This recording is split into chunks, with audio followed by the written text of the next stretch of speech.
all day.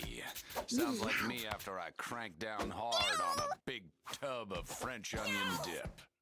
Hell yeah. Second. Close.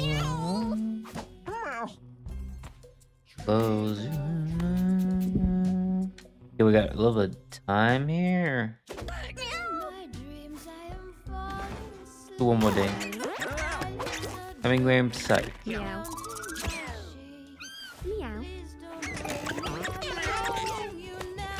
Meow. I thought this one was okay. We're not talking.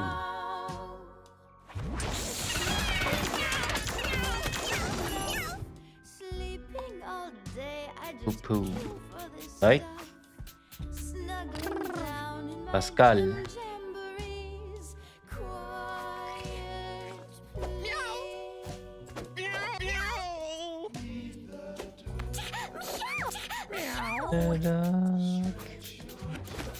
Let's see. That's a blank color. Another room for the house.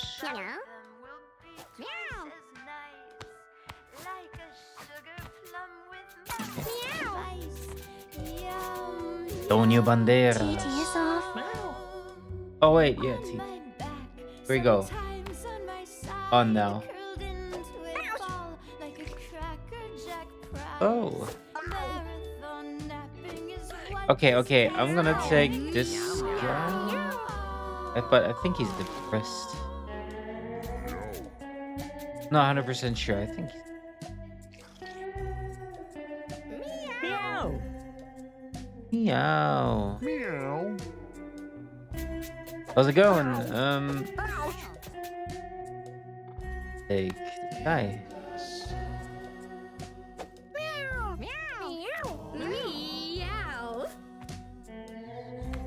You can see why people lose their minds hearing this meow all the time.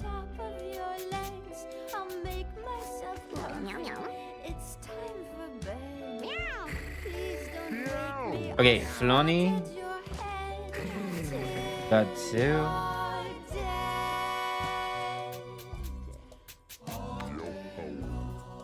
All day long. Meow. Damien.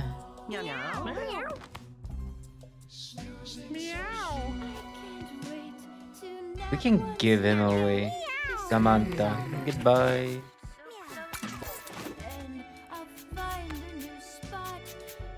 Did you play Hellish Court? I've never played that. Never heard of it. Hellish Court? Never heard of it.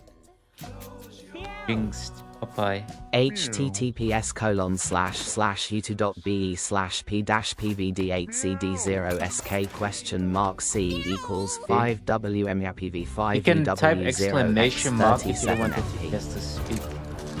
I think I've seen this one before. I'm sure I've seen this one.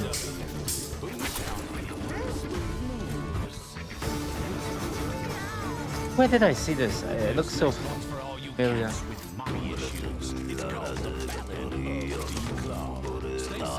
Damn, Mongolian throat. Meow. Okay, yeah, I've seen it before. I've seen this game before. Meow. I don't know what the hell. This is the game, but in FPP, usually it's in fighting game perspective. In fighting game perspective, I think I'm gonna choose Hemingway here.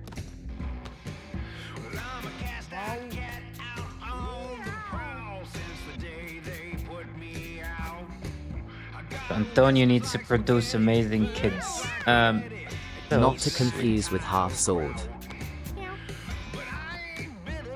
Kinda similar, right? Okay, no, Half Sword is more funny. Okay, we got our squad. Ready for this one. More for range. Got intelligent and he's also ranged. He's also ranged.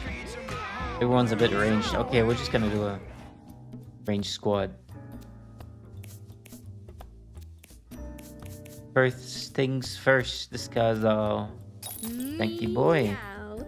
Hellish Court really competitive and apparently really historically accurate. Historically accurate, yeah. And think here for a minute. Health is pretty low, so not.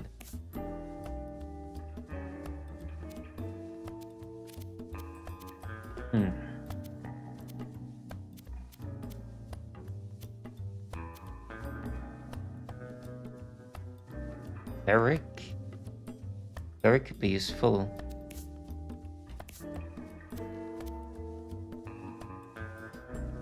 But I also want this. But no mole. No mole? Okay. Then minus. Meow. Meow. Meow. I think that's good. Mr. Turtle. And now we've got left. Could be a good fighter. I think. No, never mind. Health is pretty low. Do I want to do this? Cleric. Meow. The cleric. Fella is our. Gotta balance it a little bit. Health though. Meow. Meow. Meow. Meow. Meow. Meow. Oh, they're all pretty bad for Damien. Meow. Hunter. Anyways, you're not a fan of this game, right?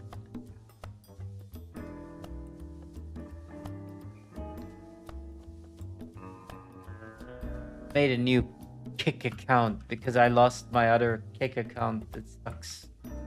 Sucks a lot. Find it anymore. I can't find my pass.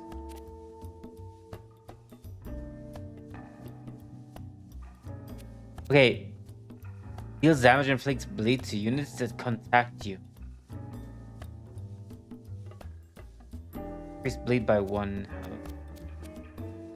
Round this away.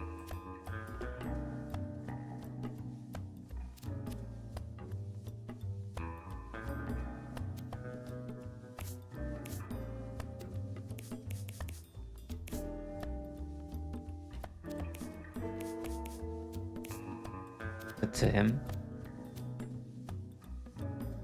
Gain 7 mana. Meow. Meow. Basic attack.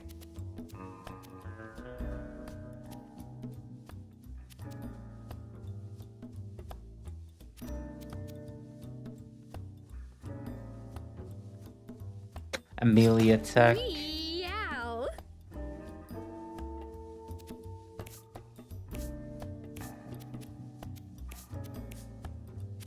Turtle.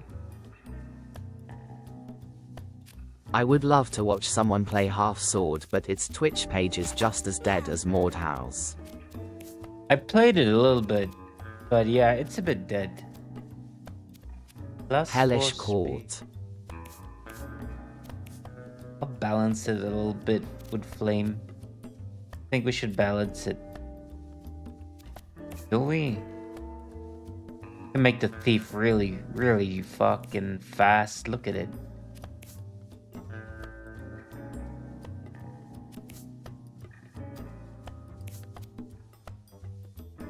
I think I'll Half give Sword doesn't have multiplayer yet even. it. Doesn't? Meow. No, I'll give this one the tank. Meow.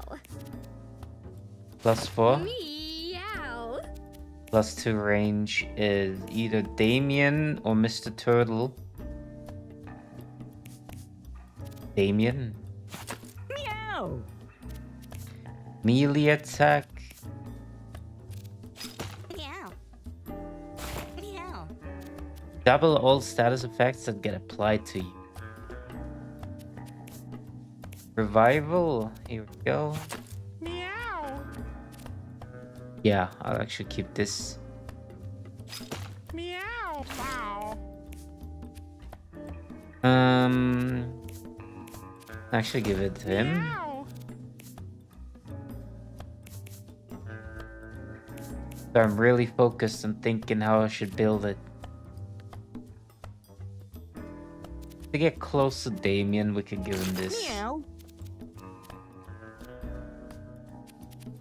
And that's about it. Meow. Okay, lock in. Meow. The sharpshooting doctors. I like that.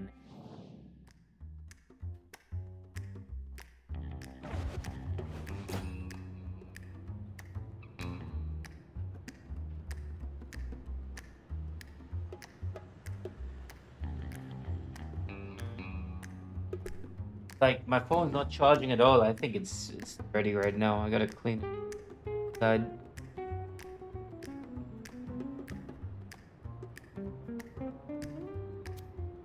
Okay, here we go. Meow. Battle.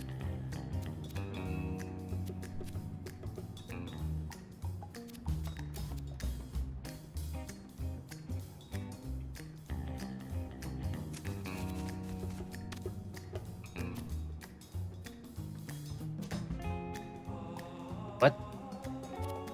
I'm just gonna kill it.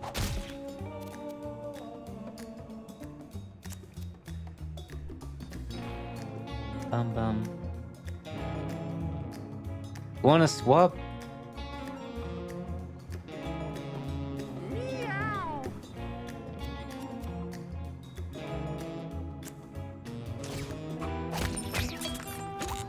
One down. Meow. Ba-da-da-dum. Ba-da-da-dum. Meow.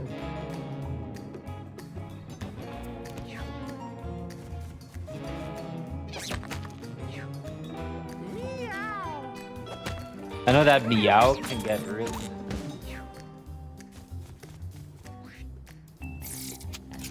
Oh wait, that's ours. Okay.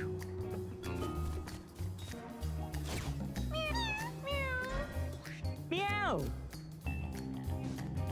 First, Meow.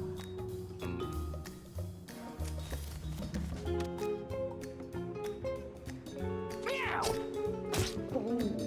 5. Meow. Meow. The little tanky boy. Meow.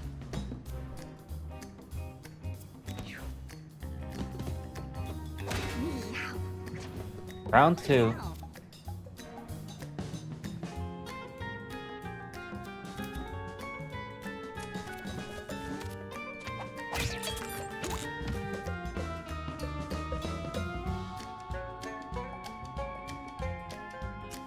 At first. What? I don't understand it.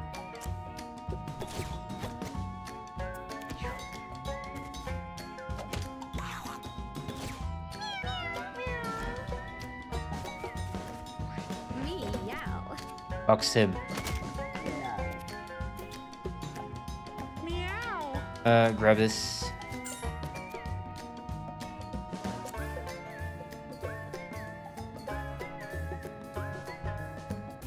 Throw an adjacent unit to an open tile. Can't do much. Meow.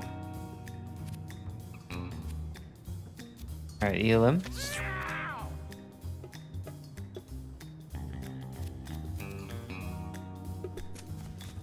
Ta-dum. And done. Meow. Shoot him. Meow.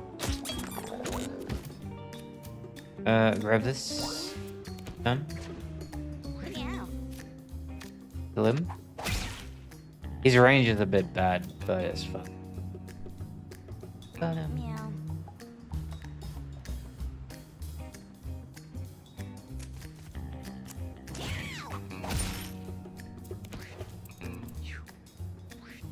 Meow. Yay! But I wanted that coin.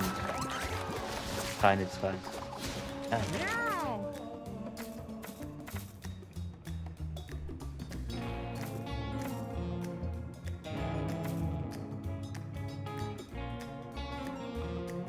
Dash forward, heal a unit, and give it a random stat up. Meow. Store all your mana. Meow.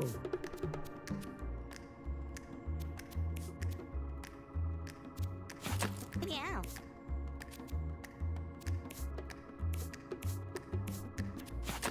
Meow. Here we go. We're good. Ducked. Go around. It's like no good choices. Meow. Bear trap. Meow. Meow. Place a bear trap. 60. Meow. Meow. Kill the mouse.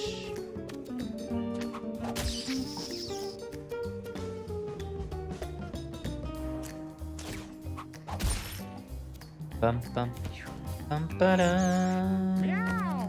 Da-dum. Heal this fire, fella.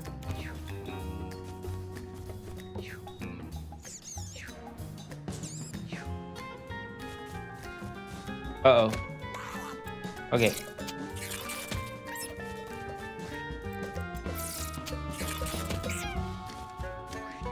Meow. Charge forward.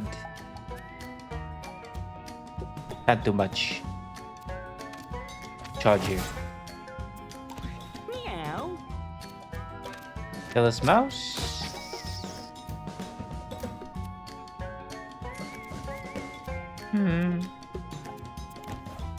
Bum bum bum bum bum bum. Meow. It's fine. We'll just take the money first. Oh, got the bunch. Meow.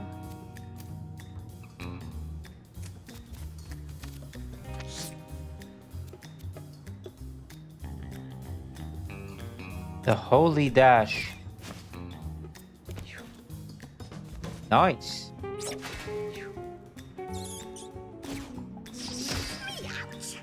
Uh-oh. Meow. Meow. Okay.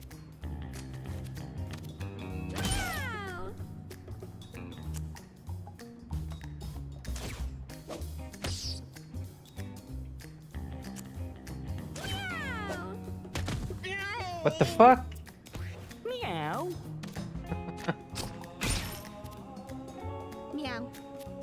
Meow. This way.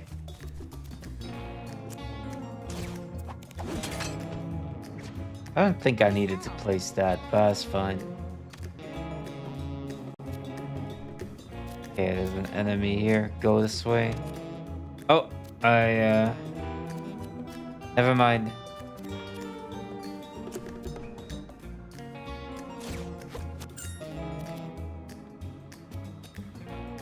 Done. Meow.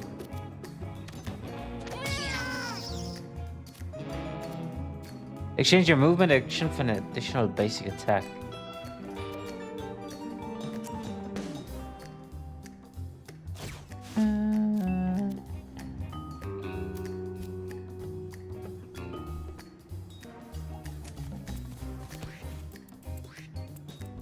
Meow.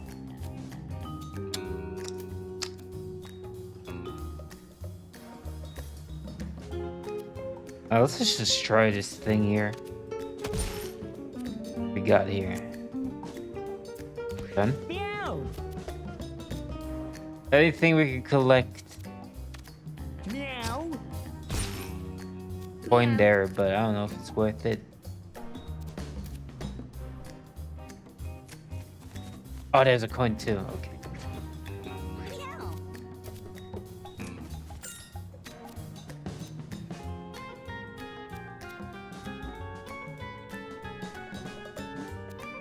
Meow. Swap position. I'm gonna adjust. Oh.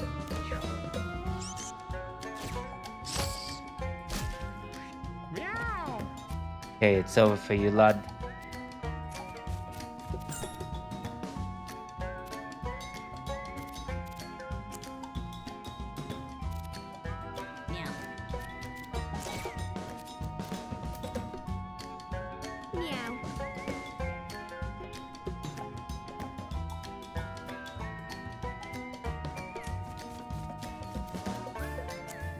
Well, I didn't mean to heal him. Meow. Okay, I'll just end this. This is getting miserable. Here we go. I do have to heal Hemingway. Okay. Meow. Game +1 rate. That.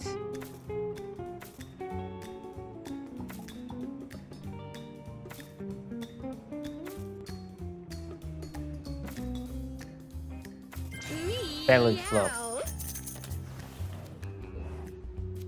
Meow. Flower. Bomb falls under you when you end your turn. A wild Pampor appears catch it using poke catch. Winners Catch it. revealed in 90s. Folks catch it. Meow.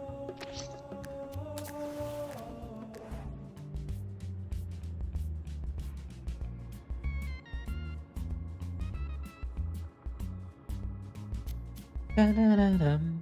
Yeah, I got some stuff. How much are you willing to pause? You know. Meow. Meow. Purr. Cardboard head. Fragile, flammable, brittle when wet. No cap. Meow. Get it?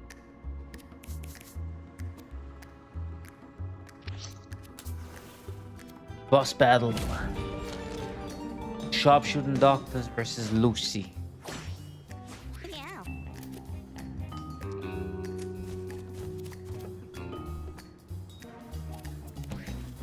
I forgot what his power was.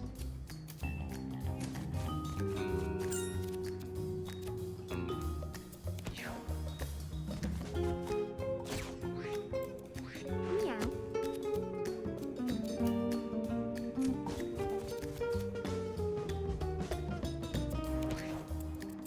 Meow.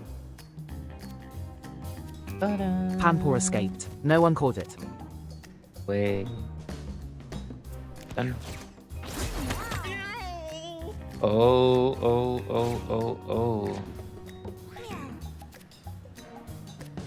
Meow.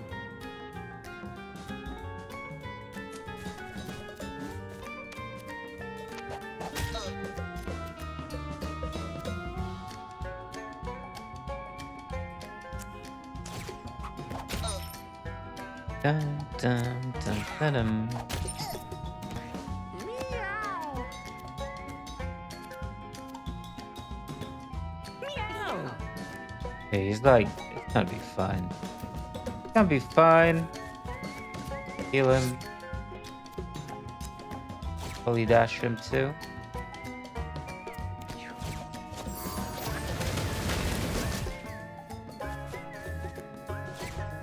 Meow. Uh-oh.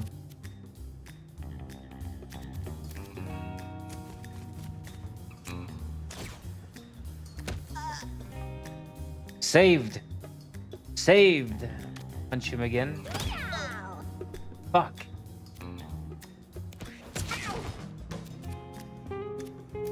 Okay. Here. Burn yourself. Huge hit. That trap here. Another one here. Done.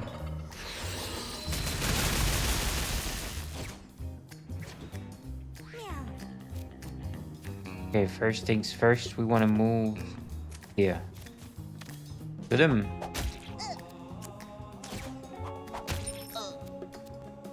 Do you think multiplayer could work in this game? I don't think it would. Not really. It'd work. It would be cool though. Oh shit.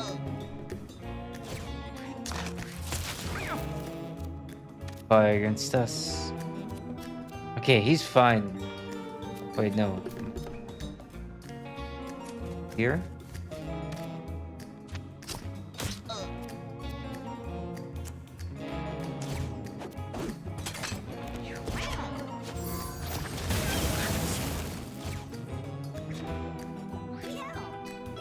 Okay, that's weird, but we'll take it. Go here, shoot him. Problem is, we don't inflict too much damage on him. Someone probably will make it work somehow. This, yeah, probably someone gonna do a mod or something. Dash again. Is this no turn? I like his designs. Meow. Okay, punch it once. Meow.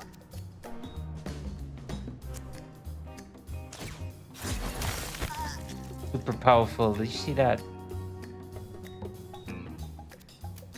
Grab this. I want to kill him now. Care about that one coin. Oh, I missed. Go this way.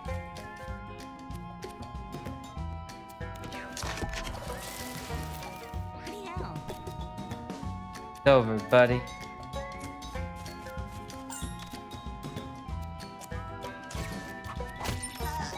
It's over, buddy. Meow. Fish.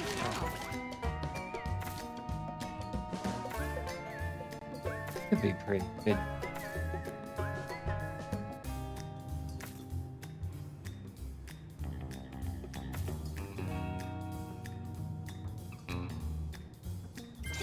We're gonna use poison.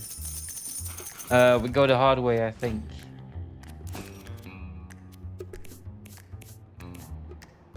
The way my brothers need this. Okay, we're fine. And yeah, it would be cool, right? If you had like thing with four folks.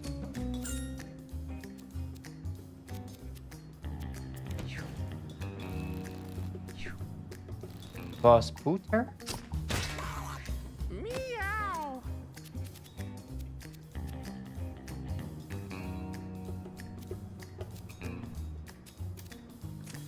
Kill him.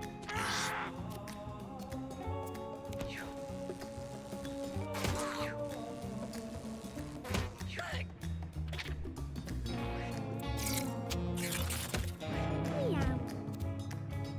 Okay, we gotta punch this folks. We gotta punch this guy, folks. Eat this. Toss someone. And turn. Meow. Is that the boss? Meow. Meow.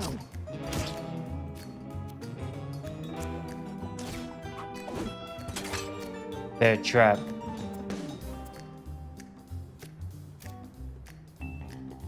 Well, I'm gonna move him here. Nice.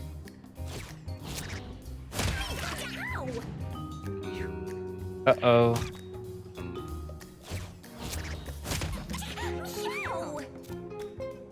Uh-oh. Meow.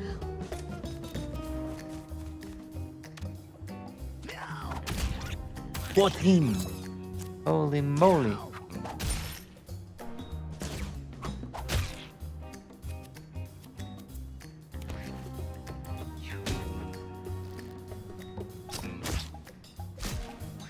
Meow. Meow. Okay, save my buddy here, mates. Heal him. Lick him. Meow. Hemingway, you can't die yet. Okay.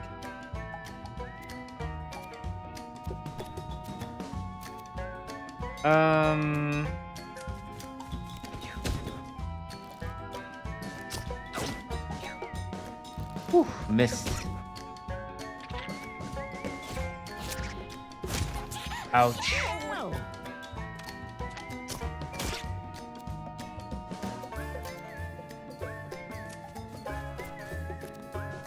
Got +2 range, so it's okay.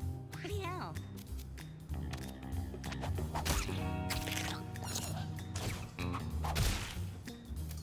Grab the coin.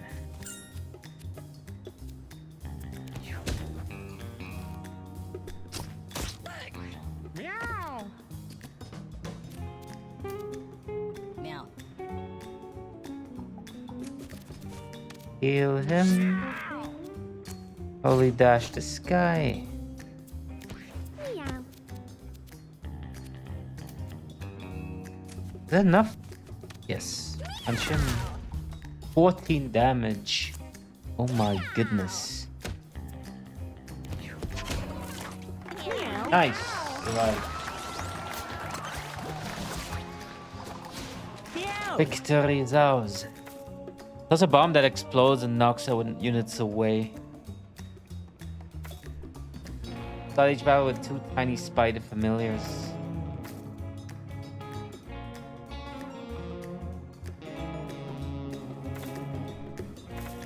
Sounds Meow. powerful.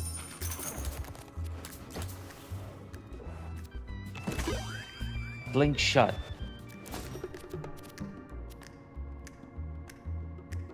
Use gain +5.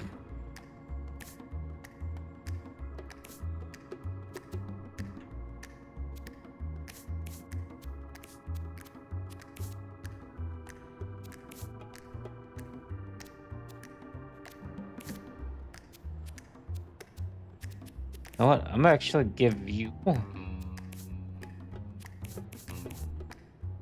Give him this. Meow.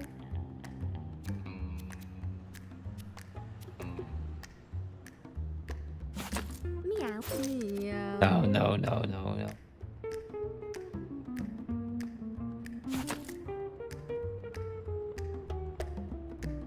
Wait, I can't remove it. Meow. Yeah. Blink shot. Meow.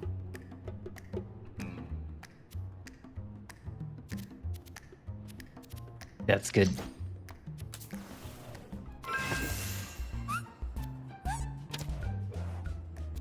All right, here we go. Meow. Just a turtle. Meow.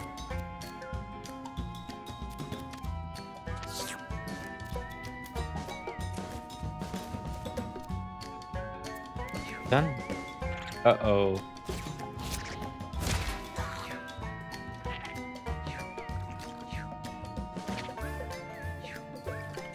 Meow. Go for it. Just go for it.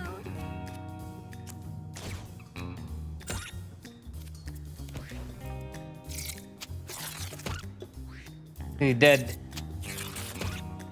Dead. Meow. Whoops. Whoops. Meow. That was my mistake. GM. Good morning. Whoa. A lot of damage. Them. Meow. Oops. Let's try a little Question mark, question mark, question mark. bit. GN. Good night. Oh, did I say good morning?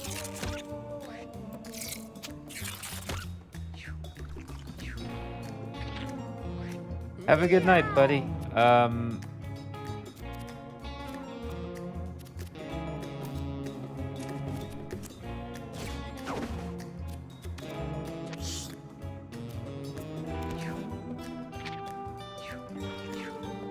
They've just attacked. Uh-oh. Meow. Can I do this? Okay, first things first, we're gonna finish. Oh, fuck. Uh-oh. Like, misclick. Fine. Meow. Meow. Kill him.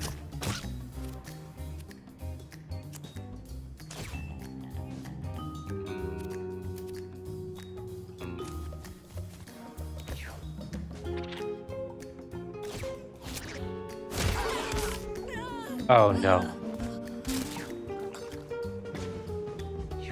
Meow. Meow. Okay, we're gonna revive him, so it's fine.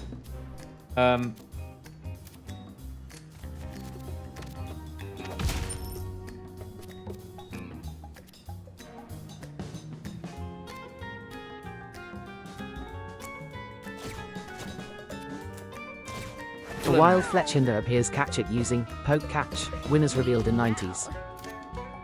Type poke catch. Meow. Done. Nice, just one more rat.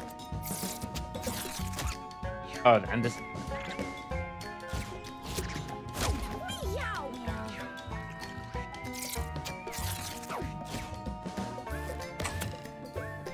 Oh, nice shot, buddy.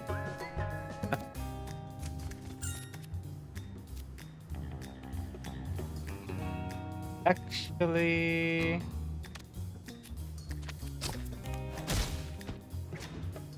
Meow.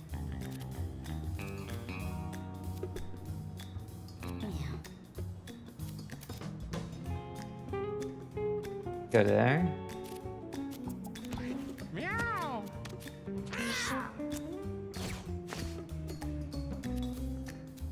Change your movements with this. Meow. Box this fella. Meow. Meow. +2. And what's this? Flowers. Meow. Fletchinder escaped. No one caught it. Meow. Meow. Alright. +2. Meow. Meow. Your basic attack has +1 area, but deals.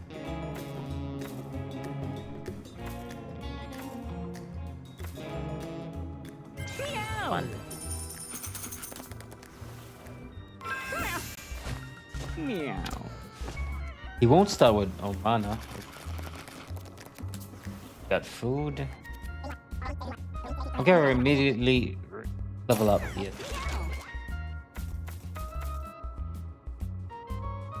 When you kill a unit,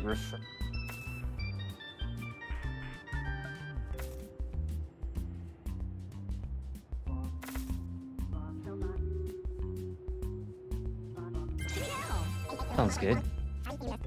Ice cubes.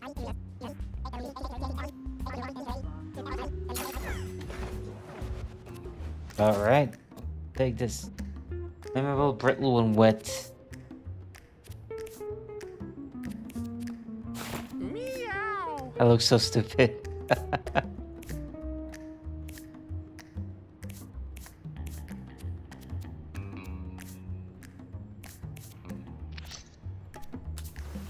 So, boss battle. Queen Hippo, that's new. Wonder what she's. Tasty legs and crispy thighs. Meow. On my mind. I'm so hungry now, I'm gonna chase 'em, grab 'em, fry 'em. So tasty, tasty, See what she's doing. so tasty, tasty legs. Meow. Tasty, tasty legs. Aye, we're just gonna move, eh? Find 'em in the dumpster or an alley. Shake, shake, First. Meow. shake 'em, bake 'em. Grab 'em by the tail, they're tastier than snails. Grab 'em, stop 'em, skin 'em, crunch 'em. I'm gonna risk it. I'm just gonna be like this. Okay, pushes you backward.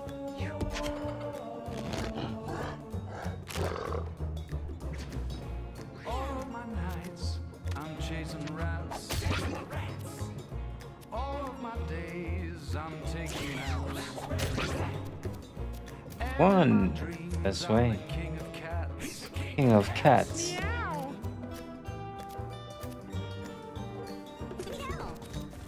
All of my my nights, I'm chasing rats. Chasing the rats.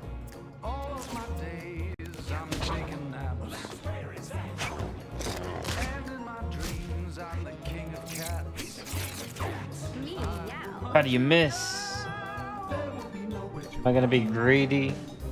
Bones littered at my feet. Meow. All I've got is rats to eat. I'm not the cat you wanna meet. What's your business on my But she.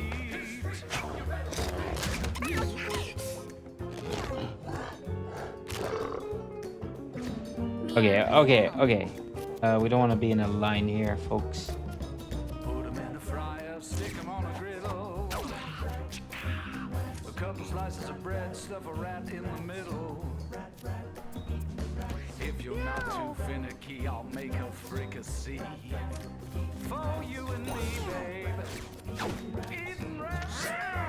How would you avoid that, buddy? Oh no, we're on the line again. Meow.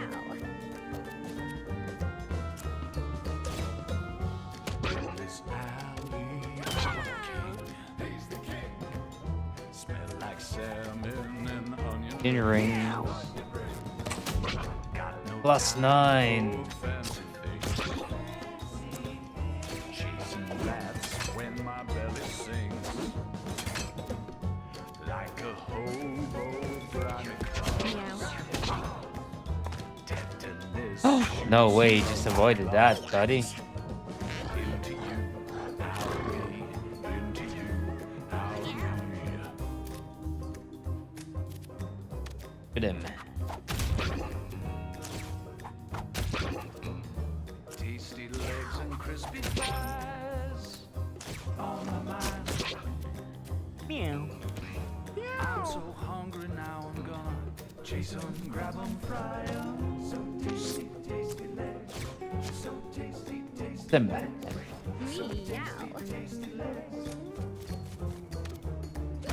Find 'em in a dumpster or an alley. Fine, it's fine. Missed. Meow. Grab 'em by the tail, they're tastier than snails. Grab 'em, stop 'em, skin 'em, crunch 'em. Stop 'em, skin 'em. No.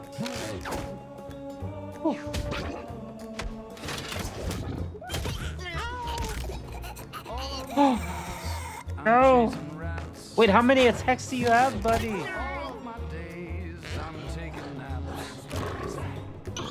And in my dreams, I'm the king of cats.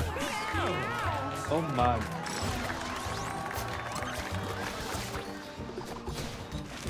All my nights, I'm chasing rats. Chasing the rats. All right, amplify. Days, I'm taking naps. So, And in my dreams, I'm the king of cats. Meow. that is OP. Percent dodge chance.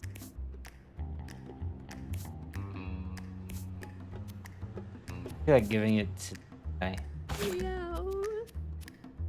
Meow. Meow. Meow. Junkyard or sewers? Cave or boneyard? We're going in.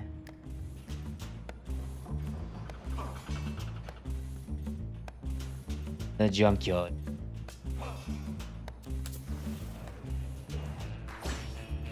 Meow. Okay, first things first, grab some money.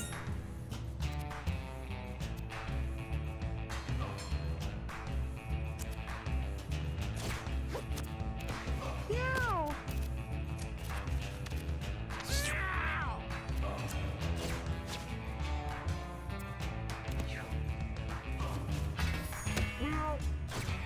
Meow. Meow. Meow. Boom. Meow. Grab. Meow. Oh. safe. Meow.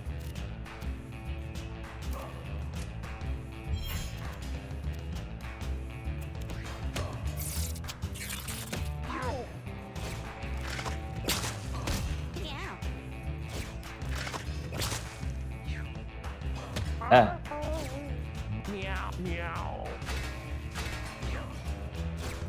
Uh-oh. Meow. Meow. Meow. Fuck it. Kill this lady. Kill this lady. This lady. Meow. Ba-dum, ba-dum, ba-dum, bum, bum, bum, ba-dum, ba-dum, ba-dum, bum, bum.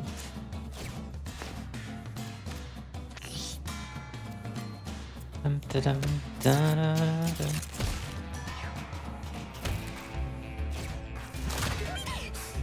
Meow. Move here. Get this fella. What? It's fine.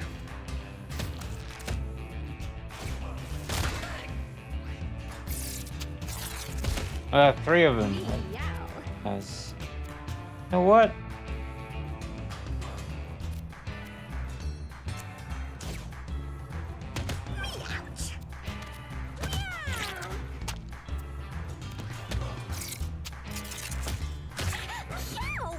Meow.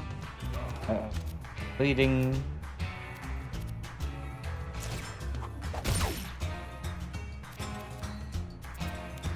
Meow. Alright, let's. Hey. Meow. Fine.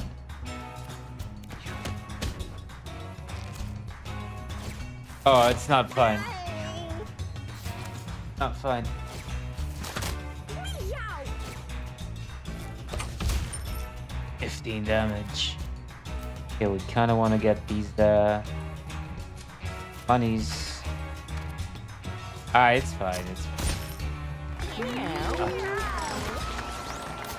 Grab the money. It's fine.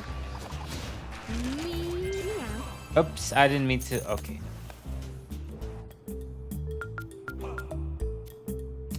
Damn it. Meow. Meow. Smelling salts. Meow. So tough. I'm honest here.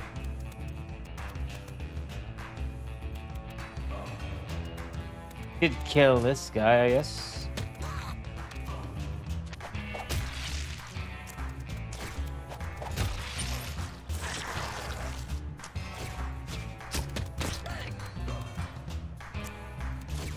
What was Meow.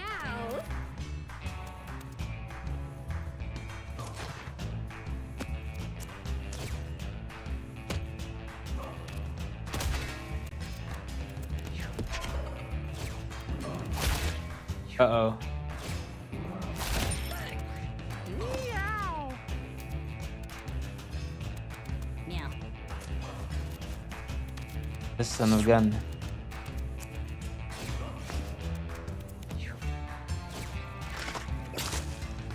Meow. Welcome to Chum Bucket. Meow.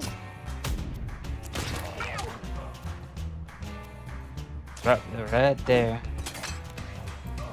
Meow.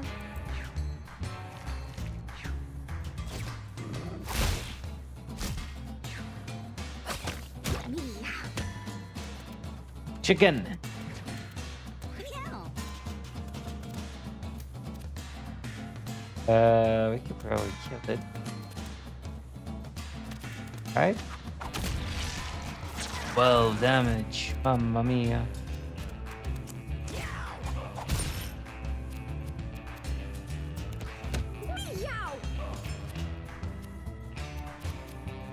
Like we need to punch him first. Oops.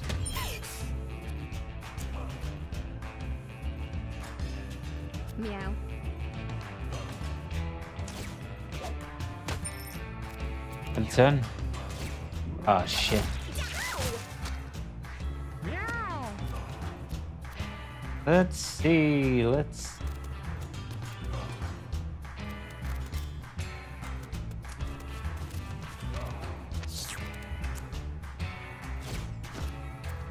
Meow. A wild pineco appears captured using poke catch. Winners revealed in 90s. Dead. He's not dead. Meow.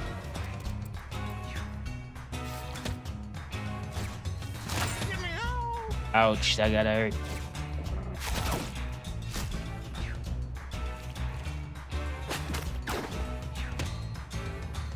I think it's just chilling.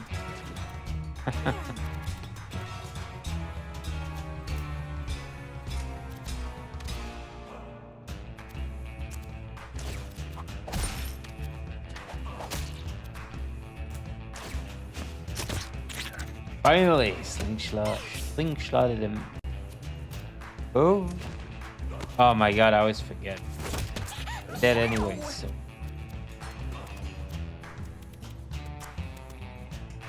I don't know if I should belly flop there. Meow. It's gonna be fun, I think. Wait, why can't you? Meow. You know.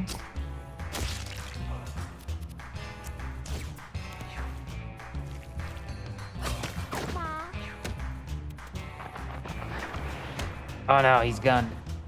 Meow. Pineco escaped. No one caught it. No, Pineco.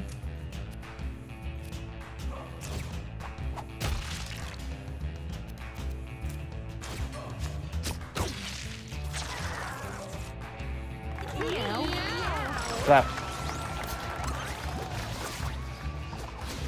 Meow. We wanna have some.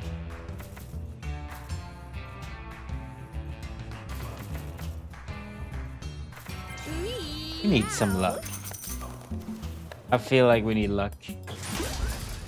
Icky brain. Ah, sounds shit.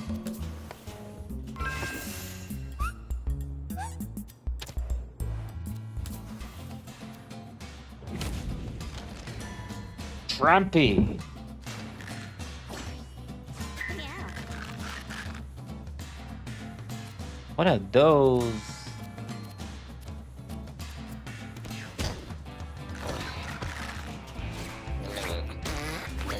Ah, he's a little shitter. I see.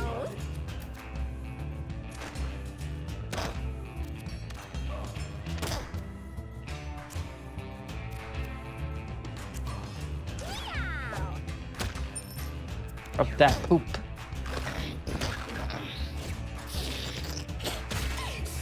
Meow.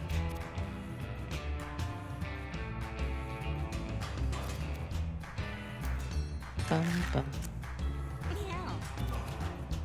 Oh, I didn't see it. Ah.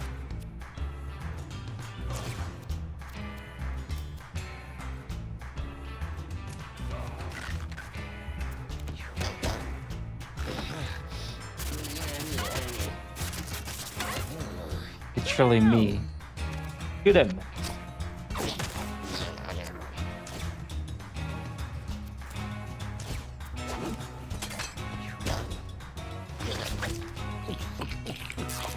Oh my god.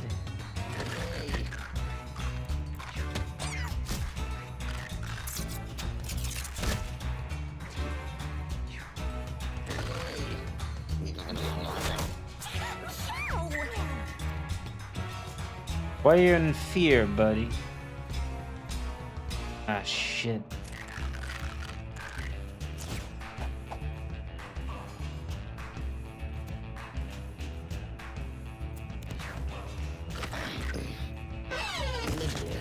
Meow. Okay, we gotta finish him.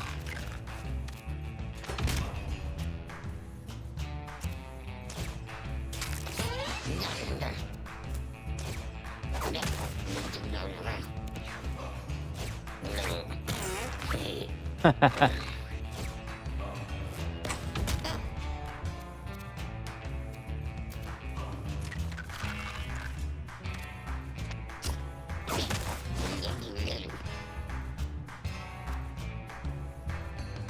Meow.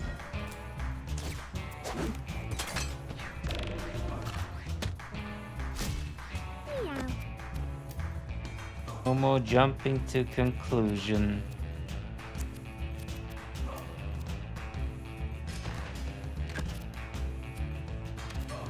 Ah, fuck.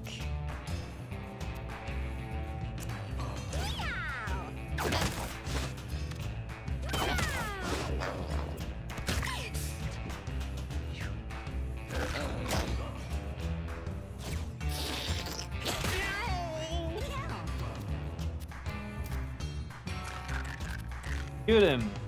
Are you fucking me?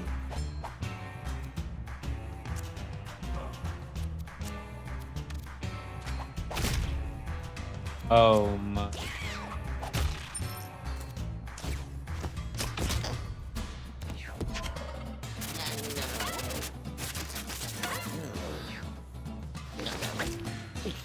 No. Fine. Meow. Okay, okay. Meow.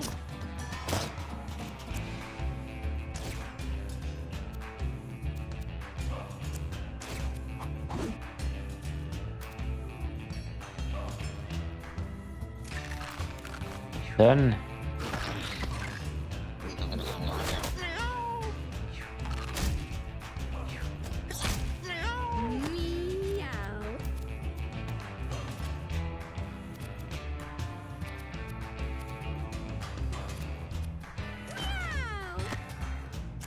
Belly flop.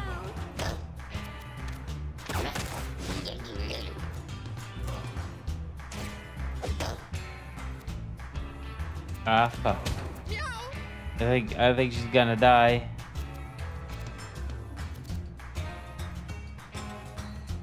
Meow.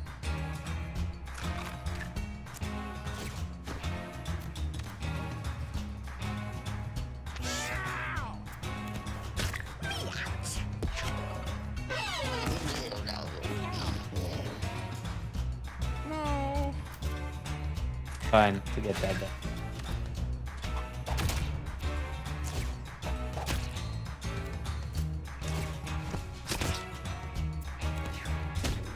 Meow.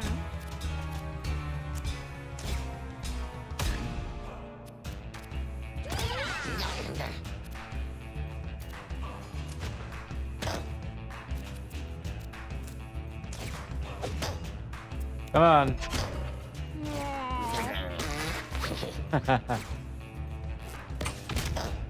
Holy! Meow. Literally just 1 HP left. And he misses. Of course he misses. Meow. Meow. Meow. Nice! Meow. Meow. You need help. Meow. Help. Candy. Meow. Meow.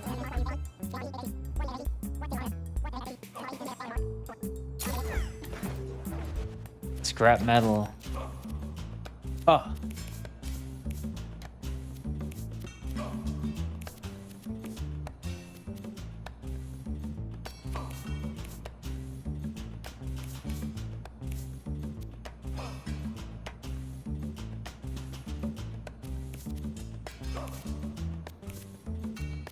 Meow. Actually, Meow. yeah, I'm gonna give it to him. Meow. Bum, bum. I just want to end it now. Actually, I just want to end it. Meow.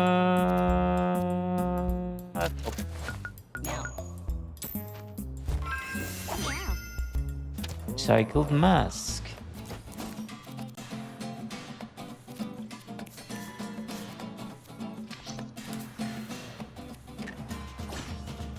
Meow. Dun, dun, dun, dun, dun, dun, dun. I'm so sorry, girl.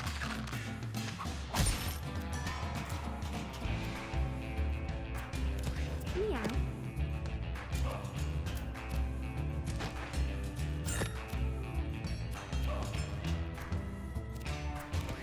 Meow.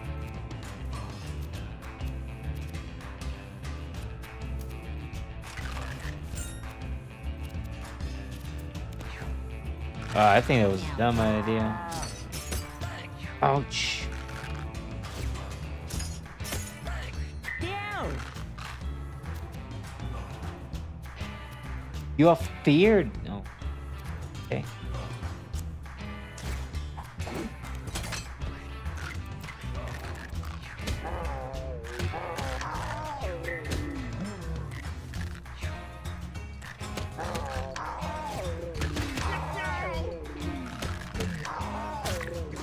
Yeah, they're injuring themselves, basically.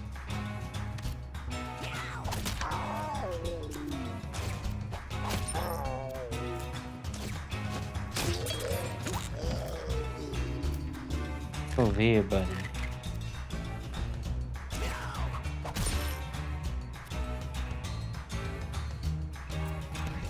Done. Meow. It's okay to get damage. Actually, she just jumps.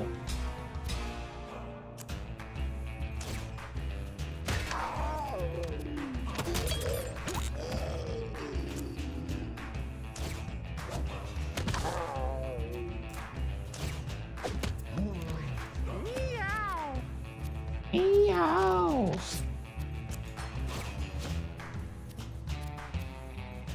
Holy dash.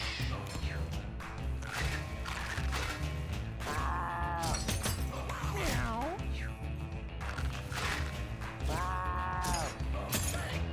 Meow.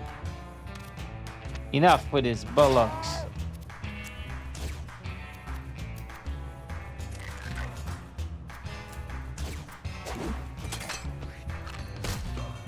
Oops.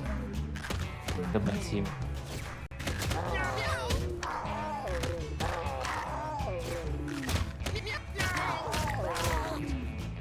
My god. My god.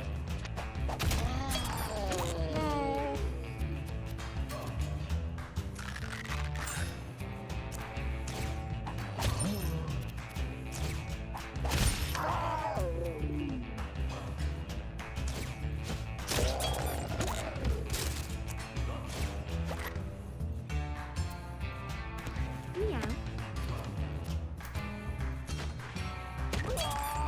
Wow. The belly flop. Funny. Yeah. Funny. Meow. Probably die if I did this, so really move here first. Meow.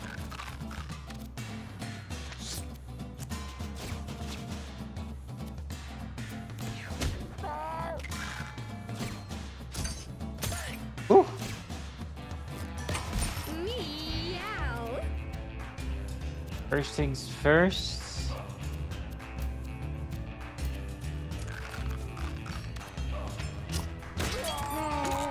Easy. 3 rounds. Hell yeah. Mr. Turtle, what do you want?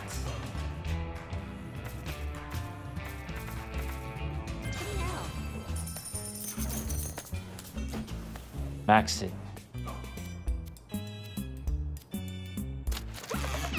Meow. Meow.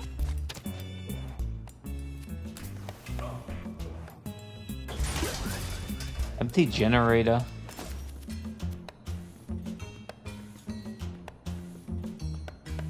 Oh, that's pretty fucking.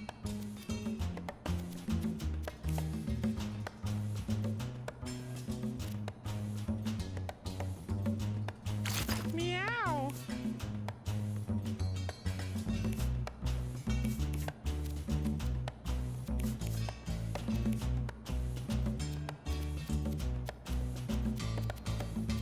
We're good. We're good.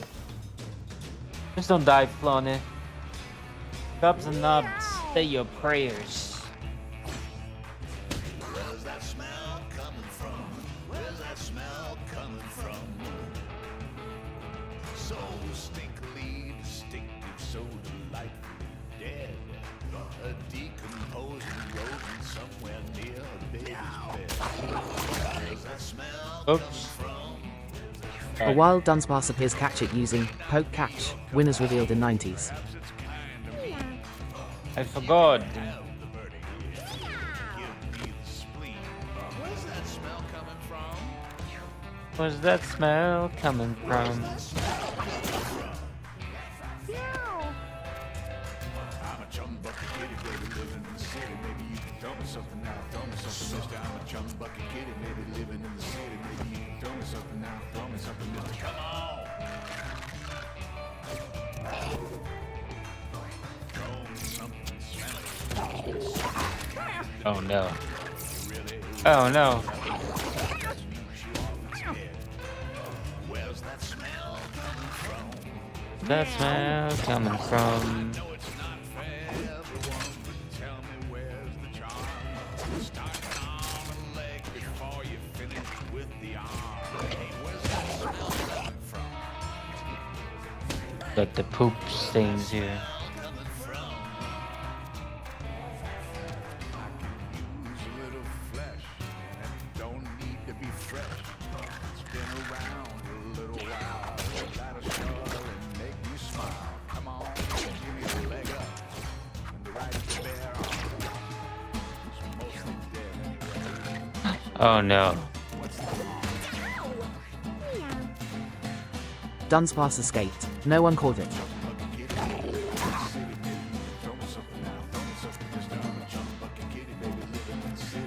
I want to punch it up.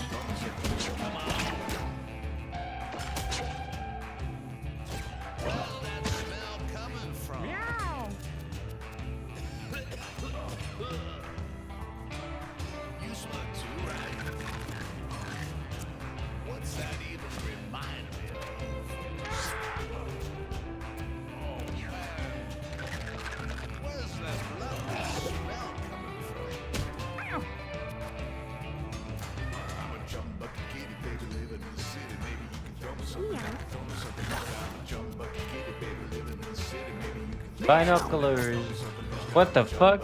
kitty, baby, living in the city. Maybe God. throw me something now. Throw me something. Meow.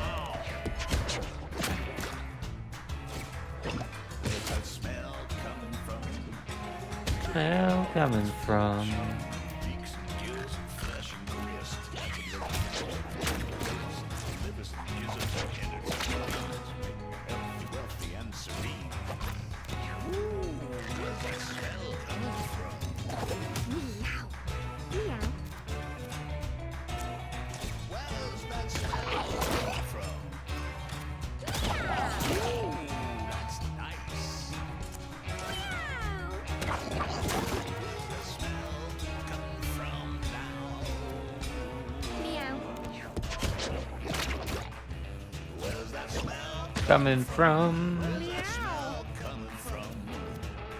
Can I hear myself? Stinkily distinctive, I don't think so. dead. A decomposing rodent somewhere near. Okay, you just stay alive, girl. Where's that smell coming from? It may not be your cup of tea. Perhaps it's kind to me. But you can have Oh no. Where's that smell coming from? From. I'm a chum bucket kitty, baby, living in the city. Maybe you can throw me something now. Throw me something, mister. I'm a chum bucket kitty, maybe living in the city. Maybe you can throw me something now. Throw me something, mister. Come on. Okay, let's skip this. Something smelly. Cost me something kind of dead. Really, really love me. You're here, man. Where's that smell coming from? I know it's not fair, but Meow. tell me where's the charm? Starting on a leg before you finish with the arm. Hey, where's that smell coming from? Where's that smell coming from?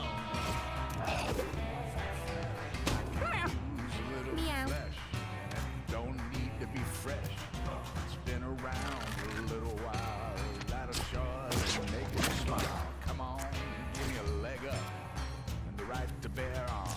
Meow. Really, what's the harm? I'm a chunk bucket kitty baby living in the city, baby. Throw me something now, throw me something just now. I'm a chunk bucket kitty baby living in the city. Kill him first.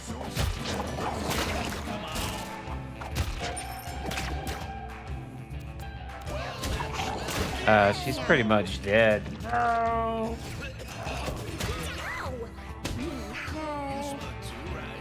Uh-oh. What's that even remind me of? There's this guy first here.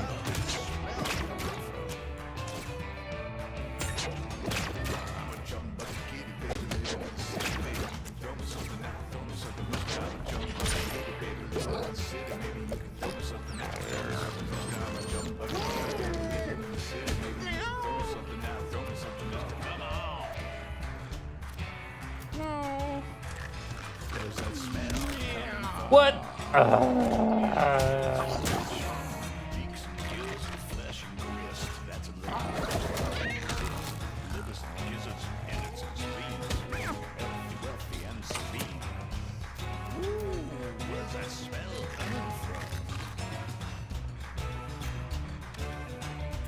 Done.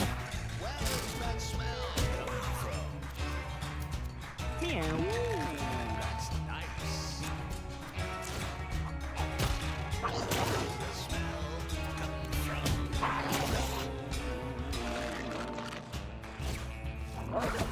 Where's that smell coming from? Where's that smell coming from? So stinkily distinctive, so like dead. A decomposing Meow. somewhere near his bed. Where's that smell coming from? Well, it may not be your cup of tea. Perhaps it's kind of mean. But you can have it, Bertie, if you'll give me the spleen. Where's that smell coming from? Wait, we actually gonna lose this? Oh, one more survivor. Holy shit, no. Oh, Meow. oh, Tank died. No way. Meow. Meow. Yes, I'm pretty sure we should go back home. I'm bucket. Meow. Yeah, we lost like one guy. One's called napping all day. Sounds like me after I crank down hard on a big tub of French onion dip. Close your eyes. Go to sleep.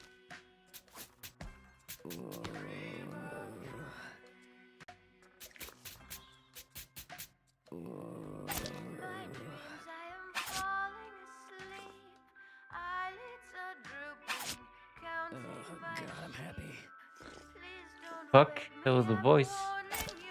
I heard a voice. Meow. Meow. It's my favorite, I can't get enough. Sleeping all day, I just kill for this stuff. Meow. Snuggling down in my gym jammies. Meow. Quiet. Papa. Papa.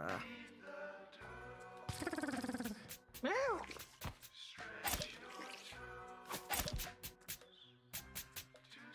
Broken. I've been Meow. up all night Meow. Meow meow. dreaming about them will be Meow. like a sugar plum with mousy spice. Okay, Meow, that's good. meow. On my back, Meow. sometimes on my side, curled into a ball like a Cracker Jack prize. Meow. Marathon napping is what this cat's lacking. Antonio and Sweetie. I gotta see how good he is. Jon Snow. Useless. Johnny, you going back. Going in there.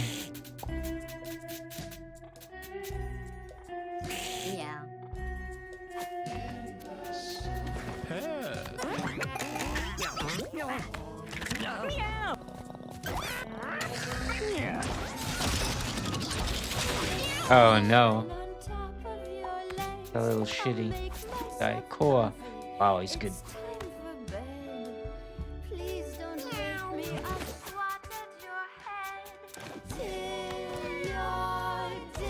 Okay, I'm gonna save it here.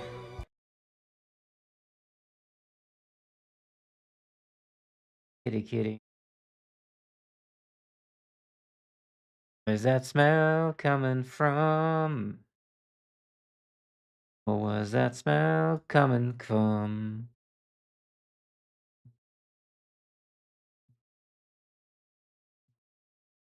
Where's that smell coming from?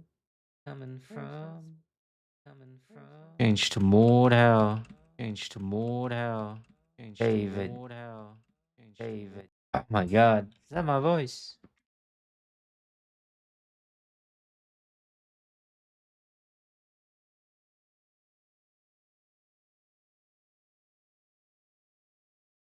A chum bucket kitty kitty.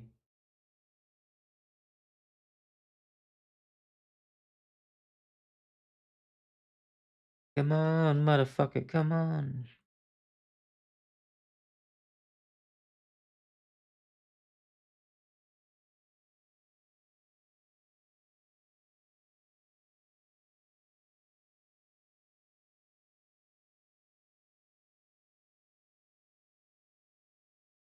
Like a run around or something. Ah!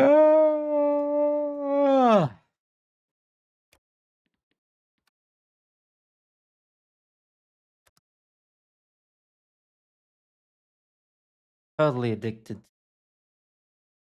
Come to us, Nesna.com. I'm a come.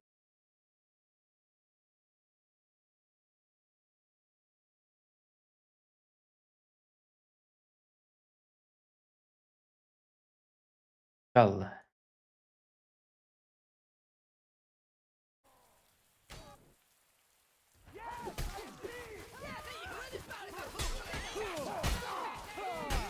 where's that smell coming from?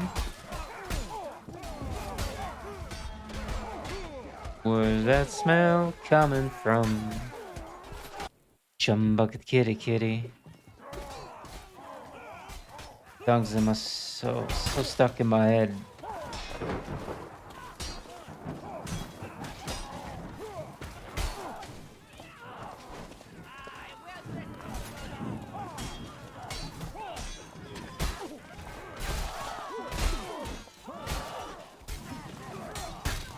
Finally got him.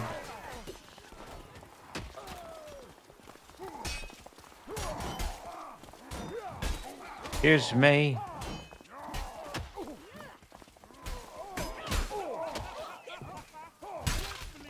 Oh, I didn't even look. Fuck.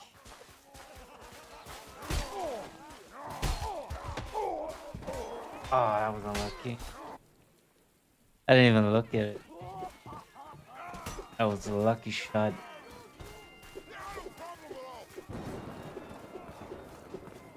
So where's that smell coming from?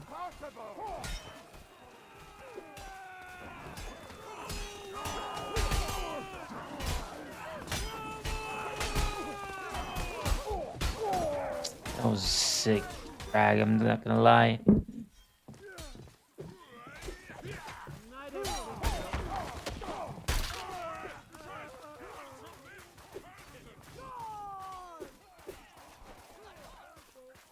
Fish.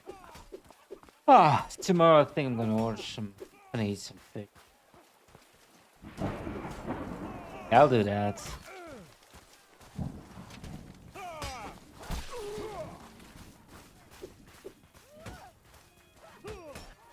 Bucket kitty.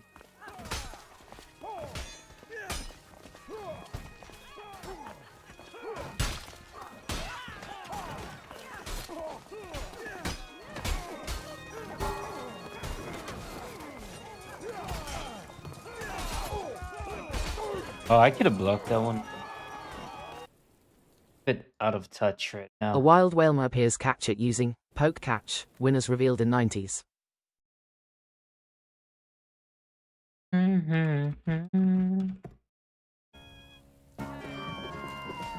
Gotta catch 'em all.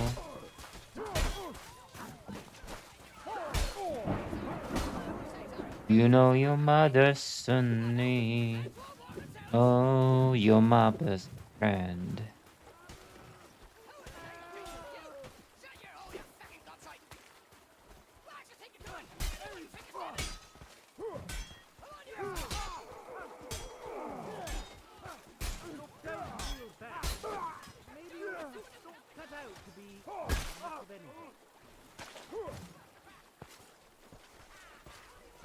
Certainly not. Are you just pretending to be a soldier? You do actually know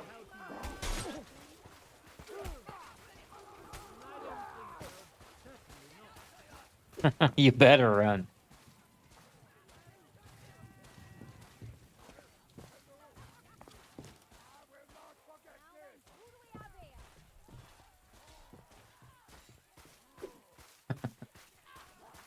Does that smell coming from?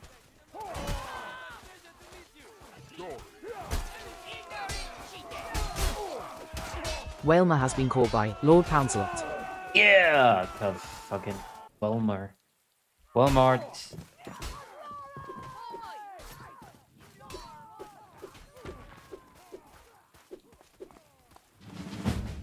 Nice.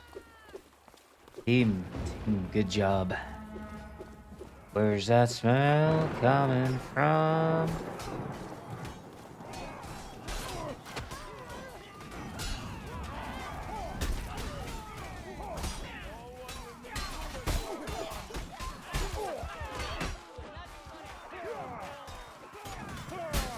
Oh, Coca-Cola. Oh, he's a new player.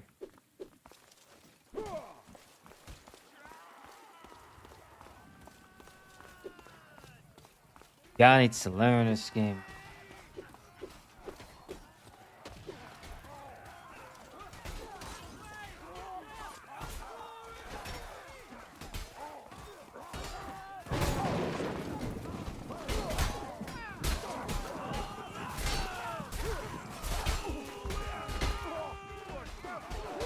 Feel like I need to learn this game too. Are y'all Jews stole our coins like this? Lovely, my fault for carrying bombs. What? Chum bucket. Fucking song stuck in my head now. Oh, not him. I don't like him.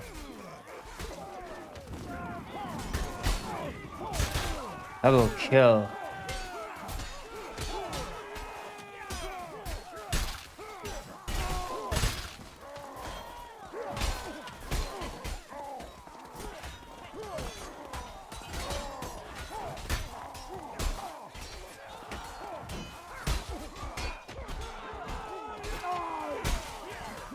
Chum bucket kitty kitty. Again.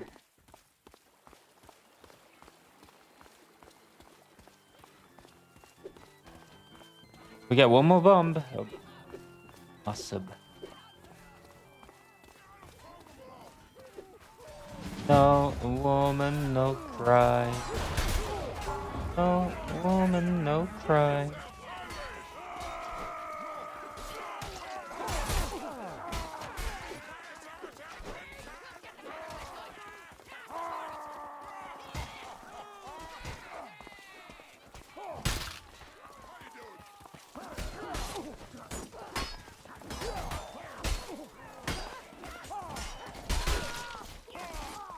Dog.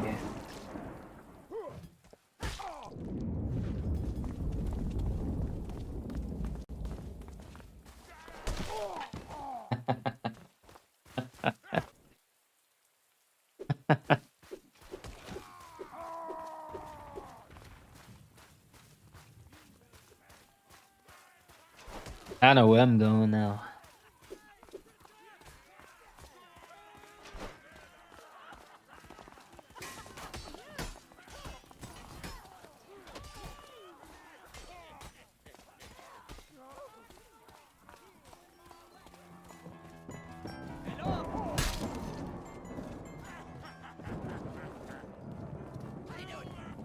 How you doing? That smell coming from?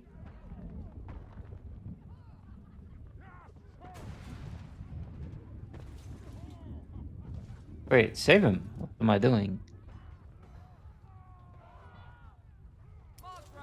Yo, my gratitude.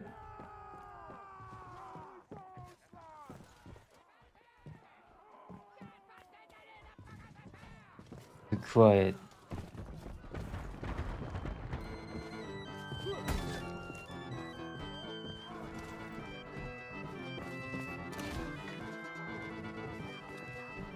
Take this for safety reasons.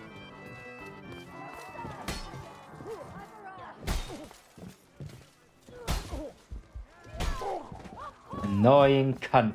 Sorry. Annie, are you okay? You okay, Annie? Because he's here, I'm leaving. I don't.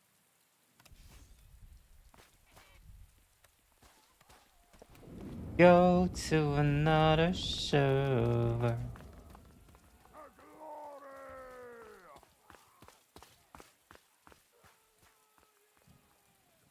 Nice. Best one out there.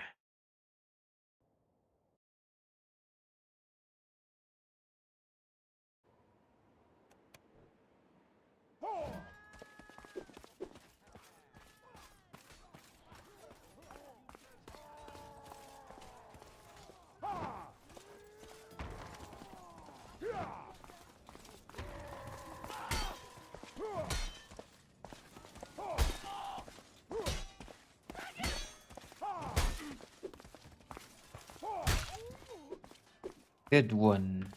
Done.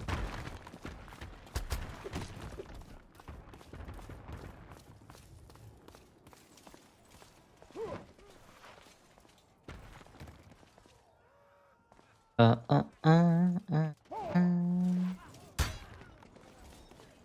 Da, da, da, da, da, da.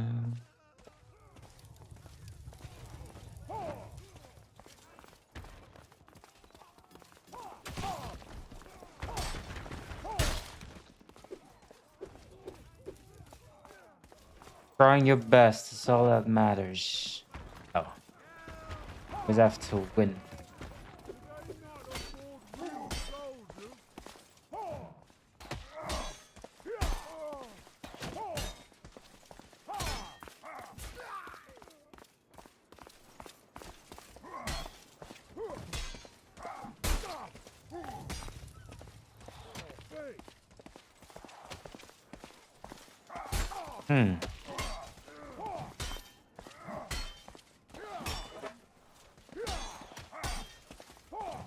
Gotta hit him, buddy.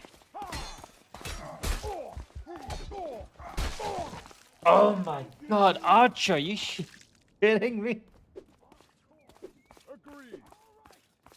I was waiting the whole time until he hits him. Nope. Appointment. No.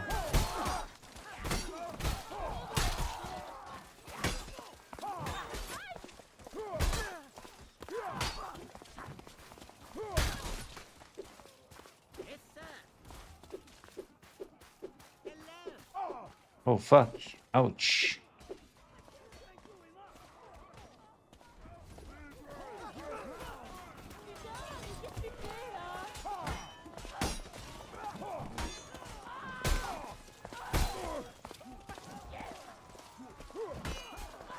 What?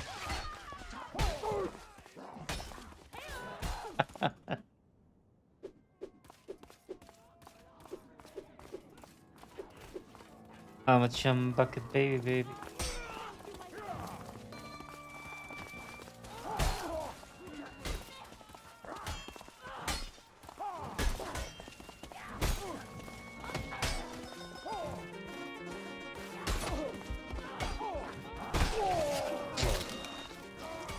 Oh, fucking hell, I'm so bad today. What the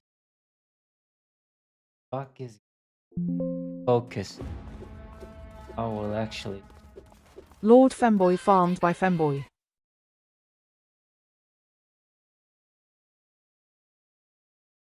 You're like the guy who always repeats what the other guy says. You're like a fucking actual bot of your friend.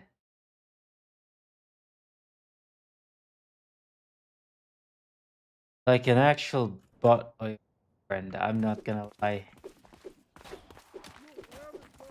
Come at them,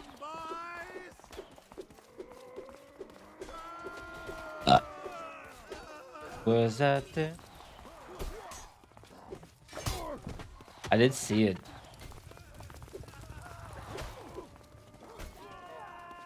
An actual bot.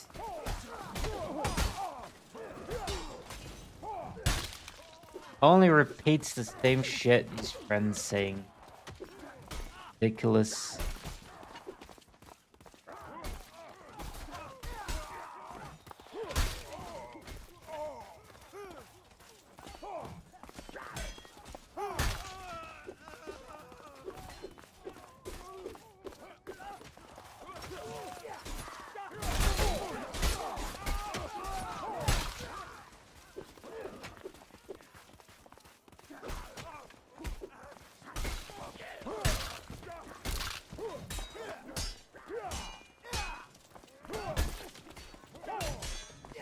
Bombaklar Femboy.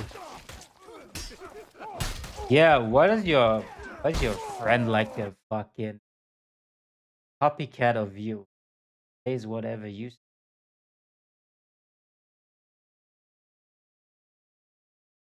What is he? Is he taking it up the ass of you? They're like your fuck boy.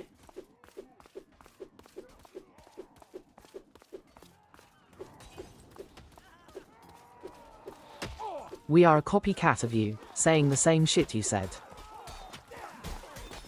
I mean, Boston is a copycat of you. Having no personality, just copying your shit. Also, we aren't friends. I take his dick down my throat. You guys are friends. It's always you two together, you know? I just realized it.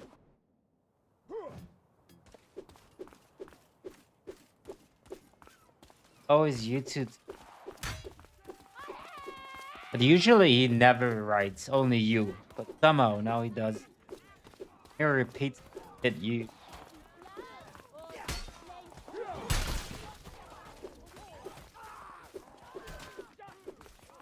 That's all I have to say.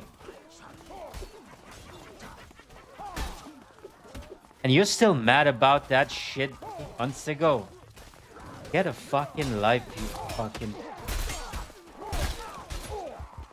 We can cook you if you want. You don't know what I've been fucking...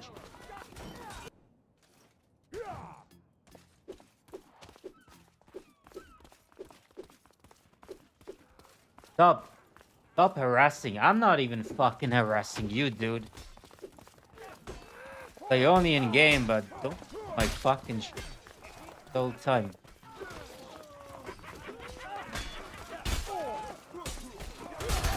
Do it like the other cunts. You block me.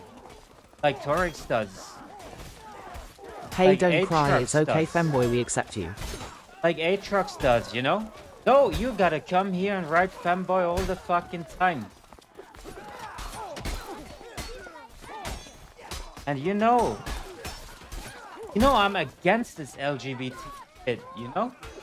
You have to understand that. I hate the far left as much as anything else.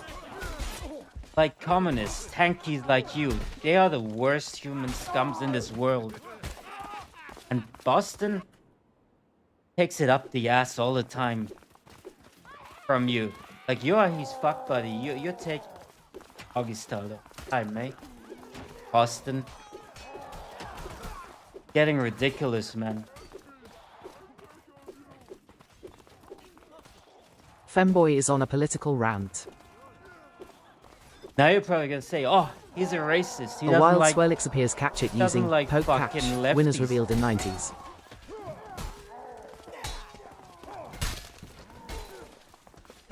I'm gonna pull. And yeah.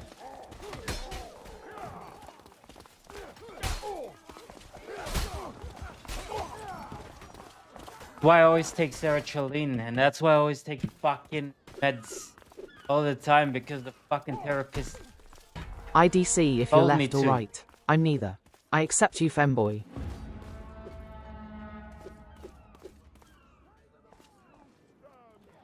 I should go self-pay.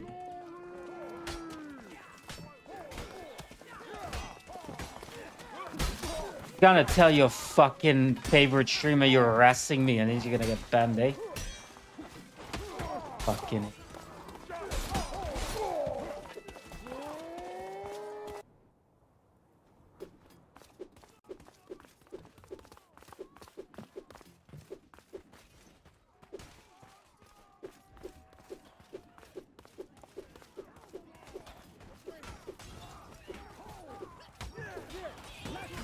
Why do you have an Australian accent when you get mad MRFEMBOY? I wonder why.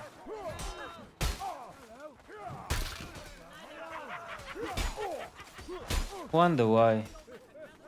Swirlix escaped. No one caught it. No one caught it. Why is Boston always on your dick? I can't explain it. Tell him to get a life. Tell him to stop just following you all the time, you know? You're your best friend. It's the other way around. I'm on his. I love taking it. You're probably in the wrong channel.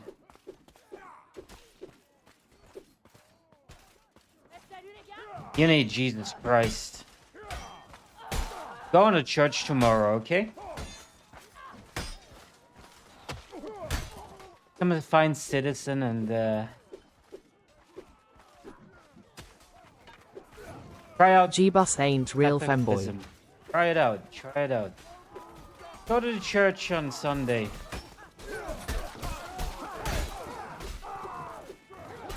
It's Lent, so trying to give up something for days. Real.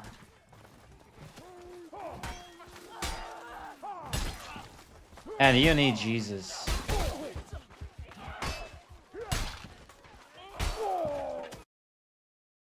Like you're still Went as a kid, it's a bunch of bollocks. Still We in all my accept you mind. though, it's okay. still incredible. Still in your mind after all these months. You guys always appear when no other fuck is. And then you write femboy, blah blah blah, this, blah blah blah, that. Okay. Which streamer of yours did I heard again? I forgot. Which streamer again that I heard? Who was it? Femboy this blah blah blah femboy that. Was it Rick? Dualagoric? I'm pretty sure it's Rick. It's Chucky. Lorix. What a Dutch guy. If you haven't noticed it, I'm like the most hated in Mordhau for a reason. I'm not sure why you're talking about streamers, TBH. I accept you, femboy. I'm just naming the streamers you probably follow, eh? Hold your ground. Kill them all. Hold here. Slay them. Hold.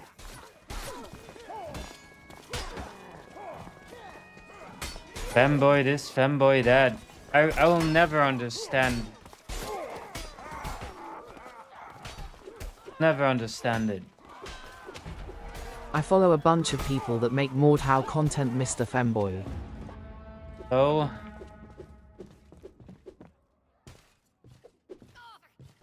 better you don't just stop watching me. Why am I? I didn't ask for this.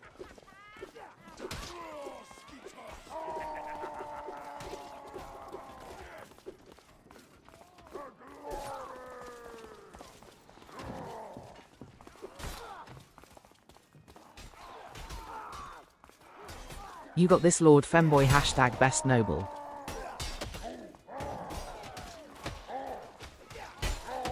On the other note, I hope you watch Seven Nights of Pink. Haven't you should. The best series out there. Like 10 out of 10. Their dunk is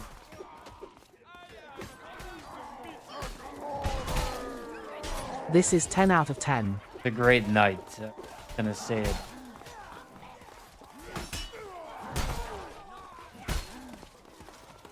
I get him.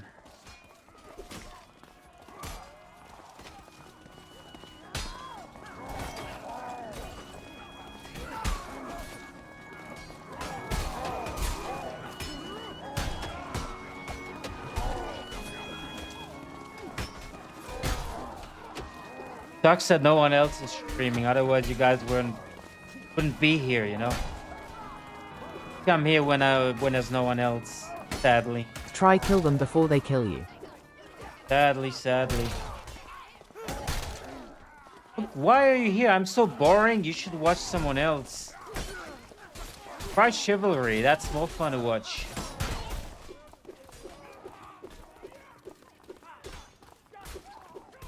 Just saying.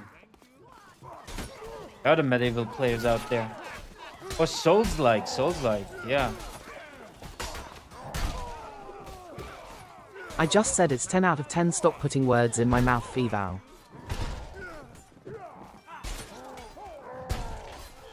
How's he so tanky? Not 10 out of 10.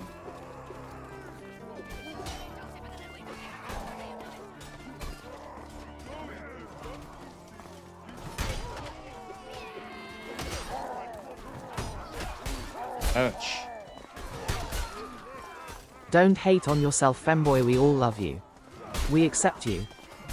How do you know I hate myself? My therapist say it to you.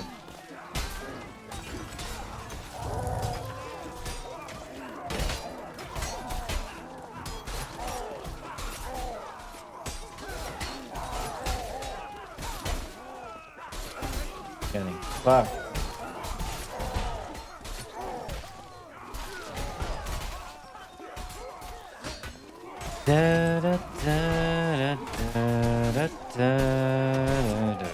Does your therapist know you're a femboy? No.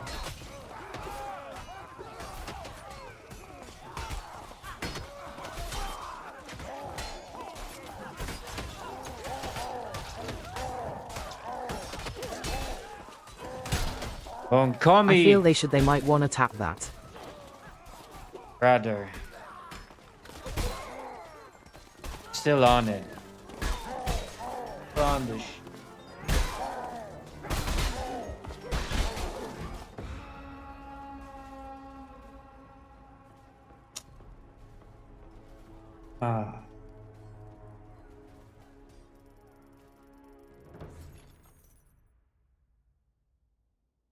Femboy lasted 3 minutes.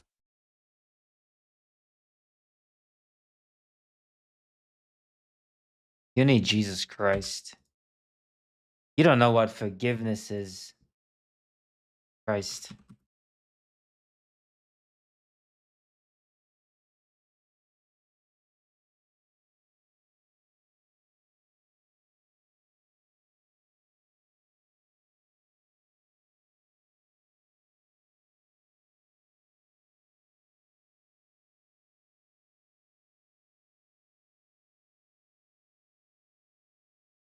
All right, take it easy.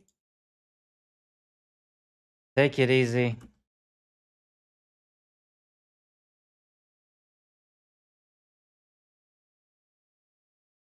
Keep on harassing people.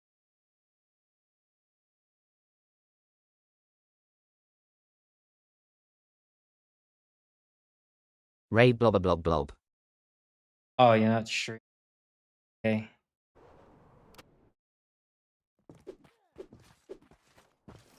Can't even raid you.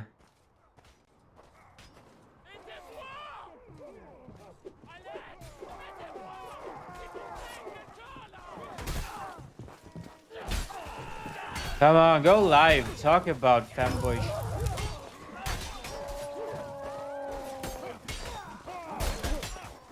Hashtag I'm offline Lord Femboy.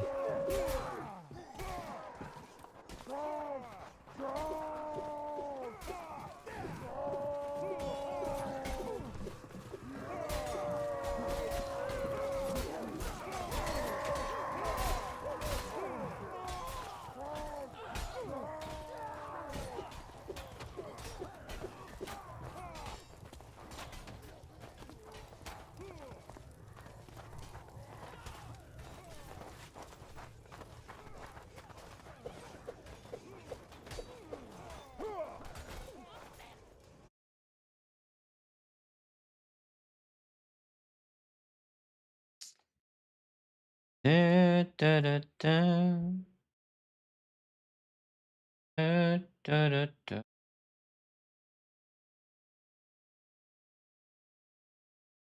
I didn't really want to do this, but it's what it is, eh?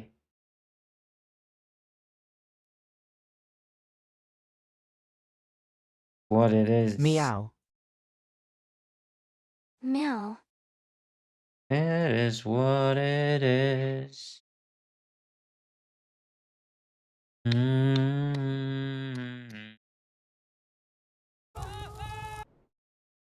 God.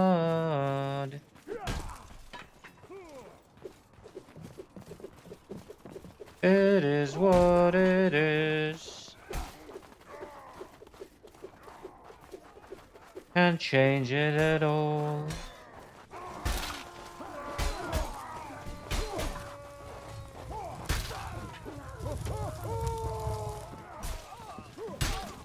It is what it is.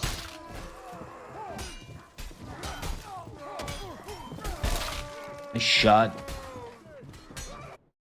Can't change it at all.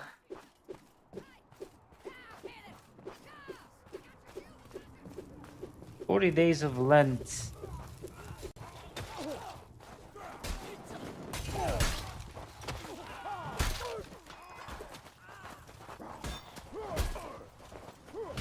"40 days. Na na na na na na na na na na na.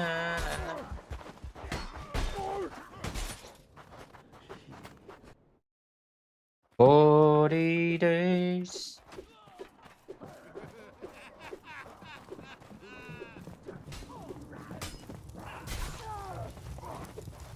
Come on, motherfucker, come on. Ouch.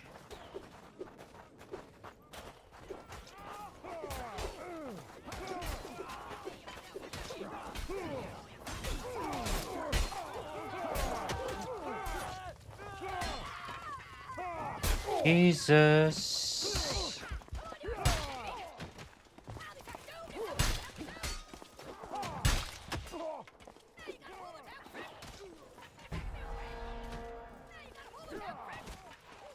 Lucky to live another day. Screw this.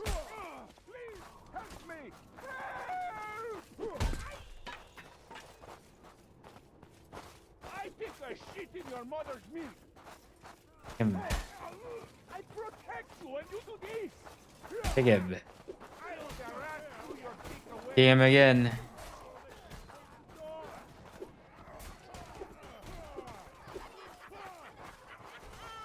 Your eyes. Bloody gems in hell! Help! I need help!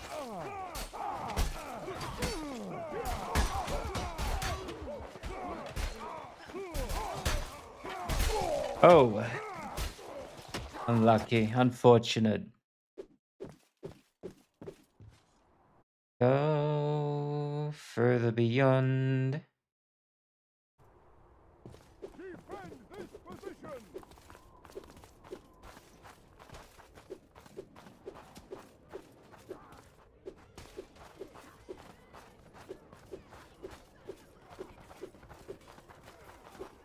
A wild Remoraid appears catch it using poke catch. Final Winners revealed in 90s. curtain.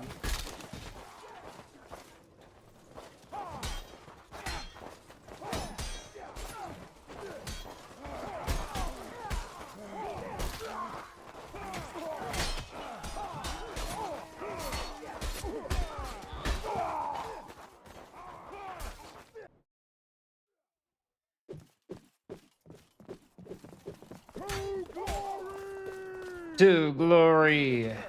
Further beyond. Slice it up. Up.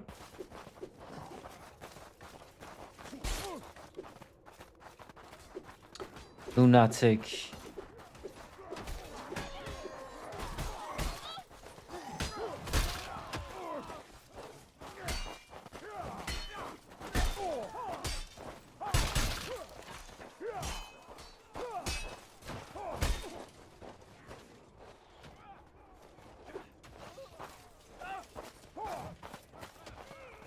Peekaboo.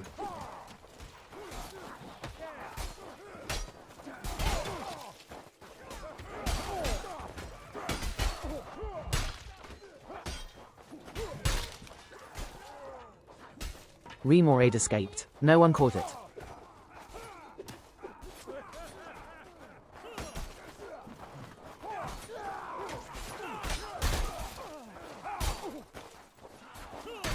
Nice.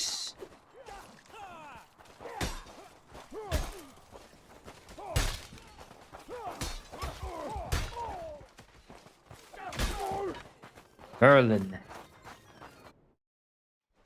The fucking wizard Merlin. I'm a what? Fucking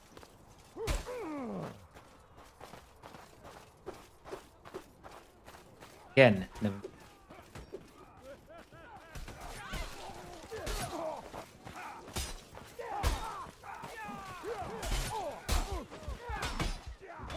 Oh shit.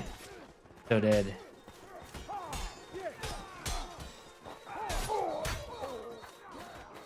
I am dead. I'm a chum bucket.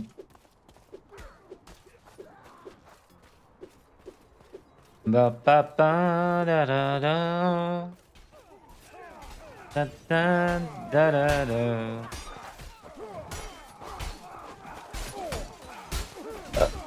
I'm dead.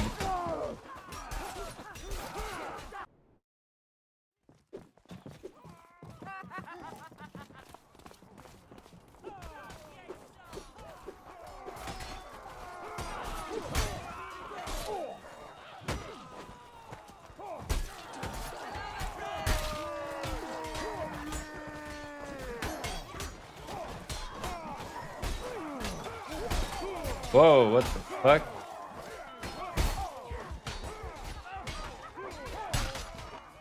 Finally got him. Hey, 1 second.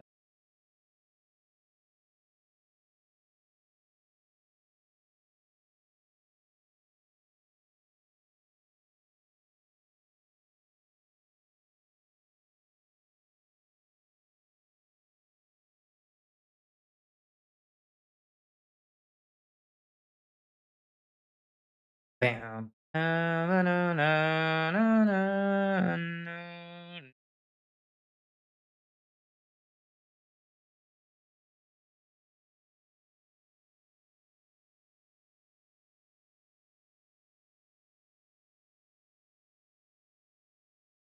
All right, where's it?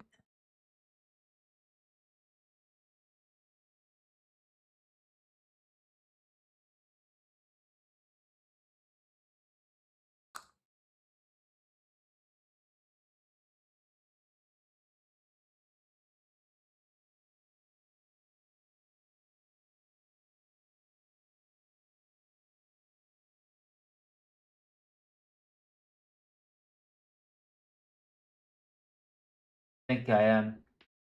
Fun.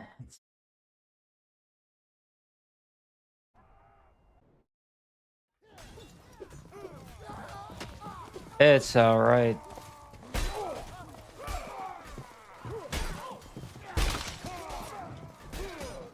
Merlin with a hammer.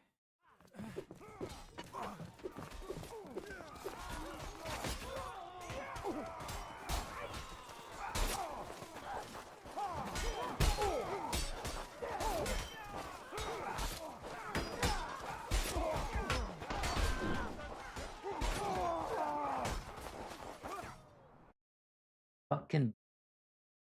Wait. I'm blind. Blind.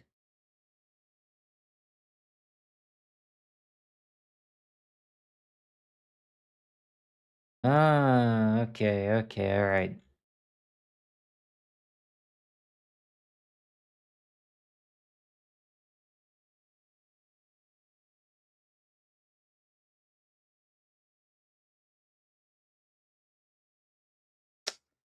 Alrighty, I got it.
All right, there we go.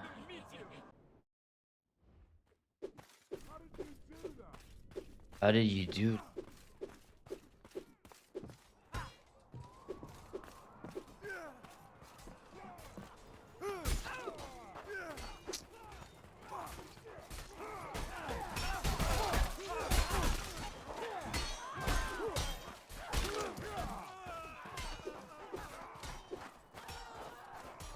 Nelson.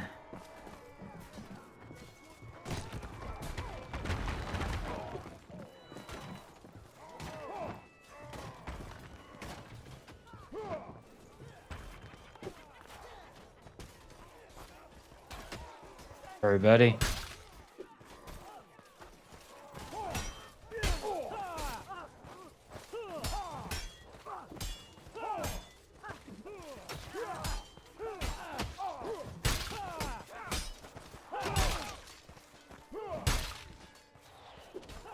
Nice.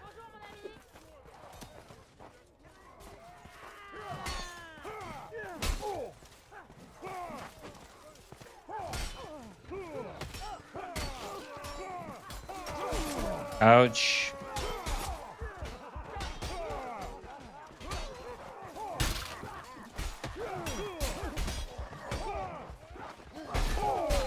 Could have survived that one. Oh, Murray escaped.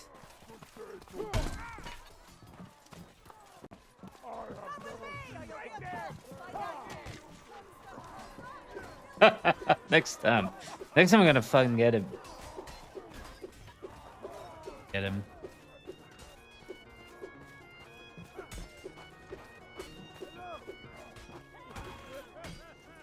3, 2, 1.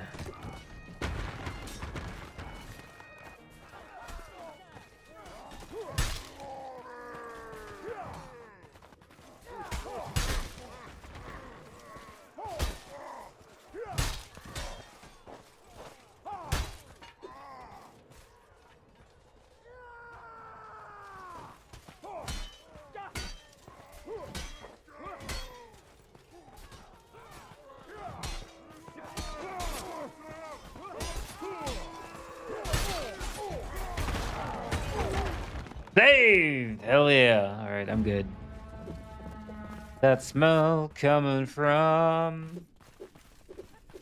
That smell coming from... Fuck it, baby.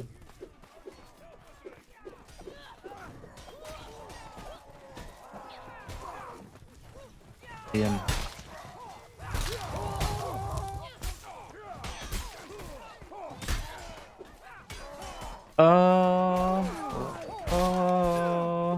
Didn't mean to kill him.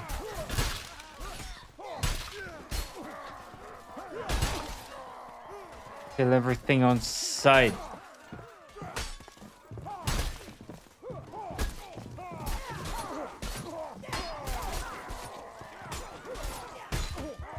Oh shit. Just survive that one. Never mind. Sometimes you survive some. Hey. Another one. Why do I always see Sleazy? We don't like each other at all, mate. Sucks game. What it is.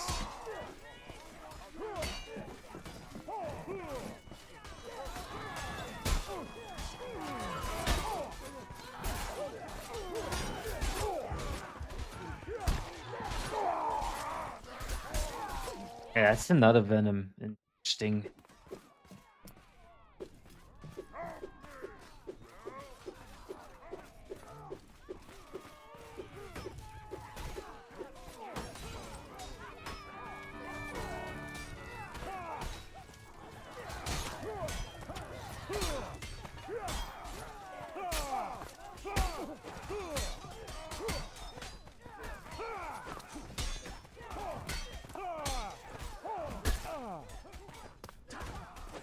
Come here.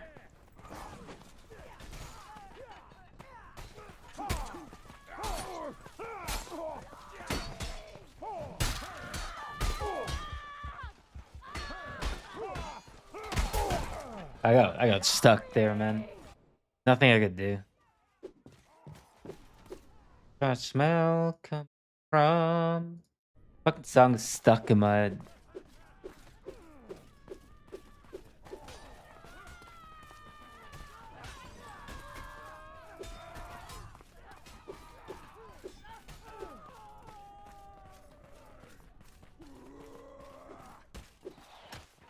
Close it. Appreciate see this.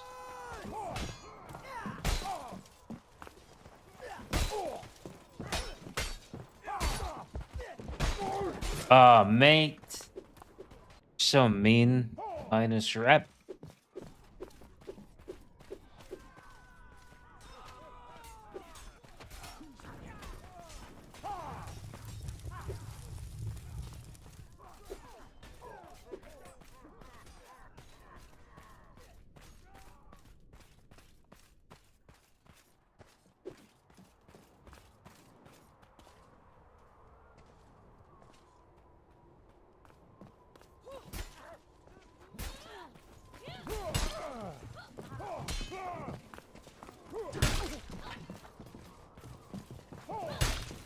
He didn't see me. What the fuck?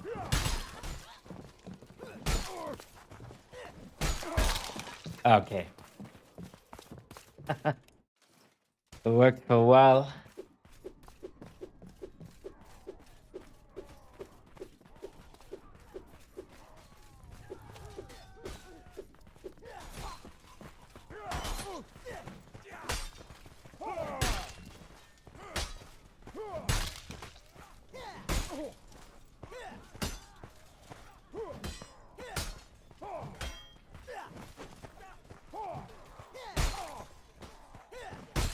What? Damn! Slick. Sick. Dog game, alright. Nelson. Going up here.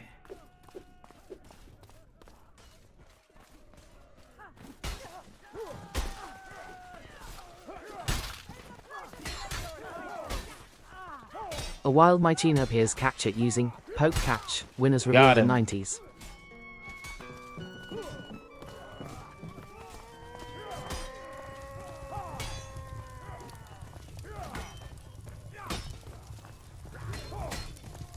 Oops. Stewie.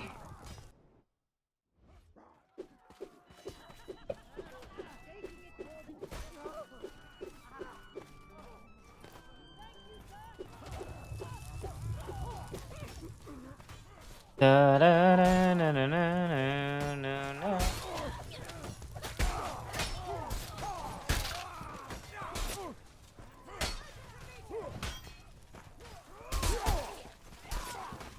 Mikey. Oh.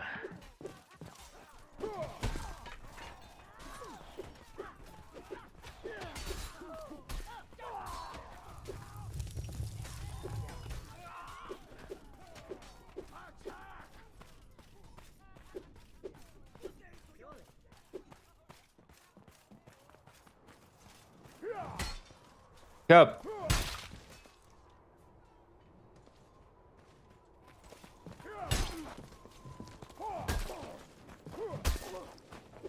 My Tina escaped. No one caught it.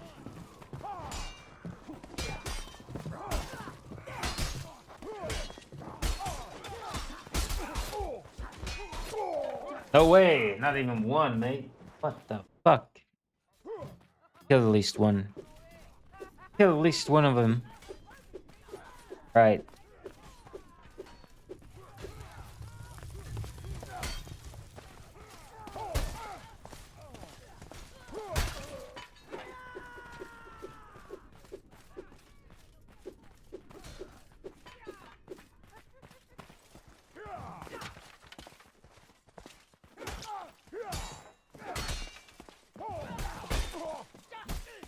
Just serious. Damn, this guy's too good. Like, honestly. Let's see.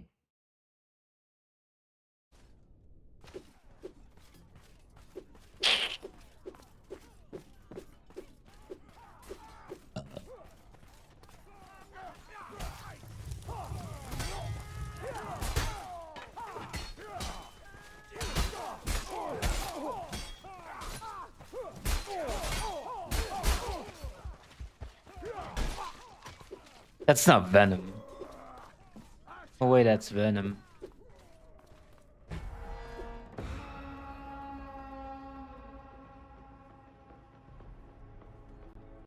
Most helpful team. I agree with you.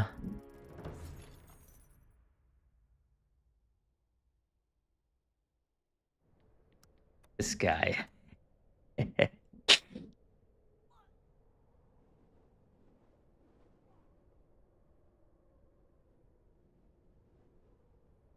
Where's that smell coming from?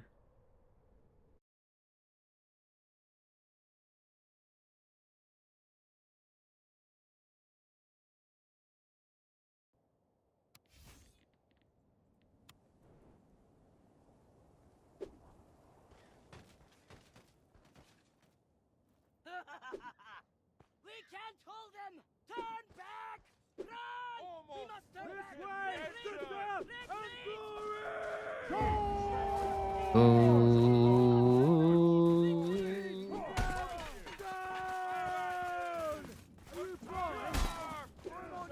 Whoa.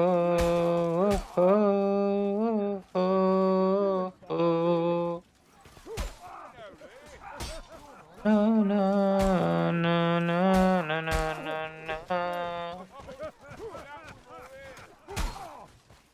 Oh, no, no, no, no, no, no.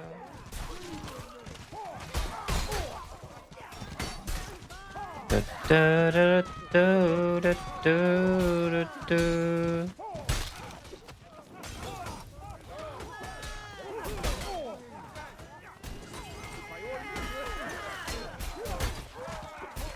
Vitex. Oh wait, Viser. Hit me like I couldn't hit you.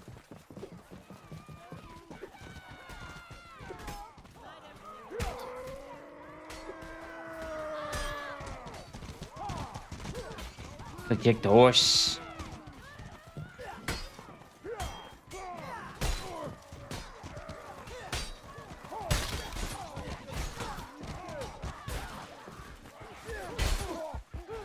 You're lucky your buddy was there, eh? Gun.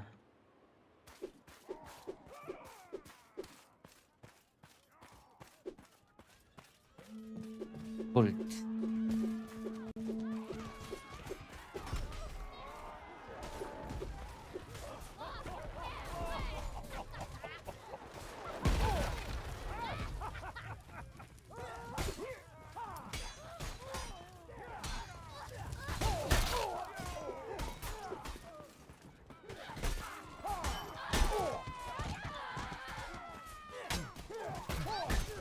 Wrong guy.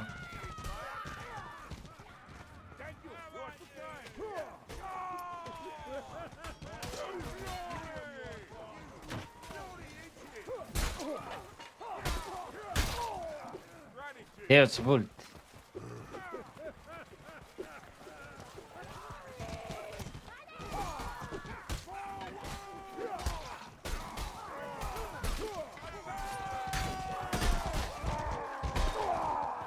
Didn't even see. Think, Lord, think.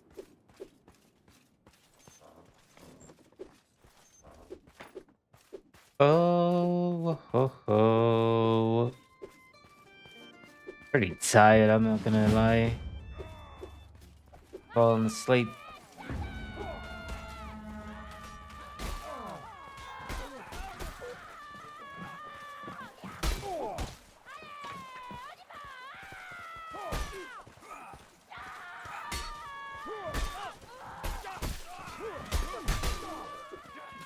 Cliché.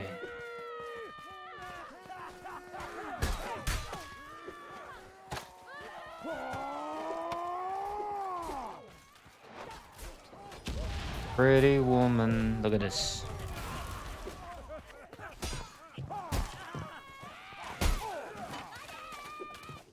Walking down the street, pretty woman. I'm sorry.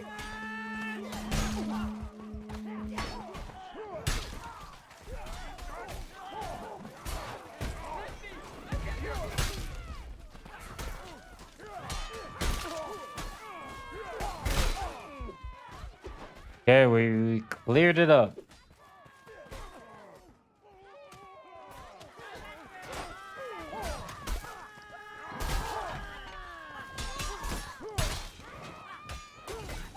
Clear it up. Oops.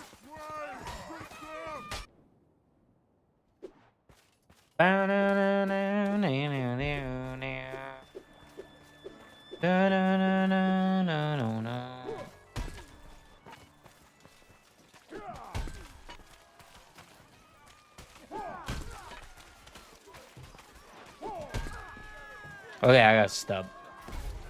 Stop it. Whoa.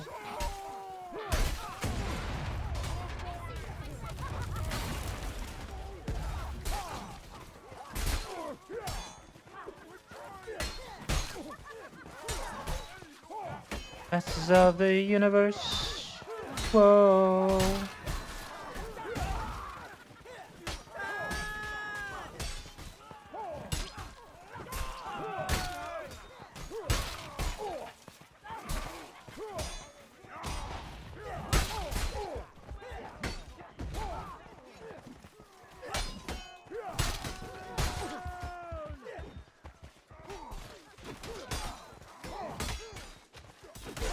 Oh, shot.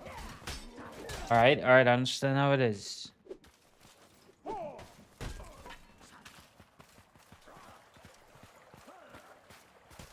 Bum bum ba-dum bum bum bum ba-dum bum ba-da-da-da-dum. Gotta push the card.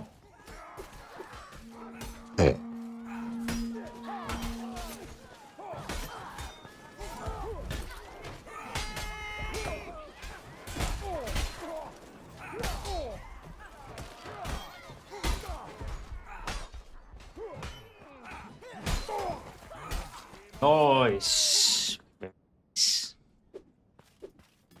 Oh, unlucky. Try again, I guess.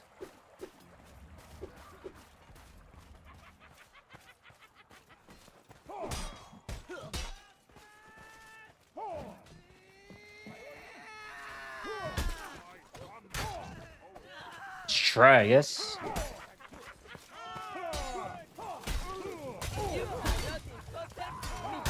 You are not important to me.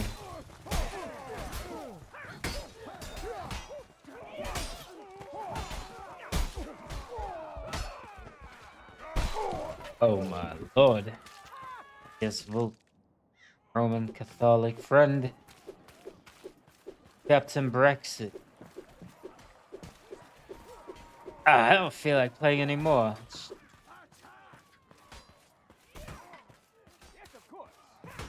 Clear this game with no survivors.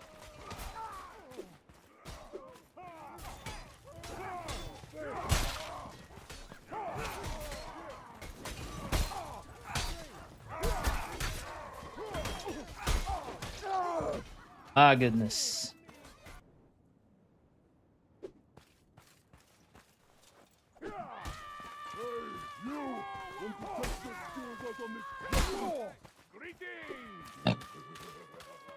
Ericsson.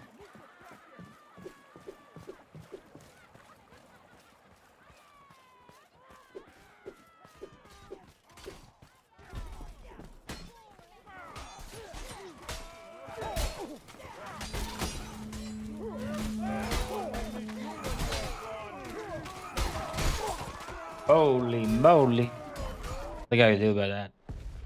Man, we're not gonna make it. Gonna make it, but it's gonna take a while.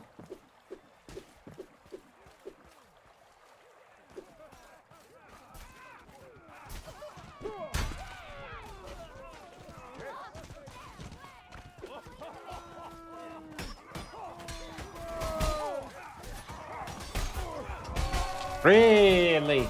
Come on, put a fucking flag already. Come on. I don't want to walk that much again. All the way back there. God damn it.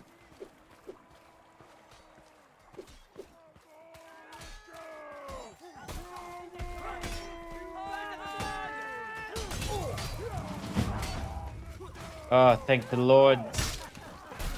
Thank the gods. We made it.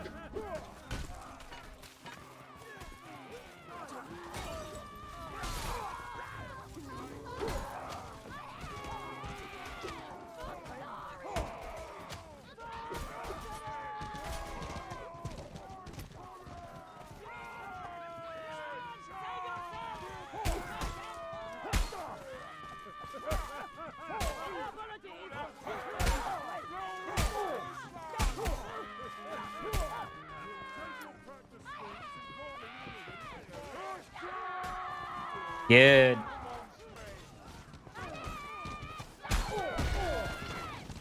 Fuck.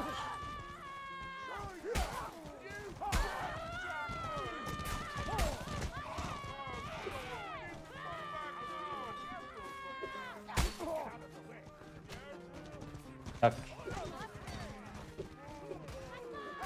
Uh-oh. Nice.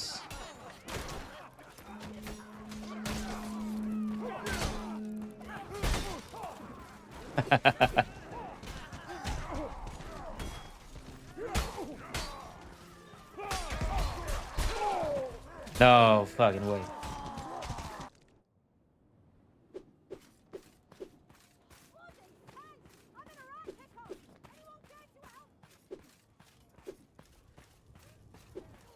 Tea and rum. I'm taking this one.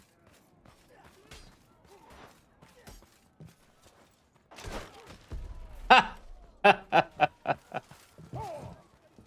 thanks to you. Someone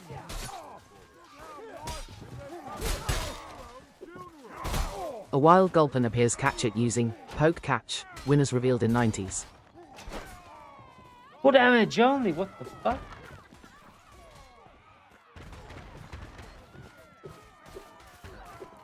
You're lucky you're alive, buddy.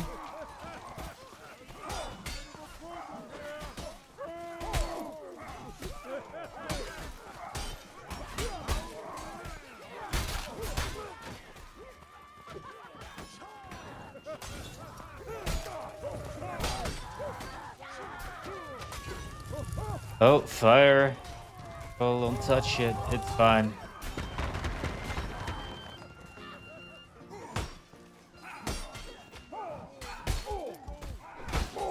What? Very yum yum. Get a little bit of blueberry yum yum. Never thought this gonna taste that good. For the king! I think it's a win. Let's win. Go. Here's bang.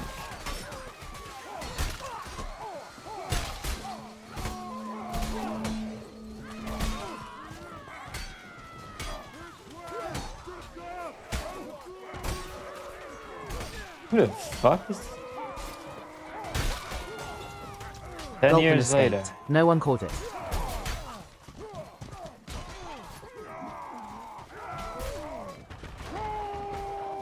Alright, he's the A, he's the A.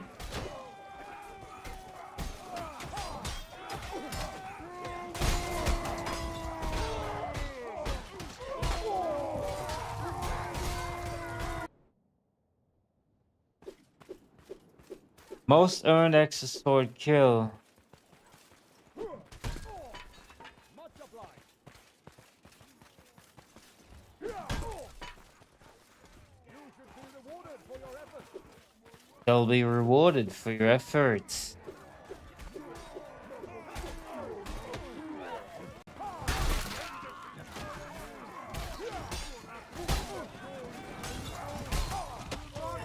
I don't understand those movements. I'll be honest. I don't understand those movements. Hey. Game.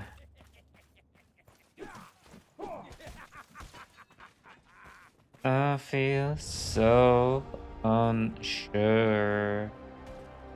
12 minutes left. Yes, close game.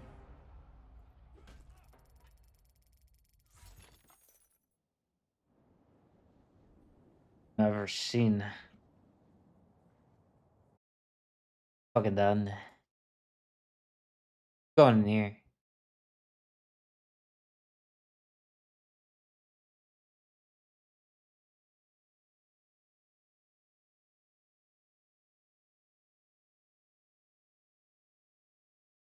Dream elements.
Real cunt, that guy. I'm just gonna say it.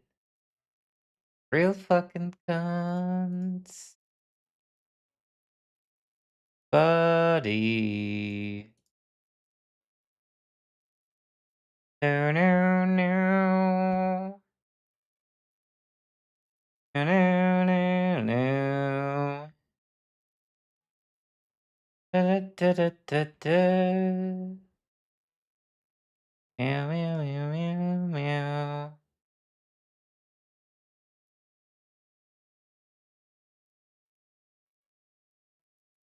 That's wise, I guess.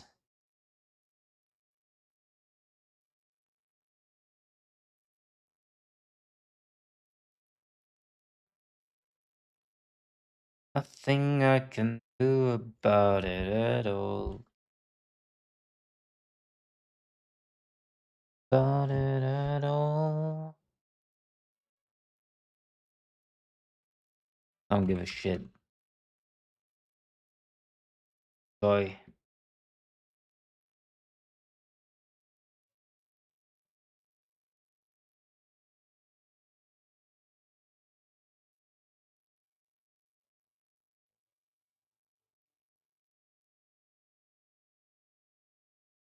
Oh, the misery. Everybody wants to be my enemy. Dead.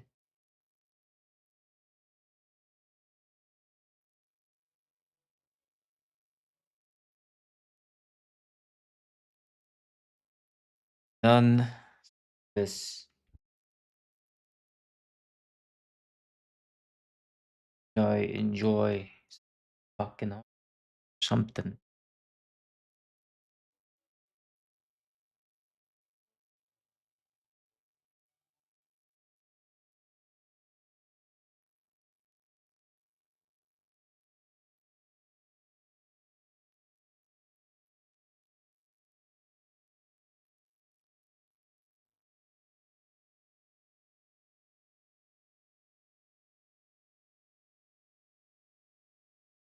Bum bum bum. AI? Hey everyone, and welcome to another video. Tonight we have Guys. 10 hours of horror stories. These are all of my favorite stories from the past month. There's some really, really good ones in here. If you do enjoy them, please be sure to drop a like rating. Let's see if we can reach 1,000 likes on this one. Liking the video ensures more people see the content, but it also just lets me know I'm doing a good job. Subscribing if you are new is also very much appreciated. We are very close to still my there, it's 2025 goal of unbelievable. I don't know what he wants here. 125,000 Look. subscribers. Get out. We are so close that if you aren't Get subscribed fuck yet, out. you might be number 125,000. Anyways, sit back, do whatever it is that you do to relax. Enjoy the no ad content right after the ad break after this intro. There won't be any more ads after that one. None during the stories, none in between the stories, nothing. Just 10 hours of horror stories. And as always, I hope you all have a great night. It's been about 7 months since I signed my Been about year-long 7 lease for months. this crappy apartment. I don't think I'll be making it another 5 months. I'm not sure if I'll even make it another night. My cheapness might have cost my life. I was going to make this a short cry for help before I remembered that no one would ever believe me, and it would be too late anyway. Hell, I wouldn't believe this if I stumbled across it. I'll just take my time here and pour my heart out. 7 months ago, I made what I now realize was the worst decision of my life. I moved into this dumpy apartment building after finally making the move out of my hometown. I had romanticized the idea of escapism so much. I pictured myself in New York City or something like that, walking down the sidewalk with some overpriced coffee in my hands and my tasteful messenger bag slung over my shoulder. I'd be walking to somewhere idyllic, maybe a get-together with new friends that took an interest in me or something like that. I never made it too far into that daydream. I just wanted to get out of that little rural town. It was one of those towns that was just a road with a bunch of sad old signs along it. Blown out buildings with occasional passing silhouettes that were once somebody's. Let's just say I couldn't afford New York City. But I could afford a small city a few hours from that rotting place of a town. It's a city with some high-rises and skyscrapers, but nothing that's going to put it on somebody's road trip. It's a pretty lonely place, honestly. It's old and tired like my hometown, but in a more industrial way. Walkability isn't much of a reality here, unless you want to take your chances with the harsh weather, or the rampant mugging. So there went my sidewalk daydream. Still, I wanted to make the most of the experience. I got an apartment right downtown for a reasonable price and figured life would improve from there on. However, I failed to truly grasp how much of a piece of crap the apartment was until I moved in. I was a little too naive at the time to understand the spectrum of stress caused by a landlord special. The doorknobs would come right off, the fridge never fully shut, the toilet wouldn't flush without some sacred jiggling sequence, and a whole mess of other inconveniences or hazards. This apartment also had a lot of strange features. The floor plan doesn't make much sense, and anyone with a shred of interior design knowledge, or even just self-respect, would have immediately crossed this place off their list. I was so desperate, though, that I didn't mind when I entered the apartment and just saw a hallway full of closed doors. I shrugged off how strange it was that each room was contained behind one of those doors, with none of the rooms connecting to one another. The kitchen is its own closed-off room. The living room, too. The only way to get anywhere in the apartment was to take the central hallway. It honestly looks like one of those hallway chase shots in Scooby-Doo or something. For how awful the place is, it's not small. There are a good amount of rooms, and I actually hadn't been able to fill one particular room until recently. When you walk into the place, there's the long hallway and then 9 doors in total. There's 4 on the left side, 4 on the right, and 1 at the very end of the hallway. On the right side, the doors in order are the living room, a closet, then my bedroom, and then the bathroom. On the left side, it starts with a kitchen, then another closet, the dining room, and a second bedroom. The 9th door in the middle is that extra room. I barely had enough stuff just to fill the other rooms, and I lacked any sort of motivation to do anything with the extra room for a while. I have a corner unit, so all the rooms on the right side of the apartment have windows, as well as the extra room. The extra room has these neat casement windows that I like to look out of, but offer little privacy. I had thought to make the extra room a sort of reading area, or a home theater type deal, but I was flat broke. The extra room is strange. It's really big and open. It feels like an apartment of its own. One night, I was in there just looking out the other surrounding high-rises when I noticed a light switch that had been painted over right next to the window. I didn't think much of it.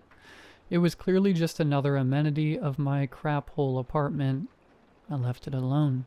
As time went on, I found myself in that extra room most nights just looking out the window. I didn't have the money for any fancy streaming services, nor friends to leech off of, so I just looked out that window most nights. It was peaceful, and at night the city looked bigger and more lively. I loved seeing all the different lights, the blurry shapes of people in their own world watching their TV or making dinner. It didn't take long for me to start picking at that point on that hidden light switch as I watched the world wind down every night. I'd chip away at the paint little by little with my finger while I was lost in my thoughts. It took a few days to make any sort of progress, but eventually I had peeled off enough paint to see the light switch. It was a different color than the new plain white paint that covered everything else. It was bronze, and the switch itself was almost antique looking. It got me wondering how old this building was. A few nights later, the old switch was finally uncovered. It caught the light in an intoxicating way, and I flipped the switch on and off a few times to see if it still worked and what it controlled. Nothing changed. The next night brought a heavy snowstorm.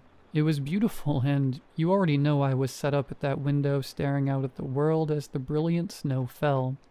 At some point, I was reminded of the bronze light switch and I flicked it, not remembering if I'd already tried it the night before. Nothing changed. I absent-mindedly flicked it again and noticed something strange out of the corner of my eye. A A light wild turned gibble on in the appears building capture across using the street. poke catch. Winners revealed in 90s. It was the rightmost room on the top floor of the neighboring high-rise, which was quite a bit taller than my building. At first, I just thought it was something new to look at. My hand still on the switch. I craned my neck up and leaned in to watch the new light. I lost concentration and flicked the switch down, and the room's light turned off. That caught my attention. I looked down at the switch and back up at the now dark pane of glass. I flipped the switch up, and at that exact moment the room's light turned back on.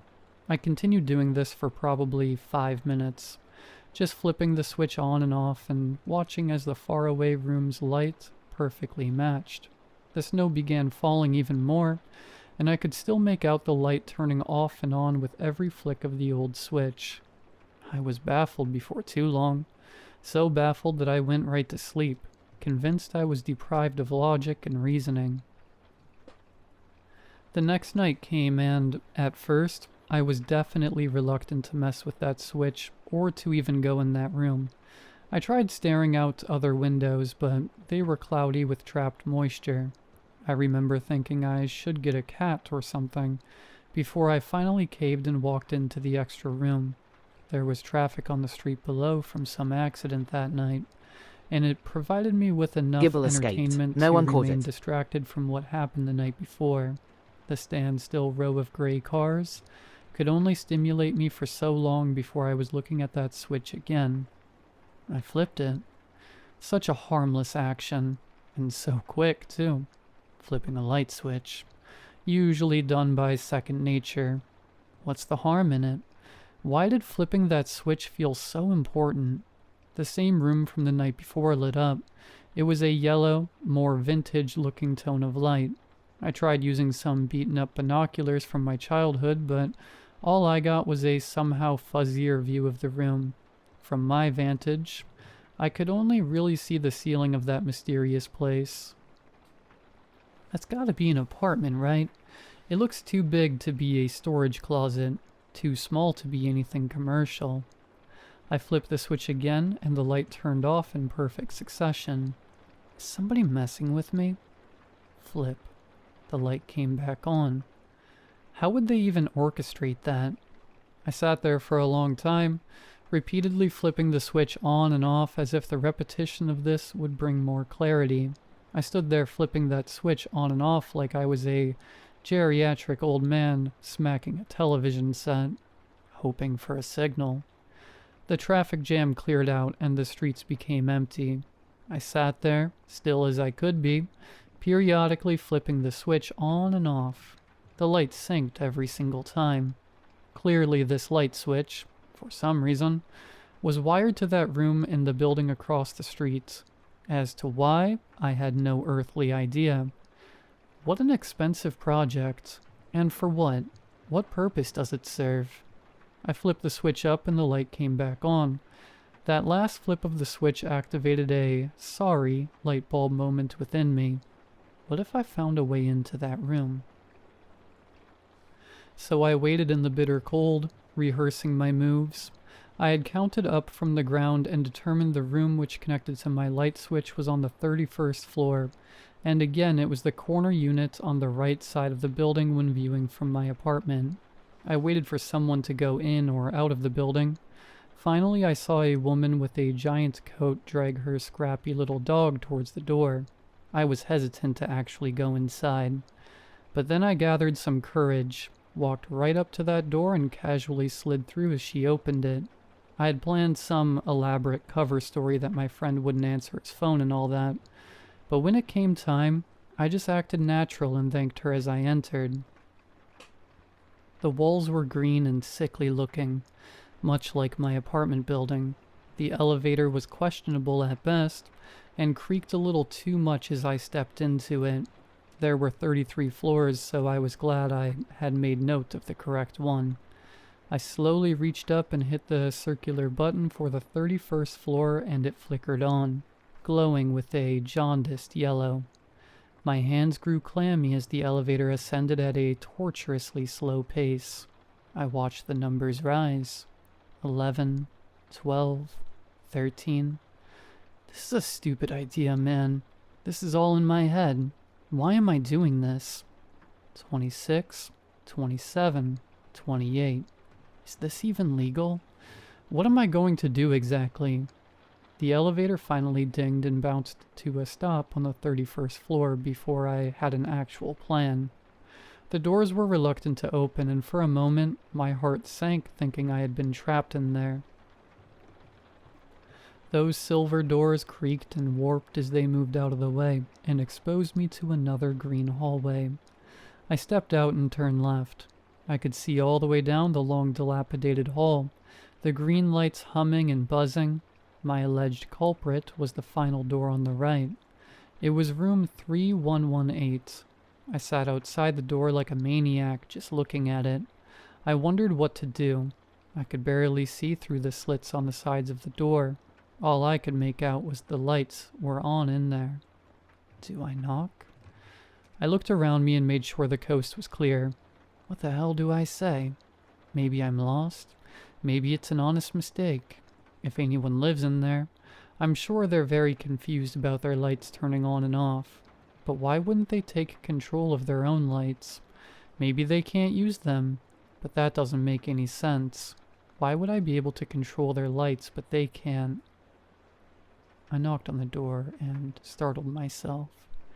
It felt almost automatic. Unsure of what to do, I started to shuffle away and make my retreat. Then I decided to stay and wait. I waited for a few seconds. The pause was long and uncomfortable enough for my hand to instinctually rise for another round of knocking. A faint and vague sound, dampened enough to even be of my own mind, but it was the sound of dragging, or a thud of some kind with something rolling afterward. What was that? The sound might have continued, or my mind might have kept wandering. Maybe the neighbors. The walls were thin in this place. I could begin to hear indiscernible conversation somewhere down the hall. I could hear the hissing chatter of a TV show somewhere else. Underneath all that, though, in room 3118, a rolling sound still. Maybe. What is that noise? I left not long after. I was getting freaked out, and I'm sure I would have freaked out anyone living there. When I got back to my place across the street, I felt very paranoid. I felt like I was being watched. I opened the squeaky door to my apartment, and the long, dark hallway of 9 closed doors now made me nauseous with dread. I wanted to leave that apartment behind and run back into my mom's arms or something. I felt like a child. I walked in, though, and I wish I hadn't. I took a scorching hot shower. It made me feel a little better, but I was still so paranoid. I kept hearing, or thought I was hearing, similar thudding and rolling sounds in one of the other rooms. Old pipes, that's all. It took some more courage to leave the bathroom and enter the cold, dark hall. I don't know what door to go through next. The kitchen door, bedroom door, or the extra door. My stomach was in a knot, but I thought I should probably try and eat something. It was around midnight by that point, and I felt hopeless knowing there were so many more hours of dark left. I looked down at my half-eaten peanut butter sandwich, and knew this knot in my stomach wouldn't go away if I didn't have some kind of closure. I wanted to go into the extra room and turn off that switch for the night. I braved the silent hallway again, and opened up the 9th door into that grand room that turned the faintest sound into a booming echo. I walked up to the big window I always looked out of and, with great caution, looked up at room 3118. The light was still on, and there was something up there now. I couldn't tell what it was, but it looked like a big shadow. It wasn't a person, but something boxy looking. Something square or just rigid, really. Furniture? Did someone move something around in there? I didn't know what I was looking at, and I honestly didn't have the mental space to think about it much longer. I flipped off the switch. I flipped it back on. I couldn't deny my interest. I was very invested in this whole ordeal now. The rigid thing started moving. At least, I thought it looked like it was slowly changing position. It moved very smoothly and very, very slowly. It looked like it was rolling or sliding. It rolled from the right side of the window to the left. I flipped the switch here and there to see if it made any sort of difference. Didn't seem to. I watched it roll along for a few minutes from right to left until I jumped at the sight of the neighboring window's light turning on. It was whoever lived in room 3116. I saw a person moving around in there, and it looked like a more elderly man. He looked like he was listening closely to something, as if there were an intruder in his house. I didn't know what to do, but now I felt intrusive watching this man fumble around. I decided to switch the light off in 3118, and try to forget about the whole thing. I wanted to remove myself from this weird nightmare entirely. I decided that the next day, I'd try to disconnect the switch and install some curtains. Find a new hobby. That all sounded like something rooted in everyday monotony, and I let the comfort of curtain shopping lull me to sleep. In my sleep that night, I heard the sound of aggressive wind chimes far away. They weren't very melodic wind chimes, sort of just one tone and reverberated. Then I heard an awful banging sound. It was loud and most definitely not a dream. It sounded distant, but it contained a lot of power. It was 3:48 a.m. I tossed and I turned until my bedroom started flashing red. I got out of bed and tried to see what was happening outside from my bedroom window, but I couldn't see through all the gloom trapped in between the glass. I had no choice but to go into the extra room if I wanted to see outside. There was a large fire truck that was blocking off one side of the road, and police were putting up caution tape on the other. Squad cars were rolling in one after the other. A few ambulances were present too, but it seemed like no one was in a big rush. They were all circled around, their hands waving about in a casual, conversational way. At some point, one of them looked up and pointed, and the others followed along. I followed the trajectory of the gestures all the way to the 31st floor. Room 3116 was now missing its pane of glass. The curtains whipped out into the open world, the lights were still on, and I could make out vague details of the interior. Back on the ground, a few paramedics moved out of the way long enough for me to see what I was already preparing to see. The old man from room 3116 was laying there in a confusing mess of fabric, flesh, and bones surrounded by a growing puddle of blood. I was shocked. What the hell is going on? What did I do? Am I losing my mind? Did I inadvertently kill that man? The next few days were a blur. My head was heavy with the endless hum of 1,000 different thoughts, all saying similar things. I felt an immense weight of guilt, even though there was nothing tangible that connected me to the old man's plunge. In my head, there was an ever-growing web of continuity. I uncovered the old switch. I flipped it incessantly, and, in doing that, I created or resumed something. That something looked like a giant rectangle that rolled around and made a man jump to his death. Or maybe it pushed him out by force. But why? None of this makes any sense. Maybe it's all just make-believe. I could have misunderstood what I saw. The rolling rectangle thing. Maybe it was just an illusion. That old man, maybe it's just a coincidence he chose tonight to leap. I know what I saw. I no longer was going into the extra room for any reason. The thought of that big empty space with that switch made me nauseous. I couldn't stand sleeping just a few doors away from it. I wanted to move out and get away. I should have done that. Reality doesn't make room for fiction, though. I couldn't and still can't afford to break the lease. Not by a long shot. That's 3 rent payments and a bundle of paperwork in this godforsaken building. The apartment's obviously outdated, so I thought about making a case for lead paint or something toxic that could maybe get me out of here for free. And quick, but I'm not sure how that'd blow over. I don't even know how to go about doing something like that. I chose the route of avoidance. If I could ignore the extra room, the mystery switch, the dead man's browning blood stain on the road, A wild tomorrow and the appears rolling captured using rectangle poke monster catch. whose Winners revealed in whereabouts weren't 90s. known, maybe it'd all just fade away with time. A few weeks went by and that strategy was seeming to work. Even in that short time, I was afforded some hindsight of the whole event.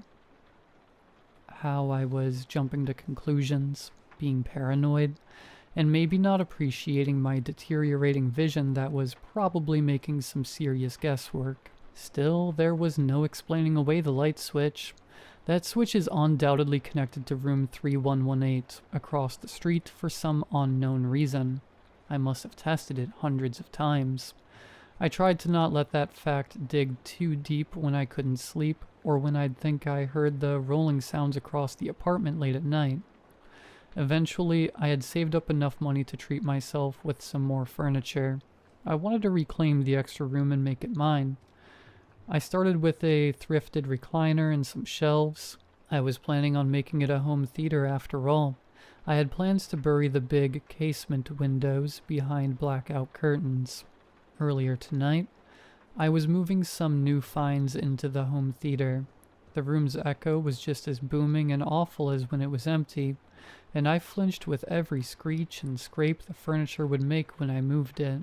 As I heaved the new TV stand around, my eyes subconsciously checked on Togedemaru room escaped. 3118, No one caught it. a reflex that must have been built into me after all those cold nights. The lights were off as I had left them the last time I flipped the switch. The lights were on in room 3116. Don't freak out. Maybe someone new moved in. I watched longer than I should have. I don't know why I'm so nosy, always trying to get to the bottom of everything. I watched and waited for any sign of movement in room 3116. I never saw a soul in there. At some point, the big coat lady came out of the building with her dog and, for some stupid reason, I felt compelled to go talk to her. I just need to be sure of something. I walked casually down the sidewalk, waiting to run into her again. I was going to ask her if she had a lighter, and then I was going to ask her if she had any information on room 3116. Eventually, she reappeared around the corner with her feisty little dog walking on its hind legs, strangling itself with the leash. I was leaned up on the wall next to the door I had snuck in weeks before, waiting to say my line. "Excuse me," I said. "Do you have a light?" She looked up with confusion. "Like a flashlight?" she asked. I flashed my carton of cigarettes. "Oh, no, honey. I've got asthma. Sorry." "No problem," I muttered back. I tried to come up with anything else I could say, so I could eventually segue into room 3116. Blanking, I simply stared ahead in disappointment. That's when I noticed the faded bloodstain on the sidewalk from the old man. I clicked my tongue. "Terrible what happened," I muttered. The big coat lady turned around and saw what I was staring at, understanding immediately. I know.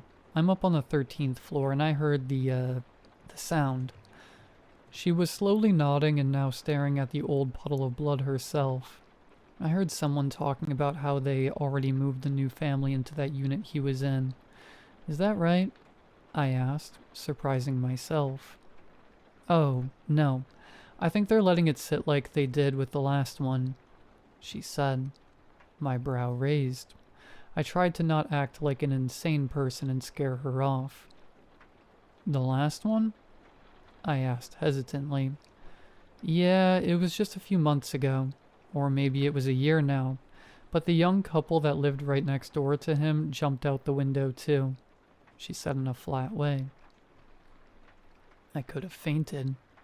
I felt dizzy and clammy, but I tried to keep my calm demeanor. "That is... wow. I'm pretty new to the building, so I hadn't heard," I stammered. I resigned from my niceties, and my eyes went out to focus as my mind began jumping to its newest conclusion. Somewhere in my peripheral, I noticed the lady nodding and looking down at her scraggly dog. "Well, it sure is hard out there these days," she said, breaking the silence. She shuffled through the heavy apartment door which slammed behind her, startling me. Torn from my trance, I quickly retreated back to my apartment. Crap. What does this mean? That rolling square thing lives in that room and what?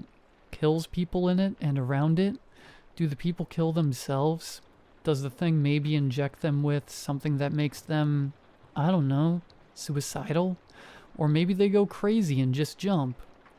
I was thinking like a lunatic, like one of the cracked-out vagrants wandering through the abandoned motels back in my hometown.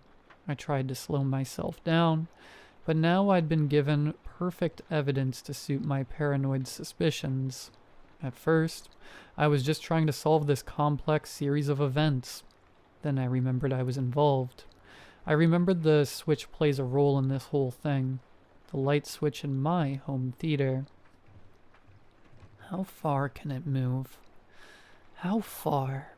Could it cross the street and climb the stairs and break in? Maybe it's quiet, or maybe it has some kind of way to silently open my door so I don't notice. So the neighbors don't notice. I found myself back in the home theater with some cheap whiskey in a plastic bottle. I sipped on it and enjoyed the aromantic sting that made me slowly feel braver with every gulp. I looked up at the 31st floor across the street. The lights were still on in room 3116. They're probably just cleaning it out. You need to calm yourself. None of this is your problem. I felt better and braver still with every new swig of the cruel whiskey. At some point, I hovered my hand over the light switch. The dwindling sobriety in me said no. The courageous, drunk in me said, I'm just curious. My sight was beginning to sharpen and blur, and I could tell I was swaying as I just stood in front of those windows. I was drunk enough to where I felt like an observer of a faded memory from the past. I was drunk enough to where any action felt insignificant, and all would be fine because nothing mattered.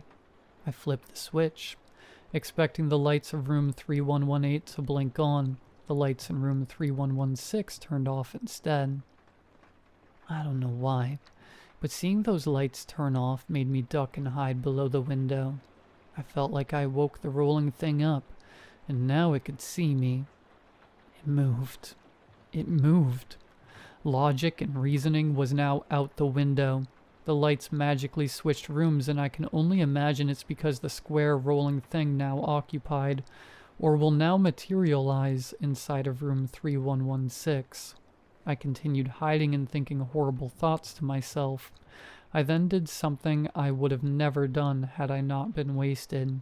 I grabbed a hammer and smashed the light switch. I smashed it into a million pieces and then smashed those pieces into dust. I'm sure my neighbors were fuming, but I had been quiet as a church mouse up until tonight. Both room 3118 and 3116 now had no lights on, and had made the drunken assumption that now they were both safe. This all began when I turned the lights on in 3118. Now the lights would stay off forever, and I made sure of it. Clearly, I didn't have the self-control to stop myself from tinkering with this unknown thing. I doubt anyone else who would live here would have much more discipline, so I smashed the switch into a million pieces. It wasn't long before I blacked out. Something woke me up hours later. It was deep into the night. I was still in the home theater and still drunk, but now also hungover. I tried to pull it together enough to figure out what woke me. I had thought it was a loud sound, but maybe it wasn't. The air felt like something loud had just occurred, but that was just a feeling. Maybe one of paranoia. I looked out the window and half expected to see another person or persons lying smashed on the ground after diving off the 31st floor. But I saw no such horror. Both 3118 and 3116's lights were still off. I rubbed my eyes and looked around the pitch-black room. I felt my blood freeze. There was a light on in my apartment. I could see the thin sliver of yellow illuminating underneath the door of the home theater. It's in. I wanted to run at first, but then I wanted to sit still and just listen. So I sat there, waiting for something. Maybe it was waiting for me to make a move. Then I heard it, muffled, maybe in the kitchen, rolling. Finally, I could hear the sound in finer detail. The wheels sounded heavy, like the sound of a stone tomb opening. The cheap hardwood floor buckled and cracked underneath those giant rolling wheels, which must have moved extremely slow and calculated, as if it was listening for my heartbeat. I was frozen with fear and confused. So confused. What kind of nightmare has my life become? I wanted to try and make a break for it. I thought about running as fast as I could down my awful hallway and ripping that front door open. It was only a few quick strides away. I sat up a little too quickly. Adrenaline was kicking in. A spring in the crappy second-hand recliner I had passed out on popped, causing an insignificant yet audible click throughout the house. Rolling followed. It was very slow. So slow that one's ear could lose the deep droning tone after long enough to background noise. I slowly sat back and the recliner crinkled ever so softly. The thing made a noise so intentionally imperceptible, I could hardly make it out. A metallic sliding sound, the sound of a door's latch being methodically opened. It was leaving the kitchen and maybe it was moving on to one of the other doors now. The yellow sliver of light went out, and the apartment was now totally dark. Rolling persisted, and I was barely able to perceive the noise. I spent the next few minutes sliding off my recliner with the precision of prey which I undoubtedly had become.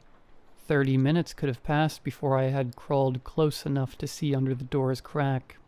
I carefully positioned my left eye to where I could see out into the black hallway just enough. Something impossibly dark. Darker than the natural blackness of night. It was just sitting in the hall, waiting. It was large and boxy, just like that silhouette in 3118. It looked to almost perfectly fit the dimensions of the hall, leaving me sealed in. I'm dead. Maybe not. Maybe I can call the police or something and distract it. It'd kill them though, right? Then I'd be a murderer. Maybe. Or maybe it would roll away. Maybe it isn't bulletproof. I can't have anyone else's blood on my hands. Maybe I can start a fire somehow, and then the fire department will be able to rescue me from the window. Maybe that's the stupidest thought I've ever had. Too much noise. I can't make any noise. I can't make a sound or it'll come get me.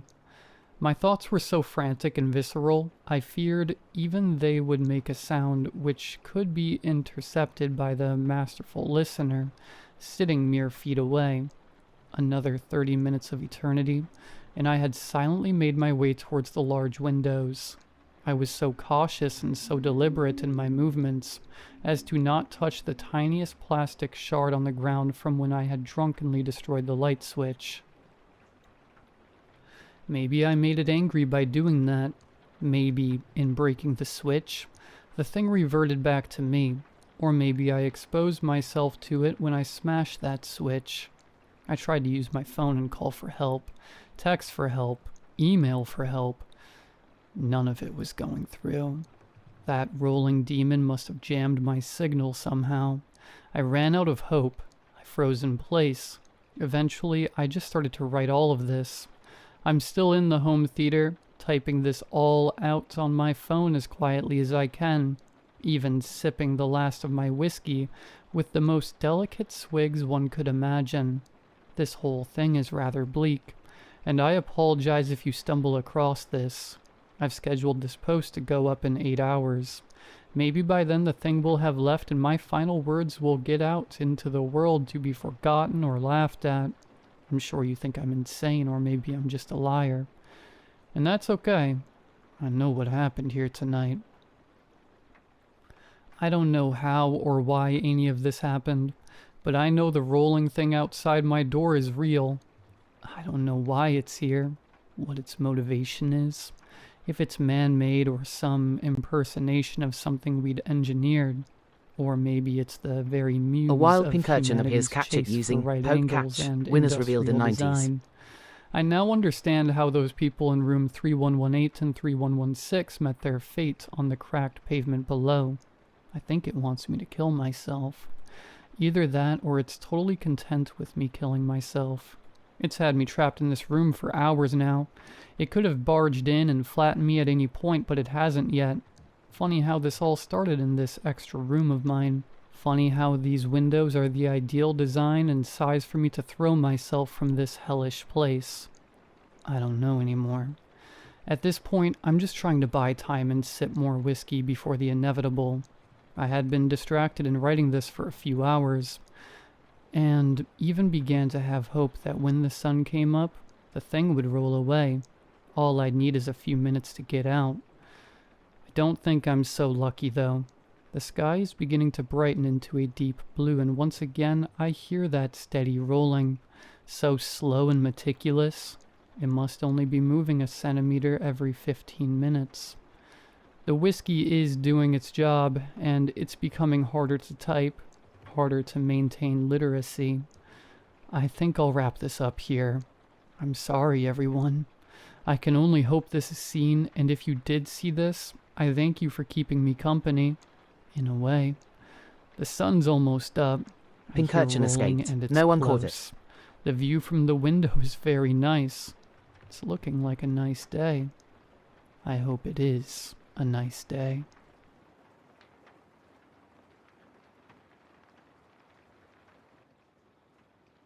I've always believed certain places absorb energy. Not just haunted castles or graveyards, but places where a lot of people pass through. Airports, train stations, hotels. Especially hotel rooms. See, I used to work night security at one of the poshest hotels in Dublin City. 5 stars, marble floors, high-end clientele. That kind of place. You'd think nothing dark could touch it, but let me tell you, money doesn't stop the weird stuff from creeping in. It started around 2:17 a.m. I remember because I was mid-yawn, flipping through the camera feeds when the front desk patched a call through to security. A man's voice, panicked, breathless. "My wife's in the bath. I think she's not breathing." I snapped upright. Me and this other guard, Mark, rushed to room 237 on the 8th floor. The hallway was dead quiet, the kind of quiet that feels wrong, like the building itself is holding its breath. We pushed in. The guy was pacing around, soaked from the waist down. The bathroom door was wide open. I'll never unsee that moment. She was in the tub, completely still, water up to her shoulders, eyes open but not seeing. We dragged her out, tried CPR. I was counting compressions under my breath while Mark gave breaths. Her skin was cold, like not just chilly, cold, like touching stone. I knew it was too late, but we had to try. Police arrived within minutes. The moment they stepped in, they told us to stop. One of the officers pulled me aside and said quietly, "She's been gone a while, a couple hours at least." The husband told them they'd argued earlier. He stormed out, came back, saw her in the bath, assumed she was just soaking and went to bed. Said he only got suspicious when she didn't join him. No obvious signs of violence. No water overflow, no witnesses. They couldn't charge him, but between us, staff, cops, even the paramedics, we all felt it, that gut pull, that something's off feeling. He checked out the next morning, quiet, calm, not a single tear. Room 237 was locked off for 3 weeks. Housekeeping deep cleaned every inch. Management said, accidents happen, life moves on. They reopened the room like nothing happened. No priest, no sage, nothing. Just fresh linens and a new bar of soap. The first person to stay in that room after the death was this woman named Liz. She was a regular, corporate client. Stayed at least once a month. She always asked for a high-floor room. She got 237 without knowing anything. Next morning, 6:50 a.m. She's at the front desk with her suitcase and this look like she'd seen hell. I was walking past when she said, loud enough for guests to hear, "That room is haunted. I didn't sleep a second. Something's wrong with it." She said she kept hearing dripping water all night, not just from the bathroom, like it was coming from the walls. At 3 a.m., the taps in the bathtub turned on by themselves. Full blast. She walked in and turned them off, soaked her slippers. Then, 5 minutes later, the shower started. She swore she hadn't touched anything. She said she kept smelling something. Floral, like old roses but rotten, like death wearing perfume. We offered her another room. She refused. Said she was checking out for good. Never came back. After that, room 237 got a reputation. Internally, guests kept requesting room changes after one night. Some didn't even last that long. There was this German businessman who called at 1:03 a.m., whispering like he didn't want someone to hear. "I think someone's in the bathroom." I asked if he saw anything. "No," he said, "but someone is coughing. A wet cough." I went up. Bathroom was empty, but the floor was damp. Towels crumpled in the corner. The toilet had been used, seat up. Water moving like it had just flushed. The guy hadn't gone in all night. He checked out the next morning without breakfast. A honeymoon couple stayed there once. The woman came down at 4:12 a.m. in her pajamas crying. She said she saw a pale woman standing at the foot of the bed, dripping wet, not moving, just staring. Her husband didn't see anything, but he confirmed the room temperature dropped 10 degrees in minutes. I checked the thermostat. It was set to 23 degrees Celsius. The room was at 14. No windows were open. I started dreading that room. Even walking past it gave me this tightness in my chest, like I was being watched. I'd make rounds and literally speed walk past it. Once I was reviewing CCTV around 2:20 a.m., same time the original call had come in, and I saw something weird. The hallway camera outside 237 glitched, just for a second, but when I paused the footage and zoomed in, there was a shadow, not a person, a shape, just outside the door, like someone was standing there pressed against it. I replayed it 100 times. Mark saw it too. "It's probably compression error," he said, but his voice shook when he said it. Management refused to shut the room. They said we'd get sued if we told guests. Unless you see something tangible, it's superstition. So we kept assigning the room, but we started calling it the bathtub room behind closed doors. The cleaners hated it. They'd go in pairs. Even when nothing moved, the mirror always fogged up on its own. Once, one of the maids, Rosa, swore she saw the words, "Don't leave me," written in the steam. But when she called her coworker over, it vanished. Guests who stayed more than one night always complained of water sounds. Dripping, running, gurgling, sometimes crying. One guy swore his sheets were damp every morning, like someone had gotten in the bed wet. Then came the worst night, 3:08 a.m.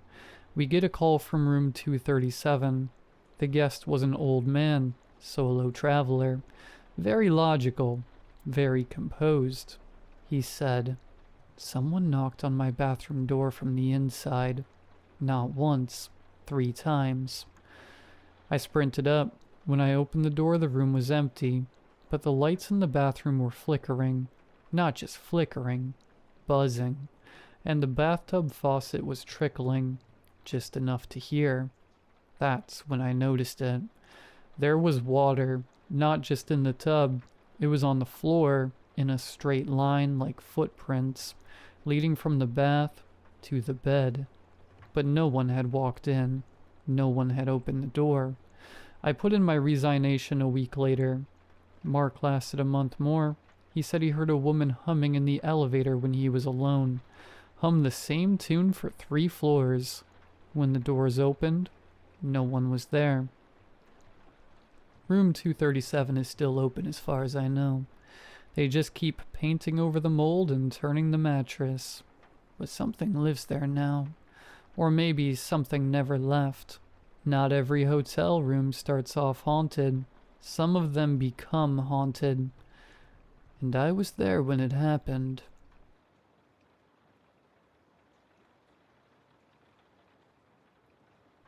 Paid hitchhiker, $150 per hour. 2-hour nights, Monday through Friday, 8 to 10 p.m. I did the math in my head, about $6,500 a month. Not bad. As that thought sank in, I realized studying music theory had probably been a mistake. Still, I decided to reply to the listing. I answered a few questions, attached my resume, though I wasn't sure what good that would do, and hit send. Almost instantly I got a response. I'd half expected that. I couldn't imagine many people jumping at this position. Thank you for your interest in the hitchhiking position. We're excited to invite you to move forward with the interview process, and we look forward to getting to know you professionally. I typed back quickly. Thanks for reaching out. I'd be glad to move forward with the interview. What dates and times work best for you? The reply came moments later. Friday, followed by a set of coordinates. I plugged them into Google Maps. The destination was a small building on a long road in the middle of a forest. On street view, the place looked distorted, almost blurred. All I could make out was a sign. No soliciting, no religion, no unscheduled meetings. It was Wednesday then. I tried to convince myself I didn't need the money, that it wasn't worth the risk. But the truth was, I did need the money. Badly. I was drowning in debt, and every last dollar would help. By Friday night, I was in my beat-up car, headed toward the coordinates. When I arrived, I saw the rest of the building the street view had obscured. It was larger than I'd imagined. 2 stories and a basement, the latter revealed by the rows of windows sunk into the foundation. The whole place was gray concrete, punctuated by thin sheet metal doors. I tried the front door. Locked. Knocked. No answer. So I sat on a wooden bench about 15 feet from the entrance and waited. It was 7:30, the forest nearly pitch black, when 2 pairs of headlights appeared on the driveway. From one car stepped a tall man with thinning black hair. From the other, a scrawny kid, maybe 19 at most. The tall one approached first. "Hello, my name is Jeffrey." "Devin," I replied. "This is your partner, James." "Partner?" I asked. I glanced at James. He was gripping his right bicep tightly with his left hand. When he noticed me looking, he released it, raised a hesitant hand in greeting. I waved back with an awkward smile. "Yes," Jeffrey said evenly. "Your partner." After a long silence, he added, "Shall we head inside?" I nodded, and we followed him in. The interior was exactly what I'd pictured. Bare concrete walls, dim light, and a single desk in the middle of the room. Jeffrey took a seat, and James and I sat opposite him. "Can I ask you both a question?" Jeffrey said, pen poised above a sheet of paper. We nodded. "What was the most scared you've ever been?" I hesitated, hoping James would answer first. He didn't. "My house was broken into when I was 16, I said, giving a small, nervous laugh at the end. Jeffrey scribbled something down, then he turned to James. "I don't know," James muttered. Jeffrey studied him for a moment, then nodded. "Very well. Shall we get you both suited up?" We exchanged a glance and answered, "Sure." He led us to a small room with a closet and 2 changing booths, handing me a bag of ragged, tattered clothing. He gestured for me to change. Inside the booth, I slipped into the clothes. They looked filthy but smelled surprisingly clean. When I stepped out, I saw James. A wild rebel He appears was catch dressed it in a using perfectly poke tailored catch. suit, Winners revealed in spotless 90s. and elegant. We stared at each other in confusion. Jeffrey just grinned, wide and satisfied. "Perfect," he said. "Devin, follow me, please. We'll need to touch up on your look a bit more." He guided me toward another door leading down to the basement. At the center of the room stood a red vanity table, stocked with makeup. "Sit," Jeffrey instructed. I sat, staring at myself in the mirror. I wondered how on earth I'd ended up here. Jeffrey went to work with brushes and sponges, moving with the ease of experience. When he finished, my reflection looked ragged. My face dirtied, hair greasy, eyes sunken. We went back upstairs. "Your turn," Jeffrey said to James. James descended into the basement as I waited. When he reappeared, his transformation was startling. His hair was neatly combed, his skin glowing, his eyes an unnatural bright blue. Contacts, I guessed. Jeffrey clasped his hands together. "Now, a few rules before you head out." He recited them one by one. "Never enter the black truck, even if it seems like your last hope. If you ever see a man identical to yourself, get into the car, nod to him, and exit immediately. Rebel escaped. No one If the caught radio it. is set to 99.3, get out of the car, no matter how fast it's moving. Never allow your driver to pick up another hitchhiker." "Everything clear?" We both nodded. "Wonderful. Please, follow me."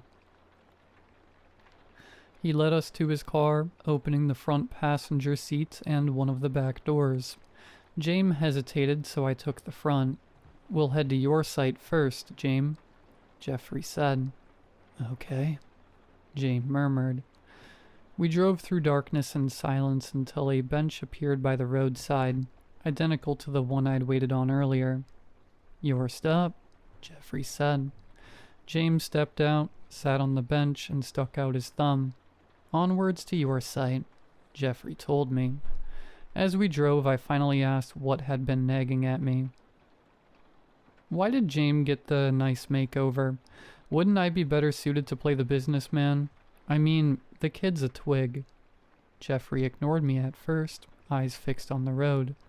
Then he smiled, put the car in park, and leaned over to pop open my door. "Remember to tell them to bring you right back to the building," he said. "You didn't tell James that," I pointed out. "Don't worry," Jeffrey replied. "He knows." I figured he'd gone over more rules with James during his makeover. I stepped out and sat on the bench. About 30 minutes passed before I saw headlights. I stuck my thumb out, but the car flew past, not even slowing. 10 minutes later, the woods behind me stirred. At first, just rustling, then twigs snapping, something pacing, circling, the sound of deliberate movement, closer each time I ignored it, and then the black truck arrived. It didn't appear down the road like a normal vehicle. It was there, headlights already blazing, horn already screaming. The air itself seemed to vibrate from the sound. The beams of light blinded me, catching every raindrop, every speck of dust in their glare. I shielded my face as the truck crept toward me. The horn blared again, long, metallic, almost animal in howling pitch. "Get the hell in," a voice shrieked from inside. Not one voice, but dozens, layered over each other, all mismatched in tone but perfectly in unison. Through the windshield, shadows moved violently, like a crowd crammed into a space meant for one driver. Faces slammed against the glass, mouths wide, eyes wide, distorted. I couldn't breathe. My legs felt like they were tied down, every instinct screaming at me to run, but I stayed rooted. The truck edged closer, engine rumbling, horn stabbing through the night again and again. "Get in, get in, get in." The forest behind me fell silent, as if whatever had been lurking stepped back to give the truck room. I sat perfectly still, fingers digging into the bench. I don't know how long it lasted. Time felt suspended, the horn pressing into my skull like a migraine. Finally, the headlights clicked off. The voices stopped. The truck was gone. No sound of an engine retreating, just gone. I was alone again. Another 20 minutes passed before I saw the next car. It crawled along the road at an unnatural pace, 15 miles per hour at most. No sound of an engine, just tires crunching gravel. When it reached me, The driver's window rolled down, and I saw myself. Not just a resemblance. Me. Identical down to the tattered clothes, the smeared makeup, even the way I hunched forward on bad posture. His eyes locked on mine. He didn't smile, didn't wave, just waited. The silence was unbearable. I walked toward the car, my stomach flipped, but I couldn't stop. I opened the passenger door, stepped in, and sat. We didn't speak. He didn't look at me again. He simply tapped the wheel twice with one hand, like a signal. I nodded back, throat tight. The moment I closed the door, he pressed the gas, the car jolting forward with impossible speed. But after no more than 100 feet, he braked, and I knew, get out. I opened the door, stepped into the night, and the car was already gone. No taillights, no trace, just emptiness where it had been. I exhaled shakily, realizing I'd been holding my breath the whole time. Finally, a normal car appeared. The driver leaned out. "Where to?" "Just up the road," I said quickly, desperate to leave. For a moment, I panicked. I hadn't checked the radio. My head snapped toward it. 112.7. Safe. Relief washed over me like air after drowning. On the way back, the driver squinted at the roadside. "Jesus, what happened to that guy?" he muttered. I followed his gaze and my heart collapsed. James. He was sprawled out in the gravel, one arm twitching weakly, blood spreading in a dark halo beneath him. His white shirt, once perfect, was soaked red. His face was pale, slack, but his eyes were still open, still alive. "Stop the car," I yelled. The driver slowed, uneasy. "I don't know, man." "Stop." I threw the door open before the car even halted, stumbling onto the shoulder and running to him. James, it's me." He turned his head with visible effort, his lips trembling like he was trying to form words. A wet cough sprayed crimson down his chin. His hand shook as it reached towards me. I gripped it tight, but his grip was ice cold, already fading. He coughed, body shuddering. "Don't let them." His eyes darted toward the trees as if something was watching us. Then back to me, wide and terrified. "Promise me."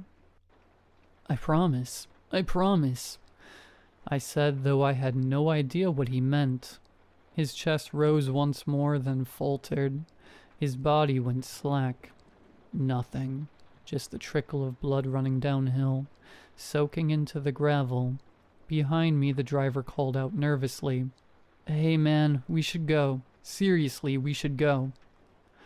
I pressed James' hand to my chest one last time before laying it down.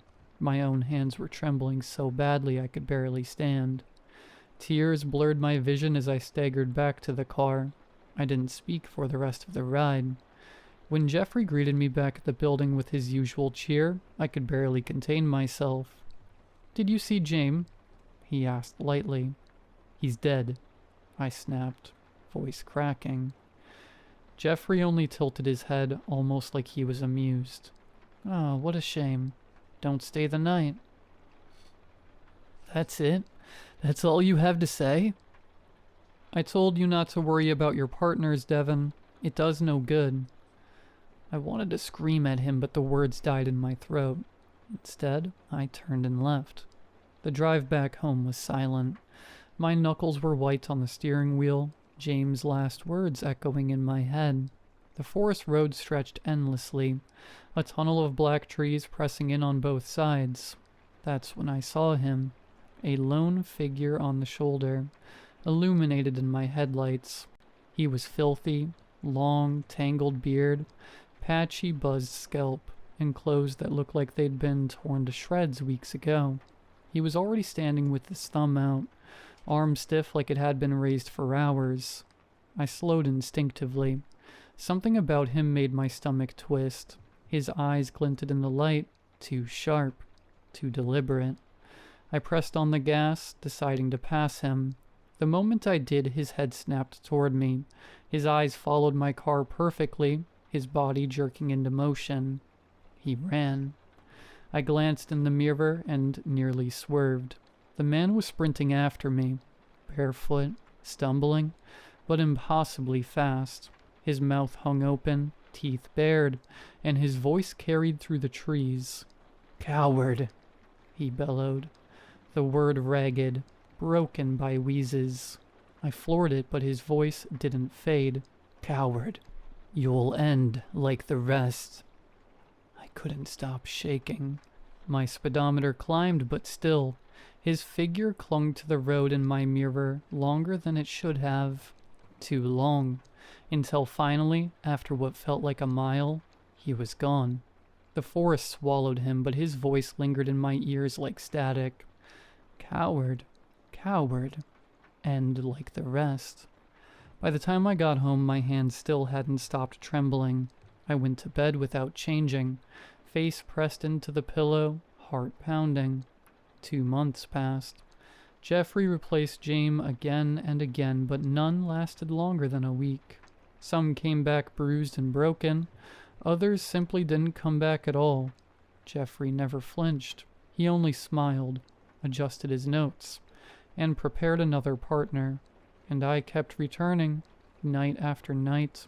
Each ride gnawed away at me. The rules ran laps in my head even when I was home, as if the job followed me there. Tomorrow night, I've decided. I'm going to talk to Jeffrey about quitting. I've already rehearsed how I'll say it. Firm, polite, like it's just a simple resignation. I hope he understands.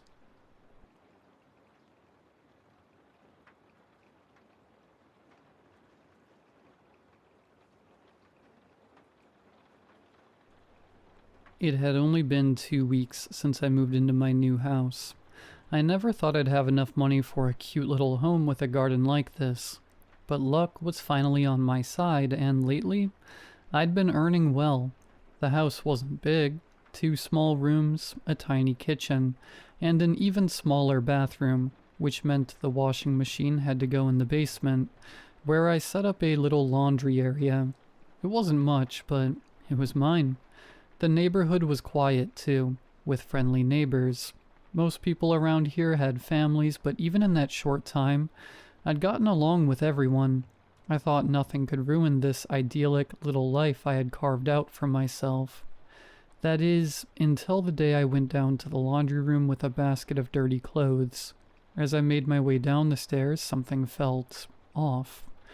There was something hanging from the narrow wall between the shelves, something I didn't register at first. When I turned on the light and stepped closer, I finally realized what it was. A hand. A human hand was sticking out of the wall, only up to just before the wrist. It dangled lifelessly. A man's hand. It looked as if someone had been sealed inside the wall. Cold sweat broke out all over me. What the hell was this?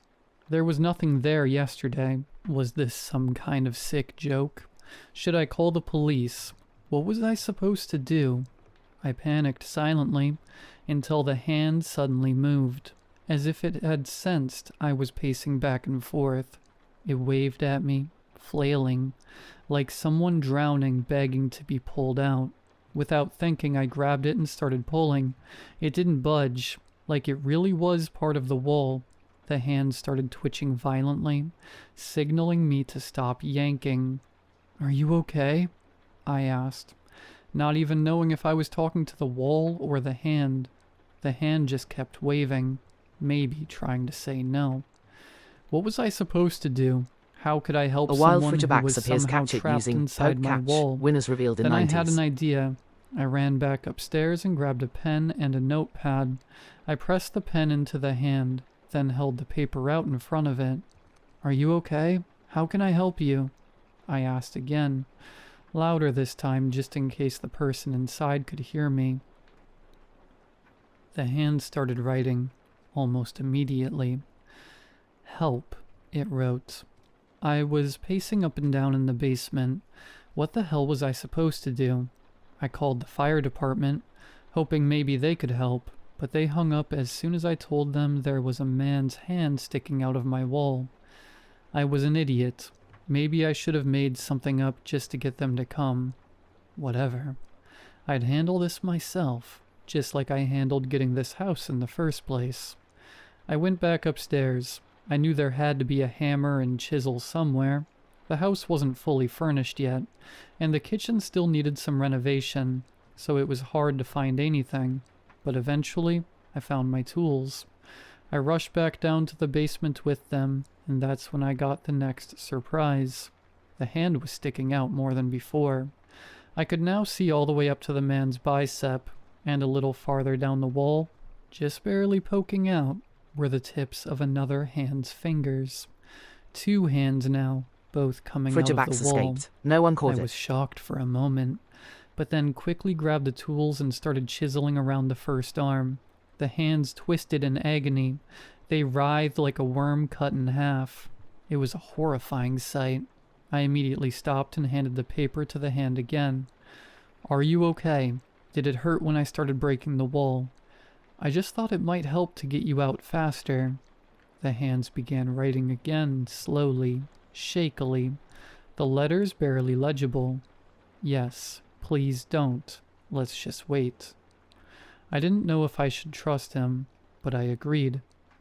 Who was this man, and how did he end up inside my wall? Some kind of experiment? What the hell was going on? I brought down a chair for myself, sat there waiting, staring at the wall, or more precisely, at the man inside it. That's when I noticed something near the bottom of the wall. A few toes were sticking out. My wall looked like someone was trying to walk out of it, just very, very slowly. What the hell was happening here? I gave up on the idea of calling for help. No one would believe me anyway. I'd deal with this on my own. Whatever it was. "What's your name? Who are you?" I asked, getting up from the chair. The hand started writing on the paper again. "My name's Jack. I don't know how I ended up here. I was just walking home from work." I eyed the hand suspiciously again. This was all too weird. How did Jack get here? And how was he even alive with most of his body trapped inside a wall? But there wasn't much I could do for him. Anything I tried caused him unbearable pain, and I couldn't help him get out any faster. I was starving by then, and I had spent nearly the whole morning down there, so I ran out to grab food from the nearby diner. I rushed faster than I ever had in my life.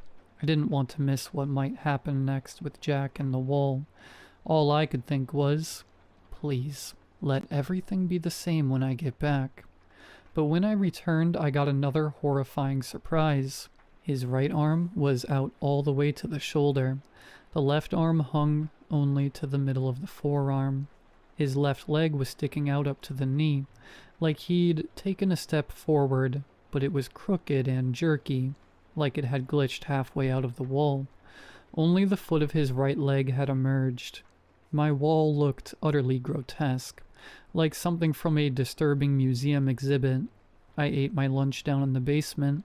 I didn't want to miss a single moment, but whenever I was there, Jack barely moved.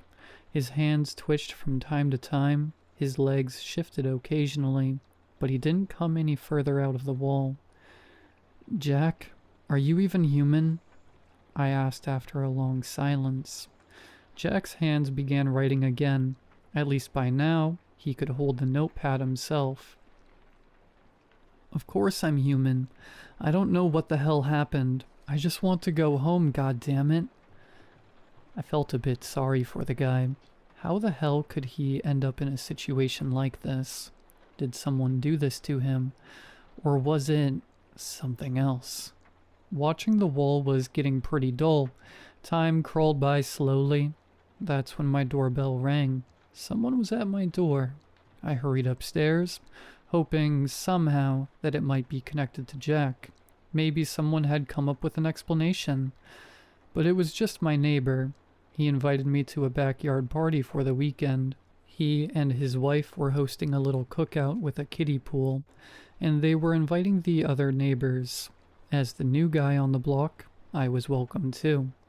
The thought crossed my mind to mention Jack in the basement, but as soon as I was about to say something, I realized it was better to keep my mouth shut. Not exactly the best first impression to say, "Oh, by the way, I've got a half-naked man coming out of my basement wall." I'd sound like a lunatic, or a killer, or both. So I just accepted the invitation and said I'd bring something as a gift. As soon as the neighbor left, I rushed back downstairs, and thank God I hadn't said a word about Jack. His right arm was still only visible up to the shoulder, but the left was now out to the top of the elbow.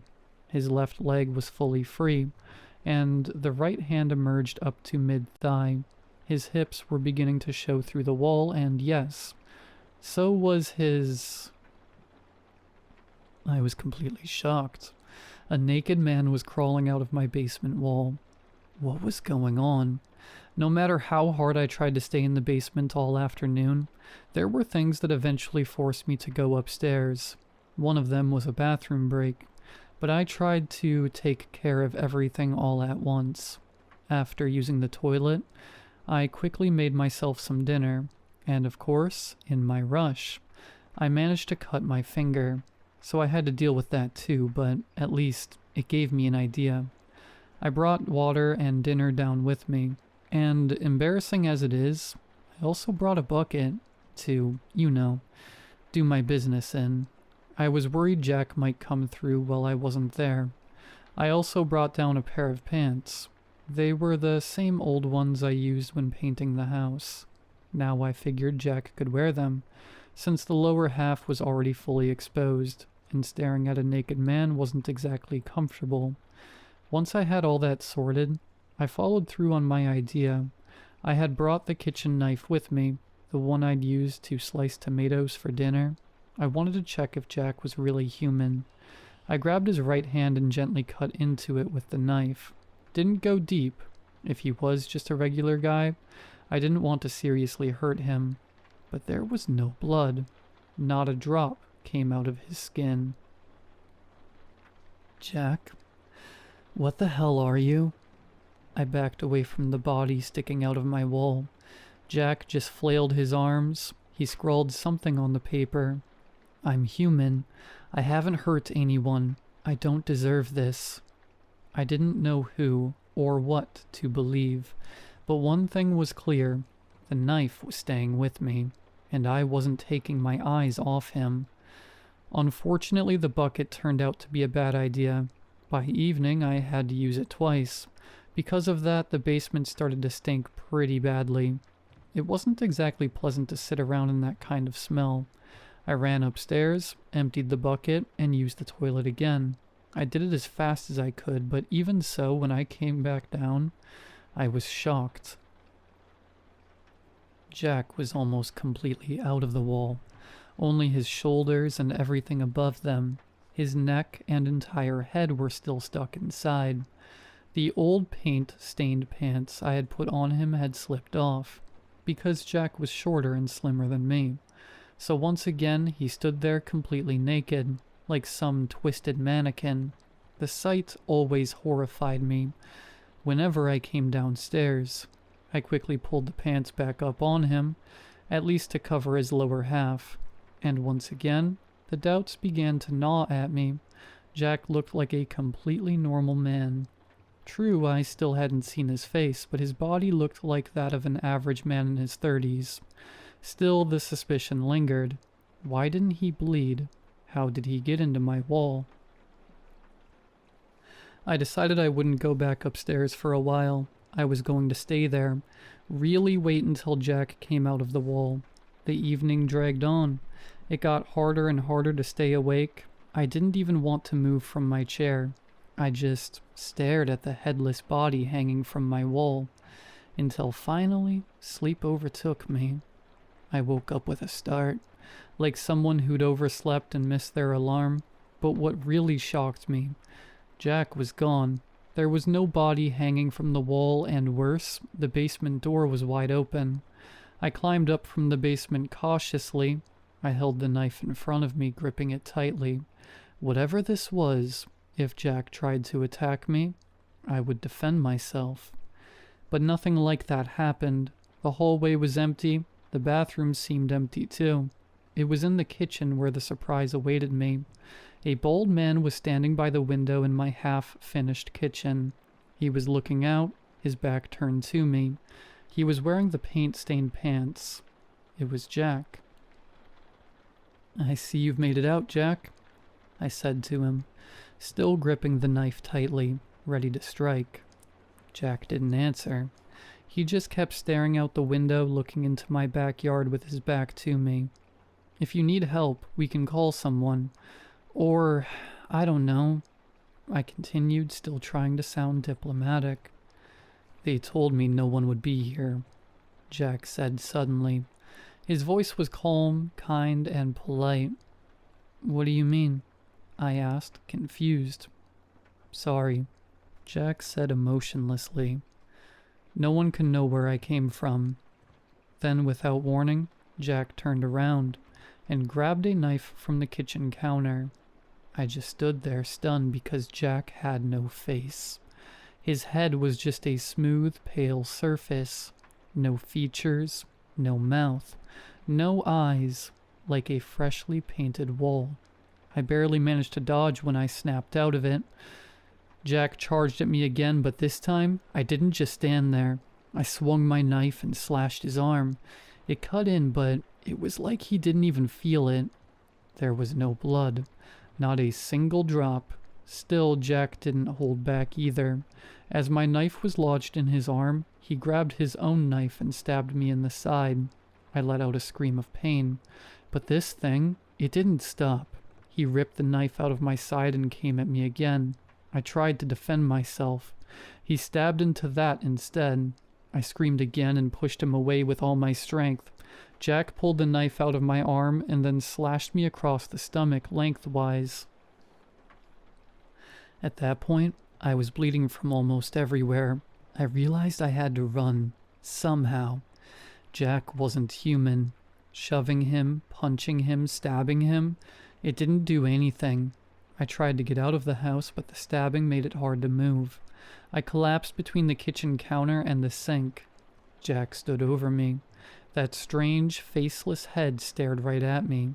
His body was covered in blood. My blood. I thought it was over. This thing was going to kill me. Then I heard someone knocking at the door. "Neighbor, are you okay? What's all that yelling? Do you need help?" It was a man's voice. The neighbor who had invited me to the garden party.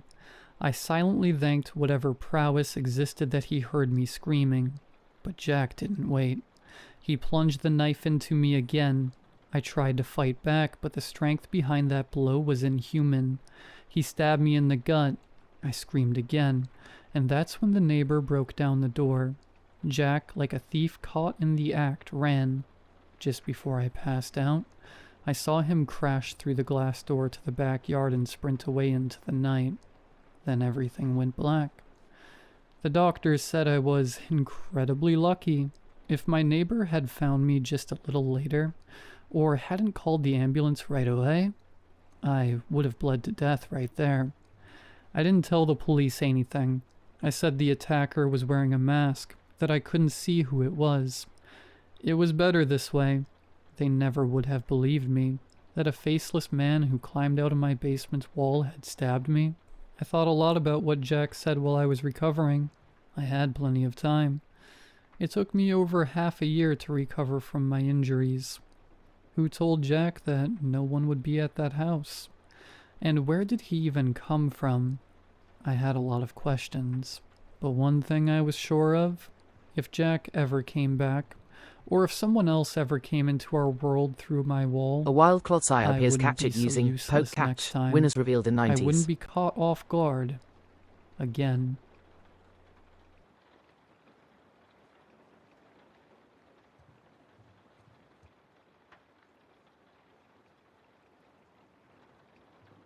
The town I grew up in was strange. That statement typically garners a fair bit of narrative intrigue when I say it in person.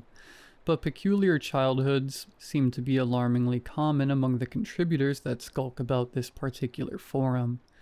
So allow me to be more specific. My hometown was professionally strange. 5.5 square miles of humble farmland that doubled as a hotbed for the unexplainable and the uncanny. Strangeness was our lifeblood, the beating heart of our economy, attracting tourists from 3 states over with rumors of the closely kept secrets lurking within our one-of-a-kind showroom, an orphanage for the enigmatically aberrant that was simply titled Curbside Emporium. That strangeness used to be the love of my life. Now I'm starting to suspect it'll be my tomb. But hey, it isn't all bad news. At least I'll finally be a part of it. That is what I wanted, right? The way my parents tell the story, Curbside Emporium was my first true passion. Clotsire escaped. Something No one that called it. really put life behind my eyes. To borrow a lovingly dumb expression from my dad, the mystique of the various oddities seemingly bonked my consciousness into second gear. Makes it sound like I was an exceptionally dull toddler before that day, glazed over and fashionably disinterested, until I glimpsed Miss Sapphire, the world's only sparkling blue tapeworm, and then, voila, I was awakened. Not to veer too far off track, but have you ever heard of the Mutter Museum? It's a lovely little gallery nestled in a quaint section of Philadelphia's downtown, collecting and curating a wonderful assortment of oddities. The lady whose body turned to soap, the world's largest colon, a plaster cast of 2 conjoined twins. Curbside Emporium, and by extension my hometown, are certainly comparable. The amount of strange things stuffed within a single location, the raw density of it all, inspired a deep thrum of nostalgia within me when I visited the Mutter Museum for my cousin's wedding a few months back. Yes, you can in fact get married there. Why in God's name would you want to? Well, if it reminded me of home, it must have reminded my cousin and his high school sweetheart of home too. And that's probably as good a reason as any to select a venue. Plus, Curbside Emporium doesn't have a reception hall. There's one key difference between the two, however. The Mutter Museum imports its strangeness from all over the globe. My hometown? We've never had a need to outsource like that. Strangeness springs up around us like weeds, whether we like it or not. Let's put it this way. Whatever cosmic radiation stirs within the waters of the Bermuda Triangle, the same radiation seems to stir within the soil of our small, podunk stretch of land. Assuming you believe the anomalous exhibitions aren't a series of well-intentioned hoaxes, of course. As a kid, that thought never crossed my mind. It felt like a lie too cruel to even exist. Family and friends quickly learned that disbelief was akin to blasphemy in my eyes. My parents sidestepped many a screaming match between my older sister and me by prophylactically outlawing Curbside Emporium talk at the dinner table. Begrudgingly, I complied, as long as she didn't disparage those consecrated halls. Then I wouldn't argue she had crap for brains. Tit for tat. To be clear though, she was right to be skeptical. First off, the unassuming layout and hokey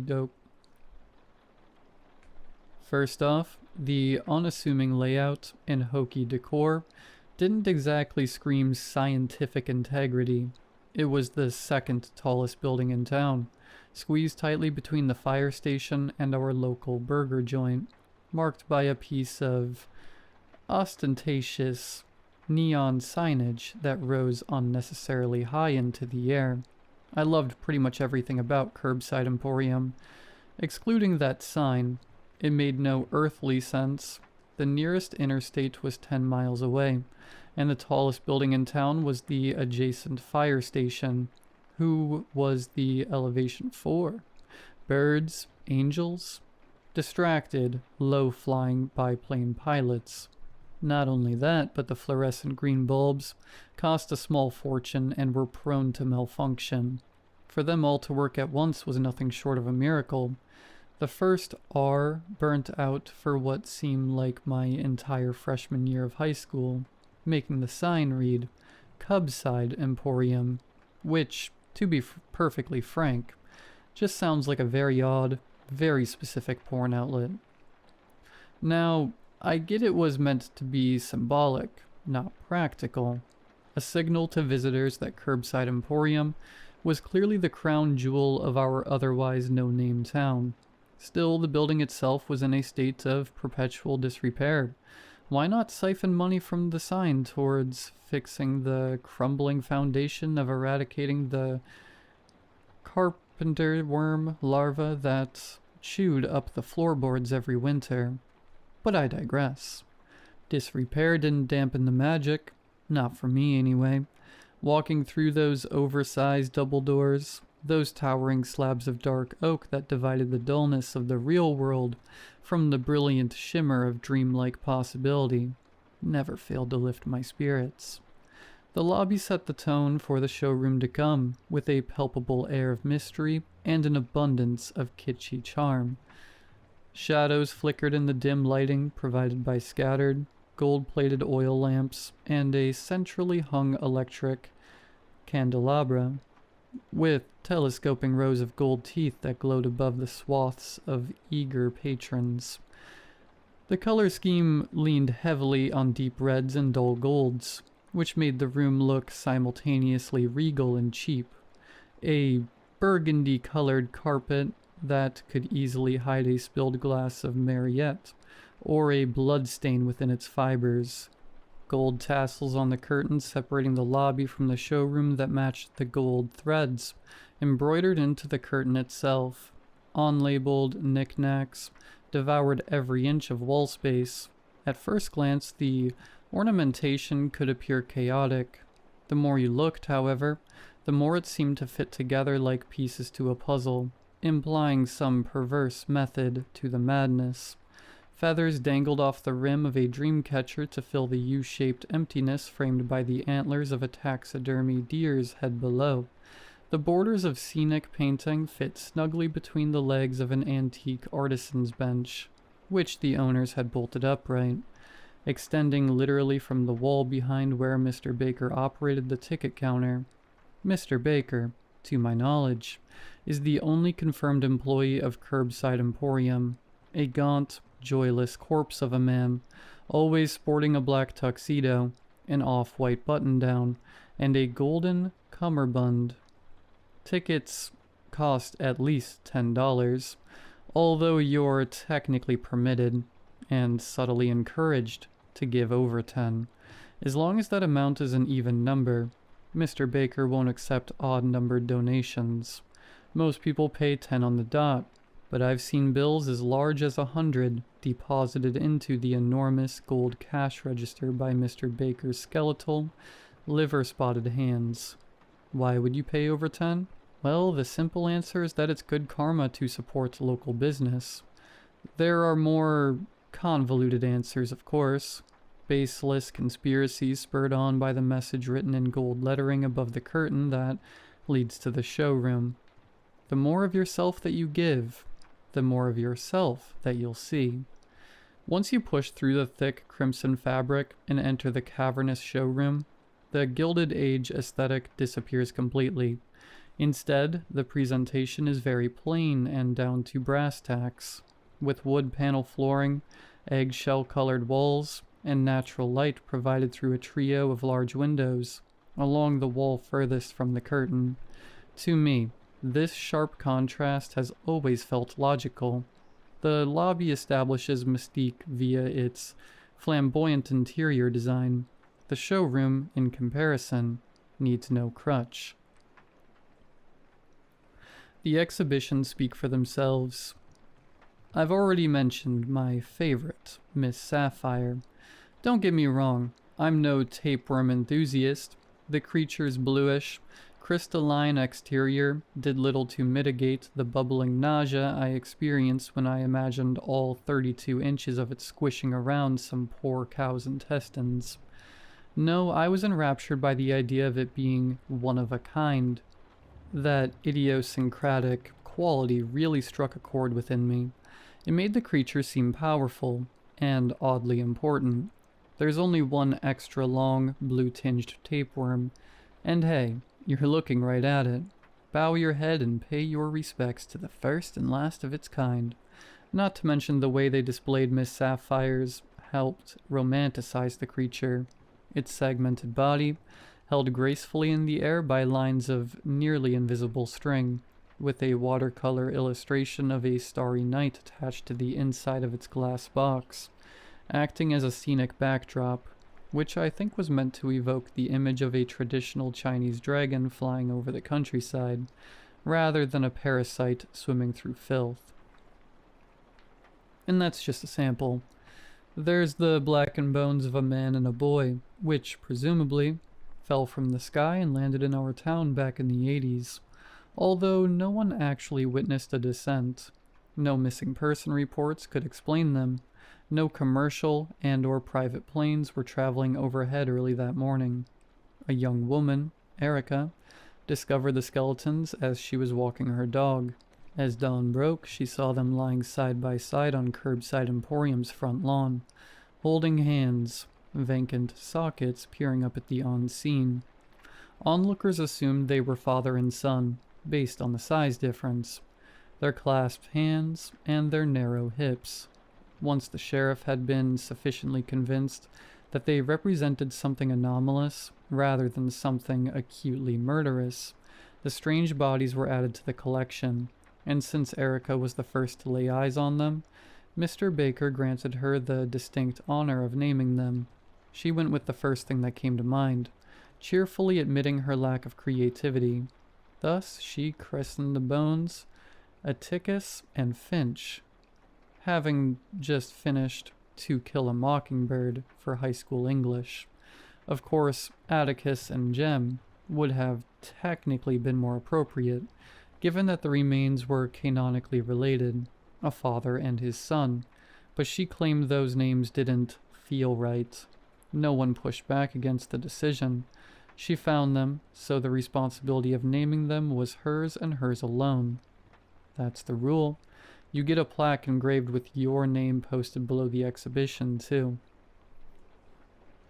There's a framed black and white photograph showing a farmer listed simply as Jim, leaning on a downturned pitchfork planted in the ground like a flag, beside a small, circular patch of earth blurred with motion, as if spinning.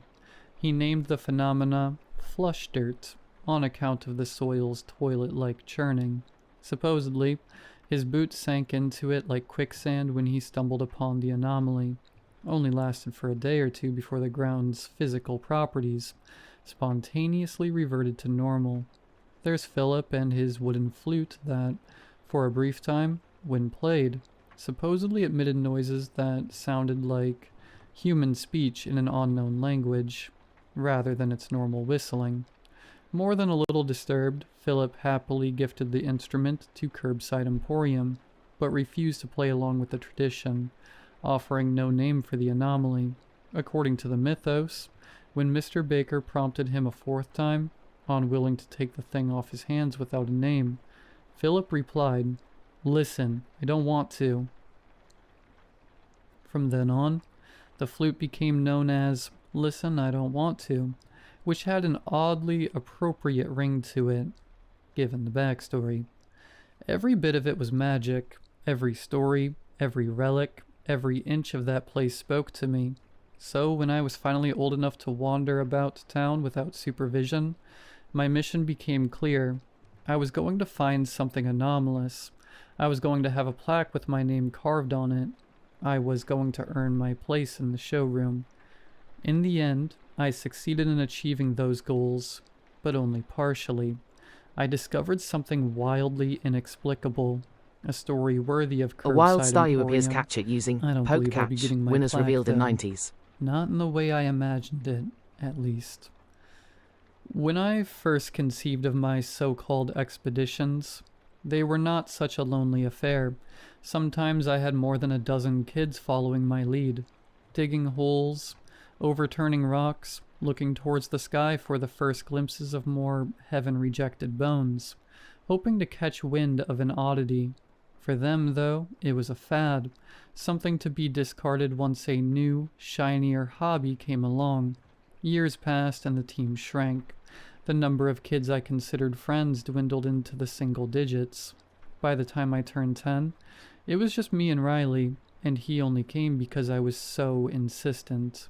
Eventually, even Riley had become fed up with the pursuit, but unlike the others, we remained friends, despite our diverging interests. Honestly, my parents were more worried about my social situation than I was. They didn't want to witness their son tread the path of the outcast, consumed by what they considered a fruitless passion. Sure, I missed the banter, missed the sense of belonging too.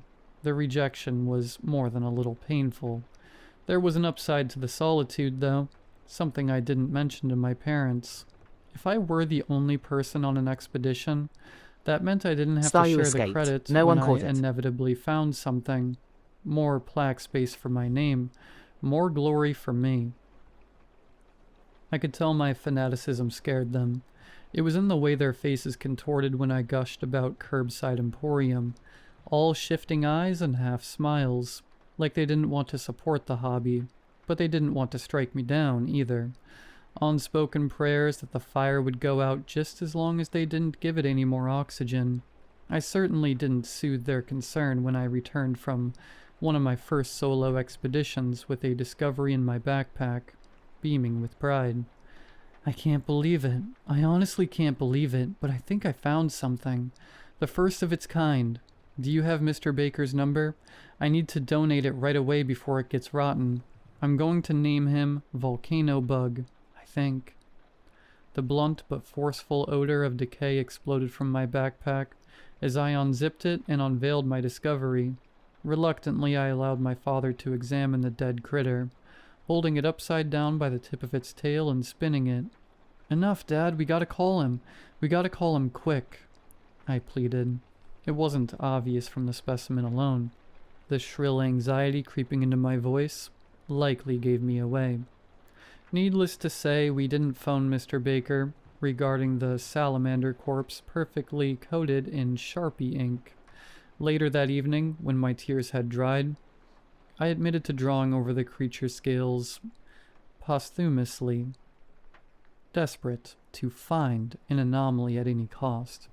The only thing that saved me from a much more significant punishment was that they believed me, or mostly believed me, when I claimed I hadn't killed the lizard specifically to fuel the lie, which was true, by the way. I'd stumbled upon the body face down, stuck in a small crevice between the sidewalk and the nearby dirt. From there, the scheme crystallized quickly. I feverishly went to work, watching myself scrape the marker over its brittle flesh like my mind was outside my body, lost within some terrible fugue state, a soul possessed. So when I finally found my anomaly, as opposed to fabricating one, I knew I had to be absolutely, irrevocably sure of its strangeness before I told anyone else, especially my parents. That discovery would come 4 years later. I was trekking along the eastern edge of town, engulfed in the song Zero by the Smashing Pumpkins, blaring from my new wraparound headphones, a gift I'd received for my 14th birthday the week prior. Technically speaking, I shouldn't have been searching there. The strangeness of my hometown did not immunize it from life's harsher realities. We, like many of Pennsylvania's small communities, struggled with heroin abuse, and the poor souls who succumbed to the drug siren call insulated themselves in our town's eastern perimeter, injecting within the safety of its rundown infrastructure. My parents forbade me from wandering around that area, especially since I was alone most of the time. Naturally, I still searched the eastern side of town periodically, ignoring the agreed-upon restriction without a second thought. How could I resist? to know that there was a part of town unexplored, potentially harboring an anomaly. That would have driven me up the wall. I couldn't limit my search. That said, I didn't want them to worry, so I pretended to honor their request. When I found it, it wasn't what I expected. It couldn't be seen, couldn't be heard. No, my beautiful anomaly was something you felt. The air was cool, but it seethed within the hidden electricity of an impending storm. Though the sky was bright and cloudless, the soles of my feet ached from traversing the crumbling sidewalk.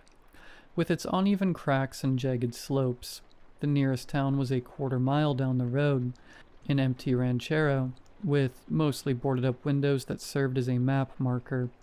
Once I reached that dusty ghost of a home, even I knew it was time to turn around.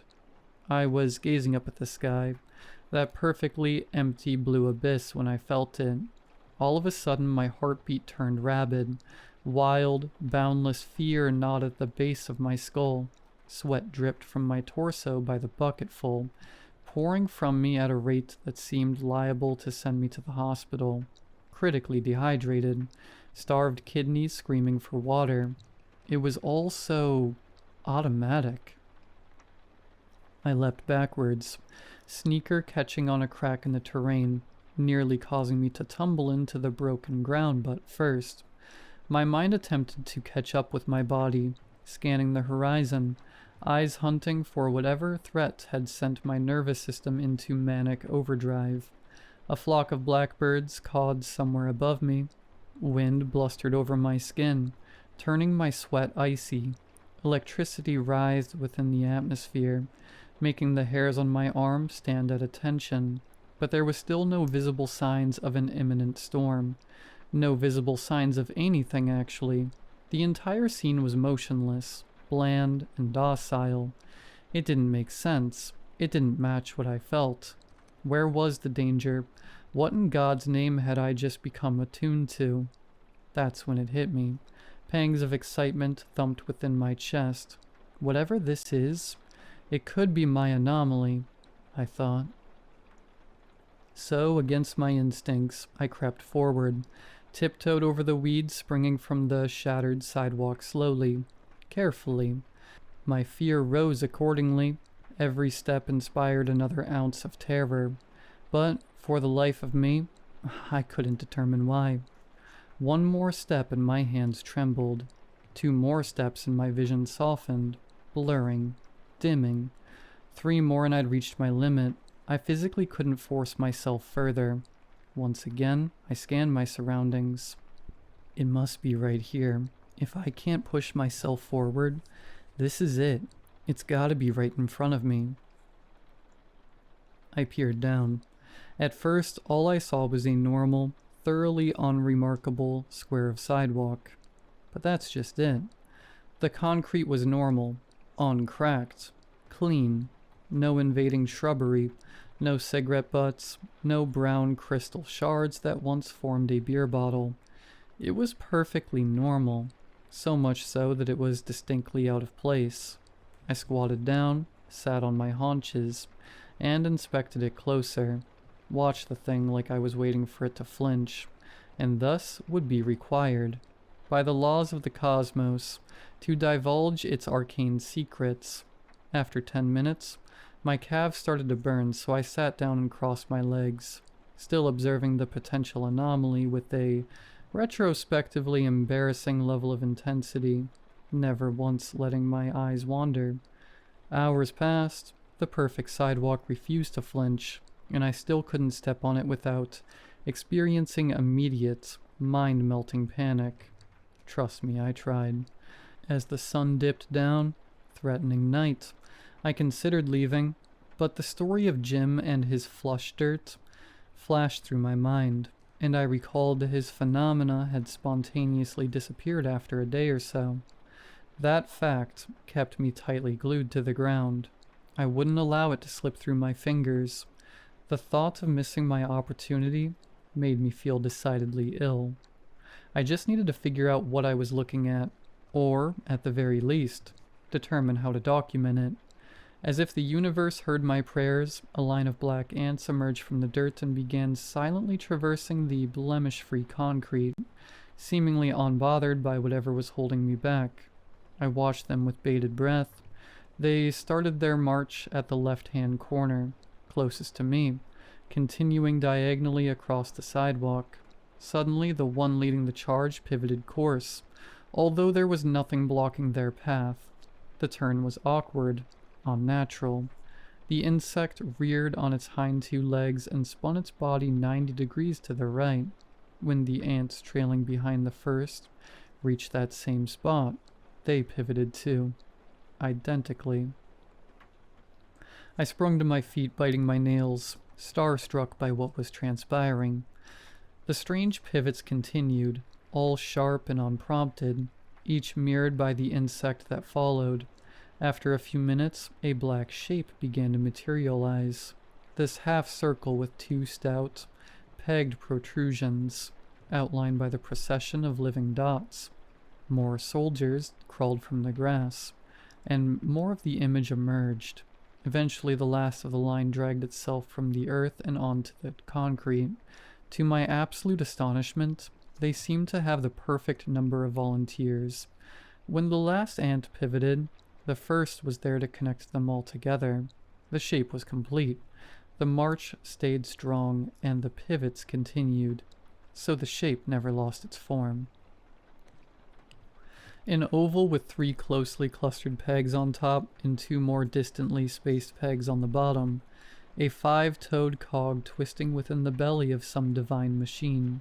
The whoosh of a passing trunk sundered my hypnosis, and I came crashing back to reality. Just seeing it wouldn't be enough. I needed proof. I bolted towards home. I figured I could spare the few seconds required to keep my parents off my back when I didn't come home that night. I swung open the screen door and screamed, "Staying at Riley's tonight." Didn't stay for their response. Both cars were parked in the driveway. One of them must have heard me. Plus, they'd been pestering me to spend more time with friends anyway. Doubt they would have told me no. As the orange glow of twilight began to dim, I sprinted to Riley's. He was the only person I knew who owned a camera, and the only person who still had a faint, lingering interest in Curbside Emporium. I was confident I could convince him to lie to his parents, tell them he was sleeping at my house. With a seemingly heavy heart, he trudged from his stoop to grab his digital camera, agreeing to accompany me across town in the dead of night. Because of me, he'd never return home. Because of my obsession, he'd never sleep in his own bed again.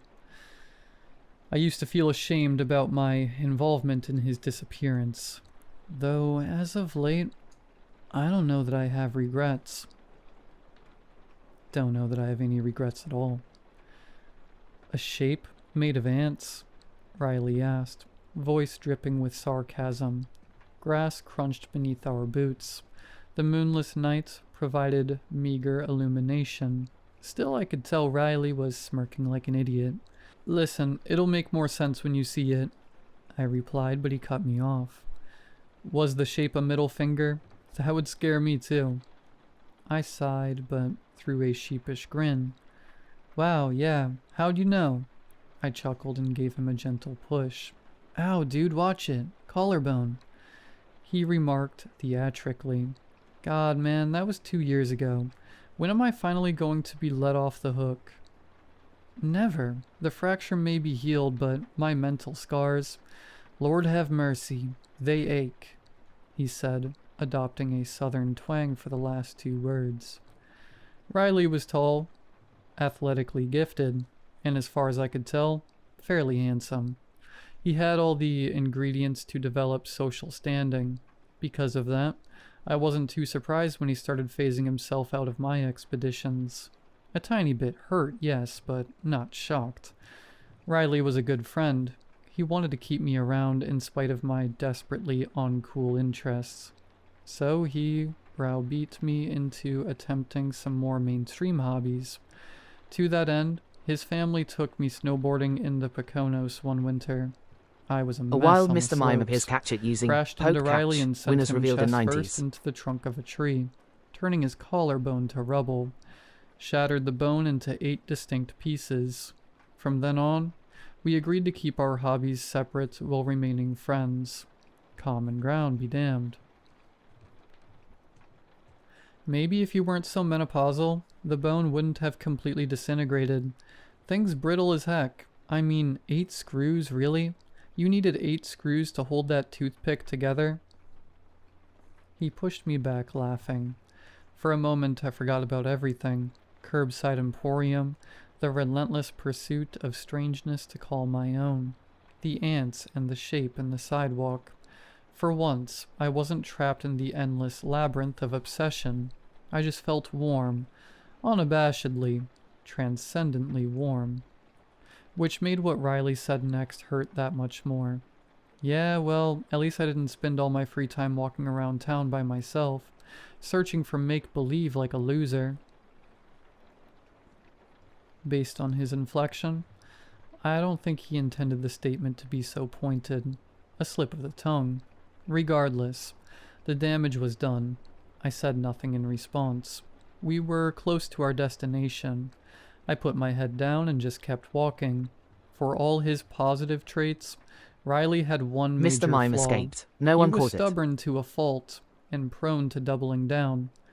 Oh, come on, man. Don't be a baby. You have to know that it's fake. No scientist is verifying that crap. Whoever owns the place doesn't let anyone test the stuff. Like a real museum. It's all just, I don't know, smoke and mirrors, sleight of hand. It's a trick. Dejection curdled in my gut like decades-old milk, transforming into the emotion I'd never felt before. Rage. You'll see, I whispered. Then I ran ahead. Out of the grass and onto the sidewalk. We were only a block away. The most vulnerable piece of myself needed to beat him there. Confirm it was real, which would mean that it was all real, and Riley would have no choice but to eat his words. My sneakers squished across the uneven concrete. Crisp night air inflated my lungs by the gulpful. Static electricity sizzled over my exposed skin. As I felt the faintest echoes of fear, I began to slow my pace, sprinting to jogging to just plodding forward while breathing heavy. The fear rose, seething, setting my blood on fire. Eventually, abruptly, I hit an impasse, physically incapable of pressing forward, and there it was.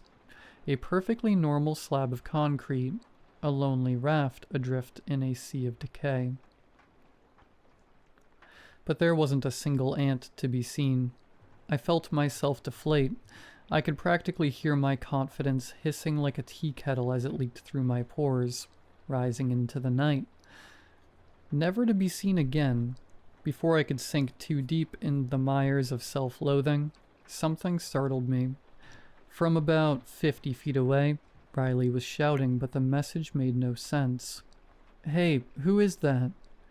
Quickly I spun around, did a full 360-degree rotation. There was the boarded-up house at the end of the road, the field we'd been walking through to arrive at the eastern edge of town, the flickering street lamps, and nothing else. Not a soul to be seen anywhere. Are you all right? He bellowed. Seriously, who is that, standing behind you?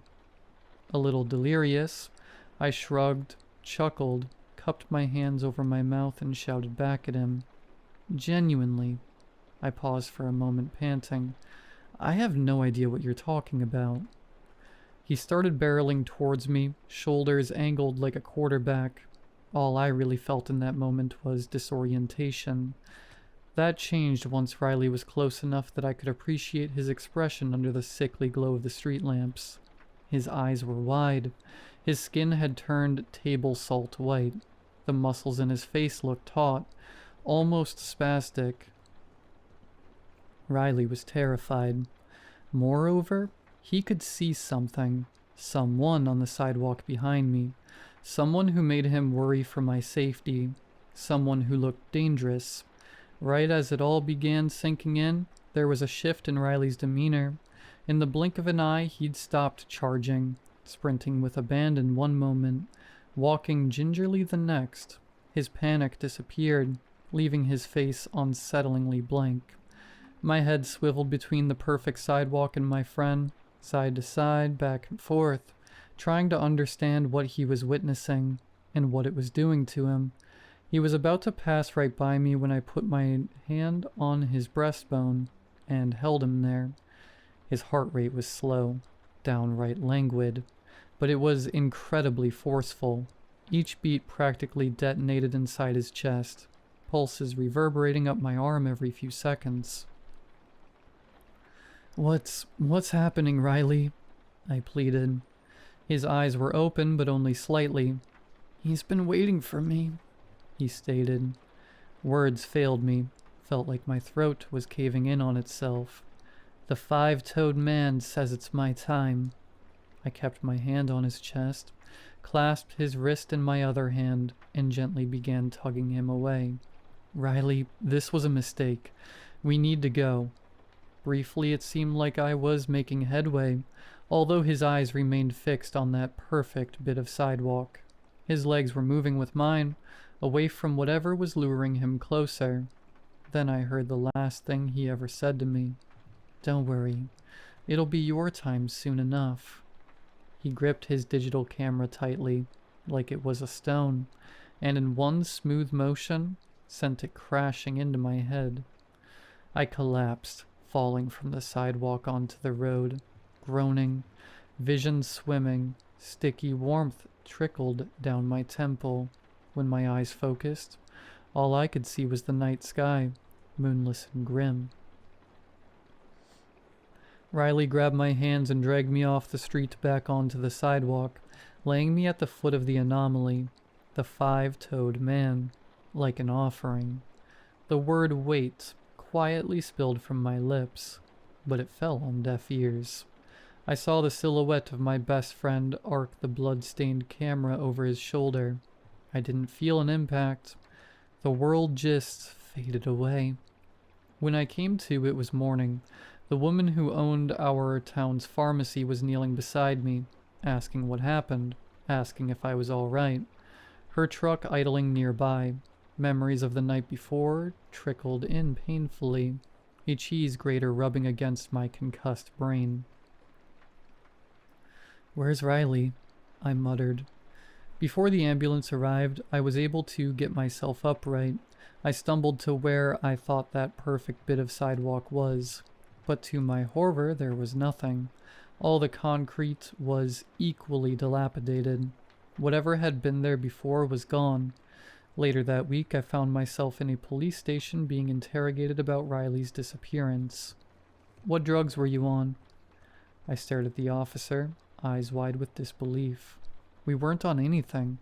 I haven't even had beer before, let alone drugs." He clicked his tongue and shook his head. "Really? Y'all were sober? Sober on the east side, taking pictures of yourself in the middle of the night?" My heart fell into my stomach like an anvil. "What do you mean pictures?"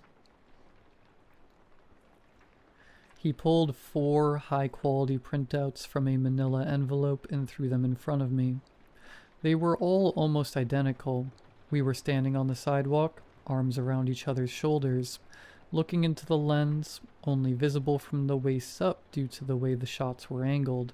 Looking at the empty air above our shoulders made me squirm.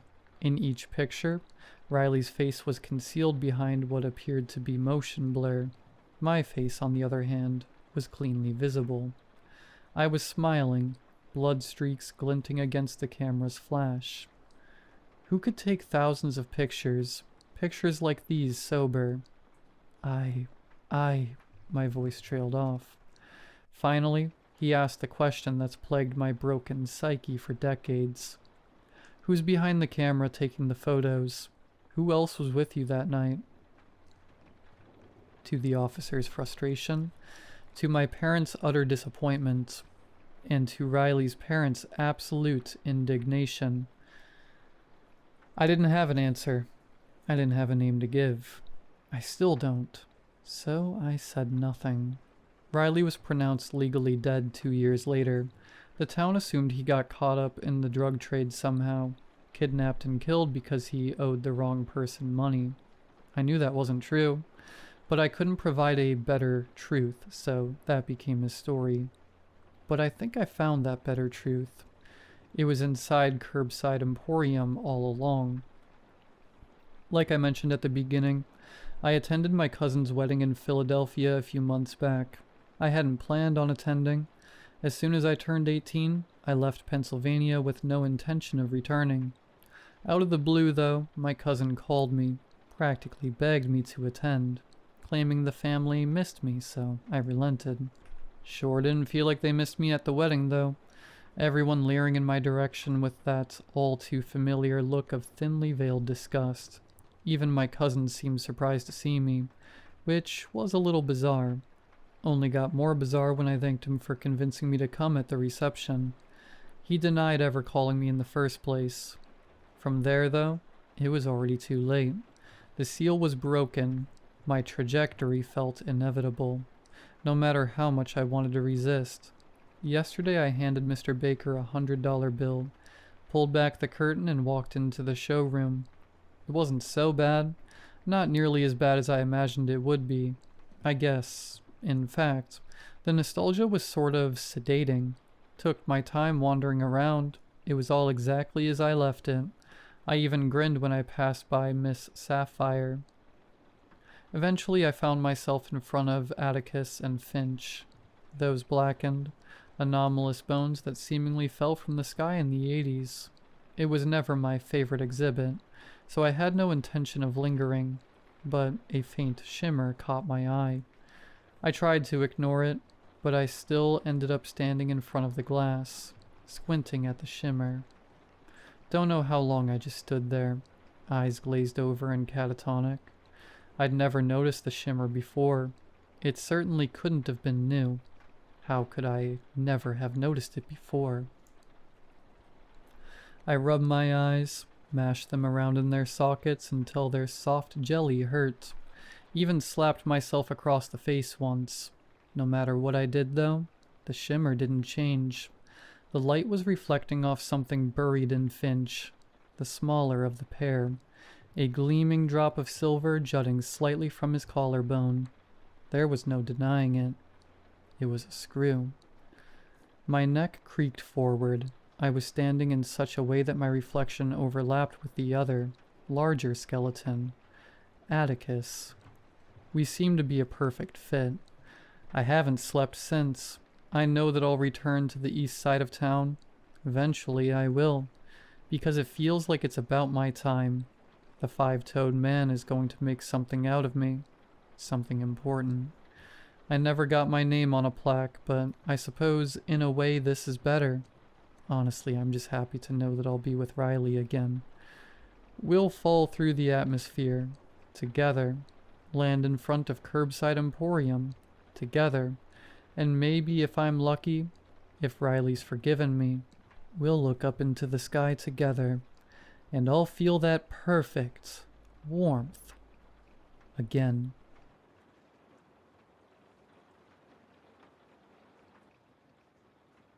This is something I should probably be speaking about with a therapist.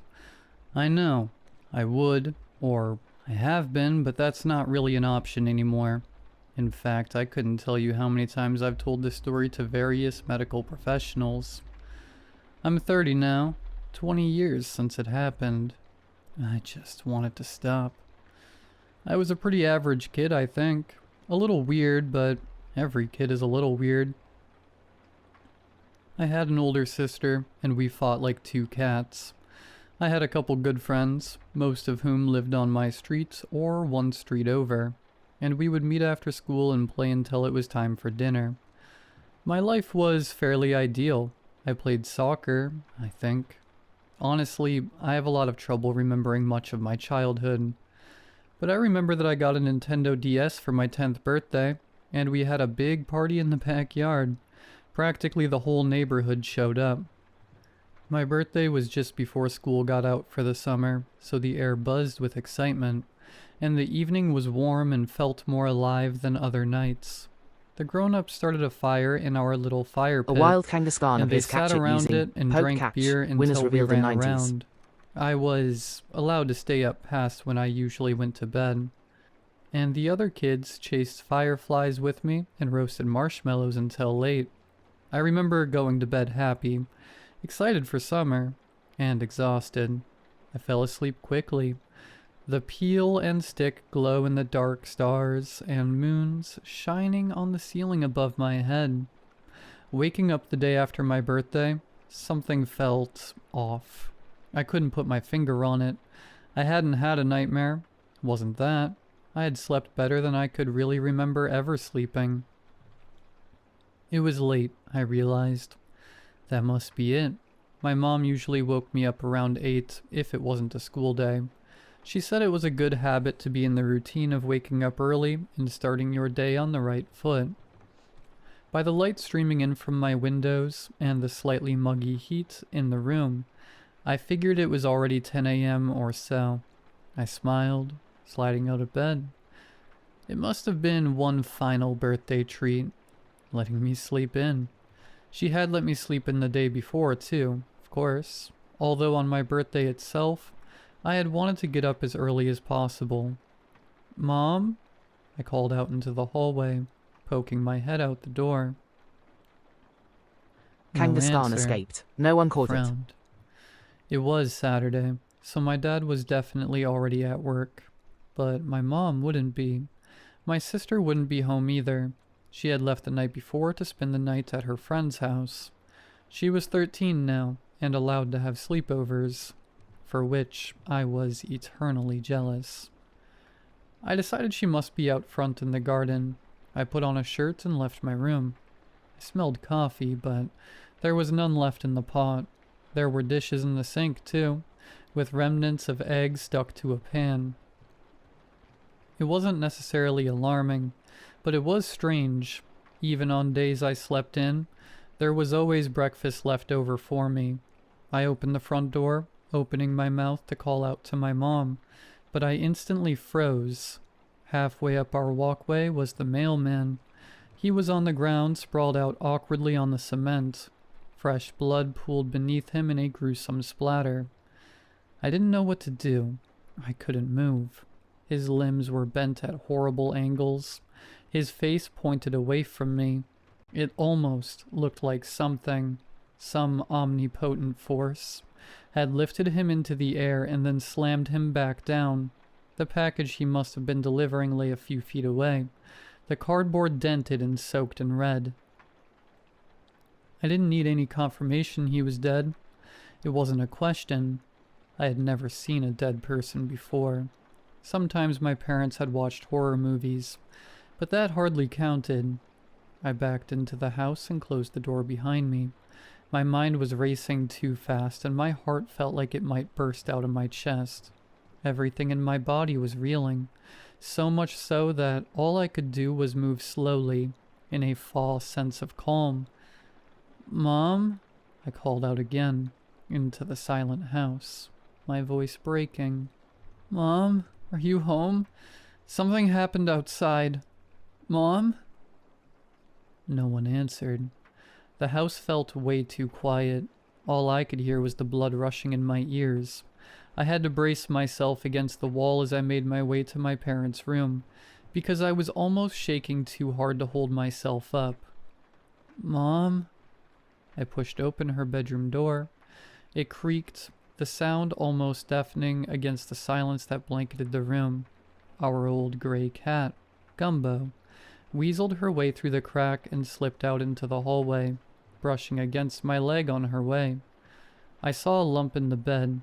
For a moment I thought it was just pillows, but then I realized it couldn't have been. The bed was made and the pillows were accounted for, leaning against the headboard. "Mom, are you asleep?" It came out as a whisper, even though it wasn't like I had been trying to wake her up. I wanted her awake badly. I think I just somehow already knew. Something was hanging in the air, the heaviness, like the whole world had been blanketed in a thing that was empty and hot and dead. A desert popped into my head. A place that was so far away from everything and completely devoid of anything. Devoid of life. When I pulled back the covers, the shock washed over me like an electric zap. Every one of my veins and bones and muscles felt 20 degrees hotter than they should have been. There was blood everywhere. I could barely see any section of the sheets that wasn't soaked in it. It looked like the cherry juice we sometimes made from the tree in our backyard, squashing the berries with our hands and laughing as the sticky syrup trickled down our wrists. Her eyes were open. Her mouth was open too, wide open, like she was about to scream. I gagged, stumbling backwards and almost falling down. My legs felt like they wouldn't work anymore. I was in a daze as I stumbled back to the kitchen. The eggs on the pan seemed like they were mocking me now. I knew my parents had told me what to do in an emergency, but all of that was gone from me now. This didn't feel like an emergency. It felt like a horrible nightmare. I pinched myself on the arm just in case. The neighbors. That was it. I was supposed to call my neighbors. The number was on a sticky note next to the phone. My fingers shook as I dialed the number. They picked up after 3 rings that felt like they took 1 year each. I heard a sort of cackling sound, like someone was moving the phone around. Hello? Hi. I cleared my throat, trying to get rid of the lump firmly lodged in the back of my tongue. This is Jackson from next door. I heard some sort of giggle, a choked one, like they were trying to hold it back, and then some hushed whispering. Hi, Jackson, the voice said. I assumed it was the mother, Mrs. Winston. Is everything all right? Can I help you with something? Something happened. My mom. Oh, honey, Mrs. Winston said, her tone gentle, but something about it felt deeply off. My stomach twisted. Why don't you head over here, We'll figure out what's going on together. Okay. I remember hanging up before she said anything else. Something about her voice was unnerving me. Still, I didn't know where else to go. I slipped out the back door so I wouldn't have to walk past the mailman, Gumbo, watching me go. I knocked on the neighbor's door. No answer. I knocked again. Still nothing. I stepped into the flower beds, peeling in through the windows. Someone was lying on the couch, their head tilted back like they were staring at the ceiling. For a moment, that was what I thought was happening, until I saw that their chest was opened up like a patient on a surgery table, all guts and organs and blood. So much blood. It was Mr. Winston, in his sweater vest and brown dad shorts. Dead like the mailman, dead like my mom. Something came over me, and I burst through their front door. It was unlocked, which I hadn't really expected, so I went tumbling into the room, landing on my stomach, my face slamming into the floor, face to face with Mrs. Winston, who lay dead in front of the phone. Her eyes were open too. There was a fly on one of them, crawling across the white, pulsing every few seconds to rub its hands together. I had started to cry. It was finally hitting me that this was real, not some dream, and I desperately wanted my mom.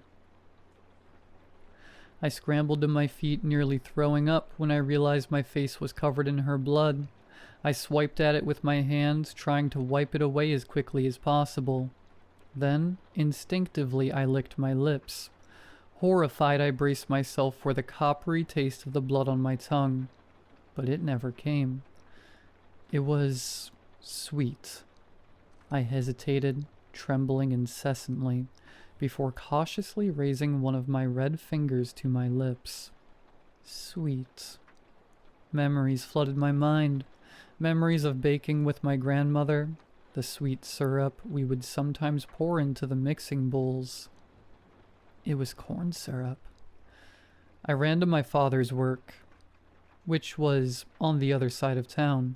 By the time I got there, I was close to passing out and drenched in sweat, but it had made it a little easier to get here with the road completely devoid of cars. There were some, parked on the side of the road or every now and then in the middle of it, but none of them had people in them.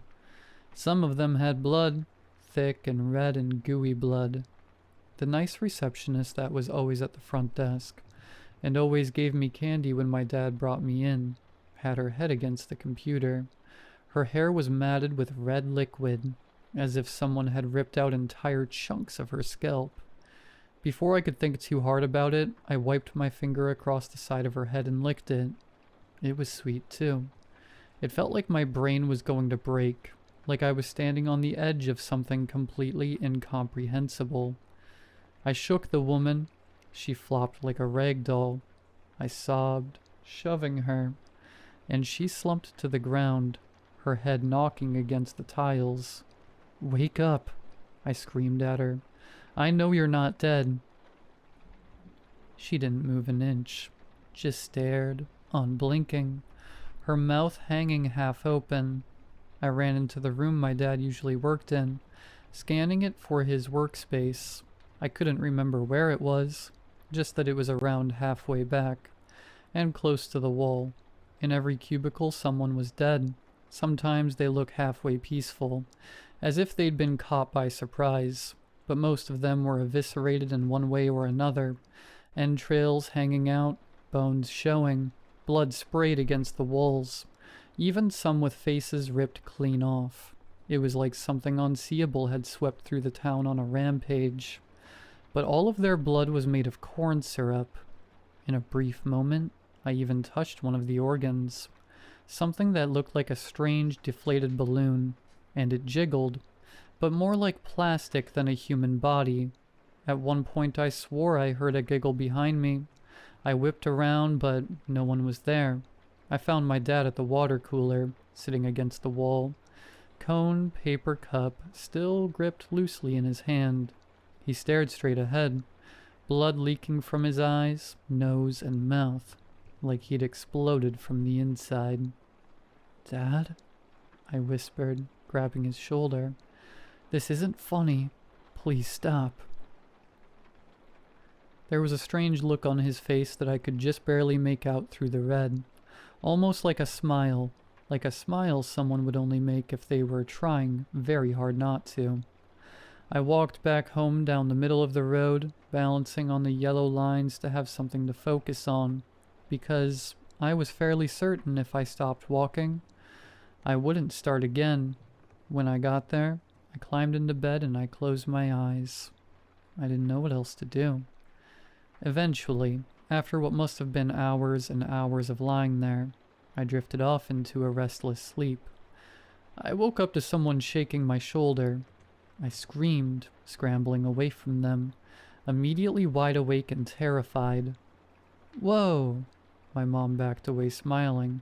"Sorry, buddy. I didn't mean to scare you." I was breathing hard. I looked her over, clutching my chest. She was completely fine. She looked it, at least.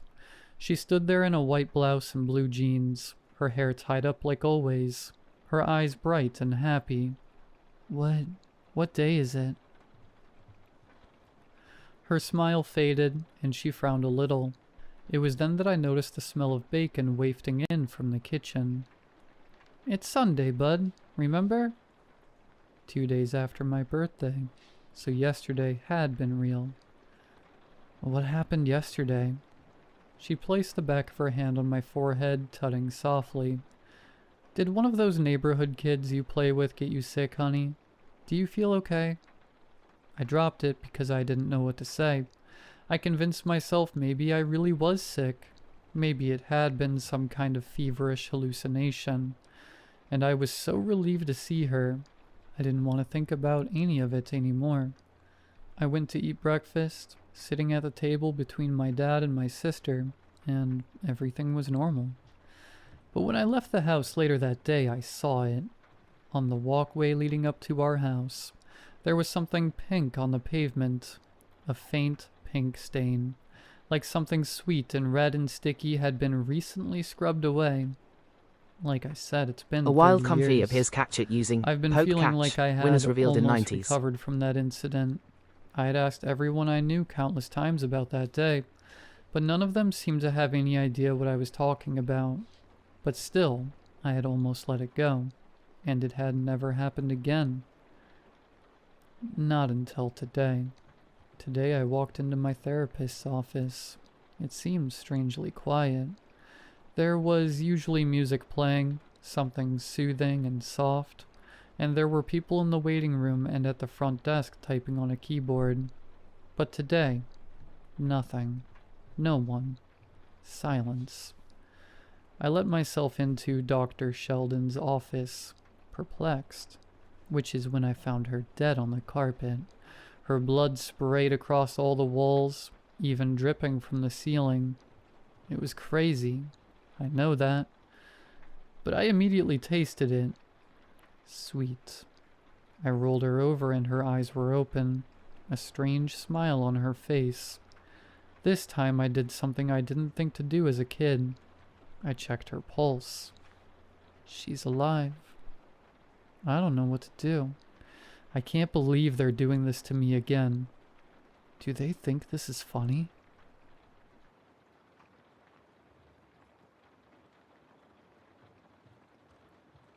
Comfy escaped. No one caught it. There's a reason we're scared of the dark.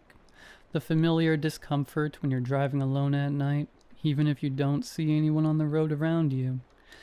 It's instinct, a warning built into your bones. Because there are things out there, beings we can't explain. They don't show up on camera, they don't care about your pepper spray, but they follow rules. Ancient ones. Rituals, maybe. I don't know where they come from or who made them, but I've learned this much.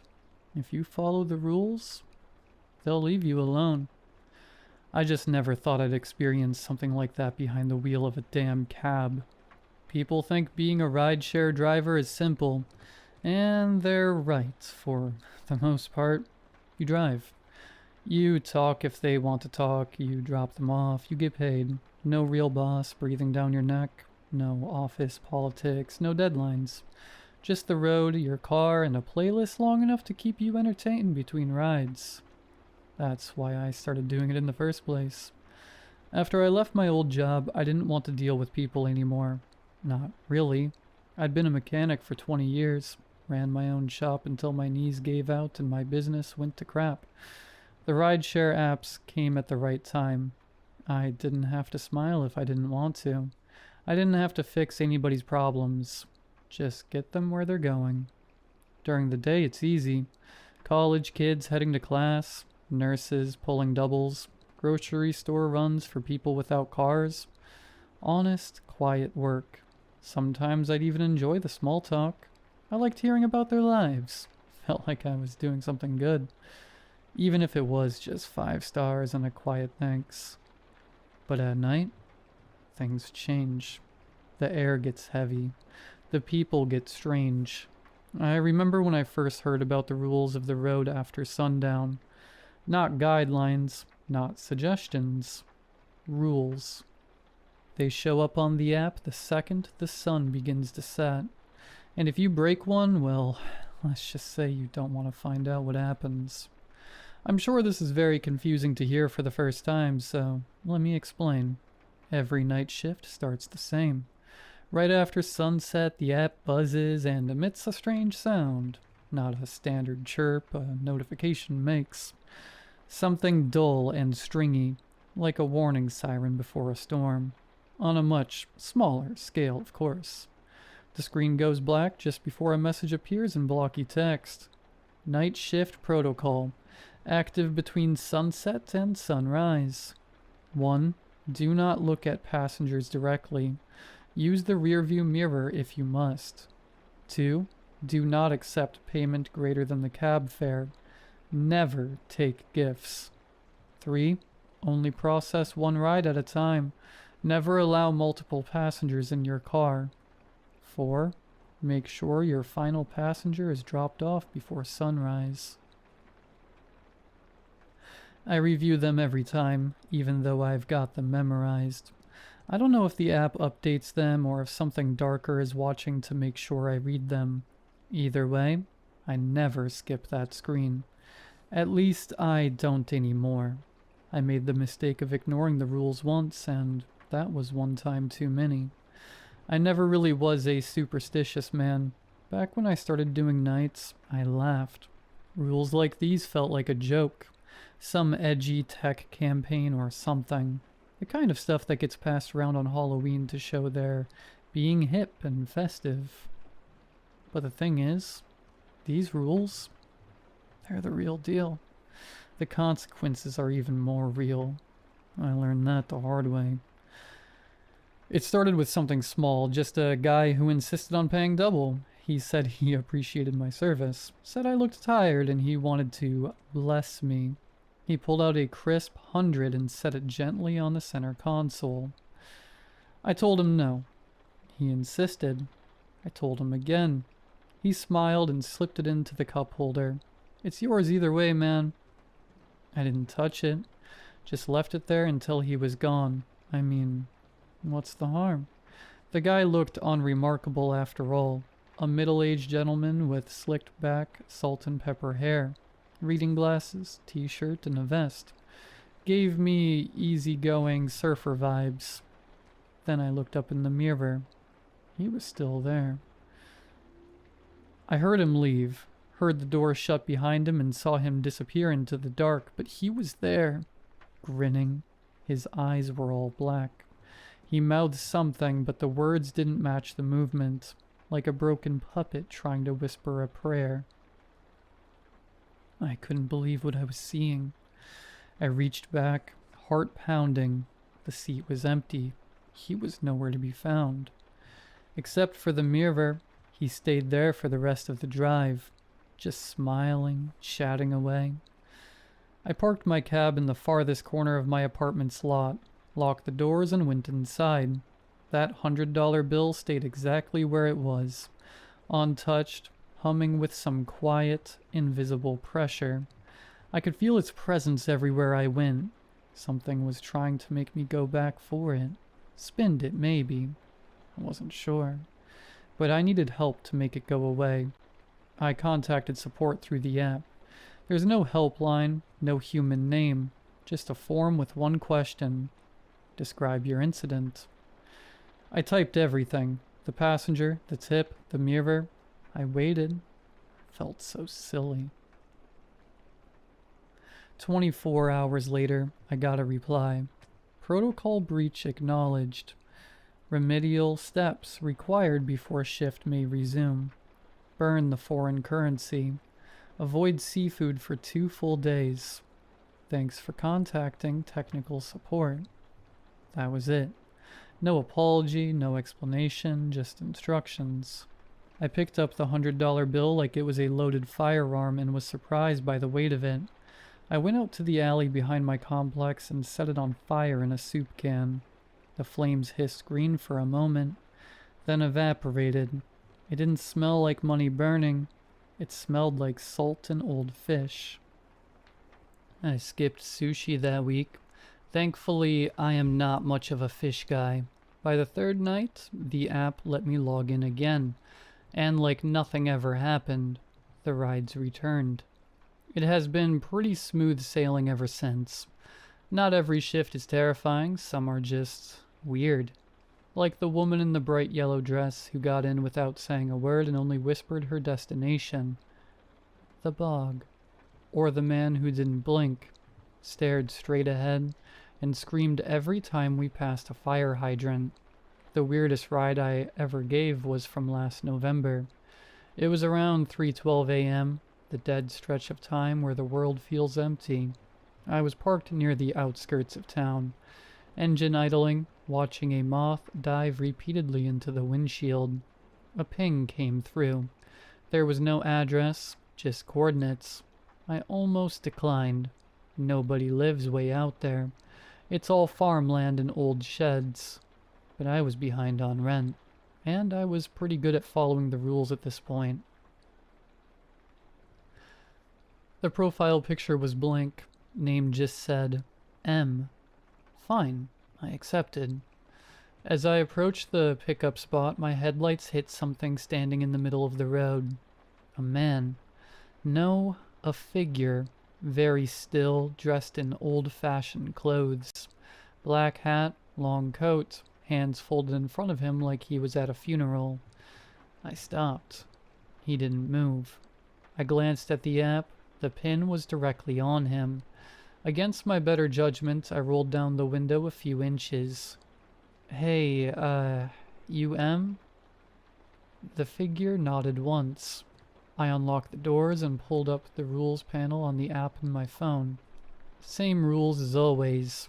No change. I read over the first one for good measure. Do not look at passengers directly. Use the rearview mirror if you must. Right. He opened the back door and slid in. Didn't speak, just sat there, the seat creaking under his weight. I pulled away from the shoulder and merged back onto the main road. The silence was suffocating. I snuck a glance into the rearview mirror. At first I saw nothing. Then the mirror fogged up, as if someone had breathed on it from the inside. I wiped away the condensation with my thumb and nearly jumped in my seat at what was revealed beneath. The figure in the back seat wasn't looking at me. It was holding something. A large postcard pressed flat against its face like a mask. Long fingers curled around the edges. Fingers with nails so long and yellow they looked rotted. Just the sight of them sent a cold wave down my spine. I leaned forward just slightly, enough to make out the writing. 2 words, scrawled across the card in what looked like red ink. Or blood. I couldn't tell. Just drive, it said. I didn't ask questions. I drove. For 40 minutes, we cruised past silent fields, dead gas stations, and stretches of road I swear I'd never seen on any map. I didn't get a destination update. No timer, just me, the road, and whatever was sitting behind me. The silence felt thicker than usual. The only sound was the low hum of the engine and the occasional creak of the frame, like the car itself felt uneasy. I kept checking the rear view, but the mirror kept fogging up, over and over. I wiped it clean with the side of my hand, each time revealing the same thing. He was closer. At first he was sitting upright, stiff, almost mannequin-like. Next time he was leaning slightly forward, then his knees were nearly touching the back of my seat. His hat was old and stained, the brim tipped just low enough to hide most of his face. Torn in one corner, frayed like it had been dragged through gravel. I couldn't see his eyes, but I could feel them, like heat on the back of my neck. A cold sweat was forming along my forehead. I didn't know what to do. No name, no timer, no destination. That had never happened before. I gripped the wheel tighter and kept driving, heart pounding louder than the tires on the asphalt. What do I do if he doesn't leave? What if he just sits there until the sun comes up? Something bad would happen. I didn't know what exactly, but I knew the rules. This wasn't just another creepy fare. At exactly 4 a.m., he tapped the window twice. I pulled over. Before I could say a word, the door creaked open and slammed shut. I checked the mirror. Fog gone. Seat empty. Except for something left behind. There was a small envelope with one of those fancy wax seals. Inside was a bundle of tattered cash wrapped in a classy red bow. Not a cent over the fare. Thank God. I set it aside and sat there for a while just breathing. The car was finally quiet. Still. That night feels like it happened ages ago. I'm more seasoned now. Passengers without destinations? Common occurrence these days. Took me a while to realize they're not chasing a place. They're chasing a feeling, a reaction. They're insatiable like that. but I've learned a lot since then. I know better than to feed their desires. You give them the cold shoulder long enough and eventually, they leave. These days, I'm more composed. A wild Like a Cascoon of prison his warden catch it using ferrying poke rowdy catch. inmates. Winners revealed in 90s. I even bought a pistol. It sits in the glove department, mostly idle. But if someone in the back gets bold, starts creeping too close, a little flash of the barrel is usually enough. They growl, they curse, slam the door behind them. Cab fare left on the seat. Not a cent overpaid. I don't bother being gentle. It's not like they can tip me. But tonight I am feeling a bit more anxious than usual. It isn't because of the job. Nope. Supernatural cab passengers are a walk in the park compared to what I have in store tomorrow. My son's getting married. I haven't been part of his life. Not really. That was my fault. I kept my distance after the divorce, told myself he'd be better off without me hovering around. No awkward visits, no clumsy father-son talks. Just space. But when the invitation came, I cried. I just sat on the couch clutching that envelope and cried like I hadn't in years. There's no way I was missing it. I've missed too much already. I should be resting right now, getting ready for the big day, but I needed to calm my nerves. For some odd reason, this job does it for me. Midnight hits, the app dings. First ride of the night. Cascoon I take a escaped. deep breath and No one swipe caught it. to accept. Gotta focus. Just get through the shift. Then it's straight to the hotel. Change into the suit and head to the ceremony. The guy who gets in looks normal. Collared shirt, dark jeans, clean cut. He slides into the back seat without a word at first. I start driving. A few blocks in, he speaks up. Big night? I nod. Yeah. My son's getting married tomorrow. Oh, that's great. What's his name? I hesitate. James. He repeats it real slow. James. Strong name. What time's the wedding? 2, I say, eyes fixed on the road. He grins. That's wonderful. You must be proud. I give a tight smile but don't answer. Something about the way he's asking all this makes me uneasy. It's not the questions. People make small talk all the time. It's the way he leans in when he speaks, like he already knows the answers, like he's confirming something. We pull up to his drop-off. He thanks me, steps out, just stands there on the curb, staring through the rear window. I look straight ahead and pretend not to notice. After a few seconds, he disappears into the dark. I sit there in silence, hands still on the wheel. That was strange, even stranger than usual. Then it hits me. The rules. I forgot to check the rules tonight. I pulled up the app and swiped to the rules section. Crap. There's a new rule. Don't talk to the passengers about your personal life. I stare at the screen like maybe I'm reading it wrong, like maybe it's always been there and I just never noticed. But I know better. The rule wasn't there yesterday. My heart starts pounding. I pull over, open the app, and send a message to support. Something simple. There's a new rule. I broke it. How bad is this? What should I do? No reply. Silence ensued. Last time I broke the rules, it took 24 hours to respond. And I don't have 24 hours. Eventually I pull back onto the road. I figure I'll do a couple more drop-offs, keep things simple. Maybe if I don't mess up again, everything will smooth over. The next few passengers seem normal enough.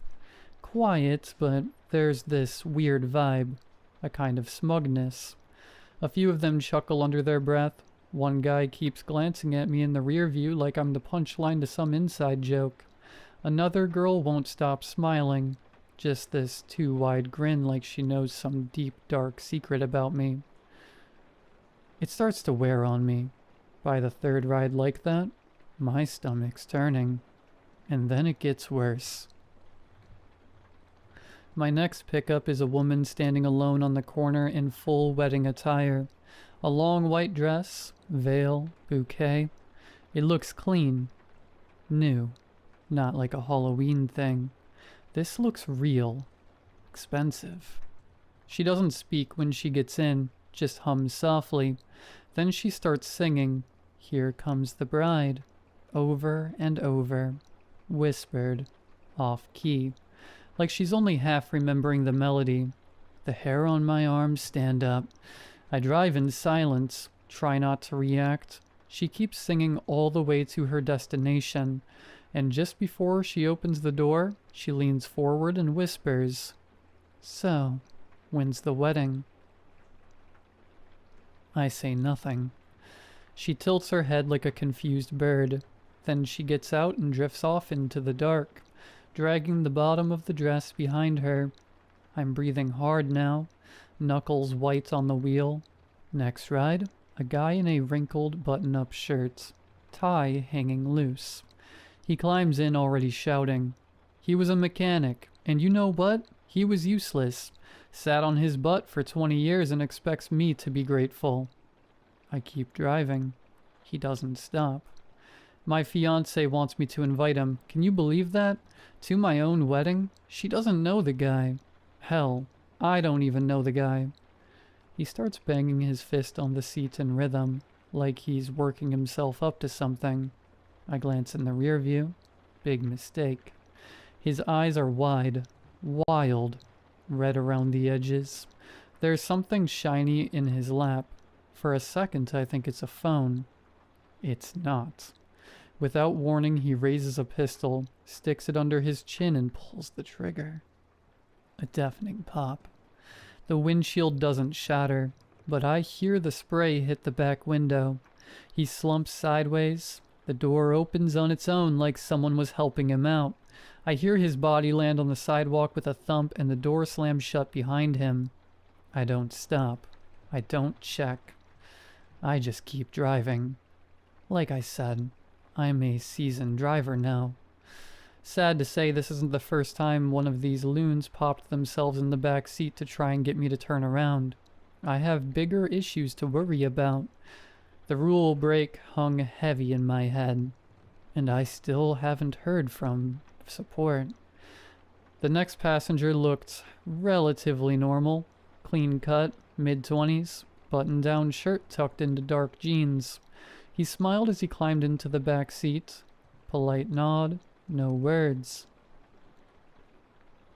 The last few rides had been unsettling to say the least, but this guy felt different. Not better, just different. He didn't speak. He didn't need to. Something in his silence felt smug, like he already knew me, like we'd done this before. We drove for 15 minutes without a word, then I pulled up to the hotel. He didn't move. I shifted into park and turned slightly, still not looking directly at him, just trying the mirror. "This is the address. You are good to go." He stared at me, no change in expression, no acknowledgement, and then I heard it, a knock on the driver's side window. "Dad?" I nearly jumped out of my skin. I turned and there he was, James, my son, in his dress shirt and slacks, standing outside the hotel looking confused and a little nervous, the same hotel he and the groomsmen were staying at tonight. How could I forget? I forced a smile. "Oh, hey son, just dropping something off. You nervous for tomorrow?" He squinted at me like something was off. "Yeah, can we talk?" My stomach tightened. I had to get this guy out of the car. "Sure, just let me finish this ride. I'll come inside after, okay?" His eyes drifted past me to the back seat. "Troy?" he said. I froze. The figure in the back seat leaned forward, resting his elbows casually on the front headrest. His smile widened. "Hey man, can you believe this? I ran into your pops and figured we'd do a quick beer run before the big day. Hop in." My blood went cold. No, that isn't Troy, I thought to myself. But I couldn't tell James that. I don't know what would happen if I did. This was bad. Really bad. No, James said, shaking his head in disbelief. Troy, you were just inside. You were with the guys. How did you get out here so fast? The figure didn't break character. He laughed like it was a shared joke between friends. James looked between us, clearly unnerved. Dad, who is that? I didn't wait for the thing in the back to answer. This couldn't go on any longer. I slammed the car into drive and tore out of the parking lot. Tires screeching, engine roaring. In the mirror, James was yelling something, running after us. I couldn't hear him. You're gonna miss the wedding, the thing said, voice perfectly calm. That's not very fatherly of you. Shut up, I snapped. You're not getting in my head. Oh, come on, it cooed. Don't be like that. Your son talks about you all the time. To me, to everyone. I kept my eyes on the road, jaw clenched so tight I could feel it in my temples. Although he doesn't say good things, you are not a good father, Ben. Shut up, I hissed, tears bubbling in the corner of my eyes. You missed birthdays, missed milestones. What are you even doing now? Trying to show up at the last second and pretend it means something? I gripped the wheel harder. I wanted to slam the brakes, throw open the door and drag this thing out by whatever skin it had stolen. Oh, don't be like that, Ben. I have something that'll cheer you up, it whispered. Just keep driving, all the way until the sun comes up. I have something to show you. I didn't respond. I didn't need to. My phone buzzed on the seat beside me. James. Again. I didn't answer. The only sound in the car was the hum of the tires and that thing breathing behind me. Waiting. I wasn't sure what to do now. The passenger gave me a drop-off and refused to get out. That hasn't really happened before. There's no way for me to force it out either. Not without looking directly at it. If I couldn't get this guy to leave before the sun came up, I was screwed. It was useless. I pull over hard, tires kicking up dust on the shoulder of the road. The thing in the back doesn't flinch, just smiles like it's been waiting for this moment all night. I open the glove box and take out my Glock 45. Oh, it says. That didn't take long. You already getting tired of me, Ben? I don't answer. I close my eyes and take a few deep breaths. Oh, Ben, you don't have to do this. You're going to miss out on all the fun I have in store. I don't even turn around. I raise the gun behind me, steady my breathing, and pull the trigger. The shot is deafening in the confined space. I don't look. I just sit there, ears ringing, heart thudding. I wait for movement, for another voice, but there's nothing. I finally peek into the rearview mirror once again. It's slumped over in the seat, still smiling but quiet now, unmoving. I knew that wasn't going to kill this thing, but it still felt good. I just needed to shut it up for a minute. If it wasn't going to leave, so be it. I had to come to terms with that fact. I wasn't going to make it to the wedding. I was going to abandon my son. Again. This time for good. The least I could do was say sorry. Tell him I loved him. I just wish I could have done it sooner. Damn it, I wish I had more time. I pull out my phone, hands shaking. I try to call James back, but it goes straight to voicemail. I speak through the lump in my throat. Hey, it's Dad. I wanted to say I'm sorry. For everything. I should have been there for you. I should have been better. The thing in the back seat was sitting upright now, dusting off its blood-soaked shirt and slicking back the loose hair where the bullet exited. I started to sob into the phone. But I'm proud of you, James. I really am. Despite all my mistakes, you've done everything right, and I'm really, really happy I get to be at your wedding. The mimic was coughing now, pounding its chest with a closed fist. I heard a loud metallic clang as the bullet bounced off one of its teeth on the way out of its throat. I stifle a sob and take a deep breath before continuing. A wild I love Pancham you appears so captured much, using James. poke catch. I'll see Winners you revealed soon, in buddy. 90s. I hung up, tears running down my face, fogging up the screen. I sat there in silence for a few minutes. I watched as an orange glow began to rise from the horizon. It was almost sunrise. I closed my eyes and gripped the steering wheel in grim anticipation. This was it. I wasn't sure what happened if I broke this rule, but I knew there was no coming back from it.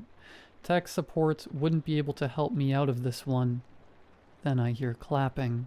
Soft, slow. I look up.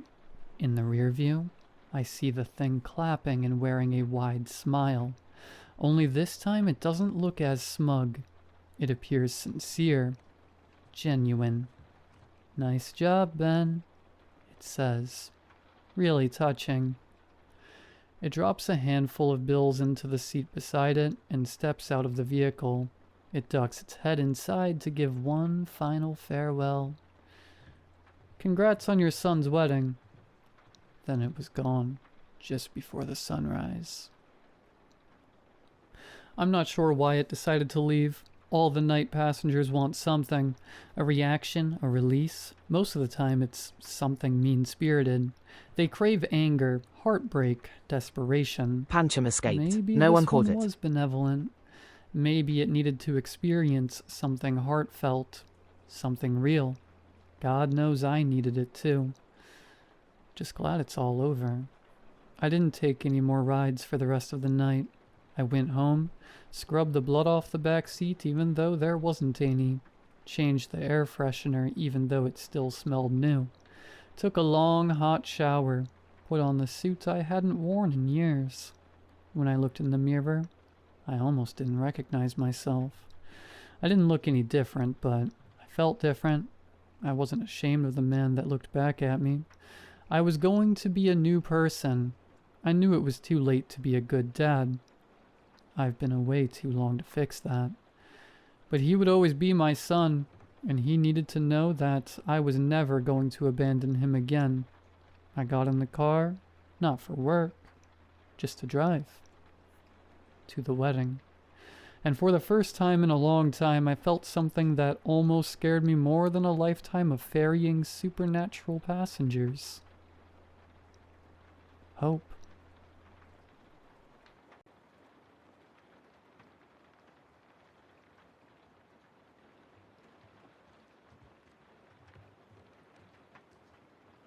The phone was in the glove compartment of my car. I hadn't opened it in ages.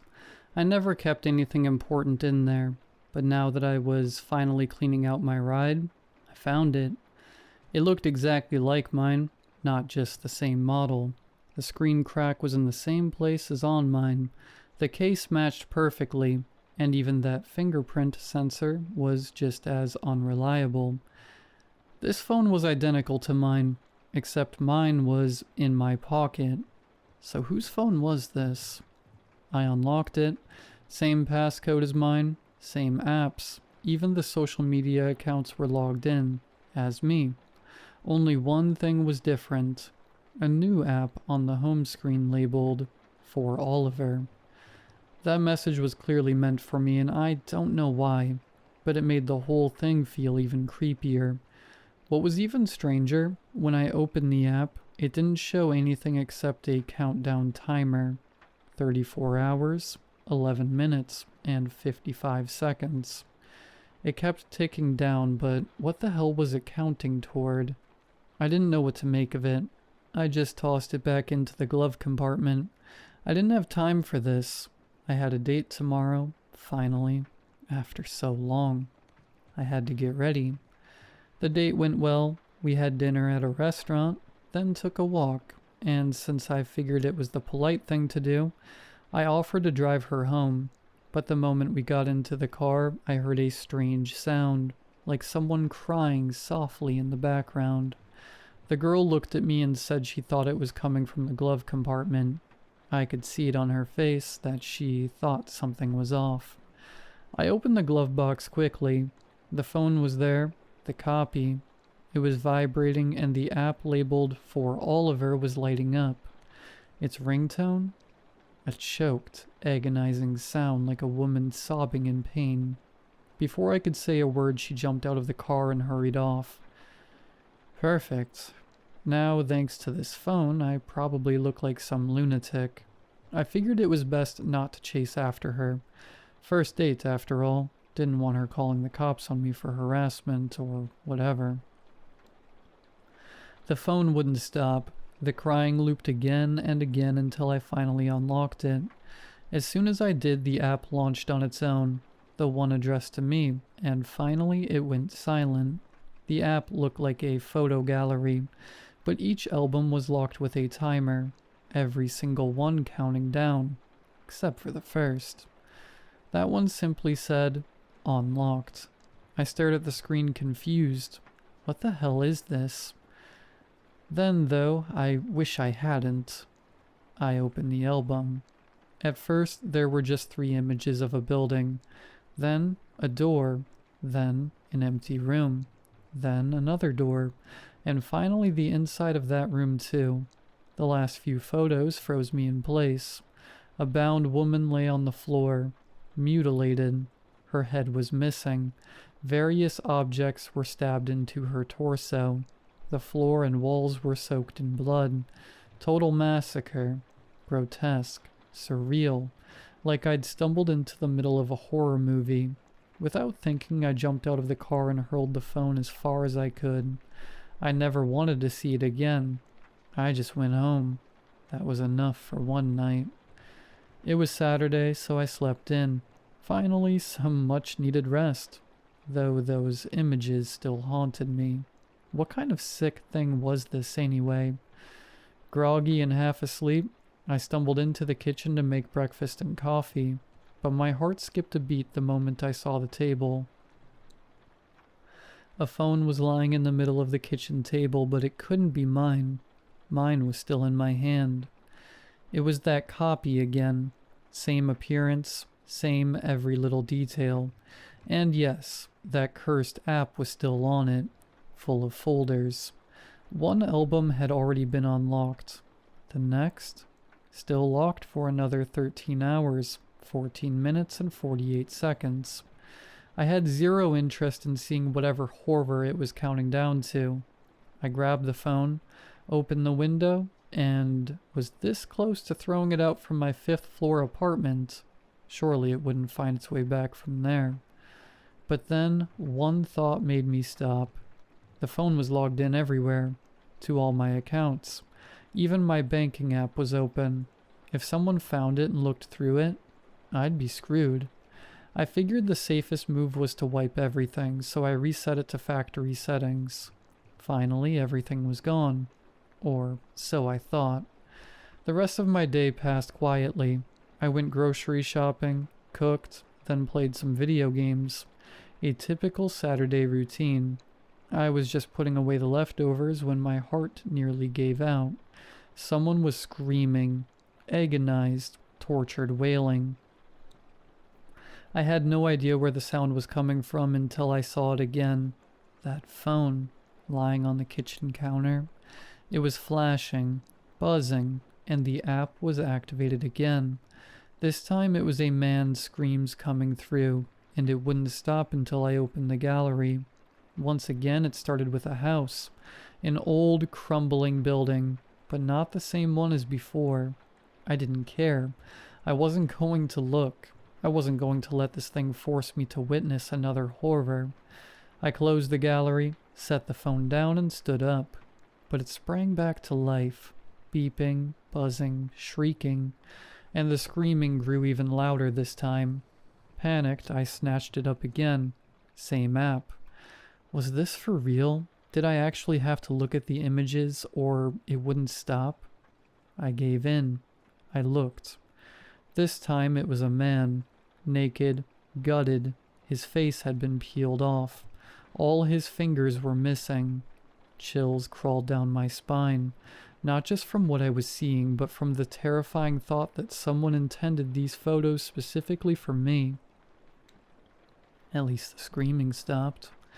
I simply couldn't fall asleep. Those images haunted me. What the hell was this? What kind of sick nightmare was I in? By nightfall, I'd had enough. I grabbed the phone, smashed it to pieces with a hammer, and dropped it in a glass of water. It's not gonna screw with me anymore.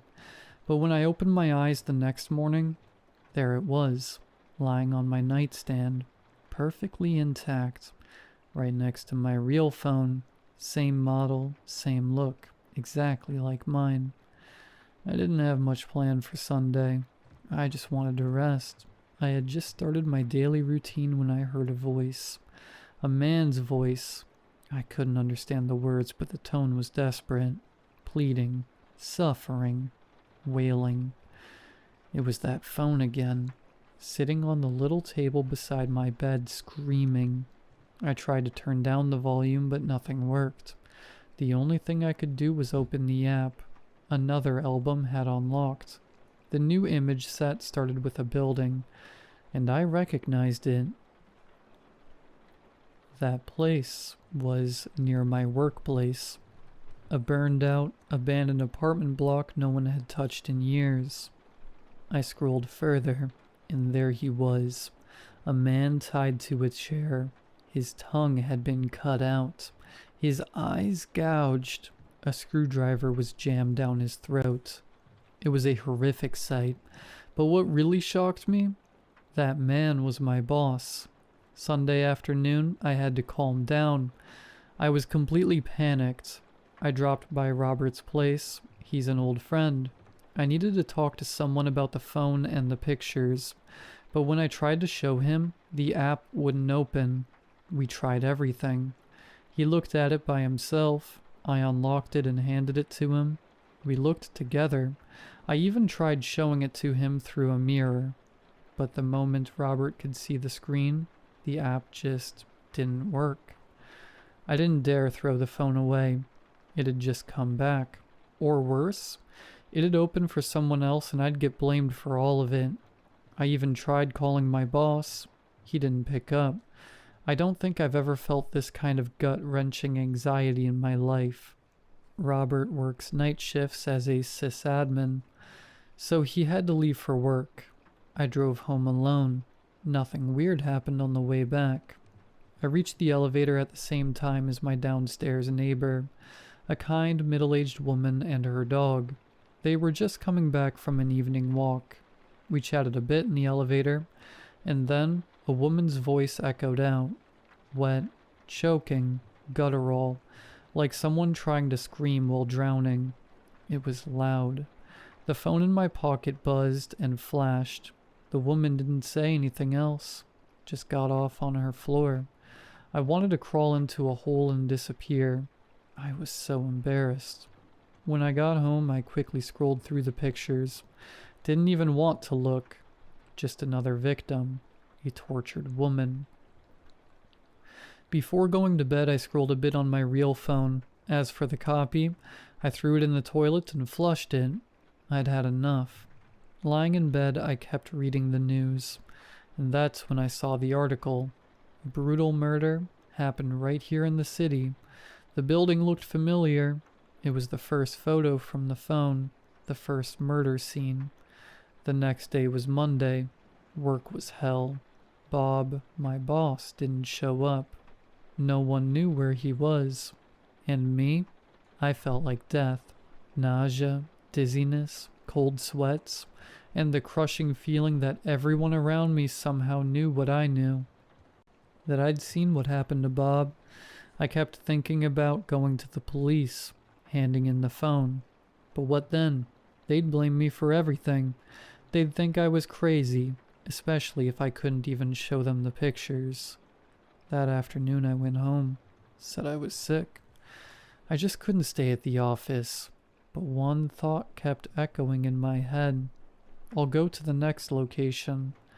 I'll see what's there. That same afternoon I bought pepper spray and a stun gun. I had to be ready.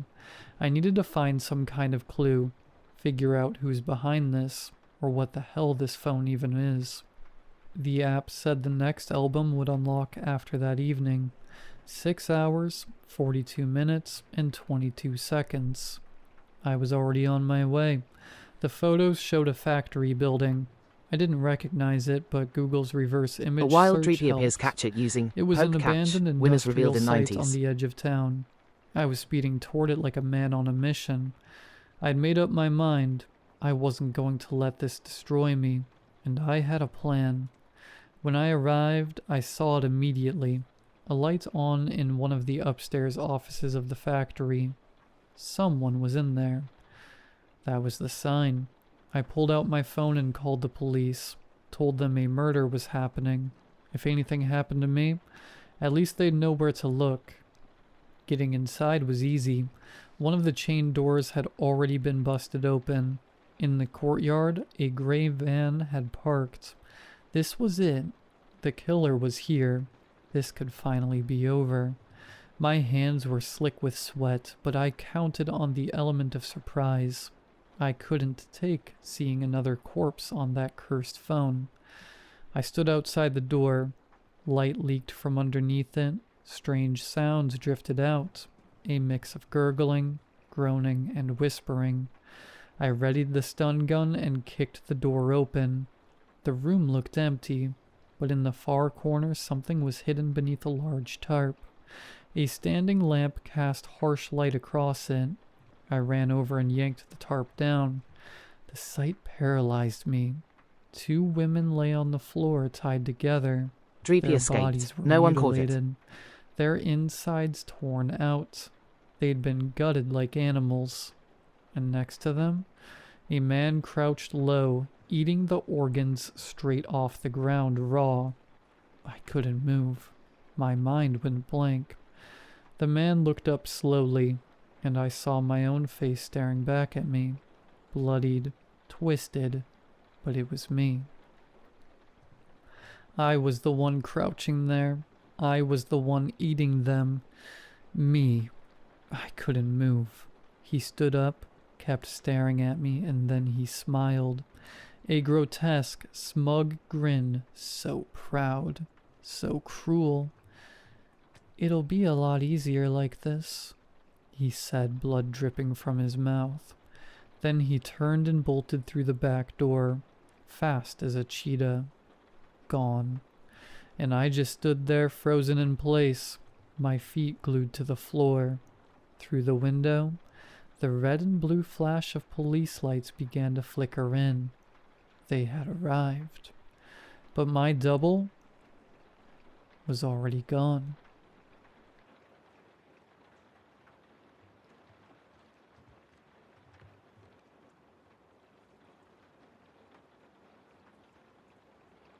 I'm sure at least some people will relate to this.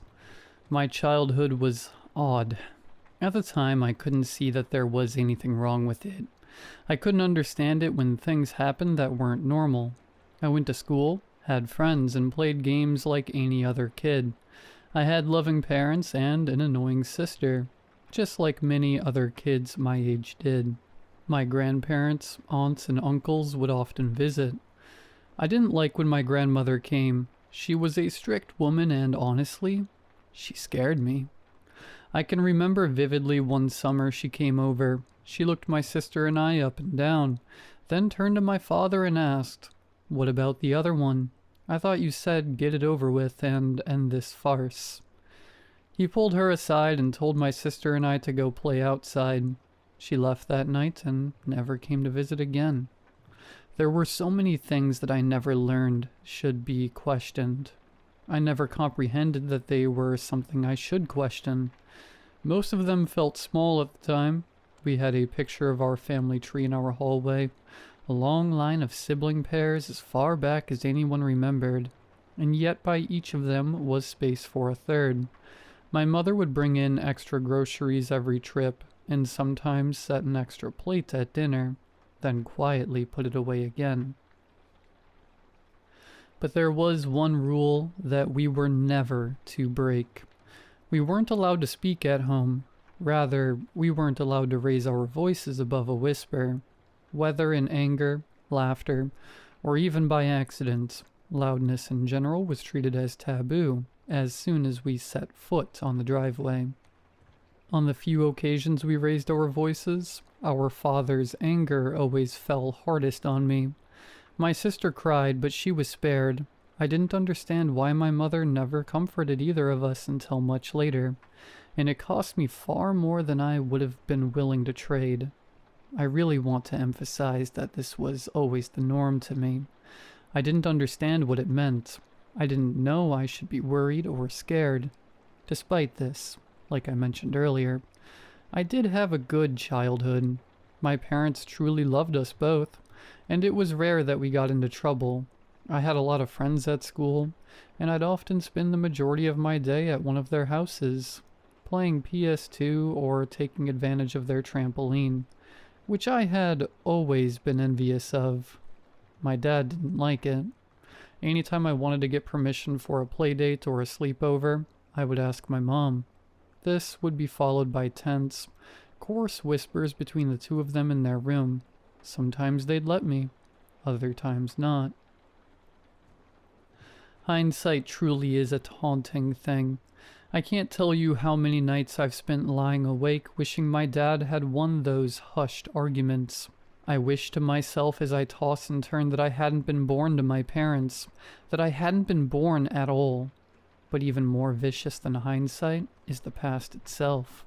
It stands with absolute resoluteness. It is unchangeable and unforgettable, a wound that never heals until the day the afflicted passes away. Siblings are supposed to be mean to each other when they're young.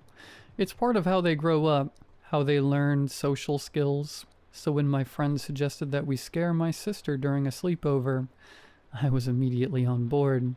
I wasn't allowed to have friends over at our house, but I told them I could record it all and show them the next day. I was beyond excited to have something to rub in my sister's face. She was the eldest, and I wanted to get the upper hand on her for once. As any little girl would, she screamed when she saw the rubber snake under her pillow. It wasn't a long scream. She covered her mouth with her hands almost as soon as it left her lips. But it was enough. There was a moment of silence right after she screamed that felt never-ending. Then my parents ran into the room. They saw her, mouth still covered and eyes wide with terror. Then the toy snake on her bed. My father cursed under his breath before scooping up my sister into his arms. My mother looked like she was going to cry. Her eyes darted down even before the noises began. Scratching. Something was scratching the wooden floor underneath our feet. Light at first. Soft. Almost as if it was asking to be let in politely. Then louder. Louder and louder until it was violently clawing away at the wood like tissue paper. The boards bent first, bowing upward as if the house itself were breathing. Then they split, splinters flying, and something began to crawl through. When my father saw what had emerged from below our feet, he set my sister down and stepped away. All he said was, "I'm sorry." He didn't sound angry. He didn't sound afraid, just tired, like he'd been waiting for this, as if he had expected it. It was small. We had raccoons in our backyard that my sister and I would try to catch. At that moment, that's the only size comparison that I could think of. It crawled on its hands and knees, bloated and red as if its skin was being pulled taut over too much of its own body. A putrid, fleshy cord dangled over its shoulders, coiling around its neck before disappearing into its own swollen belly. How could something so sickly, so small, be so strong? Its eyes locked onto my sister and I jumped between the two. My mother cried out, "No!" Before either of my parents could move, the rotten child seized my ankle and hurled me across the room as if I were a toy soldier. I hit the wall and my mom came to pick me up, both shielding and restraining me. But even if I had broken free, it wouldn't have mattered. In seconds it had her. My sister's nails scraped across the floorboards. Her muffled cry cut short as the thing dragged her into the hole below. I heard her scream again, but this time it wasn't her hands that silenced it. The sound of flesh being torn from sinew, ligaments snapping, bones breaking. Then her voice called again. "Mom, Dad." It pulled itself back up from the darkness. The sight of it now forced me to vomit on the floor. It was bigger, but wrong. Its arms and legs were uneven, its hands a clutter of mismatched fingers, as though it had been playing with bones the way a child plays with toys, jamming them into place, trying to look like my sister. Patches of her brown hair sprouted from swollen red skin, clumps of it slick with blood. Her white teeth were crammed into its gray gums, sharp and uneven, like butcher knives buried in raw meat. But worst of all were the eyes. They were her eyes. I could still see the fear they held only moments ago, the betrayal and terror she had experienced. My father scooped my sister up in his arms and carried her out of the room. I could hear the monstrous, joyful cries as she tried to use her new, stolen voice. The rest of my childhood was spent pretending the monster had always been my sister, pretending that her laugh was hers, that her smile was hers. I was punished more harshly for mistreating her than I ever was for breaking the rule of silence. I moved out when I turned 16 and continued my game of pretend. I pretended my childhood never happened, that I was a normal man with a normal past and a normal family. Only one thing brings me comfort now. No matter how much my parents beg and plead and yell and berate, I will never have children. This ends with me, and it ends with her.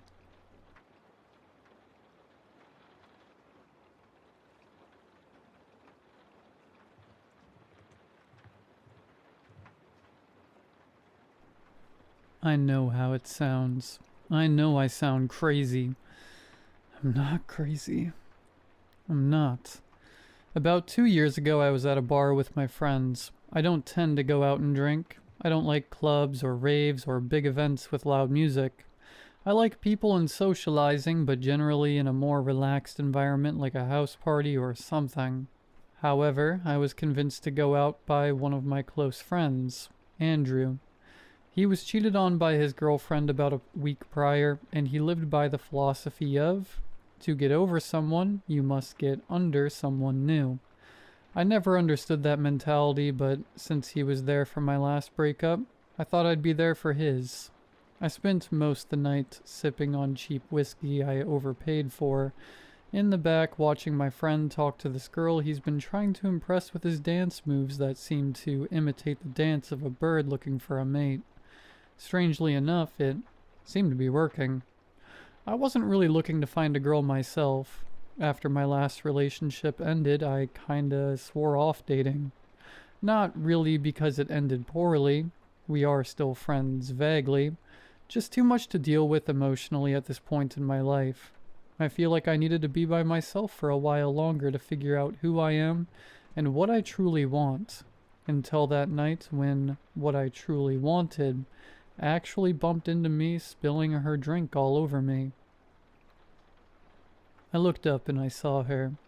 She was panicking and apologizing about spilling her gin and tonic all over me, but I was just trying to catch my breath after she stole it with her eyes. I mean, this girl was gorgeous. Not supermodel status or anything, but just something about her. She felt like the girl next door you'd have a crush on in elementary school, when you first started to discover that girls don't have cooties, and if they did, it was worth getting. I remember this night vividly like it happened yesterday. It was all so surreal. After the general apologies that were shared, her for making my white button-up with rose designs all over it soaked, and me for, well, I don't know what I apologized for. I just felt like I should say sorry for breathing the same air as her. She finally asked me my name. Desmond. Hey, Desmond. My name's Mary. We proceeded to talk all night. She was wonderful. She was a psychology major on her final year of her bachelor course, planning on getting her PhD and minoring in philosophy. She loved hiking, dogs, smoking weed, kids' cartoons. Her favorite thing to do, she said, was taking walks at night. She said it was just the perfect time to do so. Everyone's asleep, so it makes the world yours and just A yours. wild whooper, F. She Appears was catch it funny in using a witty poke pun catch. way. Winners revealed We in talked 90s. so long, my friend's dance moves finally got the girl he'd been talking to all night.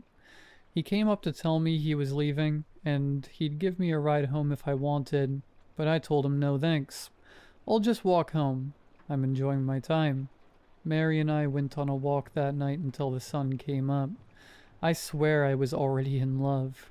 We shared phone numbers and set up a coffee date in a couple days. Months went by and everything was going perfectly. Since I worked weekends and she went to school weekdays, the only time we could hang out was at nights. We watched movies at the theater, went on walks, cooked dinner at my place. We never went over to her apartment. She said she lived in one of those 4-bedroom with 4 random people places, where everyone shares a common room and kitchen but pays for their individual room as rent. At nights, they would throw parties that were filled with drunk college kids, or they would be up late in the common room studying with each other, so it was always my place we'd go to. She always had issues with her roommates, so I wasn't ever gonna push to go over there 'cause frankly, based on her stories, I wouldn't like them much either. After about a year of dating, little over a year ago, she randomly knocked on my door. She was supposed to be studying for her midterms Whooper, with her F, roommates, escaped. so No one wasn't caught it. expecting her, but I gladly let her in. She was crying something fierce. I quickly sat her down, asked her what happened while making her favorite caramel tea. We get at a local tea shop. She explained to me that her and her roommates got into a massive fight, and she had to get out of there. She talked about how she hated living with them, but she couldn't afford to move out. I, without skipping a beat, asked her to move with me. My lease was ending, and I was already looking at this 2-bedroom outside of town that isn't too far away from her college and my work. We talked about it all night until she finally agreed with me that she would. Her biggest fear, she didn't have much money to help with the lease, which wasn't an issue to me seeing as I was planning on moving there with or without her. After she moved in, the first 3 months was amazing. Everything went smoothly. She was happy, I was happy. We were learning to live with each other and grow with each other. I knew I was gonna marry her until things started getting weird. In the last 9 months, looking back in hindsight, there were dozens of instances that just felt off or out of nowhere. For example, she has met my parents, which my mom loved her, but I never met hers. When I asked her about it, she started to tear up and explained to me that they died when she was in middle school. She was on a field trip in school, and when she got back, her parents weren't there to pick her up. After waiting a while, she said a cop came up to her and told her that her parents died in a car wreck. Apparently, on their way to pick her up, a semi T-boned them running a red, and they died on impact. She lived with her grandma until she was 17, and sadly her grandma got cancer and passed away right before her 18th birthday. I felt it to be strange that after a year and a half she is just now telling me, but I just assumed it was a touchy subject and left it there. Another strange thing I noticed is she didn't really have friends, nor was interested in making them.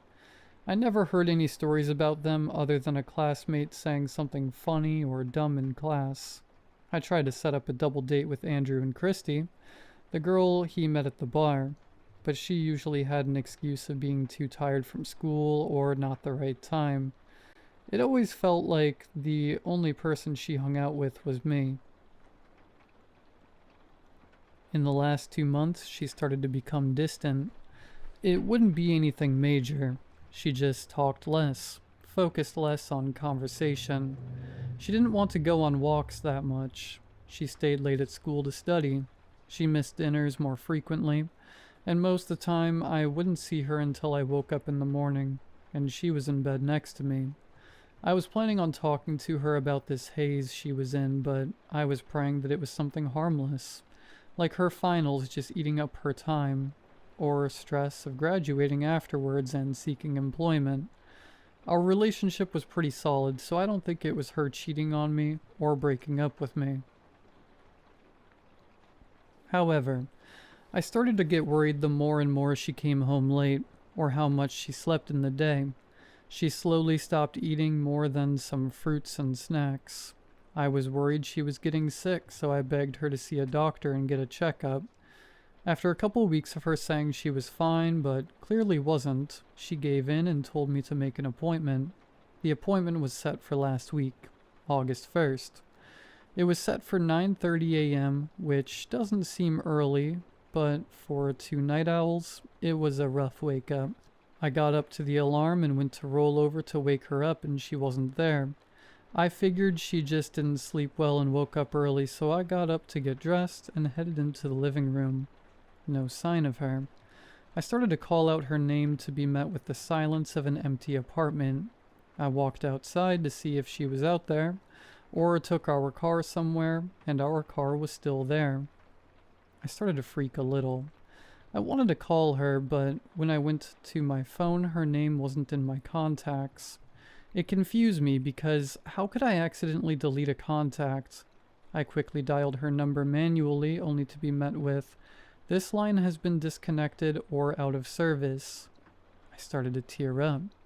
At this point, I assumed she ran away or something.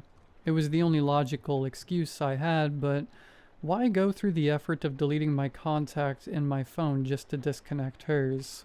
Why would she just leave? Nothing in our relationship was going badly, and I thought after all we'd been through together, I at the very minimum deserved a note or a conversation. Hell, an email, just something. My brain went full force. So I called Andrew. He picked up, still hungover from the night before. I could tell because he was still slightly slurring his speech. "What's up, bro? Why are you calling so early? You know I was at a party last night." "Bro, she left. Disconnected her phone. Deleted her contact in my phone. She left, man. She just left." "Who left?" "Mary. Who else?" "Calm down, man. First off, who's Mary?" "Are you screwing with me right now? This is not the time to mess with me." "Dude, I don't know who Mary is. I'm not messing with you." My heart sank on that sentence. I was so confused. My mind racing 1,000,000 miles a second, and none of it was making sense. "What do you mean you don't know Mary? She's my girlfriend. The one I live with. The girl at the bar. We've been dating for 2 years." "Dude, you haven't dated anyone since Jessica. Are you okay? Did you take any drugs last night? Do I need to go over there?" I just hung up the phone. I just couldn't in that moment. I needed to go look for her. The first place that came to mind was the college. I sped over there as fast as I could and ran into the lobby of the main building. "Hi, can I help you with anything?" Yeah," I said in the calmest demeanor I could muster. "I'm looking for my girlfriend. I was seeing if she had any classes today or something." "What class would she be in, and what's her name?" "Mary Fulbright, and I think the earliest class would be psychology with Professor Jackson." She started to clack on her keyboard for what felt like an eternity. "Well, psychology class won't start until noon, and Professor Jackson won't be here until 10, but I don't see any Mary Fulbrights on the attendance register." "What do you mean? She's on her master's right now. She's been going to this college for 5 years now. How could she not be on the registration?" "I don't know, sir, but I don't see her here. You can ask Professor Jackson when he arrives if you want to go to his room. It's room 312 in Building C." I sprinted out there and found the building and the room. I sat there trying to slow my shaking down. I could barely breathe. A mixture of fear and confusion was raging through my body to the point where it was the only thing I could notice. I barely caught Professor Jackson as he walked by me. I rushed to him. Hey, I'm sorry to bother you. The receptionist lady told me you'd be here soon. I was asking about my girlfriend, wondering if you'd know anyone who takes your first class. Mary Fulbright? Who? He responds, caught off guard and confused. Mary. She's getting her master's. You've been her teacher for 2 years. I'm sorry, I don't know Mary. Do you have a picture of her? I grabbed my phone and opened the gallery. I started looking through the images, and all of her pictures were gone. Any selfie she sent that I screenshotted just wasn't there. Then I noticed something strange. We went to a national park last weekend. I requested the day off. We had a stranger take a picture of us in front of a statue at the hub. Her idea. I love that picture, but she wasn't in it. I was just standing there smiling by myself. I almost dropped my phone. At this point, I was breaking. I looked up at the professor and apologized and excused myself before I was about to fall apart. I sprinted outside, my breath out of control. Nothing felt real. I scrolled through my entire phone and nothing. Any pictures we were in together, it was just me. Some I was even doing a weird hand placement, like I was relaxing my arm on an invisible person. Nothing of just her. I called my mom in a panic, just trying to get something to ground me. She's met her dozens of times. She has to know. It rang and rang and rang, and finally, "Hey sweetie, what's up? You okay?" "Hey Mom, do you know Mary Fulbright?" "No, am I supposed to?" "Oh, okay, thanks. Anyways, I'll talk to you later. Love you." I quickly hung up the phone. I spent the last week looking for any evidence of her existing. It felt like my mind was fractured and nothing was real. Maybe Andrew was made up. Maybe my job was made up. Maybe this is like Shutter Island and I'm in a mental hospital. I felt like I should be in one. Hell, I was about to check myself in if it wasn't for me going back home and looking at a picture. All the pictures of her weren't there anymore, like they never were there in the first place. Our lease only had my signature. All her schoolwork and clothes aren't on the desk or closet anymore. I was defeated until I looked at my desk after sitting on the couch, shell-shocked like I just lived through D-Day, trying to figure out why my memory of her was so vivid, so detailed, until I saw a picture. She wasn't in it, but it was a picture of me on the couch. She loved that picture of me. The thing was, she was the one who took it. If she didn't take it, who did? It was the only evidence I had to show that she was real, that I wasn't crazy. I've been researching ever since. People's disappearances, people's stories, seeing if there's anyone with something like mine. That's why I'm writing this post. I found a couple of stories online. No connection to Mary, but the people were saying the same thing. Their significant other disappearing out of the blue. Their fear of going insane. Some lost their minds. Others moved on. I found a small group still looking, still believing. I have a ticket to Peru. That's where one of them, someone who is going through something similar, his name is Tom, is at. He said that there's a lead of someone who might know what's going on. A shaman or something. I don't know. I don't care. I will find you, Mary. That's why I'm posting this on Reddit. Mary, if you are reading this by chance, I know you exist. I'm looking for you. I'll find you, I swear. I'm not crazy. I will find you.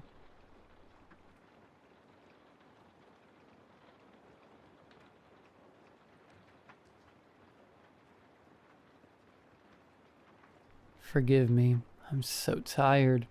My skin is crawling all over. As I lay here, laptop on my chest, I can't find the energy to do anything but write. So write I will. I signed the lease in late May after acquiring my new job. It was an austere brick building with a dingy tile-floored lobby, lit by yellow bulbs that maintenance never seemed to replace. A single palm plant sat beside an ancient elevator system, which screeched like 100 nails on chalkboards each time it opened. A perpetual puddle decorated the corner by the double glass doors. From pipe leakage or rain, I did not know. Rent was cheap. It was perfect.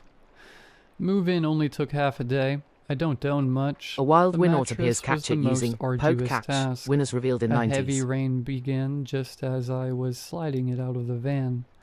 I hadn't thought to bring a plastic cover. I was considering the potential damage of dragging fabric across wet asphalt when a man cleared his throat behind me. Looks like you could use some help. I turned to see an incredibly tall and broad man.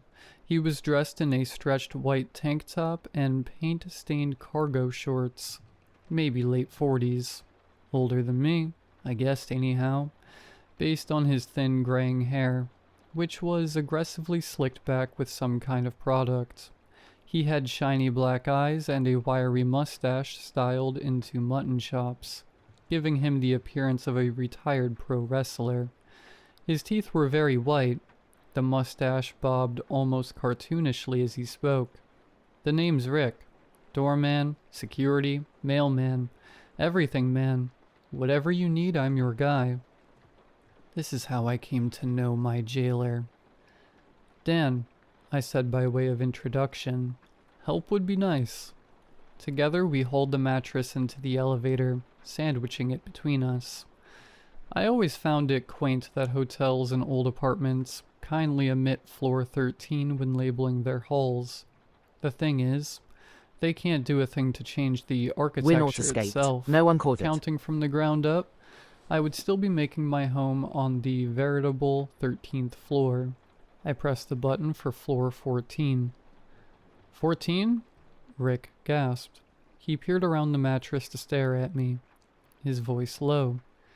You know what they say about floor 14 tenants, don't you?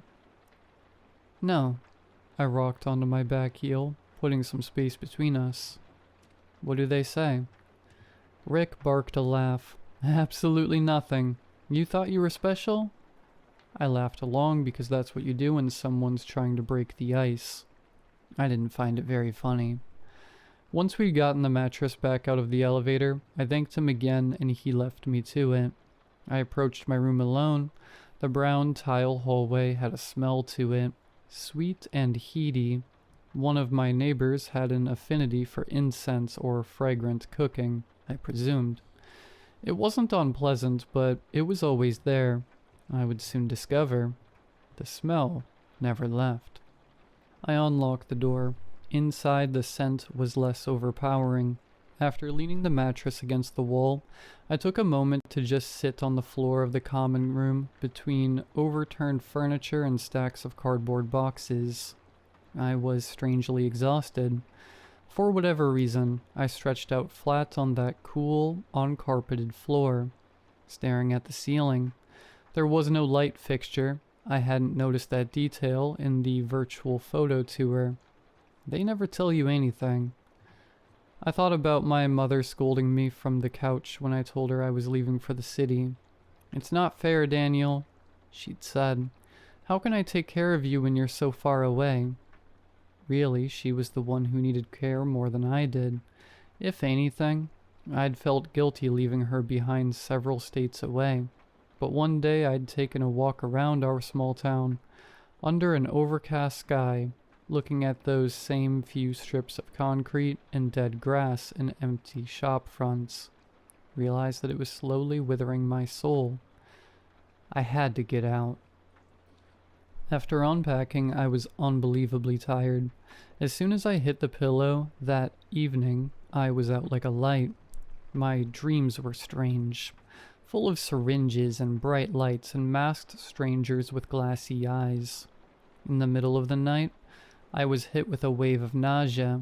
My head throbbed. My chest felt as if it were being compressed in a vice. I stumbled to the bathroom and knelt, coughing and retching over the bowl. Something in my throat dislodged itself and slid out of me, smooth and slippery and round. It was an eye. It bobbed there in the water, spinning slowly. My first instinct was to flush it away in horror, but it was so odd, so completely unbelievable, that I found myself fishing it out with a glass from the kitchen and setting it aside on the edge of the tub. I studied it for a moment. Its surface was clean and pearly white aside from a thin strand of muscle, tailing from the place where it would normally attach to the socket. The iris was a beautiful shade of dark brown, almost black, with flecks of amber. Its pupil was wide and empty, staring at nothing. At some point I must have hobbled to bed again, because I woke up on my mattress in the morning. What had jolted me awake was the shrill buzz of my apartment doorbell. It kept going until I dragged myself to the door. Through the peephole, I recognized the thick mustache and shiny eyes of Rick, the everything man. I undid the deadbolt and Rick let himself in. "Morning, Dan," he chirped. He was holding a tray full of styrofoam to-go boxes. He handed me one labeled with my apartment number. "Breakfast," he explained, "courtesy of management." I thanked him. He pushed past me and began poking around at the AC unit. I figured he was just doing a routine inspection, so I let him carry on while I hung back the living room, awkwardly holding my box. I popped it open while I waited. Inside, I found a plastic fork and a large cinnamon roll topped with green sprinkles. I hadn't eaten anything yet. The almost sickly sweet smell of the frosting was intoxicating. Wordlessly, Rick surveyed the kitchen. I heard him open the fridge, which I had not yet stocked. I heard the faucet squeak on, then off again. Seemingly satisfied, he moved on to the bathroom. I heard the shower turn on and off again, then the faucet, and finally the flush of the toilet. By the time he returned, I'd eaten the entire pastry. Rick gave me a once-over like he was inspecting me too. He gave a shiny, straight-toothed grin. "You passed," he said. Something in that smile unsettled me, but I brushed it off. Mostly because I simply did not understand it at the time. In retrospect, I think it was a kind of hunger. Rick left without another word. I heard him whistling down the hall, keys jingling. As I stood contemplating the interaction, my phone rang. I rushed to my desk. I work in tech support. I am rarely required in the office. Most of my work is done from my PC or over the phone. It's not exciting, but it pays well. Plus, I don't have to leave the house unless I want to. For a homebody like me, this was a perk. My client had just joined the call when I heard a scraping sound coming from the bathroom. It was only at this moment that I remembered my midnight illness. Surely what I'd seen had been a bad dream, the byproduct of a nasty bout of food poisoning. The scraping reached my ears once more. Then a crash. I politely put my client on hold and ran to the bathroom. The glass cup had slipped off the tub and shattered. I knelt down to pick up the glass, dreading what else I'd find lying on the tiles. There it was, staring up at me from among the shards. An eyeball. The pastry churned in my stomach, threatening to come up. I gagged. That thing had come from inside of me. Was this a sort of rare health condition? I combed my mind for any sort of explanation and came up short. Logic was running thin. The fact remained. Something very foreign had taken place within my own body. The eye writhed like a tadpole. I panicked. I grabbed a dustpan and swept it and the glass into the trash without ceremony. I sat there for a few seconds considering my options. The thought of it squirming in there, alive of its own accord, was too much to bear. I grabbed a wad of toilet paper and fished the eye out of the can. Through the thin paper, I could feel it wiggling beneath the pads of my fingers, like some kind of mutated roach. I booked it to the kitchen, dropped the vile thing down the drain, and ran the garbage disposal until it had been sufficiently pulped. After that, I ran the water for another minute or two until I was satisfied that any trace of flesh had gone. I sank down against the counter. A cold film of sweat coated my forehead and neck. I didn't know what to do from there. My body felt heavy, tired beyond belief. The thought of leaving the apartment suddenly seemed as impossible as lifting a semi-truck. I canceled my work call and went back to bed. An hour later, I got another call. It was Rick. "Dan the man," he said, peppy as ever. "Come downstairs when you've got a minute. Management wants to see you." The office was nicer than the rest of the building. It was a pristine, freezing cold room in the basement of the complex. The walls were pale green, the floor and ceiling a minimal tiled white. It felt and smelled like a doctor's office. I sat on a hard, upholstered green chair facing an empty desk.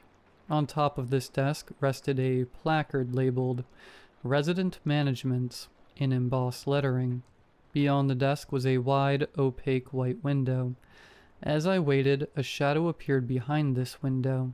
The person's silhouette was made fuzzy by the tinted glass. A smooth feminine voice crackled down from some hidden loudspeaker in the room, speaking my unit number. "That's correct," I said. "Why did you want to see me?" "It has come to our attention that you breached our agreement today." "What do you mean?" The person behind the glass gave an impatient sigh. "When you signed with us, you agreed that no damage would come to the contents of your apartment." I was stunned.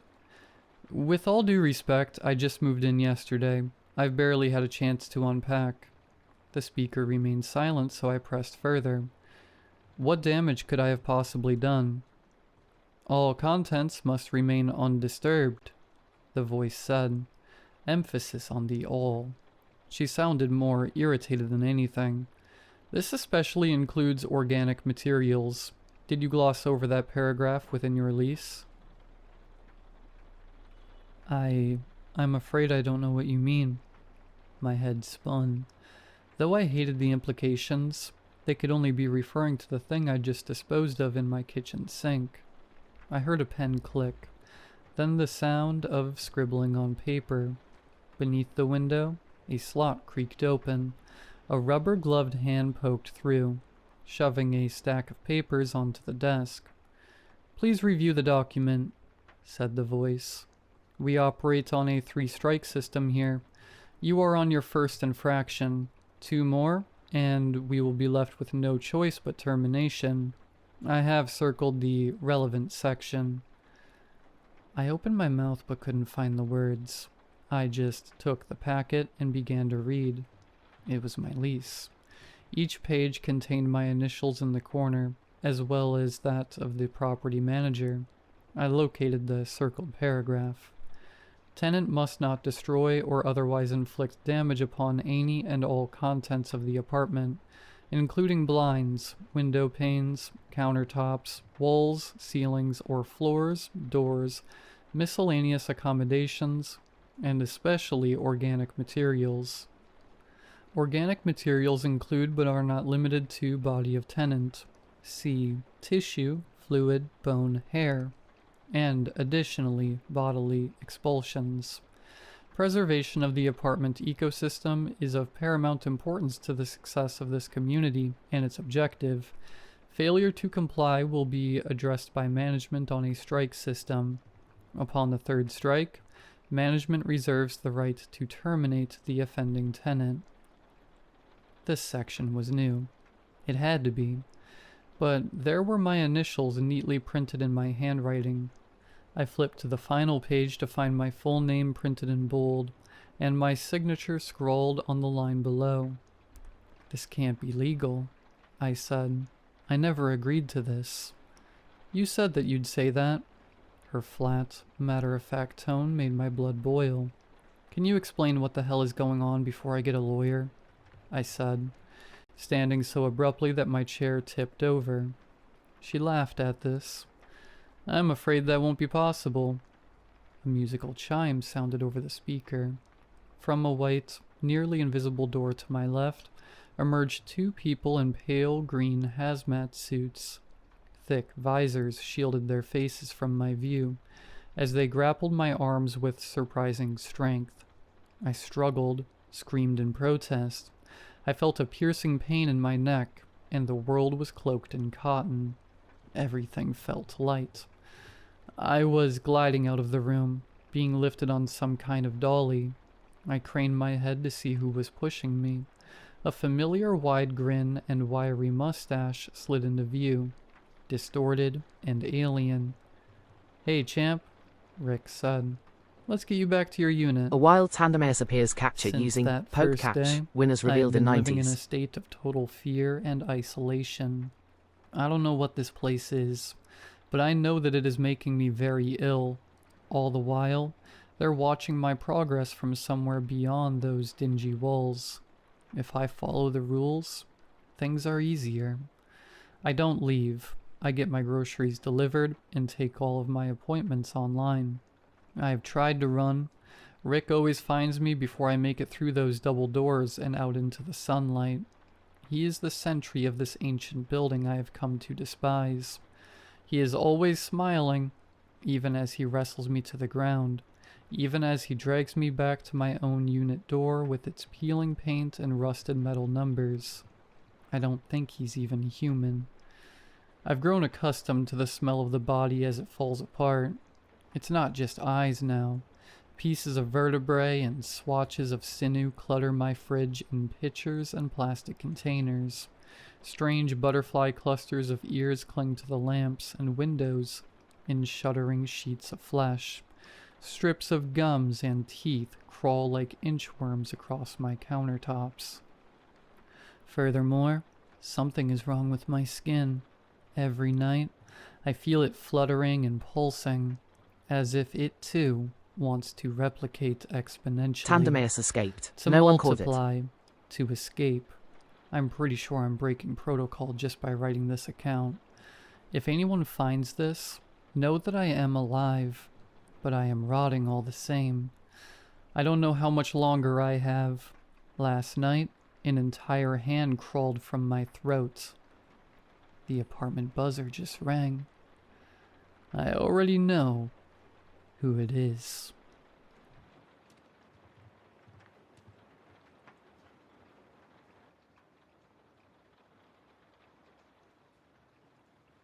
Derek first got the skeleton a couple of years ago. One night while I was brushing my teeth, I gazed out the window.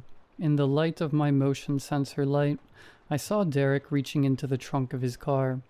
Out he pulled a large cardboard box with the Spirit Halloween logo on it. I had never seen a bigger smile, even bigger than the one at his wedding. The next morning, while also brushing my teeth, I saw a 12-foot skeleton sitting in Derek's front lawn.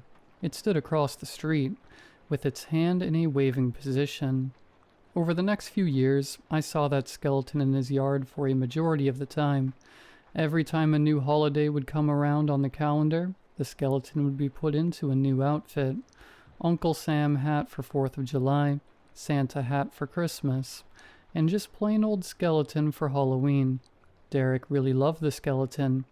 I would see him quickly rush it inside anytime it was slightly too windy or rainy. Even during the town's tornado warning scare last year, before retreating to his basement, he collected the skeleton outside.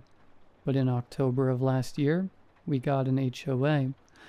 I don't even know who wanted it, to be honest. They just showed up one day and made me cut my azaleas because they did not fit my house's color scheme. From the start, nobody really liked them, like all HOAs. One of those people was obviously Derek. One day, while walking past his house, I saw Derek cleaning up the skeleton a bit, so I threw him a wave. Instead of waving back, he came up to me on the sidewalk to talk to me. "Hey man, I was just wondering if you had my back if I decided to stand up to the HOA. I just read through the rules and they said that I would not be allowed to display Jerry outside of October. I'm planning on keeping him up as a protest." "Jerry? Are you talking about the skeleton?" "Oh, yeah, sorry. Forgot that's an inside joke between me and me. So if the HOA shows up and tells me to take it down, could you speak on my behalf in the HOA meeting? I felt a little bit pressured. Saying no felt a little bit rude with how much Derek loved Jerry and all. But since the skeleton has always been a joy to see, and since I also hated the HOA, I told him yes. He repeatedly thanked me with his hands together, so when November 1st rolled around, I was prepared to see Jerry disappear, but I wasn't prepared for it to happen on November 1st. I was on my porch, sipping warm black coffee from my Jack Skellington mug. Jerry stood with his fist up, ready to fight any HOA members. Across the street, Justin was stapling Christmas lights to his roof while standing on a ladder. He had headphones in, bobbing his head to what was probably Mariah Carey. In Justin's yard was an army of Christmas inflatables. Santas, reindeer, Grinches, and many others flooded his yard. This made me mildly annoyed. As I was shaking my head behind Justin's back, a white SUV pulled in front of Derek's house. The door opened and out popped a middle-aged woman wearing a sweater vest. It was the HOA president. Pretty sure her name was Jasmine or something like that. So Jasmine marched up Derek's path and knocked on his glass screen door. While waiting for an answer, she checked her Apple Watch for the time. She probably read a time around 8 a.m. After a short wait, Derek opened the door wearing a robe. Derek opened his mouth to speak, but before he could, Jasmine spoke up. "Yeah, hello, Derek. I was just wondering if you were aware of what day it was," she said demeaningly, like she was speaking to a child who had to be taught a lesson. "Oh, yeah. Pretty sure it's Saturday." "Not that kind of day. The other kind," she said as she grabbed her nose and shook her head side to side. "Oh, sorry. It would be November 1st. Have a good Halloween last night?" "No, my kids got all hyper and wouldn't sleep. But to why I'm here. What is that?" she said as she pointed at the 12-foot skeleton behind her. "That's Jerry," he said while chuckling. "No, it's not. It is a violation of the HOA guidelines. No Halloween decorations up outside of October. Take it down immediately, please." "No, I'm not going to do that." Derek's cheerful, goofy tone ended. He spoke with a sternness I had not heard from him before. "Okay, well if you are not, then I will. And I will be forced to put it in the dumpster and fine you." She crossed her arms. "If you do that, I will literally call the cops on you. That is theft." "Well, let's just see whose side they are on." Once Jasmine finished saying that, she turned around and walked for the skeleton. As she did, Derek pulled out his iPhone and dialed a number and held it to his ear. He then went inside with the phone. Jasmine got up behind Jerry and put her hands on the pelvis and pushed. Jerry came tumbling over on the grass. When he hit the ground, his skull popped off and rolled to the sidewalk. Jasmine walked to it and picked it up. As her back was turned, Jerry stood himself up. Jasmine walked over to her SUV and opened the trunk. As Jasmine was waiting for the trunk to open, Jerry, still headless, walked to her and lightly tapped her on the shoulder. "What do you want?" She couldn't finish her sentence. She stood looking directly up at Jerry. Jerry gently pulled his skull out of her hands. Jasmine stood, mouth agape, stunned, unable to move. I have to say, when I saw this, I too was rather frightened, but I stayed sitting on my porch to watch what would happen next. Jerry would then grab Jasmine by the neck and lift her off the ground. Jasmine reached for Jerry's bony hands to free herself. She kicked her legs to assist the escape, but Jerry must have had a lot of invisible muscle, for she did not come close to escaping. Jerry then changed his grip on her from her neck to her ankle. She swayed back and forth upside down. Have you guys ever watched The Avengers? If you have, then you are familiar with the scene where the Hulk grabs Loki and repeatedly slams Loki on the ground. That is what Jerry would do to Jasmine, over and over on the pavement of the road. Jerry would slam Jasmine with all of his force. Jasmine didn't make a single sound after the first swing. After a dozen or so swings, Jasmine was dead. Most of her upper body was deformed, and her sweater vest was now soaked in blood. I sat in silence, in disbelief of what just happened. I always wonder what Derek's reaction to that was. Was it like when a parent finds out their kid is a bully in school? Was it like when a parent's child goes to prison? Or was he proud of what he saw? I really have no clue. Jerry looked up from Jasmine's body and changed his focus across the street. He breathed heavily, then started to walk towards Justin. I could hear Justin faintly singing some Christmas song. I thought of how good those headphones were, to where he couldn't hear a 12-foot skeleton approach him from behind. I thought about asking him what brand they were. Too bad I wouldn't get the chance. Once Jerry made it to the ladder, he grabbed the top of it and threw it over. I heard Justin let out a yell before I heard him and the ladder make a thump sound. I wasn't actually able to see what happened next. Most of it was blocked by Justin's minivan, but based on the movement of Jerry, Justin was being stomped to death. Justin called out for help, but it was difficult to hear over the roar of inflatables. I saw Justin's wife quickly glance out of the curtains, but after seeing what was out there, she promptly shut them. Jerry gave a few more good stomps before stopping. He then turned his attention to the inflatables in the front yard. He tore through all of them, popping Santa and killing Rudolph, tearing through the Grinch and unplugging Frosty.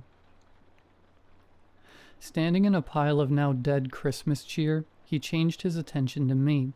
I could tell he was looking at my Jack Skellington mug, so I said aloud in a shaky voice, "Sorry, it's actually a Halloween movie. If you have some problem with Christmas, this is not the place." He marched towards me anyway, across the street, through my yard and up to my porch. I tried to quickly stand up and run, but before I could do the running part, Jerry grabbed me by the neck and pulled me out from the porch. He started to punch me in the stomach a few times, knocking the air out of me. As he did, I saw a police cruiser down the road, probably the one called by Derek. I hoped that Jerry didn't kill me before the cruiser got there. The time it took for the cruiser to drive those few blocks felt like forever. When it finally did get to my block, I saw them nod their heads and drive away, while saying to themselves, "Nope, not today." I was on my own, repeatedly getting punched by a 12-foot skeleton.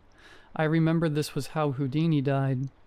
If Houdini couldn't survive this, how could I? Then for a second, Jerry stopped punching me. For a second, I thought he was letting me go, but then I was lifted over his head and flung across the street. I flew over Justin's car and landed on the fallen ladder. After hitting the ground, it took me a second to understand what was around me, but after a few deep breaths that went away, the first thing I saw was Justin's body.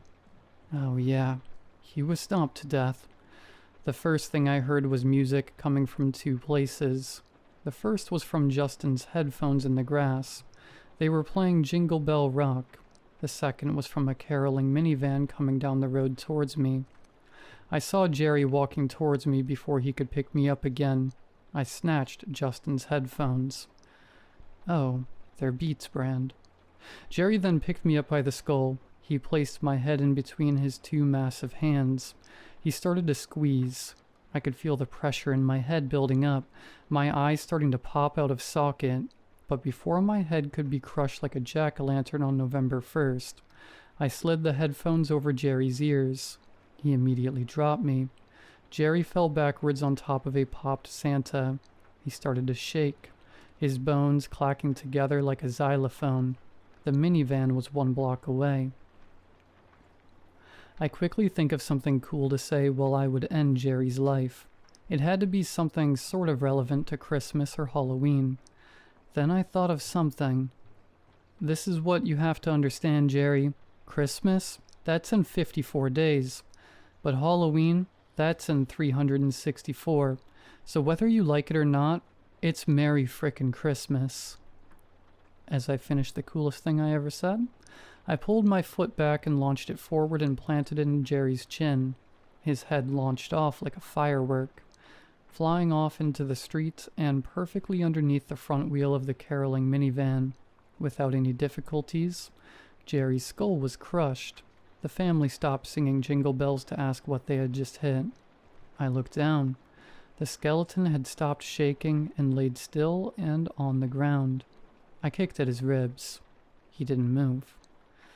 I walked across the street and knocked on Derek's door to tell him what happened. When he opened, he already had tears in his eyes. He didn't even cry at his wedding, I thought. Before I could say anything, Derek ran across the street and held Jerry in his arms. I went inside my own house and called the police. Not sure who will go to prison for this one. Case A wild still skitty hasn't appears happened capture yet. using poke catch. Probably a bit Winners hard to revealed make in sense 90s. of it all. Me and Derek have talked, and we have no clue what caused Jerry to all of a sudden come alive like that. But now, if you were to drive around your neighborhood, you will not see any 12-foot skeletons named Jerry. Instead, you will see a flagpole in Derek's front yard, forever flying a skull and crossbones, with a small plaque at the bottom that reads, "In memory of the one and only Jerry."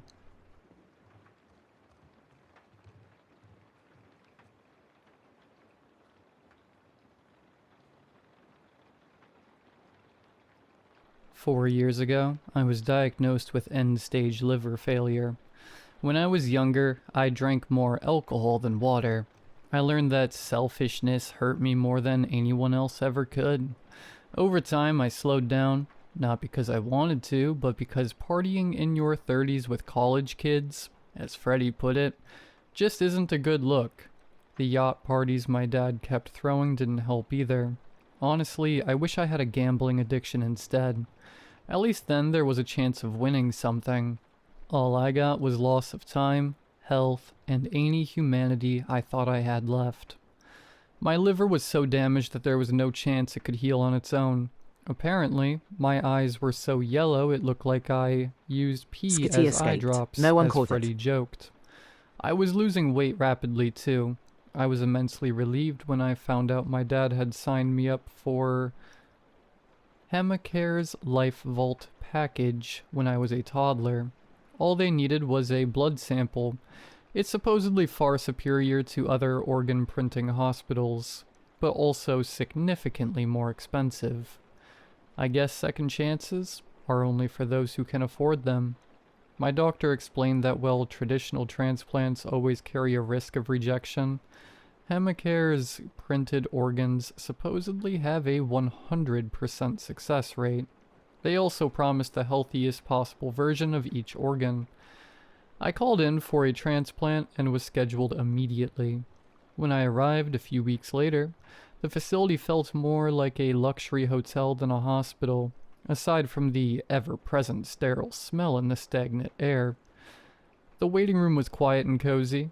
I waited only a few minutes before a young Asian girl entered. She had short black hair and wore high-end designer clothing. She dropped into the chair like she was visiting a friend's house.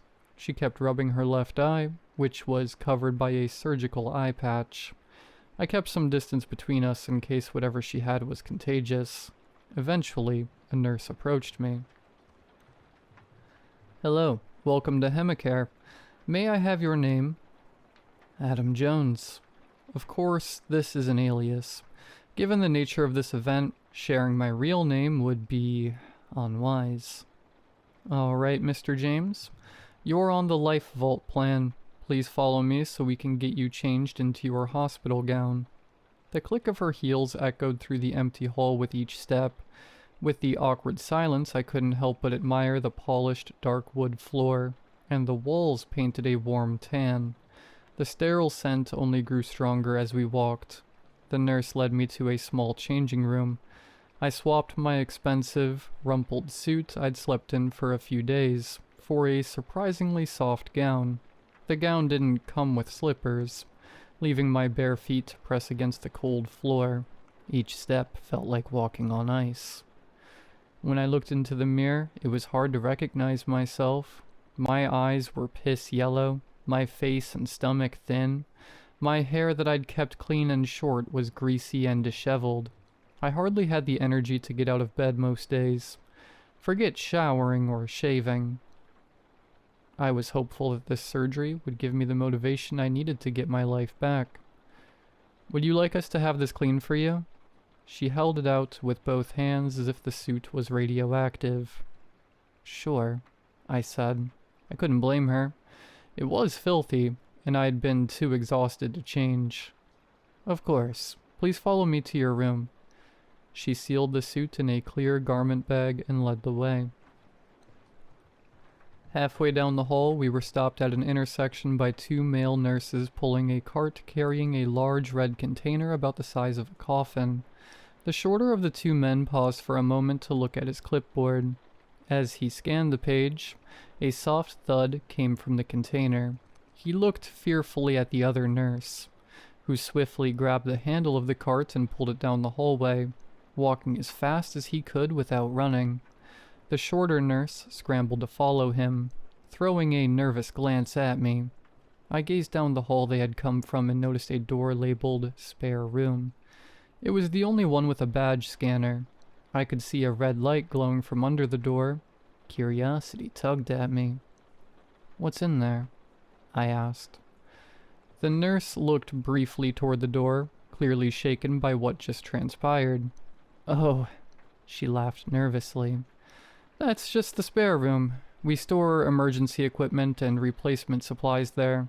Now, please follow me. We've almost reached your room." As we walked, I couldn't stop thinking about that room. I glanced back. The red light was gone. But my interest wasn't. When we reached my room, I noticed it had the same ID scanner as the spare room door from earlier. The nurse swiped the card hanging from her neck, and the door clicked open. When I entered the room, I was genuinely surprised. I've stayed in hotel rooms far less luxurious than this. The bed was all white, the room dimly lit and stylishly modern. Gray leather couches, a dark marble coffee table, a door to my own restroom, a huge flat-screen TV, and even a sleek mini-fridge humming quietly in the corner. This is where you'll stay while you're being treated. The duration depends on how your body responds. You're free to leave the building, but we strongly recommend you don't, especially before and after the surgery. Please make yourself at home. I'll go call your surgeon. Naturally, I checked the fridge first. It was stocked with soft foods, applesauce, pudding, protein shakes, and an assortment of jelly. I took a cherry jelly cup and a plastic spoon, sat on the couch, and took my first bite of real food in days. You know you're at rock bottom when jelly is the most nutritious thing you've eaten in a week. The translucent jelly glowed an unnatural red under the warmth of the overhead light. It brought back the memory of the light seeping from beneath the spare room door. I decided to go take a look around the hospital, but when I made my way over to the door and turned the handle, it didn't budge. It was locked. A short while later, a man in a white coat knocked and entered, leaving the door open. "Good evening, Mr. Jones. I'm Dr. Matthew Ross, and I'll be performing your surgery. But first I need to explain your situation. Your body shows clear signs of decompensated cirrhosis. But luckily there's still plenty of time to prepare. Your new liver will be ready soon. Until then, please do not eat anything for the next 8 hours to avoid complications. Your surgery is scheduled for 10 p.m. Also, please don't leave this room. We'll need to be able to reach you in case of an emergency. Do you have any questions?" "Yes. Why is my door locked?" Dr. Ross pulled a key card from his coat pocket. "This is my access card. It gives staff access to any door within their clearance level. We keep certain doors locked to prevent patients from wandering while undergoing treatment. Surgery can be stressful, and sometimes patients get disoriented and start walking around. Our building is huge, full of winding halls and identical rooms. If someone has a medical emergency and they're not in the right room, we might not be able to reach them in time. Of course, you're free to use the restroom that is attached to your room, and you can leave the facility at any time. Just let us know so someone can escort you safely. Any other questions?" Yeah, that makes sense. Actually, I do have another one. Where exactly does the liver come from? And why is it supposed to be better than the organs from other hospitals? I didn't actually care for the answers. I just needed a distraction. The liver is actually grown from your own blood. When you were a child, your parents enrolled you in our plan. Unlike most hospitals that freeze blood and grow organs only when needed in a womb-like environment, we grow all vital organs immediately after receiving the sample. Maintaining them is extremely expensive, but there are benefits. Your body accepts the organ as if it's always been there. What do you mean by accepting? Does the body try to refuse organs? I asked while slowly walking over to the empty jelly cup. The doctor paused. Yes, traditional organ transplant rejections are fairly common. The immune system doesn't recognize the organ and attacks it. Ours don't have that risk, which is what sets us apart from other organ printing companies. But if they can freeze blood, why don't you guys just freeze organs too? That way you can thaw them when needed. I took the jelly cup's aluminum seal off the table. The surgeon smiled and said, "That is a great idea. Blood cells frozen for many years could lead to DNA damage. So other companies run that risk. To reduce this risk, they split the blood into multiple vials, since it doesn't take much blood to start the organ growing process. However, organs are much larger and a lot more complex. Freezing and thawing will almost always result in the organ being damaged severely. Preserving it in a false body apparatus keeps the organ growing and healthy without the need of freezing." I was still a bit confused, but I think I got the gist. Yeah, I guess that makes sense. One last thing if you don't mind. While I was in the bathroom, the faucet wasn't working. Could you please take a look at it? The doctor hesitated. Sure, but I'm not exactly handy. If there's a problem, I'll call for assistance. He set his clipboard on the table and walked into the restroom. The moment he left my view, I moved quickly and quietly to the door, stuffing the aluminum cover over the slot where the door lock would go into. It seems to be working fine. I quickly went back to where I was standing, Dr. Ross's voice becoming louder as he left the bathroom. If you have any more issues with the faucet, just press on the remote near your bedside and a nurse will be with you right away. Thank you so much. I really appreciate your help, Dr. Ross. I tried for a polite smile, but it came off as condescending. His own smile faltered a bit. You're very welcome. I'm glad I could help. I'll get everything ready for the procedure. Please enjoy your stay. He left and I was alone again. Bored of endless scrolling through streaming services, I sat in silence, waiting for the coast to clear. Eventually, I decided it was safe to leave. I had to know what the source of that red light was, and what made that noise from inside the container. I got up and turned the door handle slowly, careful to not make noise. The hallways were just as empty as before, but without the nurse's rhythmic steps. I wandered through the repeating hallways. The only indication that I wasn't going in circles were the room number signs. While I was walking around trying to find the red room, a nurse walking backwards with an empty cart bumped into me. They were the nurses from before. I instantly noticed his ID card clipped onto his pants pocket. I could barely make out the name, Reginald. "Oh, I'm so sorry." He paused, his eyes fixed on my face, like he couldn't quite understand what he was seeing. It felt like he was scanning every inch of me. The taller nurse gave him a sharp nudge with the cart and let out a cough. The short nurse blinked in succession, then forced a smile. "I'm so sorry, sir. Please return to your room and wait for your treatment." I know I'm not much to look at. I'm stricken with jaundice, skinny and sick, but you'd think a nurse would be used to it. The short nurse whispered something to the tall one, who nodded and took the carts while the other walked off in the direction they'd come from. Curious, I followed him, keeping my distance. He kept glancing over his shoulder, failing at being inconspicuous.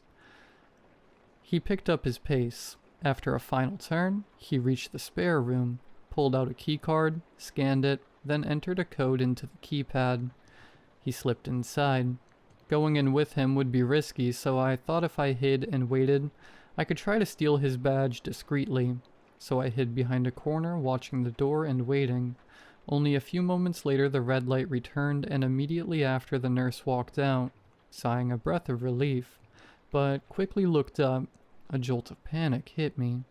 Had he seen me? I desperately looked for a hiding place, so I crouched behind a large plant in an alcove. I was surprised that I was small enough to fit. His footsteps were quick. They drew closer, growing louder until they suddenly slowed.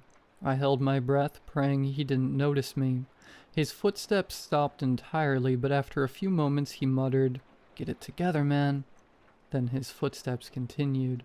A Completely wild unaware casting that of I his was catch there, it using I knew poke that catch. if I Winners was revealed in found, they'd 90s. tighten up security. Then I'd have no chance of knowing what was in that room, and I'd be mortified that I'd been found crouched half naked behind a plant like a lunatic. After a minute of silence, I sprinted to the door. Miraculously, the nurse left his card in the scanner. I looked over my shoulder to make sure no one was around, and reached for the door handle. But the closer my hand got to the metal handle, the colder the air felt around my fingers became. I hesitated for a moment, doubts crawling down my body like spiders, but curiosity pushed through, and I gently opened the door. The room was very dark and freezing. Each breath let out visible fog. It was mostly empty except for a blue-lit screen glowing softly on a podium in the center. Above me, rows upon rows of large glass chambers hung like meat hooks in butcher shops. I approached the screen. It asked for a patient's name or ID. I entered my name. Result found. I selected my profile. Name, Adam Jones. Age, 35. Sex, male. More data such as blood type, medical history, etc. were listed. On the right side of the screen was a large green button. Spare. I immediately pressed it. A second Cascoon profile escaped. appeared. No one caught it. Spare 737-061-7265. Age 33. Organs available. All green listed except one. Liver unavailable. I felt something churn deep inside. Then I saw another button. Retrieve in bright yellow. And I, of course, pressed it. The glass chambers overhead started moving on tracks, clanking and shifting until one hovered above the center platform. Beneath it, a circular platform lit up while the chamber slowly descended, like a claw machine lowering a fragile prize.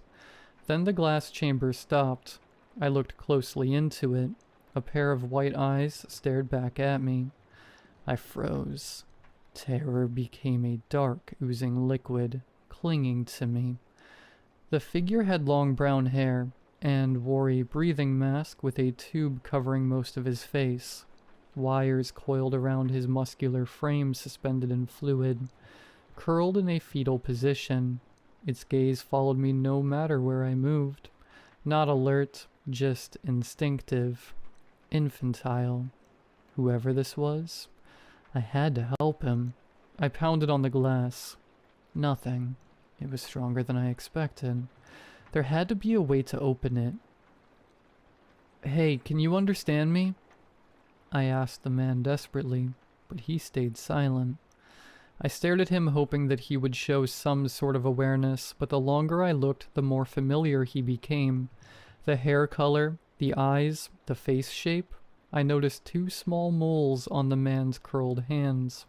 I quickly turned my wrist to look for my own 2 moles. For a moment, I could not even fathom it. It was me. I jerked my head back to the terminal. The yellow button was now red. Drain and extract. Before I could press it, I heard voices approaching. I ducked into a shadowed corner. The 2 nurses stormed in, wheeling in the cart along with them, with the large red container from before. "You idiot! How do you forget to pull your ID from the scanner?" The tall one hissed. I know, but it was that guy's fault. He got into my head. When I left the room, I swear I thought I saw him again at the end of the hallway, so quickly I ran to catch him, but no one was there. The two froze when their eyes locked onto the tank. You forgot to put back the spare? I did, I swear. There must have been a glitch or something. I couldn't tell if he was stuttering from the cold or from anxiety. The tall nurse crossed his arms and took a deep breath. You forgot your keycard and blamed it on a hallucination. Then you didn't return the spare, and you expect me to believe there was a glitch? He finished, nearly shouting. Yes, I know how this looks, but please don't tell Carla. She'll kill me. I swear this won't happen again, he said, pleadingly. The tall one's anger dissipated, melting into sympathy. Fine. The system automatically tells her when spares are retrieved, but not by whom. I'll say I retrieved the spare 3 times. I'll make up a dumb reason. But you tell her about bumping into the patient and the keycard. The short nurse nodded rapidly, eyes full of tears. The tall man pressed a button, returning the man in the chamber to its place. The tall man sighed. All right, which one is next? He said, his breath turning to fog in the freezing room. The shorter nurse wiped his eyes with the back of his hand and pulled out a clipboard from the cart. The short nurse cleared his throat. Tammy Warren. ID number is... Female, 24. Severe eye damage. Another one? There have been so many eye replacements recently. Is there disease or something to worry about? The tall man spoke as he typed on the screen. It looks like one eye is already unavailable. Is the patient sick? The capsules moved again. No, I looked into it. Almost 90% of the eyes we remove from patients have the same strange residue on them.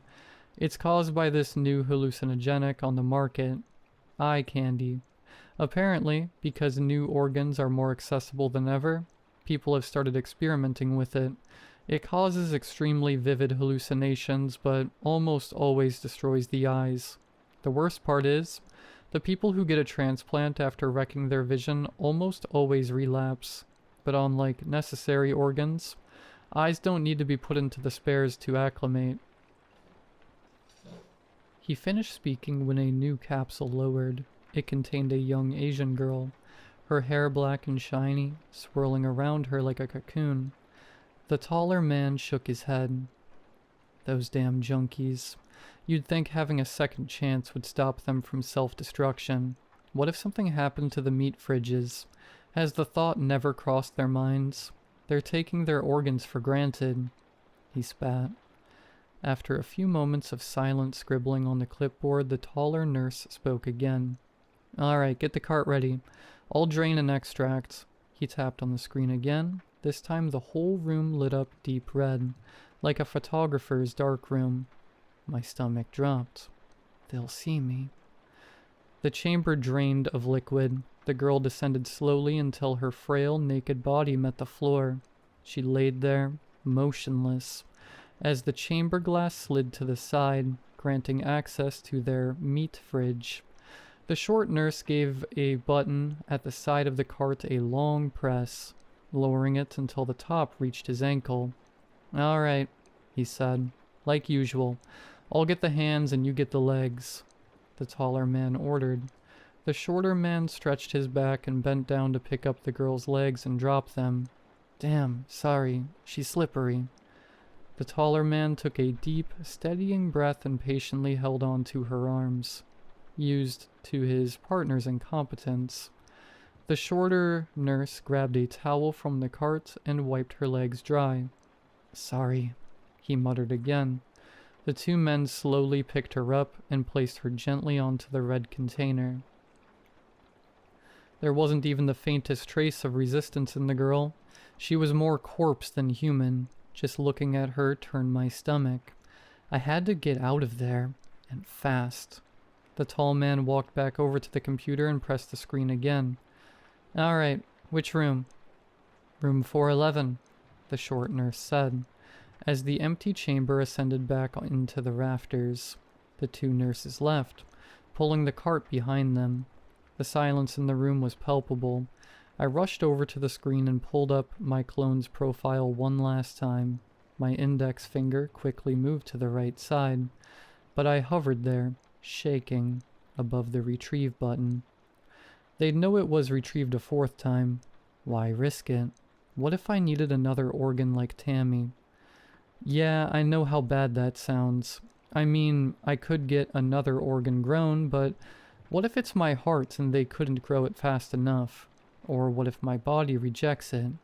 I slowly looked up at the capsules, listening for even the slightest murmur for help, but the room was a silent graveyard. I could see faint eyes watching me from all around. A few had one eye. Even fewer had both. These weren't real people, I told myself. They were storage. If I opened the capsules, they'd probably just collapse helplessly too. I held my hand reluctantly over the X icon and closed my eyes and pressed down. Maybe someone else will help them. Walking out of that room, I'd convinced myself I couldn't, that I wouldn't even know how. Now, 4 years later, I know that was BS.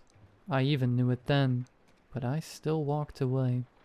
I'm hoping that by writing this and telling the word, that someone will see this and do what I couldn't. I couldn't help them, and I can't help now. I can't go back. I can't face those lifeless eyes that I left behind. I still remember those eyes as I reach for another bottle.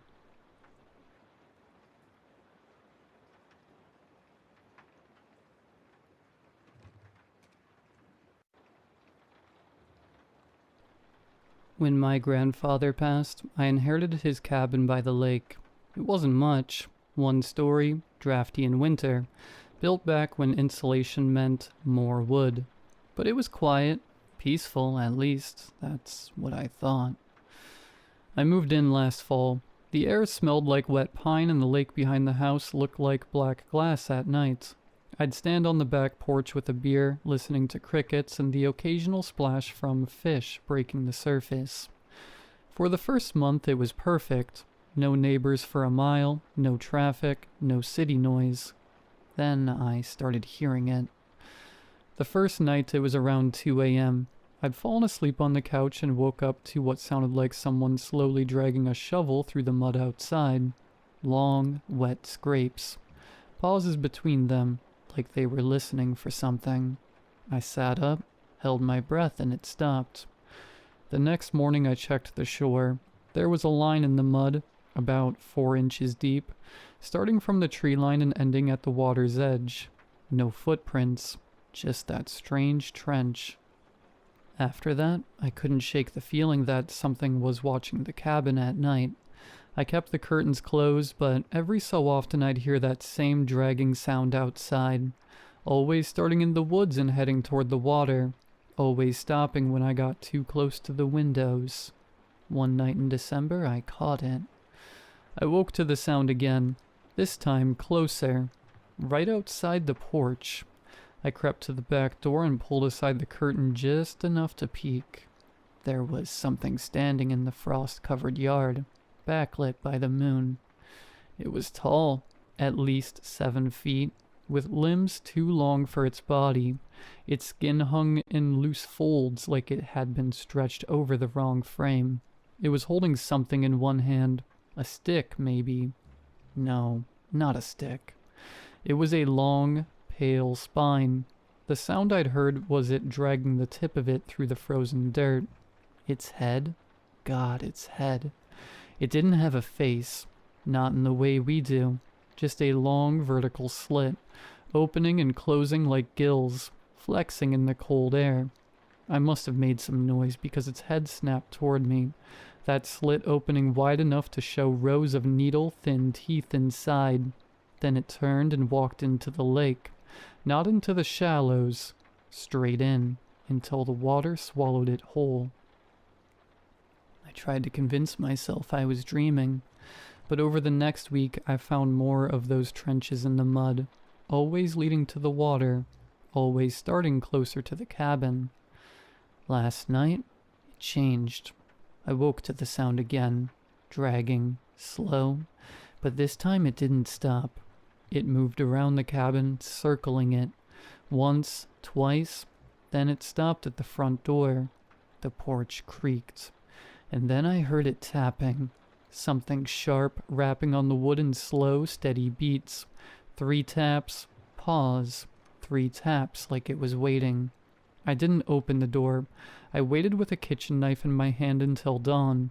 When I finally got the nerve to check outside, the porch was covered in frost except for where it had stood. The boards there were slick with something that wasn't ice. It was thick, almost gelatinous, and smelled faintly like blood. It's almost midnight now. The cabin feels smaller somehow. The lake's black surface is perfectly still, and somewhere out there, I can hear it dragging that spine again, this time coming from the shoreline toward me. I think it's getting bolder. I double-checked every lock A wild in the cabin. Skarmory appears Front captured door, using back poke door, catch. windows, Winners revealed in 90s. even the crawl space hatch under the kitchen. Every latch slid into place with a soft click that felt far too quiet against the sound outside. The dragging had stopped. That was worse. I stood in the living room, knife in one hand, flashlight in the other, listening. The only sound was my own breathing, quick, uneven. Then, from somewhere behind the cabin, I heard it. A slow, deliberate creak of wood under weight. The back porch. I forced myself to keep still, every muscle in my body rigid. The sound came again, closer this time, and then there was a new one. The faint rasp of nails, or claws, tracing the length of the siding. It was walking the perimeter. The scratching moved from the back to the side, dragging low near the foundation, then high up by the windows, testing the walls, measuring me. I thought about turning on the outside floodlight, then I thought about the possibility of seeing it. My hands shook so bad I nearly dropped the flashlight. When it reached the front of the cabin, it stopped. Silence again. I kept my eyes on the door, heart hammering so hard I could feel it in my throat. Then, the tapping. 3 slow knocks, each one heavier than the Skarmory last, escaped. making the No one door caught it. shudder in its frame. Pause. 3 more. It did that for nearly a minute. Then the sound changed. A wet, rhythmic thud against the wood, like it was pressing something heavy into the door and dragging it down. I imagined that pale spine, slick with whatever was on the porch boards the night before, leaving streaks down the grain. I backed away toward the bedroom, still facing the door. My plan was to lock myself in, maybe wedge the dresser against it, but before I could move more than a few steps, the cabin groaned. Not from the door, from above. My stomach dropped. The roof. I could hear it moving, each step bending the old beams just enough to make them moan. It was slow, deliberate, pacing the length of the house like a predator above a cage. Dust drifted down from the ceiling fan as it stopped directly over me. That's when I heard it breathe. It wasn't the kind of breath you take through lungs. It was a deep, vibrating pull of air that made the walls hum, like the cabin itself was being inhaled, and mixed into it was a faint, wet clicking, like teeth snapping together in some private rhythm.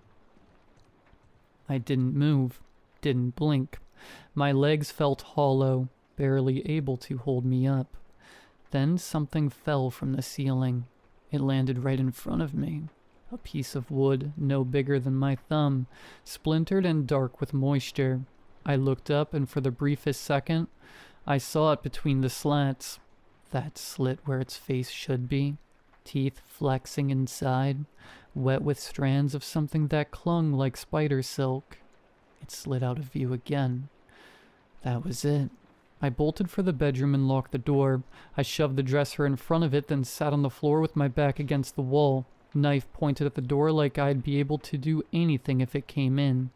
It paced the roof for what felt like hours. Every so often it would stop and I'd hear that long, deep inhale again. Only this time, I realized it wasn't drawing in the cabin. It was smelling me. At some point, the pacing stopped entirely. The silence that followed was somehow worse. I strained to hear anything. Footsteps, scratching, the drag of the spine, but there was nothing. I thought maybe it had left. Then the bedroom window behind me began to bulge. The glass didn't crack, it didn't shatter. It pushed inward like something was pressing against it from outside. The bulge grew, stretching until I could see the faintest outline of that slit, teeth just barely visible behind the thin distortion of the glass. It didn't strike. It didn't try to break in. It just stayed there, breathing against the window until the pane was fogged over from the inside. And then, so slowly I almost missed it, the fog began to pull back, like it was drawing my air out with it. When the sun finally rose, the window was clear. The roof was empty. The porch was bare. But in the frost at the end of the driveway, I found a single mark, a trench in the dirt, starting at the road and ending at my front steps. It's almost midnight again now, and I can hear it coming back. I'd been awake all day. No naps, no dozing on the couch. I wanted to be alert for tonight. Didn't matter. When darkness settled over the lake, the exhaustion hit me like a drug. My eyelids felt weighted, my head thick and heavy. It wasn't just lack of sleep.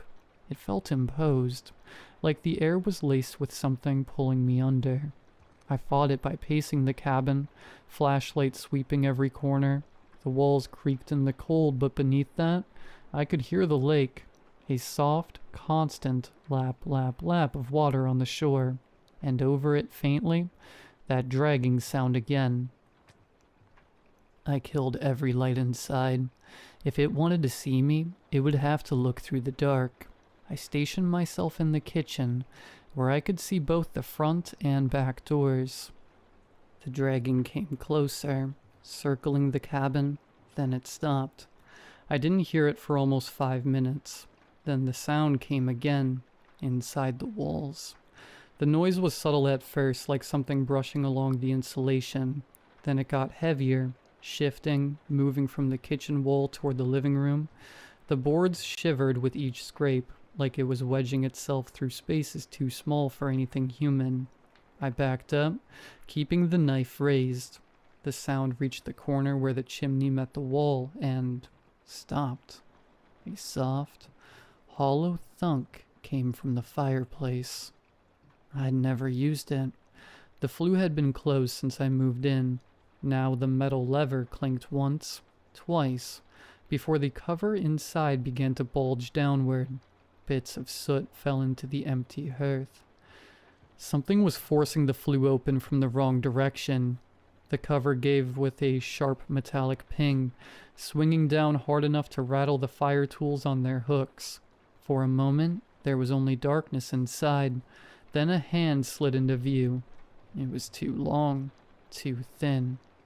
The skin was that same loose, folded hide I'd seen before, but it shifted unnaturally, like something was swimming just beneath it.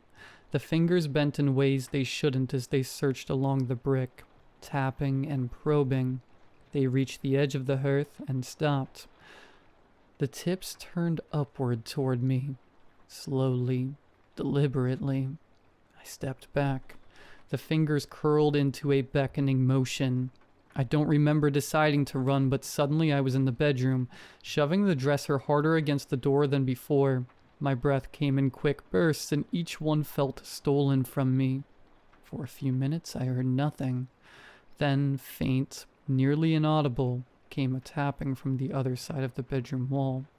It started near the floor, rose higher, then higher still, until it was right over my head. That's when I remembered the attic. The cabin didn't have a proper attic, just a low crawl space above the ceiling, accessible from a panel in the hallway. I could hear the sound moving across it now, the boards flexing with each crawl. The panel creaked. It didn't fall open. Instead, I saw one corner pressed downward slightly, like something was testing it. A single hairline crack appeared in the wood, then another. Dust fell in thin streams. And in the dust were little wet spots, like condensation from breath. I held the knife so tight my hand went numb. I was ready for the panel to drop, ready for it to pour through, but it didn't. Instead, the sound moved back across the ceiling toward the living room. And then came the worst part. Silence. I sat there for nearly an hour before I worked up the courage to check. I slid the dresser away in small jerks, every creak loud enough to make my chest ache. When I stepped into the hall, the panel was flush again. No sign it had moved. The living room was empty. The kitchen was empty. Even the hearth looked untouched. I started to think maybe it had given up. Then I saw the front door. The deadbolt was still locked. The chain was still in place. But the entire door frame was subtly warped, bowed inward like it had been under immense pressure from the outside. And in the center of the door, pressed into the wood, was the shape of a handprint. Too large, too thin, with fingers that tapered into points. It hadn't been trying to get in through one way. It had been testing all of them. I'm writing this now as the sun comes up, but I don't know how much longer I can stay here. It's learning the cabin, learning me. Last night it tried the roof, the walls, the fireplace, the attic, and the door. Tonight it might not try at all. Tonight it might succeed. I didn't sleep at all today. Not that it matters anymore. I nailed the windows shut, wedge-locked the doors, stuffed blankets in the fireplace and duct-taped them in place. Even put a chair under the attic panel so I'd hear it fall. The cabin feels like a coffin I've built for myself. The lake is wrong tonight. It's too small, like the water itself is holding its breath. Even the crickets have gone silent. The air feels thicker, almost humid, but cold enough to make my teeth ache. I'm sitting at the kitchen table with the knife and flashlight in front of me. I keep telling myself I'm ready, that if it comes, I'll know where to hit. But there's no plan here, no strategy, just waiting. The first sound isn't dragging, it's knocking. Not at the door, from inside the walls. It's moving fast, circling me in tight loops. The sound bouncing from one corner of the cabin to the next. The boards are trembling, dust falling in little showers. Then the knocks stop. From somewhere above, the roof bows inward, creaking under weight. I glance at the attic panel, still closed, still pinned under the chair. Something drips onto the kitchen table. I look up. The ceiling above me is damp, water stains spreading outward in a slow bloom. But it's not water. It's that same gelatinous, faintly bloody stuff I found on the porch weeks ago. Another drop lands on my hand. It's warm. The attic panel doesn't open. It bursts, knocking the chair aside, wood splintering as something unfolds itself through the gap. I see limbs first. Too many to count in the moment, sliding down the wall, folding over the counter, bracing against the floor. And then the head. That slit where its face should be flexes wide and I hear it. Not a roar, not a hiss, but a deep inhalation that makes the lights flicker.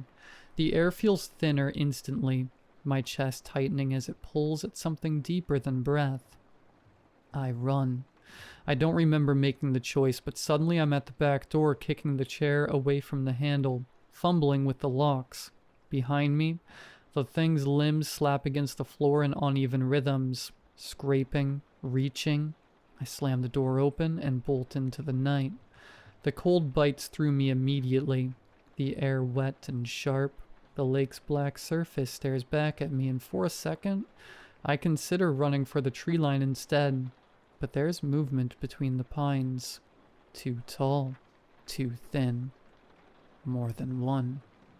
The water is my only option. I make it halfway down the slope before something hits the porch behind me. The sound is heavy, final, like it's dropped from the roof to give chase. I don't look back.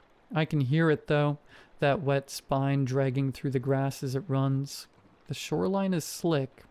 I nearly fall as I hit the shallows, but I don't stop. I dive into the freezing water, kicking hard until the cabin is a shadow against the hill. I turned then, just to see if it followed. It's standing at the shore, perfectly still, watching. The slit in its head opens wide, teeth flashing in the moonlight, and then it does something I haven't heard before. It laughs. Not a human laugh, not even close, but the rhythm is there, the rise and fall, like it's mocking me for thinking the lake could save me. Then it steps forward into the water. I don't remember swimming to the far side. I don't remember climbing out. I remember waking up at dawn on the gravel road barefoot, shivering so hard I couldn't speak. The sheriff drove me into town. I didn't tell him what happened. I just said someone broke in. He offered to send someone to check the property, but I told him to let it go. Because I know what they'll find. Nothing. I'm writing this from a motel 20 miles away, but I can't stop looking at the bathroom door. A wild Beldam It's appears shut, catch it but using every now poke and catch. then, Winners revealed I in hear a 90s. faint dripping sound behind it. If you are anywhere near the lake east of Miller's Crossing, if you hear dragging in the night, don't look out the window. It doesn't matter how well you lock the doors. It's already inside.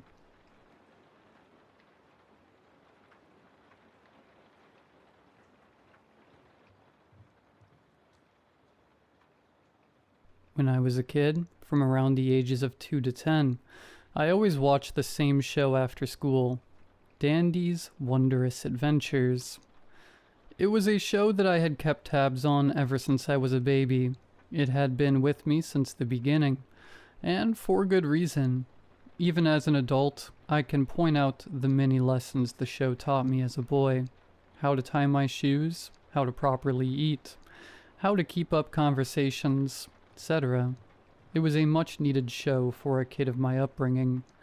My dad had died before I was born in a botched robbery, and my mother worked as a surgeon, meaning she was gone most of the day, coming back home around 9 to 10 at night. So, most of my youthful lessons were taught by the show. Every episode entered the same. Dandy, an anthropomorphic dandelion, and his sisters, Rosie, Beldam Daisy, escaped. and No Blue one caught Bonnie, it. would run up a hill, click their heels, which were leaves, face the viewer, and ask how their day had gone. They'd wait for about 5 seconds and would respond. If the episode was oriented around something happy, they'd all smile and say, "That's terrific." If it was oriented around something not happy, they'd all share a small look of unanimous dissatisfaction and say, "Well, ain't that a shame?" Every time I came home from school, I'd divulge into the characters on how my day went. I always would be disappointed when my response didn't match theirs, and it never did. I tallied the times I matched their responses with mine, and I was down by 47 marks to my 0. Regardless, it was nice to see whatever my favorite cast of characters had in store for me that day. However, this static stream of constant enjoyment changed one afternoon. It was a rainy April day, and I had just gotten home after the torrent of watery sheets had ended its assault on me. I had no homework for the day, and after finishing all my chores, I galloped upstairs to turn on my TV and pay a visit to my friends. Once again, the episode entered the same way, with Dandy and his sisters dancing up the hill, stopping and asking me how my day had gone. My day had gone pretty poorly. At school, I had a teacher named Miss Carroll. I was the quiet, nerdy type in elementary school, so Miss Carroll saw me as easy pickings. She'd berate me day in and day out about how weird I was, how I had no friends, and how I was a loser. Anytime I tried to report her, no one believed me. Usually I didn't respond, but today hurt a lot worse. One of my classmates told her about my dad and used the newfound information as ammunition against me. She never hit me, but it felt like she did. It hurt. I confided with Dandy on the issue, how much I hated her, how rude she was, and my anger towards her for being such a jerk. In my endless tirade about how much I deplored her, it had slipped my mind that Dandy hadn't said anything. It had gone well over 5 seconds, but they didn't speak. No interruptions, no exclamations, nothing. Silence. Even the music had ceased. Once my rant had subsided, I turned to look at the TV. Their expressions were not the usual ones they wore. They didn't look happy or mildly sad. No, they looked mad. All of them wore this expression of intense grimace, like someone had just told them off, or stole something and gotten caught doing it. Dandy looked the angriest. "How rude," he said, his speech sounding as if his teeth were clenched. Blue Bonnie stepped up to the screen, her arms crossed, staring dead at me like a hawk. "People like that are just so bad, right?" she proclaimed. "You said it," they all announced. Slowly their expressions of disdain faded. Dandy spoke up again. "Well, it's a good thing we're talking about bullies today, huh?" They all shook their heads in approval. The episode transitioned to a school area, where they all gathered in what I would guess was the cafeteria. It was rosily colored, with hints of bright pink, yellow, green, and red across all of the furniture in the room, ranging from tables to art, common colors for a kids' show. Rosie pointed at another flower. He wasn't a part of the usual cast, but they all regarded him with some level of knowledge. "That's Miss Wilkins. She's the worst," Rosie exclaimed. "She's the school bully here, and worst of all, she's a teacher. Everyone is scared of her," Daisy said. Dandy took his place in the center of the screen. "To get a bully off of you, sometimes you have to teach them a good lesson. Give them a reason to think twice before messing with you. Right, guys?" They all unanimously uttered and before turning all at once to the screen. Blue Bonnie looked at everyone else. "But won't you get in trouble for something like that?" she said. They all looked at her before turning back to face me. "To get a bully off of you? It's worth it." Their expression then changed to one of a kinder look, smiling warmly at me before returning to the hill. They all joined in unison to wish me good luck for tomorrow, as they always did, before the credits rolled. I was stunned. It was like the universe had aligned at that exact moment to help me with my problem, but it was the wrong solution. As much as I despised her, it wasn't worth it to get in a whole load of trouble for fighting a teacher. What good would it do to help my problem anyway? I'd have to do some serious damage to her for the bullying to cease. A simple hit to the nose would just make my problems worse. It honestly felt like the advice they'd had given me was, for the first time, bad. By that moment, the constant pitter-patter of rain had lulled me into a drowsy mess, so I decided to take a quick nap and recuperate. My head touched the soft, comforting surface of my pillow, and I slipped away into my dreams. Around 7:30, I awoke to one hell of a wake-up call. "Wake up!" It was violent, aggressive, booming, as though a prison warden was waking up an inmate. There was no friendliness in the command, no leeway, just rage. I popped out of my bed like a meerkat that had sensed an impending threat, but when I did, I saw that the TV had been turned on, and there he was, Dandy. However, strangely enough, his sisters weren't there. The background was dark, nearly pitch black, with only the moon present in the frame. The grass that was usually bright had turned sickly, adorning a new, yellowish color. "So you won't listen," Dandy said, his eyes furrowed into a deep, burning glare. "We are trying to help you with a problem, like we have for years." I didn't know what to say. It felt as if my body was stuck. Was this sleep paralysis? Was it a dream? "Do you not like us anymore?" Before I could find the courage to stammer anything out, his sisters came into the shot. "Because we don't like you. We never liked you." Their words burned, while my throat felt like it was held in place with barbed wire. Dandy moved forward. Maybe she's right. Maybe you are a loser. They all began to snicker, until it eventually devolved into laughter. They shot out snide remarks, comments about my hair, face, and anything they could latch onto. They even bit into my dad's death. He probably did it on purpose. Who would want to have a son like you? Rosie said. I bet he faked his death to get away from you, Blue Bonnie said. Or maybe he did it himself out of disappointment. Before Dandy could finish what he was going to say, I shut the TV off. I was a hot mess of tears, snot, and fear, balled up on my bed. I couldn't bring myself to move until morning came. It was a Saturday, and Mom was at work still. She was at the hospital's best surgeon, meaning there were quite a few weekends where she'd be gone for half the day. I wanted to get up out of bed to get breakfast, but I was still in shock after the incident the night prior. Was it a dream? Was it just my imagination?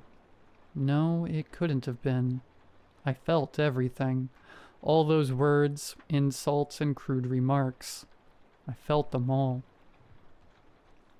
After much thought, I finally crawled out of bed and went downstairs. The sky had cleared since yesterday, with a bright, beautiful hue of blue and yellow beaming down for all to enjoy. After eating a healthy bowl of cereal, I returned to my room and decided to see if I could get some gaming in. I usually game during the weekends anyway, as my mom didn't let me play during school days. After a couple hours on the console, a familiar, yet mellow voice snapped my attention back to the TV. Hey, friend. It was Dandy again. In the past, that voice would be a source of comfort. Now, it frightened me. I stood still, my head not daring to look back at the character who had become just as oppressive as my teacher. Look at me, please. Dandy's voice wasn't violent this time. It had the same warm aura it had before the previous night. He sounded apologetic. I slowly looked over my shoulder. They were all there this time. Dandy, Bonnie Blue, Daisy, and Rosie. But they weren't standing. They were sitting on the hill. The background had returned to its entrancing bright blue color, and the grass looked healthy again. Everything had returned to normal, apart from the characters. Their faces now expressed a look of regret, a deep regret. We're sorry, friend. We didn't mean to lash out like that, Bonnie Blue said, her eyes sporting a much brighter, kinder look. It isn't you, it's us, Daisy said, her leafy hands clasped together in her lap. We know you still like us. Really, we do, Rosie exclaimed. Dandy then took his turn to look at me, his character near the leftmost part of the frame. We had an issue like you once. Miss Wilkins would treat us badly. She hated every kid she saw in that school. But for us, she hated us the most. I moved from my chair to stand right in front of the TV. My ears, eyes, and mind completely intertwined with the screen in front of me. It was unbelievable. She said that we were troubled children who deserved to be alone, Daisy said. We had no parents of our own, so we relied on her, Dandy said. One day, Miss Wilkins said that she had enough with our behavior. She dragged us into the drawing room, locked us in, and left us there, Bonnie Blue proclaimed. Dandy looked up from his lap, his eyes a constant of sadness and misery. We never left, he said. We don't want the same for you, Rosie announced. You made us happy, so we want you to be happy. We just got scared that you might move on the same path, Dandy said. I smiled at the TV, beaming happiness through their kind words. It was still a show at the end of the day, so I thought that this was their way of teaching courtesy and openness. But we think it's time for us to say goodbye. My smile quickly dissipated into a slightly open mouth, my eyes wide with surprise. You're getting old now, big and strong, just like your dad, Daisy exclaimed, her smile replacing mine. We've taught you all we can, friend, Rosie said. I grasped the TV, words slowly bubbling into my throat of pleas for them to stay. We always cared about you. Even when you were with us back there, Bonnie Blue said. They all stood up and took each other's hands, and smiled the widest smiles I'd ever seen them showcase. My head was pressed up against the glass panel separating me from them, my eyes a waterfall of emotion and distress. I begged for them to not leave. "Thank you for tuning in with us, friend," they all said. Slowly but surely the screen faded to black, and in big white letters the words, "The End," covered the TV. Then it cut to static. All that remained was me, weeping and shattered. Years later, on my 16th birthday, after a big party with my closest friends, of whom I had many at that point, my mom called me into the living room. I thought that maybe there was another present waiting for me, so I eagerly waltzed into the room with an immense pep in my step. But my mom did not share my enthusiasm. She looked sullen and tense. "Sit down, please." A wild Dratini she appears said, captured using her voice poke catch. controlled and Winners revealed in centered, 90s. yet anxious. I complied, my own appearance visibly moving downwards into a look of paralleled seriousness. "I know that it's your big day, but we need to talk about something. Something I've been meaning to tell you for a while." What proceeded to be said to me shook the core of my world forever. My mom told me that, well, it was true that my dad had died in a botched robbery. He wasn't truly my real dad, and that she wasn't my real mom. I had lost my original family a year after I was born in a car accident on the freeway, after a truck had lost control and slammed into the side of their car. They died on impact. I was lucky, as I had been at daycare, which they were coming to pick me up from. I had no extended family, so I was put in the foster care program and adopted by a woman named Miss Wilkins, who was a boarding school teacher in her past. According to Mom, she was an extremely cruel woman who would regularly beat her adopted children for the littlest of reasons, ranging from breathing too loud to having a cough. One day, however, she went too far when 4 of her children, after supposedly protecting me from a vicious beating, were locked in a room for a week. They didn't come back Dratini out. escaped. No one caught The it. other kids, including myself, were not let out of the house after that to avoid any of us telling another person what she had done to them. Eventually, the neighbors noticed how we were never leaving and called the police. Miss Wilkins was sentenced to life in prison. I was stunned, unable to move, as though I was locked in place by my feet. "Take as much time as you need to process this. I'm right here," my mother said.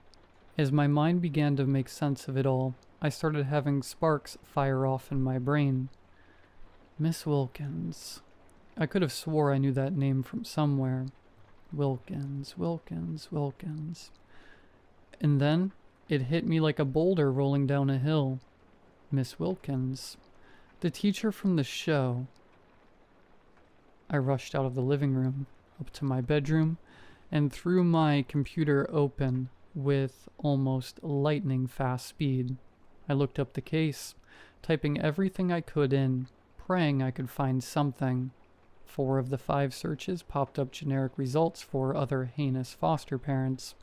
But then on my 5th search, I found it. Boarding school teacher charged with 4 counts of first-degree murder after locking children in room. I scrolled through the article, and everything aligned with what my mom said. There was no mention of my name anywhere, but the presence of them defending another kid was in the article. Along with it, photos of the drawings they made while locked inside were posted into the article itself. All pictures of them as flowers. At the bottom it listed the names of the deceased children. My heart sank, and my jaw followed its motion. Rosalina Matthews, Bonnabelle Lee, Daisy McCullen, Daniel Morello. I had no words. I had no movement. It felt as though the world itself had spun upside down, and I was bearing the brunt of it. Snapping out of my haze, I looked up the cartoon. I searched for what felt like hours. nothing. Not a single mention of any show titled Dandy's Wondrous Adventures. It made no sense. What the hell was I watching then? Did I imagine it? Was I going through some sort of trauma-induced hallucination? It shattered what little grip on reality I had left at that moment. Their names, the show, the antagonist of that one rainy day. It all neatly funneled into this one case that I had apparently been involved with when I was just a toddler. And yet, it only added more complexities and more emotions. Fear, confusion, sadness, empathy, and finally, courage. I'm 28 now, and I have been an animator for over 8 years. Recently, I pitched the idea for Dandy's Wondrous Adventures to the board, and just yesterday, it was approved. I did it for them. Whether or not the show I watched was real, this one will be, and I wanted to help people just like me. Just like them. I've never told anyone this story, and I never planned to. Until today. As of writing this, I received an envelope at my door from an anonymous letter. All it says on the front of the envelope is, "From your friends." Inside the envelope was a crumpled old, worn piece of paper.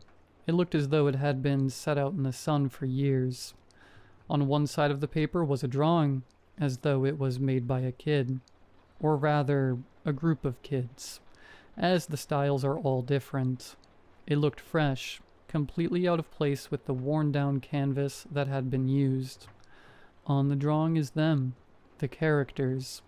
They all adorn beautiful white wings and halos above their heads, while a small, pretty purple butterfly guides them towards the sun.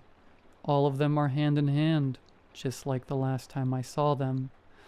On the back, in 4 corners of the paper, in yellow, indigo, red, and white, was the same phrase, again and again, yet the meaning and significance of the phrase remained constant. Thank you. In the middle, a heart presented itself, with it colored in quadrants, the same colors used for the messages. Thank you too, friends.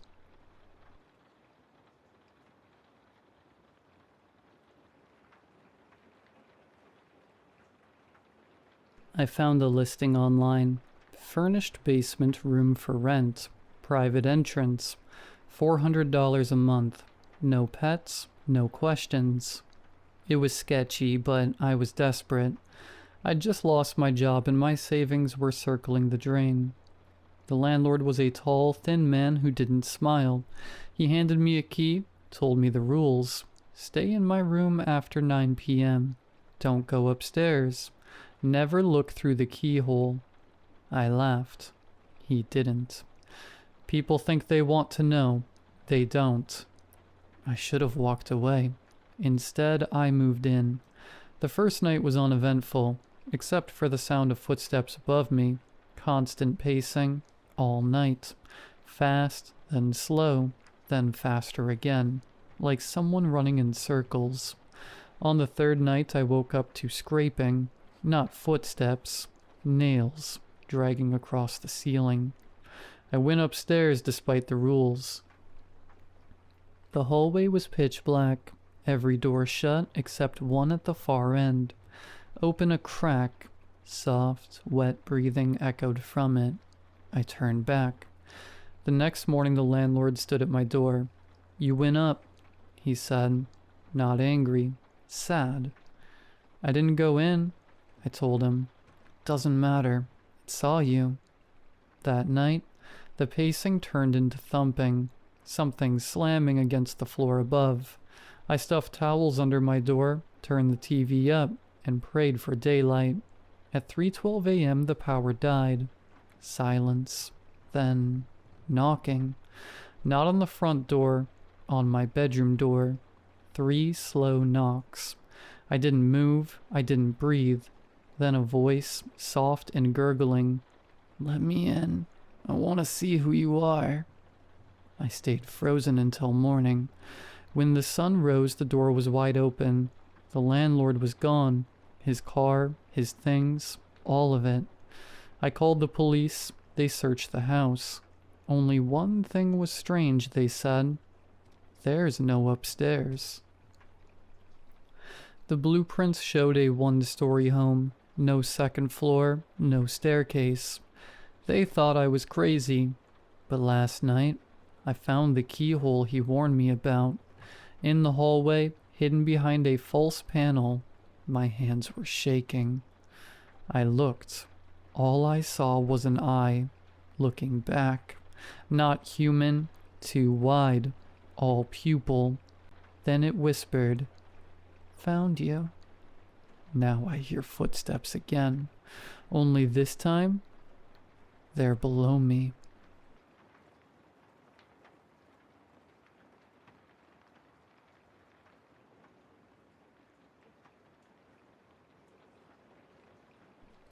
I don't know why I'm writing this. I'm not a forum guy, but I'm alone out here and I have to tell someone, anyone, just to get it out of my own head. So if I do go crazy, at least there's a record of it. I torched my life about a month ago. Job, apartment, relationship, the whole thing. I'm an architect. Or I was. Had a full-blown burnout. The kind that leaves you feeling hollowed out, you know? I just needed quiet. Needed to start over. I found this listing online. A house going for practically nothing. The catch was its location. The middle of nowhere, in a derelict 60s housing development that went bust. The town's name is Ethelberg. Sounds perfect. A place where the world couldn't find me. When I got here, it was even deader than I'd imagined. A ghost town of asphalt and weeds. Perfectly laid out streets that led nowhere. Rusted streetlights standing like skeletal sentinels. All the houses were identical. These sad little copy-pasted boxes. All of them empty and rotting. Except mine. Mine was clean. Too clean. Like someone had been here a week ago and scrubbed the place down. The first few days were bliss. The silence. I'd forgotten what real silence was. Not city quiet, which is just a low hum. This was a deep, heavy quiet that felt like it was pressing on my eardrums. I started unpacking slowly, starting to feel human again. That's when the little things started. The first thing, it was a picture frame, an old photo of my parents. I'd put it onto the mantelpiece over the brick fireplace. One evening, I'm walking to the kitchen to get a drink. I stop, I pick up the frame and I move it, maybe 4 inches to the left. The thing is, I don't remember deciding to do it. My hand just did it. Like an autopilot thing, you know? Like when you're driving and you suddenly realize you don't remember the last 5 miles. But after I did it, after the frame was in its new spot, I felt this wave of calm, relief. Like an itch I didn't know I had was finally scratched. I figured, okay, whatever. Stress, nerves, it's a new place. I'm just settling in. A few nights later I woke up, not because of a noise, I just woke up. Eyes wide open in the pitch black. I wasn't in my bed, I was standing in the kitchen. The linoleum was ice cold under my feet. It took me a second to figure out where I was. I hadn't turned on the light. The only light was the pale moonlight filtering through the window over the sink. And I saw what I'd done. Every can of food I owned, I'd taken every single one out of the pantry. Tuna, corn, beans, soup, all of it. And I'd stacked them, not just in a pile. I'd built a perfect, symmetrical pyramid on the countertop. It was flawless. I have no memory of doing this. None. The last thing I remember is reading in bed and turning off the light. And the scariest part, the part that's really messing with my head, is that my first reaction wasn't fear. It was satisfaction. I looked at that pyramid of cans in the dark and some quiet, calm part of my brain just went, there, that's better. The panic didn't hit until I was back in bed shivering. Am I sleepwalking? I've never sleepwalked in my life. but maybe stress can trigger it. A new environment. I kept trying to find a logical reason. I had to, because the alternative was just not possible. But it kept happening. It's still happening. I'm not just sleepwalking anymore. I find myself doing things during the day. I'll be in the middle of something, and I'll just zone out. I'll come to, and I'll find I've spent the last hour organizing the books on my shelves. Not by author, not by title, by the exact shade of their color, from lightest to darkest. I found myself on my hands and knees in the bathroom, scrubbing the grout between the tiles with a toothbrush until it was pristine white. I don't remember starting. I just wake up in the middle of it, my back aching, with that same weird, creepy feeling of a job well done. I'm becoming obsessive. That's the only rational explanation. The isolation is getting to me, triggering some latent OCD I never knew I had. A wild snom appears My captured whole using day's poke consumed by catch. it now. Winners revealed in 90s. Everything has to be perfect, symmetrical. If a coaster is off center on the coffee table, it's not just annoying, it feels wrong. Physically wrong. I get this knot in my stomach, this rising anxiety that doesn't go away until I fix it. The problem is, it's working. The burnout, the anxiety, the reason I came here in the first place, it's gone. It's been replaced by this obsession with order.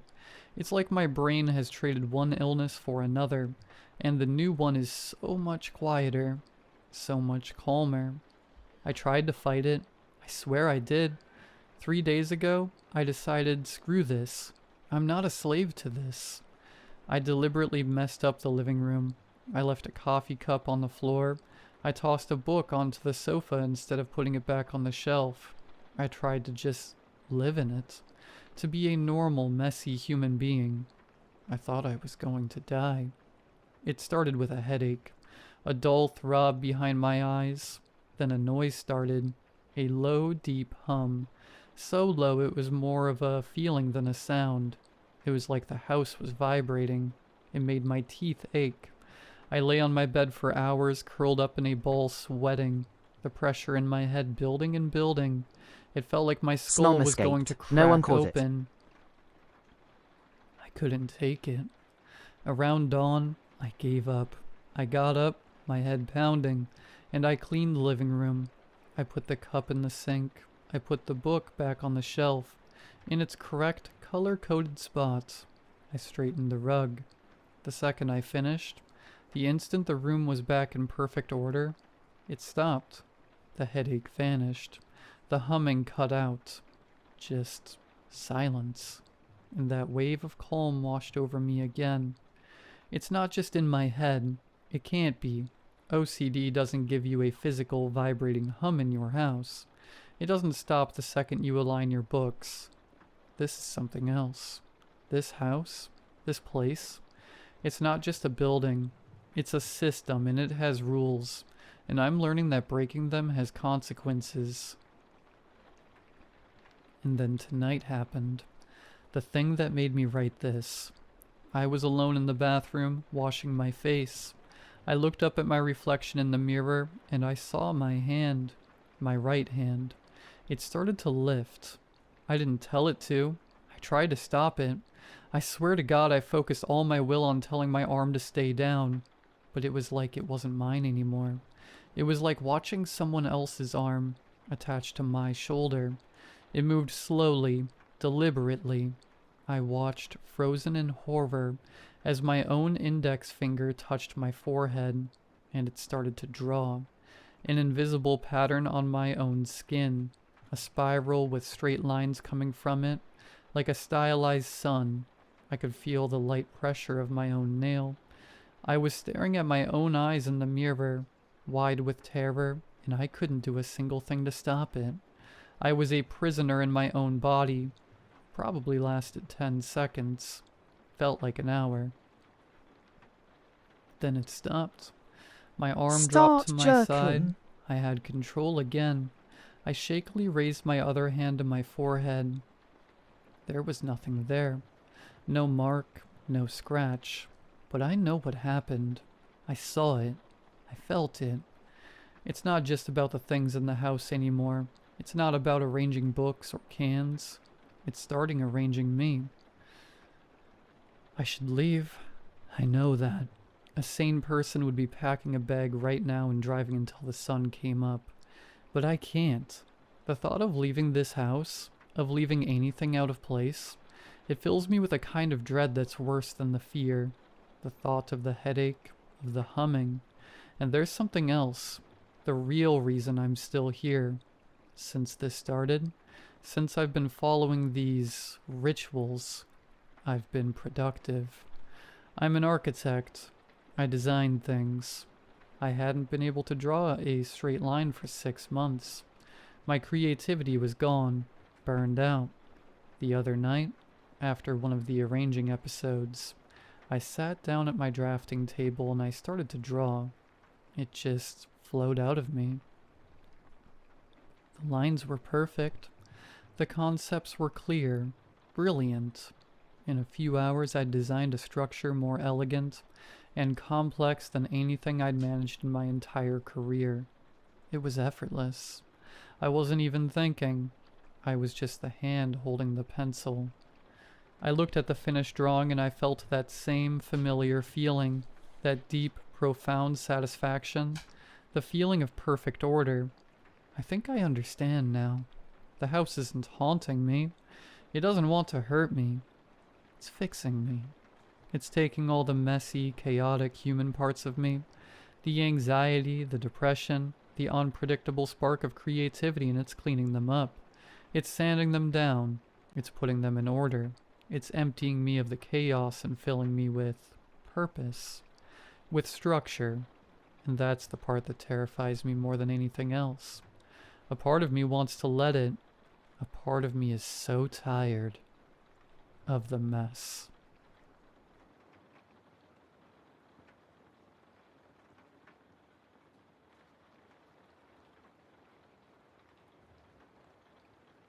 Dried sweat, rotten food, fermented trash, cigarette smoke, dust. The mixture of odors overwhelmed my nose. I had to take a step back, gagging. Once I filled my lungs with fresh air from the outside, I took a step in. "I'm home," I called. I left my sneakers by the foyer. Mom's boots were there, gathered among the shoes of siblings long gone. I peeked through the hall and into the living room. It was a mess. Not even the dark could hide the collage of trash, clothes, and empty meal boxes. There was a tricycle next to the couch, tiny and colorful, though children hadn't inhabited this place in almost a decade. Mom had covered the windows with aluminum foil and newspaper. No light bulbs, no lamps. She said light gave her headaches. A lantern was needed to navigate the apartment, or a smartphone. I found Mom sulking in her bedroom, curled into a ball and covered by duvets. "What took you so long?" Mom's voice was high-pitched and with a well-developed vocal fry. It resembled the creakiness of a rusty door hinge. I lowered my phone light. "I told you I went to Emma's bachelorette." "You didn't tell me a thing. I stayed here to starve." A sigh got stuck in my throat. God forbid I let it out in front of Mom. Or worse, what if I sighed and then explained to her I brought her a weekend worth of pizza and ready meals? With my money at that. Would I survive that? "Are you hungry?" I asked. "Of course I am." It gave me an excuse to leave for another room and encounter yet another frustration. All over the kitchen laid the aftermath of my weekend off. Pizza boxes and plastic containers were scattered across the counter. One of them remained inside the microwave half-eaten. There were no offerings left for Mom, as she'd eaten them all. "I'll go to the store to buy you something," I called. "Will you abandon me again?" She accented every syllable with spite. "I'll be back in an hour." If I had used a bike, the trip to the convenience store would have been 20 minutes. That also meant less time filling my lungs with clean summer air. As I walked, I ruminated on how wonderful and how terrible the sense of smell was. We cannot close our noses like we close our eyes. How inconvenient is that? If I wanted to stop smelling, I also had to stop breathing. There's another way, though. If we smell something for long enough, no matter how pleasant or disgusting, the brain mutes the scent. It took me a lifetime to grow accustomed to the smell of Mom's apartment, and only a weekend off to find it unbearable again. As I entered the supermarket, I quickly glanced at the yard section. They sold garden furniture and flowers and grilling equipment. I grew up thinking no one ever bought those. The gas tanks reminded me of a fun fact. Methane does not have a smell naturally. The characteristic rotten eggs odor gets added to it for safety reasons. That way, an individual can detect a gas leak before the whole building goes kaboom. My phone vibrated in my pocket. It was Emma. "Hey," I answered, searching through the ready meals. "Ready to go?" Kalavi answered on the other side. I moved the phone from one ear to the other. Although it was impossible for Mom to be around, I looked over my shoulder. "I can't do it," I said. Kalavi took a deep breath. "Terya, listen. You need to get out of there. Now." I grabbed some meatballs and potatoes. That would do. "I can't. Mom needs someone to take care of her." "What are you even saying?" When upset, Kalavi spoke slowly and accented every word just like Mom. "I'll be fine. It's Mom. She's an odd person, but she's not evil."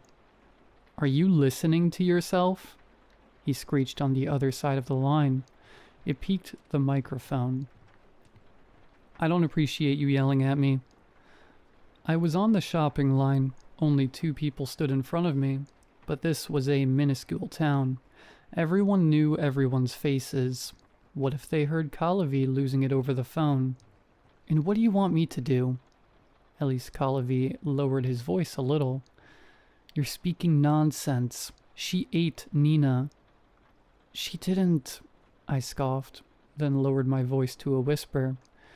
"Nina ran away with her boyfriend." "You saw it. You saw it happen. What are you talking about?" I envisioned Kalavi pulling his hairs out. "It was a nightmare. Seek help, I mean it."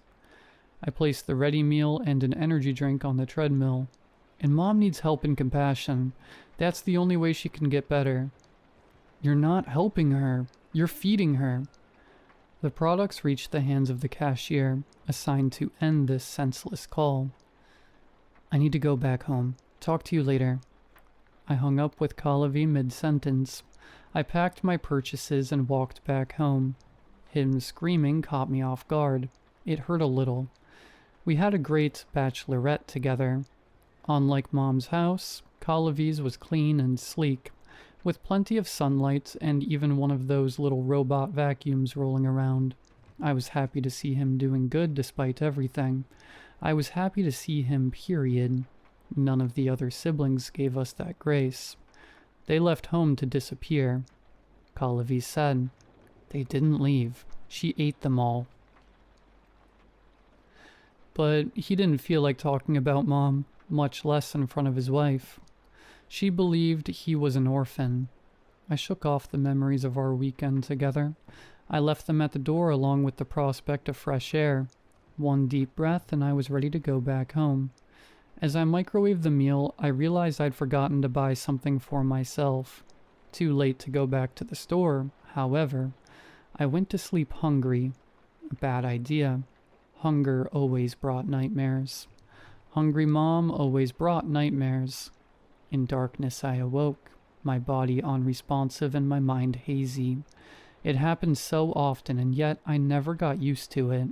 Panic kicked in as usual.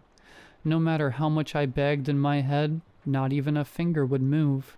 Even my eyes stayed glued on the same spot. I was trapped in my own body. Some light from the midnight sun bled through the window, usually a blessing.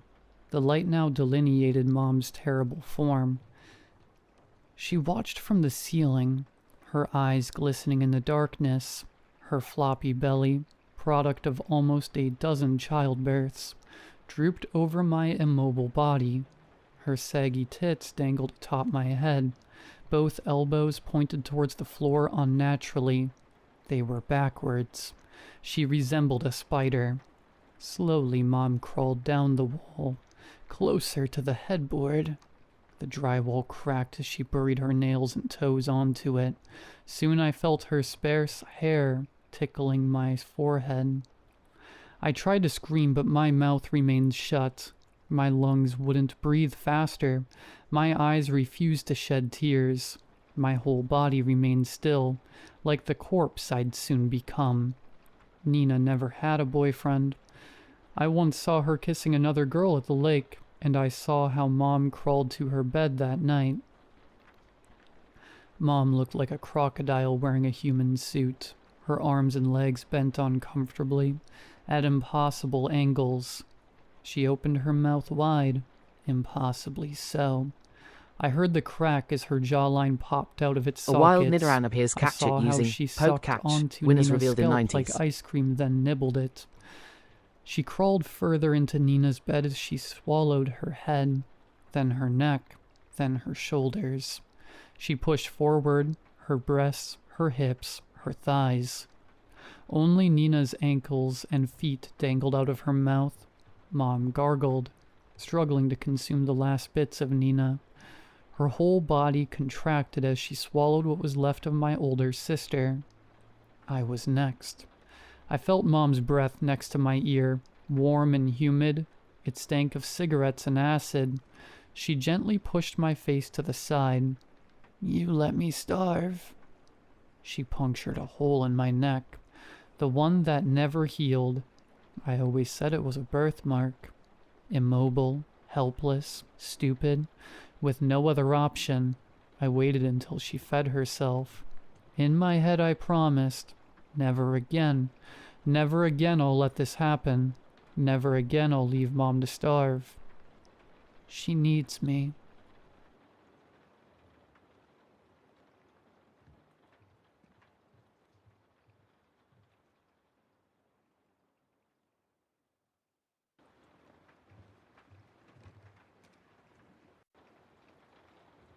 Despite its fresh paint and polished mosaics, Nidoran escaped. No one the house caught felt it. lived in from the moment I stepped inside.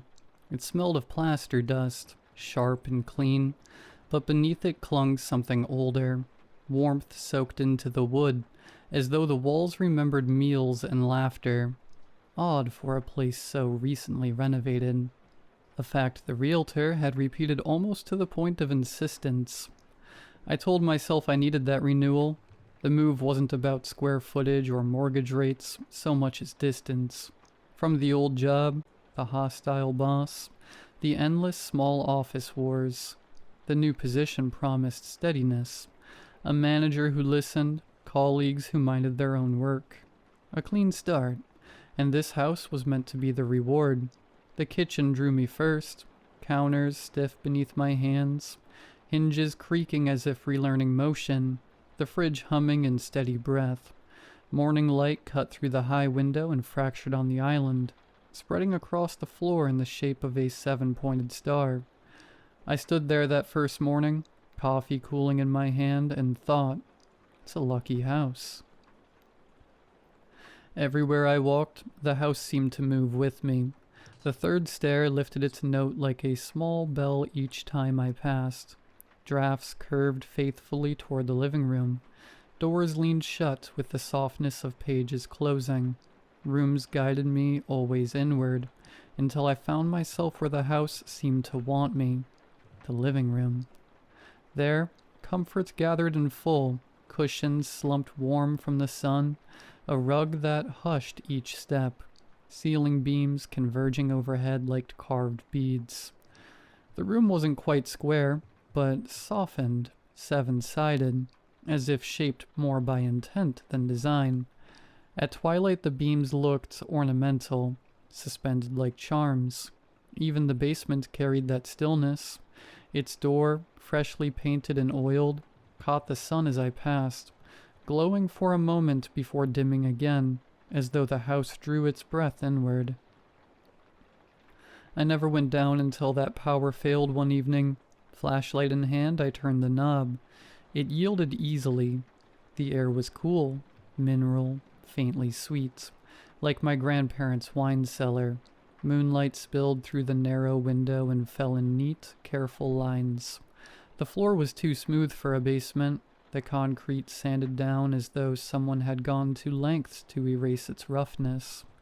The breaker box gleamed against the far wall, its switches aligned like teeth.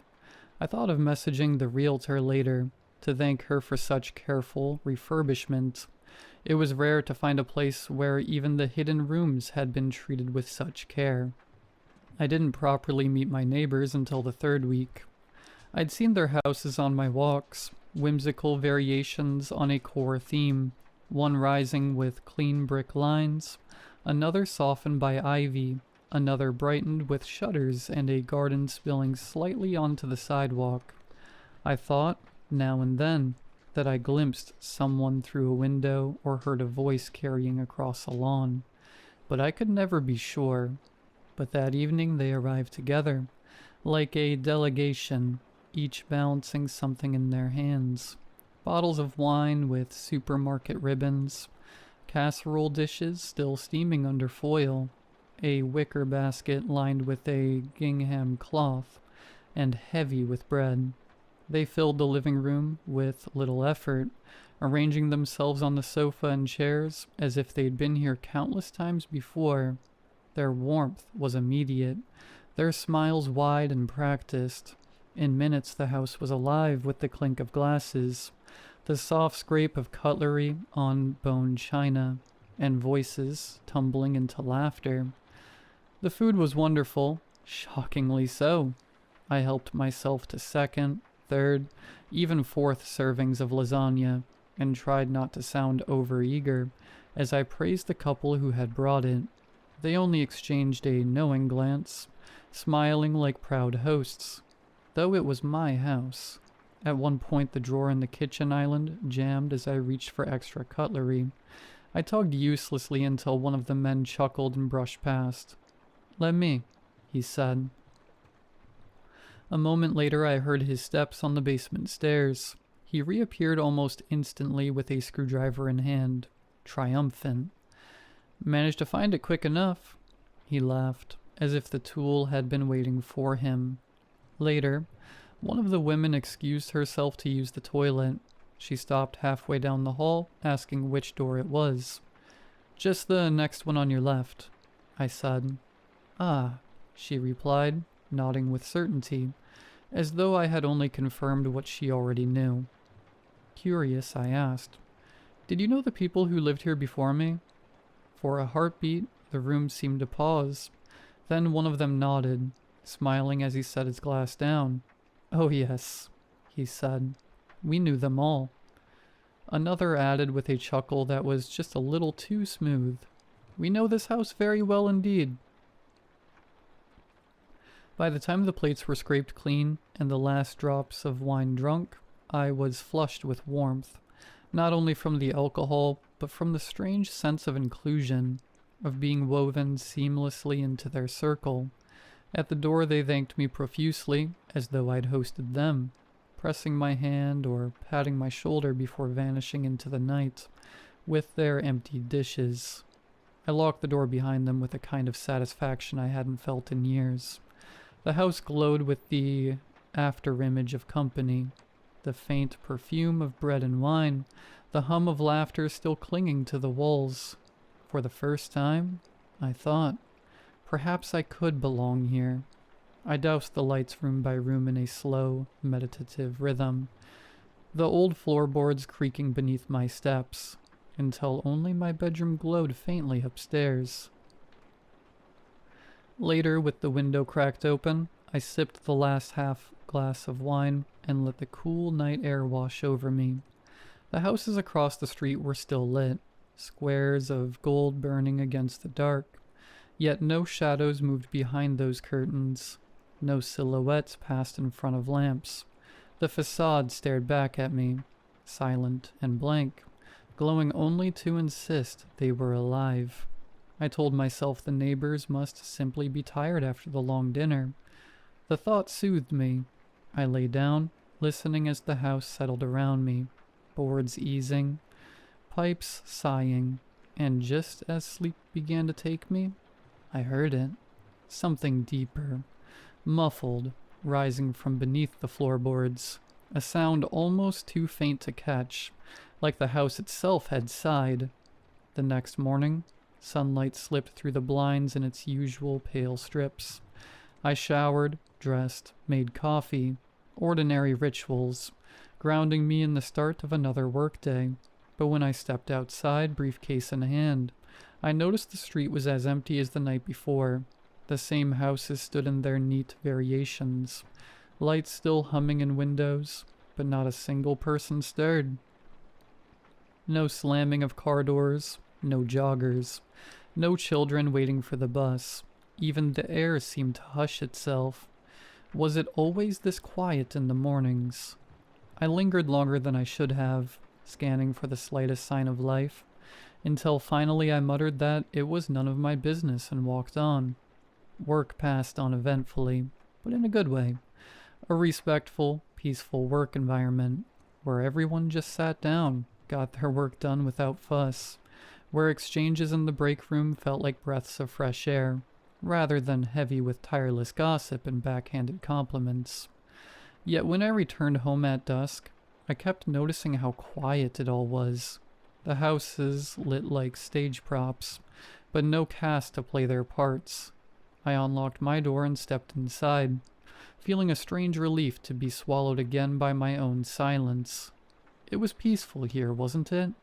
Quieter than anywhere I had lived before. This was the kind of life, the kind of neighborhood I'd always aspired to live in. But as I moved about the evening, reheating my leftover casserole, thumbing through a new book, readying for bed, the quiet never really settled in. I kept catching myself looking out at my neighbor's window, hoping for some sign, any at all, of movement, but it never came. A peculiar sort of liminality where you felt alone, yet not. Something about the way the pipes kept knocking deep below the basement every half hour or so kept me ever so slightly on edge, too. That and the way the basement door glowed in the setting sun, in hazy hues of crimson melting into amber, like the threatening flare of some watchful, venomous creature, made me wary of it. But of course, the power went out again that very night. Hilarious. I grabbed my torch, reluctant but resigned. I sighed before flicking it on, and navigating my way down to the basement. In daylight, the house felt calm, almost protective, as if its walls had been storing quiet for years and were willing to share it with me. But at night, without the ambient, low light filtering through curtains, the silence seemed to sharpen.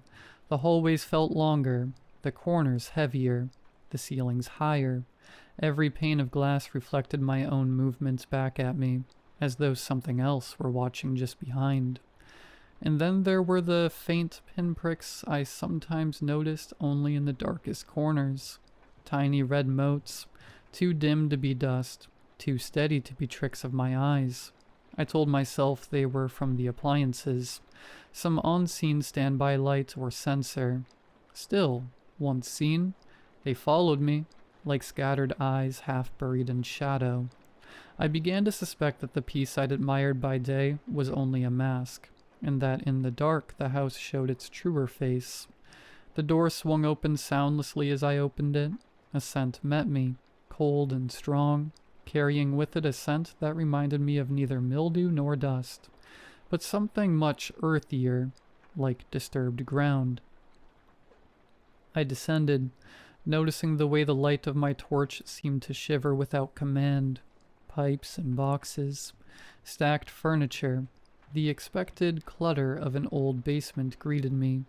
I found the fuse box, flipped the breaker, and heard the house above me click and hum back to life. I was about to turn and leave, but something about the way the dust particles caught in my torch beam, as if tugged by a draft from deeper in the dark, drew my attention. I followed it a few steps past the reach of the singular bulb overhead, until my torchlight met a section of the wall where the stone looked different, rougher, and lower to the floor. Half hidden behind a shelving unit, I thought I had seen it opening. Narrow, almost nothing, just enough to let that strange air breathe through. I stood there longer than I should have, staring, listening. It felt like the house was holding its breath with me. I crouched, bringing my face closer to the gap, and pointing my torch into the crack. The draft slid cool across my face, carrying with it that same raw scent of turned earth. The space beyond was narrow, irregular, not a tunnel so much as a crack in the stone, but deep enough that I couldn't really see where it ended. I leaned in, squinting, waiting for the beam to catch on something solid. For a few seconds there was nothing, only shadow piled on shadow, my own breath shallow in the confined space. I sighed, making a note to myself to find a way to seal it off when A I wild had the time. Raticate appears captured Just using as I began Poke to Catch. withdraw my Winners head, revealed in 90s. I thought I saw it, the faintest glimmer, 2 points suspended in the black, catching the light for a heartbeat before sinking back again. Not bright, nor obvious, but enough to give the unmistakable impression of something looking back. I froze. I looked again. A pair of eyes, yearning, patient, like a child waiting for a piece of candy. Unsure what to do, I wordlessly stood up and headed back up, too afraid to react. I slammed the basement door behind me and stood there in the hall, chest heaving, the silence of the house pressing close around me.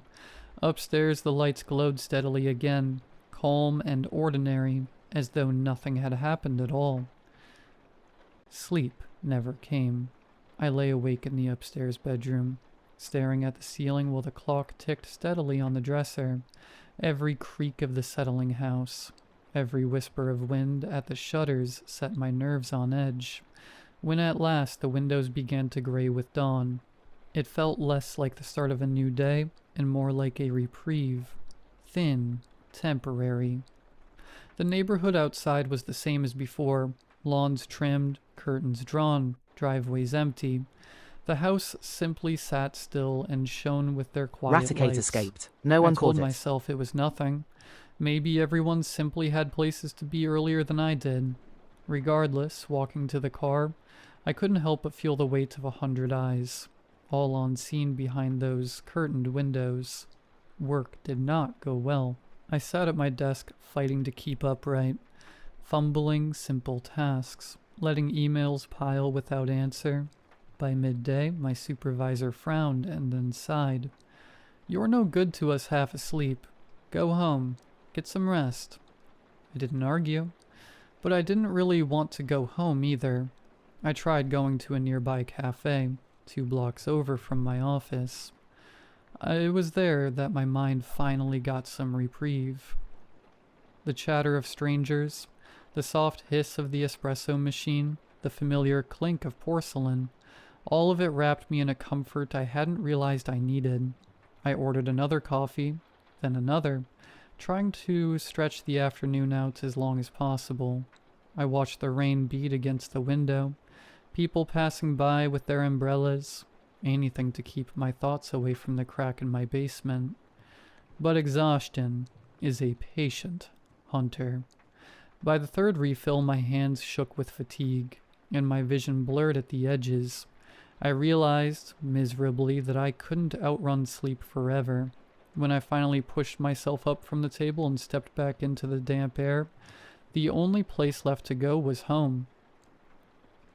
Back in the house, I lay on my sofa, restlessly. The basement kept creeping its way back into my mind. What had I really seen? Surely nothing. Just a trick of the light. Nerves wound tightly by the outage. And yet... I sighed, getting up and walking towards the basement door again. I paced back and forth a few times, before finally committing. Hesitantly, I turned the knob and descended once more. The air was cool, Still, the shelves stood steadily, undisturbed. I crouched at the same place, torch in hand, and found the gap utterly ordinary. A thin seam in the stone, no deeper than a foot. Nothing stirred. Nothing stared back. I let out a breath I hadn't realized I was holding. Everything was normal again. Perfectly, disappointingly normal. Just as I had hoped. That evening, as I was finally getting comfortable again, there was a knock at the door. The same group as before stood on the porch. The women with their practiced smiles, the men carrying covered dishes. I let them in, though something about their presence felt different this time, as if a thread had pulled taut. They settled in the living room again, chatting lightly. Their voices hushed, careful. The food was good, better than I'd expected, but the atmosphere clung close, like damp air. Between mouthfuls, I found myself blurting, "So, what do you all do? For work, I mean. I've noticed the mornings are always quiet."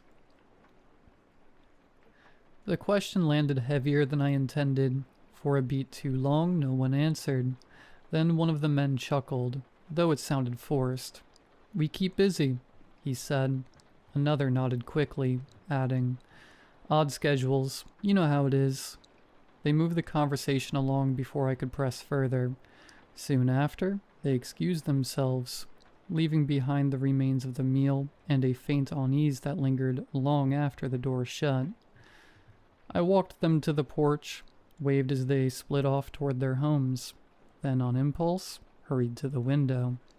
From behind the curtain, I watched one of the couples, a man in his heavy coat, a woman clutching his arm. They walked without a word, their steps almost too even, too measured. At their door, they didn't glance around, didn't fumble with keys, just slipped inside as if the house had opened up to them. I waited, watching the windows for some sign of light or movement. None came. Instead, through a narrow pane near the ground, I saw them descend the stairs. A door opened. A dim glow flickered once, and then they were gone, swallowed by their basement. They never came back up. Sleep became a strained effort from that night onwards. I kept getting this urge to sit up and peek out at my neighbors' homes. Even when I did commit to sleep, I would constantly startle awake to some faint creaking and rumbling deep in the bowels of the house. And though I told myself it was the house settling, the sound had a way of crawling into my chest and sitting there. Every morning, I was gray with exhaustion, my usual coffee just barely keeping me awake. Work suffered. Several times I nearly nodded off at my desk. Once during a meeting, my supervisor suggested I take some time off, just a week to clear your head. I agreed, though I knew no week would be enough. At home, I found myself glued to the windows. I watched the houses like a man waiting for a signal, desperate for proof of life. The lights came on at dusk, glowed steadily until dawn, but not once did I see a curtain twitch or a door open.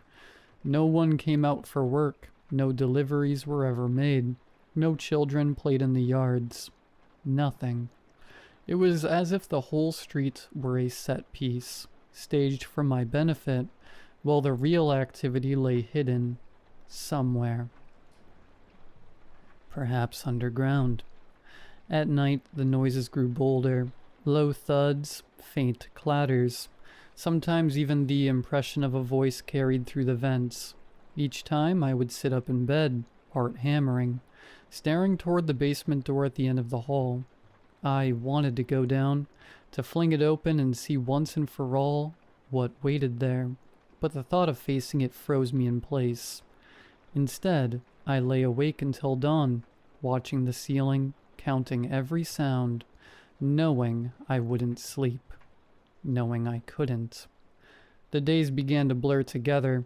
I told myself I was only taking time off to rest, but I hardly left the house. Curtains drawn, lights dimmed. I kept my silent vigil. The neighbor's window stared back at me like blind eyes, never once blinking. I tried to reason it out. Maybe everyone here worked nights. Maybe it was some kind of community agreement. Quiet mornings, quiet evenings, nobody making a fuss. But even in saying it, I could hear the falseness. I knew what I had seen, or rather, what I hadn't. I knew the sounds beneath my house weren't just figments of my imagination. It was in the stillness of one early afternoon that something inside me finally cracked. I had pulled the curtains tight against the light, and in the dimness I noticed it again. That faint, glowing 7-pointed star from the light of the upper window. I'd always thought it charming. Once. Now, it looked like an eye, sharp-edged and cruel, glaring down into the room, glaring at me. The living room, too, felt different, the way the crooked walls leaned in on me, threateningly, conspiring to press the room shut. The ceiling beams that once caught light like beads on a string pressed down heavily, the joints knotting together in sharp, unnatural angles. Less a pattern, but a snare, a geometry that tried to bind me inside it, closing tighter the longer I stared.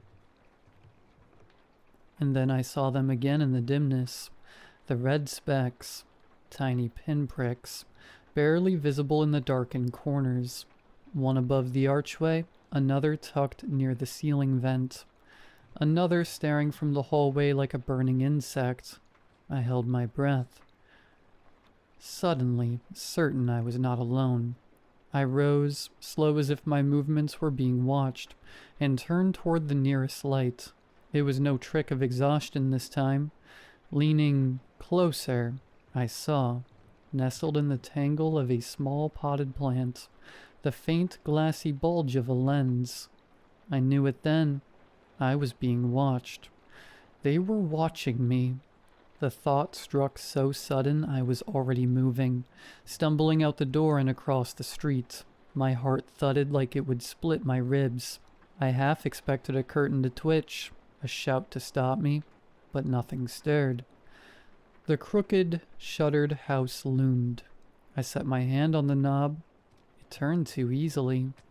The lock had clicked, yes, but shallowly, like a toy made only to sound real.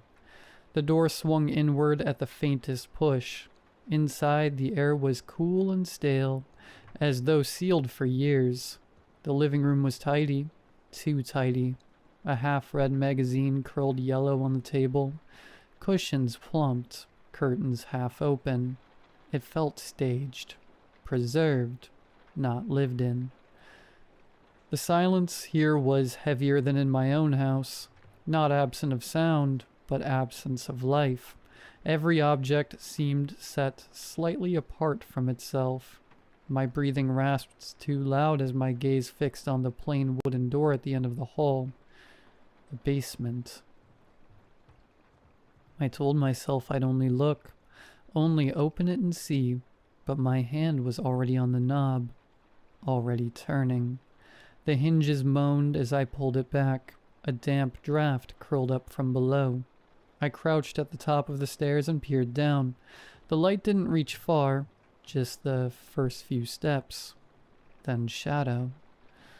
A smell of earth rose up, faintly metallic, and steadying myself against the frame, I began to descend. The steps creaked under my weight, each one louder than the rest. I half expected the neighbors to come rushing in, demanding to know what I was doing in their house. But no one came. The air grew colder the farther down I went, the draft sharper against my skin. The bathroom was ordinary, too ordinary. A washing machine sat in the corner, boxes stacked neatly against the wall, the faint smell of detergent clinging to the stillness. For a moment, I almost laughed at myself.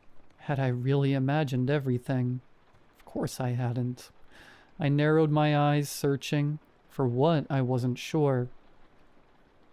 And then my sight caught the far wall. It was there again, The same uneven gap I had in my own basement, the one that I had never dared to inspect too closely. A rough seam where the stone and concrete didn't quite meet, as though the house had been set atop foundations that belonged to something older, something the builders had merely covered rather than disturbed. I crouched down, pulse jittering against my throat. The gap was wider here, easily large enough to slip a hand through. A breath of cold air pulsed from within, damp and insistent, carrying with it the faintest murmur, so faint I couldn't be sure if it was a sound at all, or merely the suggestion of it, shaped by the stone. I should have turned back. Instead, I pressed my palms against the jagged edges, and the wall shifted. Not much, just enough. Plaster sloughed away in sodden flakes, and beyond it lay a blackness so absolute it seemed to drink the light from the basement. I don't know what drove me then, exhaustion, obsession, or some older compulsion seeping out through the crack. Perhaps only the need for finality, the need to force the silence to speak. Whatever it was, A wild pushed Gouda myself appears captured forward, using poke catch. scraping Winners through revealed in until my 90s. shoulders cleared, then my hips, then the soles of my shoes, and I was inside. The air was clammy, mineral heavy, pressing against my lungs. My flashlight shivered over raw stone, catching on lines that didn't look accidental, rather smooth as if worn down by endless repetition. This was a passage. A tunnel sloped downward at once, a crude incline spiraling into earth. My shoes scraped loose gravel that hissed downslope ahead of me. I hesitated, but the silence behind me felt heavier than what waited below. So I descended. The air changed as I went. Cooler, yes, but laden too, as if with centuries of dust ground too fine to ever settle. Each breath tasted metallic, faintly briny, as though seawater had long ago seeped into the rock and lingered still. A sound began to emerge. Not voices, not exactly. More like the collected breath of many people whispering just at the threshold of hearing. Not rising or falling, but merging into a single tide pull of sound. I froze, straining to distinguish words. None came, only the endless susurrus, like waves Gouda sucking at escaped. shingle, No one caught it. patient and eternal. Every few steps I looked back. The pale rectangle of the basement was shrinking, already no more than a warped glimmer. My stomach clenched.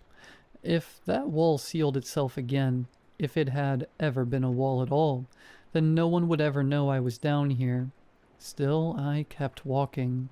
I followed the whispering. The passage twisted illogically, curving left, plunging downward, rising again. My sense of distance unraveled. I could not tell whether I had gone 50 feet or 500. The air was cooler still, carrying the musk of confinement, a scent like bodies packed too close together in the dark, though none were there. Then at the precipice of nausea and misdirection, I noticed it, a hairline crack in the tunnel wall, faintly familiar. I leaned closer, pressing my eye against it, and my heart lurched. On the other side of the thin veil of earth was a room I knew too well.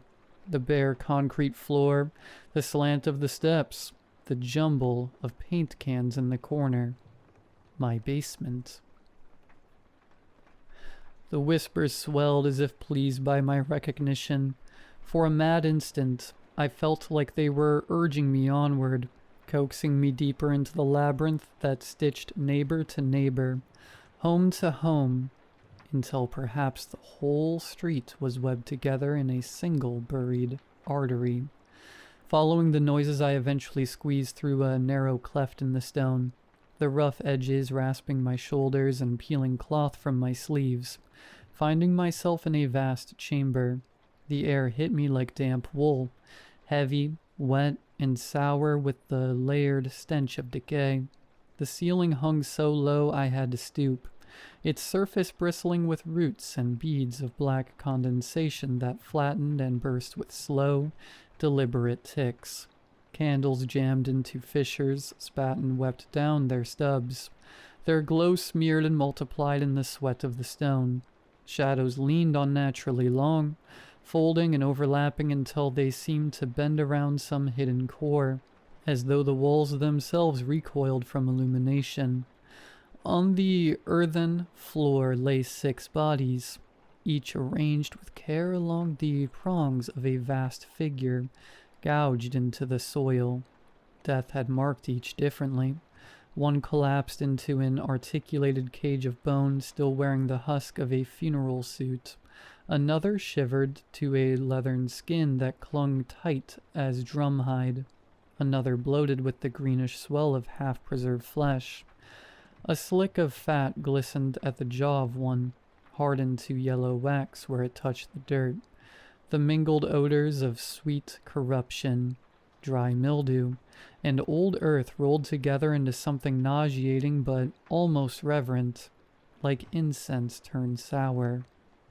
The 7th space was gaped empty, its soil churned with fresh scarring, as though impatient hands had redrawn the lines again and again, sharpening the groove to accept what must soon complete it. Then I looked up. The walls were crowded with photographs, whole families smiling stiffly on front porches, children's portraits, candid shots from kitchens and backyards. Beneath them, yellowed leases, school certificates. The utility bills were pinned in meticulous rows. One cluster of images showed a man and woman whose features matched 2 of the bodies on the ground. Another cluster matched the others. And then, farther along, I saw my own face, my parents, my siblings, my resume, copies of letters I'd written years ago. Camera feeds flickered above it all. My living room, my bedroom, my basement stairs. The pattern was undeniable. These were the former residents of my house. I shuddered to think what that meant for me. Around the chamber's edge the neighbors stood in a ring, their faces half lost in the glow, lips working in a ceaseless chant. The sound was not speech so much as grinding cadence, breath drawn ragged, consonants bitten short, syllables collapsing into one another until they became a shingle of sound that scraped their ear raw. I pressed myself against the damp, sticky wall, hardly daring to breathe. Their voices rose and fell in uneven cadence, half prayer, half conversation, like a crowd rehearsing lines from different plays. He suspects. No matter, tonight he belongs to our Lord. Then, cutting through the babble, came a tone I knew at once. Calm, polished, practiced. The realtor, the same voice that had once praised crown molding and promised a house with character. Smooth, unshakable, the voice of someone who never failed to close a deal. His place has been waiting, she said, her words rounded and precise. The walls already know his name. Our Lord already knows his name. They resisted too, murmured a man, almost sheepish. They fought, said another. They wept, sighed a third, almost fond. But all children sleep in the end, as will the 7th, the realtor replied, rising above them.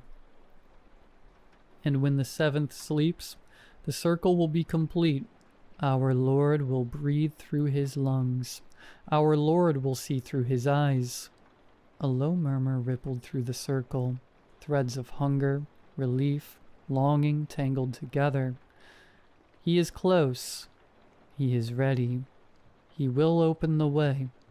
Silence fell, sudden and crushing, as though the air itself had been sucked from the chamber. Only the faint hiss of a candle remained. My hand slipped against a loose stone. It clattered to the floor, small, ordinary, but in that silence I exploded like a gunshot. The murmurs died. No one moved. "Did you hear that?" a voice whispered. The silence deepened, shivering, brittle. Then, all at once, every head in the circle turned, not one after another, all together, too fast, too clean, like marionettes jerked on the same string. Dozens of blank eyes, glinting in candlelight, fixed on the dark where I crouched. For a heartbeat, the whole room held its breath. Then the realtor's voice, soft as velvet, closing like a coffin lid. He is here. Adrenaline seized me like a hand on my spine. I lurched upright and bolted, some skinning my arms as I tore down the passage. Behind me came the shuffle of shoes on earth. Not frantic, not clumsy, but steady. Too steady. Dozens of feet striking in perfect unison, every step slamming the chamber like a drum beat inside my skull. Then the voices followed, slipping between the rhythm of their march like oil through cloth. "Don't run," one said, hollow and even. "We don't want you hurting yourself." "Everything will be okay," crooned another, the syllables thick and honey slow. The tunnel pressed in tighter, my vision strobing at the edges. I dropped to my knees, palms skidding on damp stone, groping for the slit of light I swore had been there. My basement, my way out. Behind me the footsteps never faltered, filling the space, filling me. Their march and my blood now one deafening rhythm, a heartbeat not my own. I shoved a shoulder into the gap, bone grinding against rock. The stone tore at my clothes, bit into my skin. For a moment I was wedged, ribs caught, lungs clenching, the earth holding me fast. The voices drifted closer, weaving between each other like a lullaby. "Come back. You don't have to be afraid." I clawed forward, skin peeling, breath shredding in my throat. My hips caught next, and I had to twist, spine screaming, until the stone finally released me with a soundless escape. I spilled through at last, sprawling across the cold slab of my basement floor. The sting of torn flesh sharpened the air. Behind me the voices did not raise or falter. They seeped through the crack as though the wall itself were speaking, steady as a prayer. I stumbled up from the basement, clawing for balance, crashing through the kitchen and down the hall. Every breath was a rasp, every step dragging a streak of grit and blood across the floorboards. The door loomed before me, simple, familiar, absurd in its ordinariness. The frosted glass glowed faintly, a pale imitation of daylight, safety, escape, life. I seized the knob with both hands, slick with sweat and blood. It turned, yes, it turned like it always had, but when I pulled, the house answered. Clack. Not the dull, human sound of a deadbolt. No, this was sharper, metallic, hungry, a sound like teeth closing around bone. The seams along the frame shuddered, the wood moaned, fibers tightening like sinew, as if the whole house clenched at once to hold me inside. No, no, no.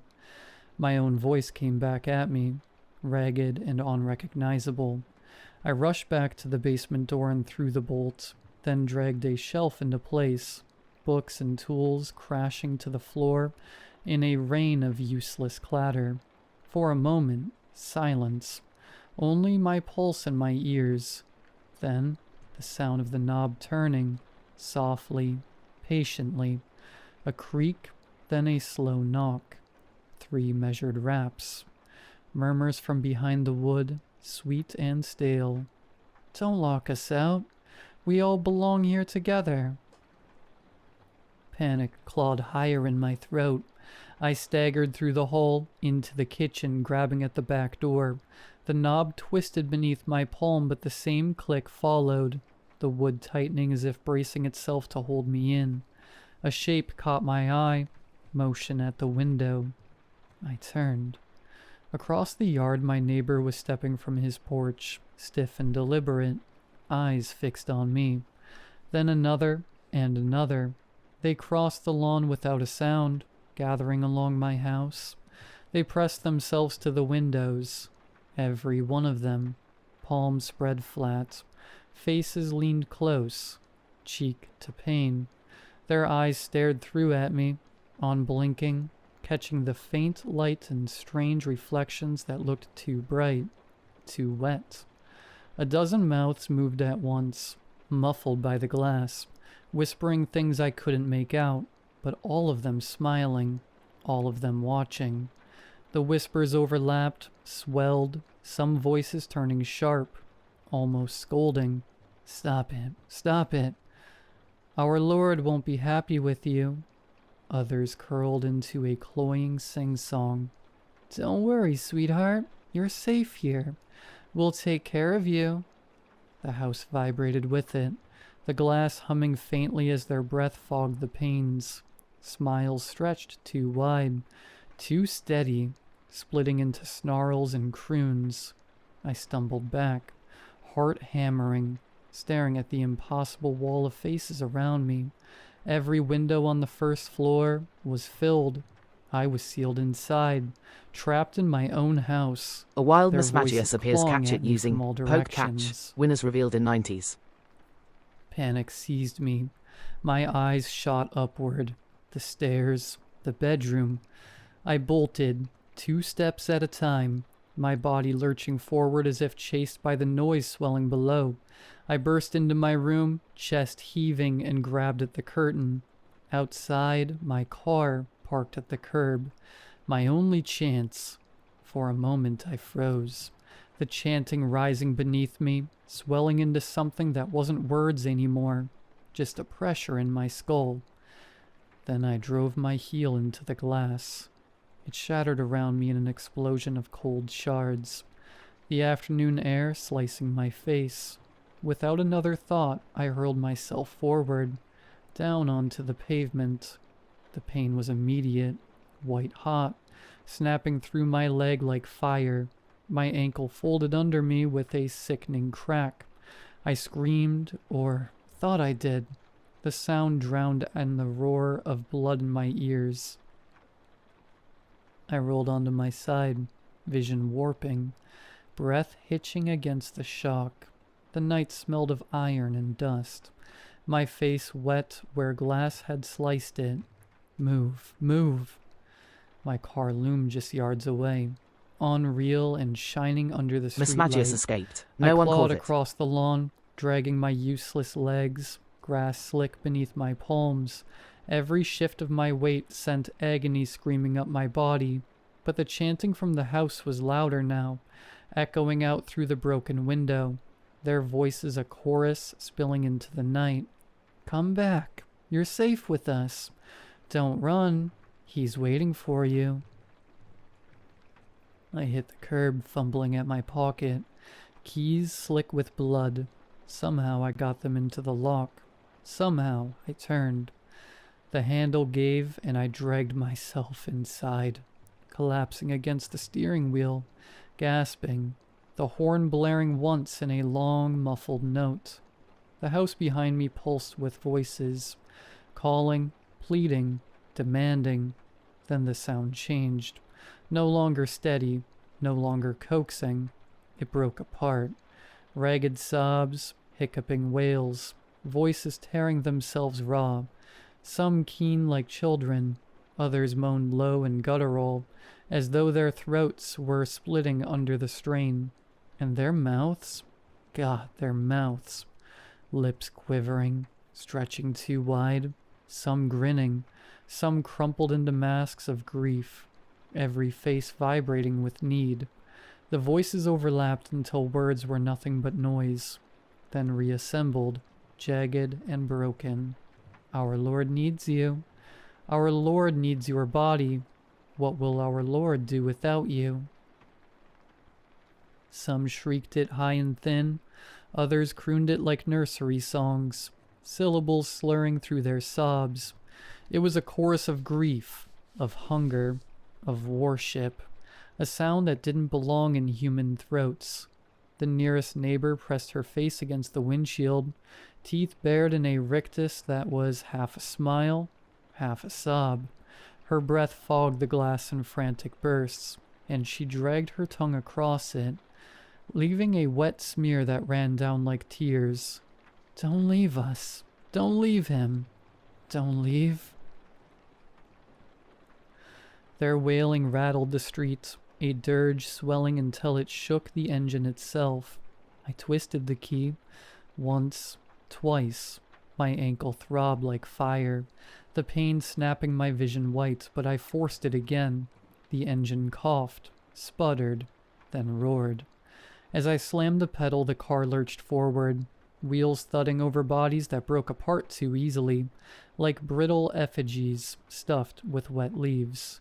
In the rearview mirror, they collapsed to their knees, clawing at the pavement, arms outstretched, their cries echoing after me. Not anger, not threat, just a howling, endless grief. I didn't stop driving until the houses thinned, until the highway signs gave way to the smear of city lights. Every throb of my ankle was a reminder that I wasn't dreaming. I pushed until the tank hit red and found a cheap motel off the interstate, the kind with buzzing neon and a clerk who didn't bother to look up. For 3 nights I barely slept, curtains drawn tight, TV humming low. Every time I closed my eyes, I saw the glass, the mouths, the way their palms pressed against me like the house itself was breathing. I lived off vending machine snacks and the emergency cash I'd crammed in my glove box months ago and forgotten. On the 4th morning, I couldn't stand it anymore. My leg was swollen purple, every nerve screaming, and I knew I had to tell someone, anyone. The police station was fluorescent and humming, antiseptic in a way that almost calmed me. I stood at the counter, swaying on my good foot, and when the officer asked what was wrong, the words tumbled out. "There were people. They were at my house. They wouldn't let me leave. They knew my name. They said things about a lord. I think they wanted to sacrifice me to it. My voice broke. I gripped the counter, knuckles white, trying to steady my breath. The officer gave me that look, the careful, measured one they must practice for drunks and lunatics. And then my gaze shifted just for a moment to the badge on his chest, and I froze. The badge gleamed under the light, sharper than it should, every line too clear. I'd seen them before. Hell, maybe this one had always been like that, but looking at it now, it seemed wrong, too perfect, too deliberate, each point cutting the air like a blade. Was it? My throat closed. I forced the words out. Was it always a 7-pointed star?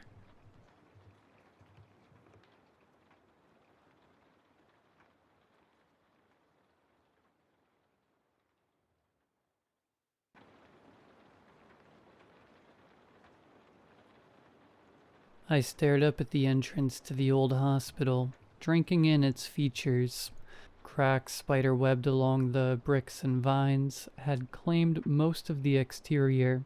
It was an oddity against the encroaching forest, a relic of a time long since past. It felt wrong for it to be there, out of place, which only worked to pique my interest even further.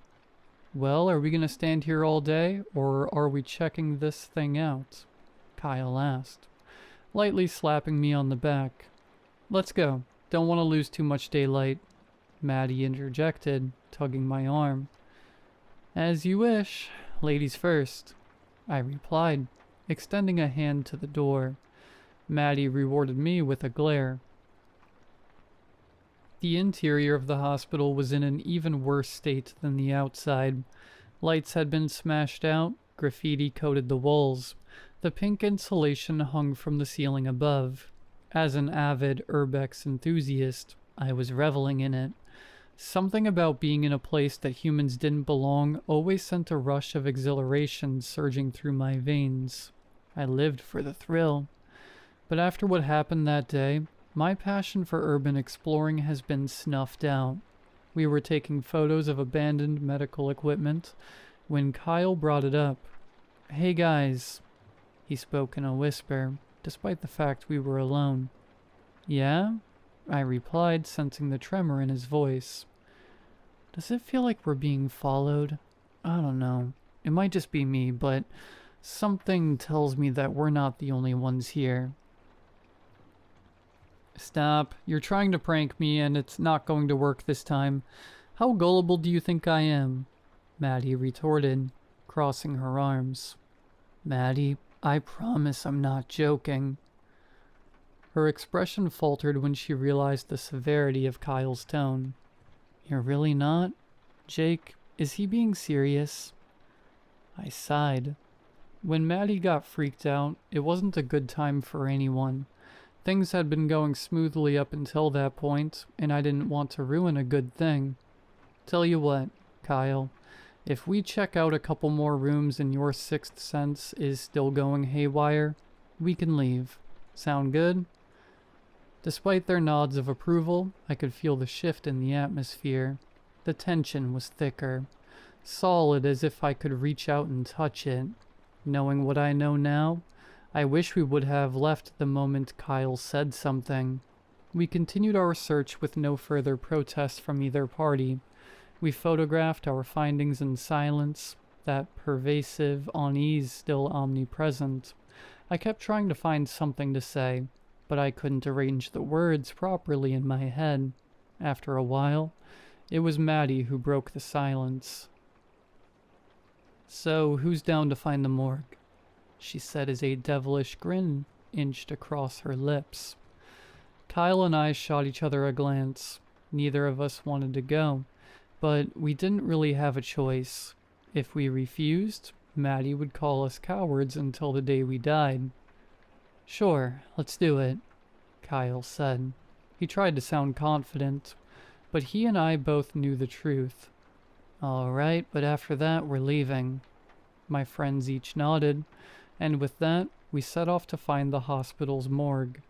It only took us about 10 minutes. As we walked, I tried to discern if I could feel the eyes watching our every move like Kyle had described. At one point, I thought I did feel it, an intense, overwhelming sensation that we weren't alone. I found myself throwing glances behind us every so often, but I didn't voice my concerns. A decision that I regret to this day.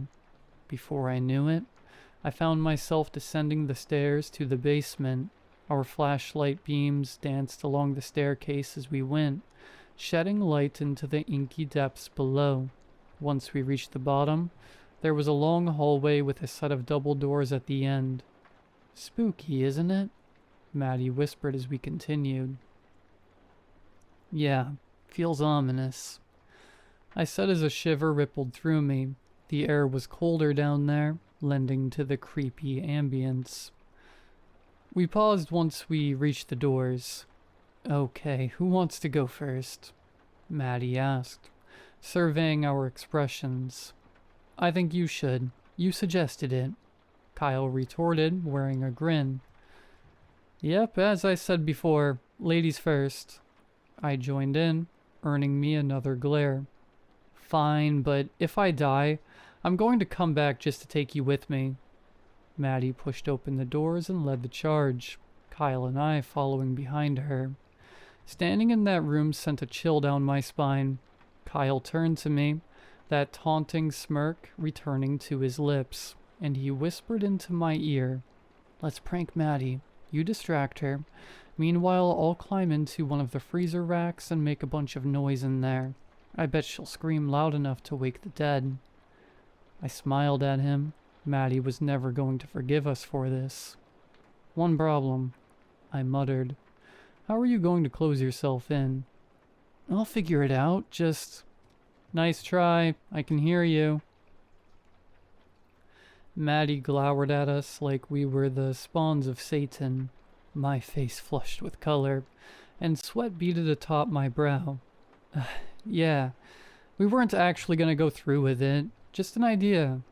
Kyle said, rubbing the back of his neck. She wasn't buying it. Bang.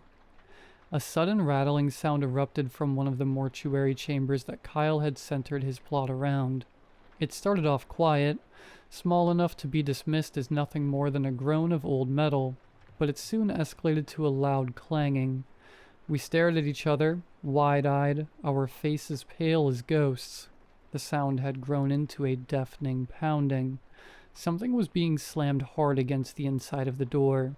It was clear that Kyle's earlier premonition had been spot on. We were not alone in that hospital. We stood, frozen in shock, left to helplessly watch as the door buckled under the weight of the blows.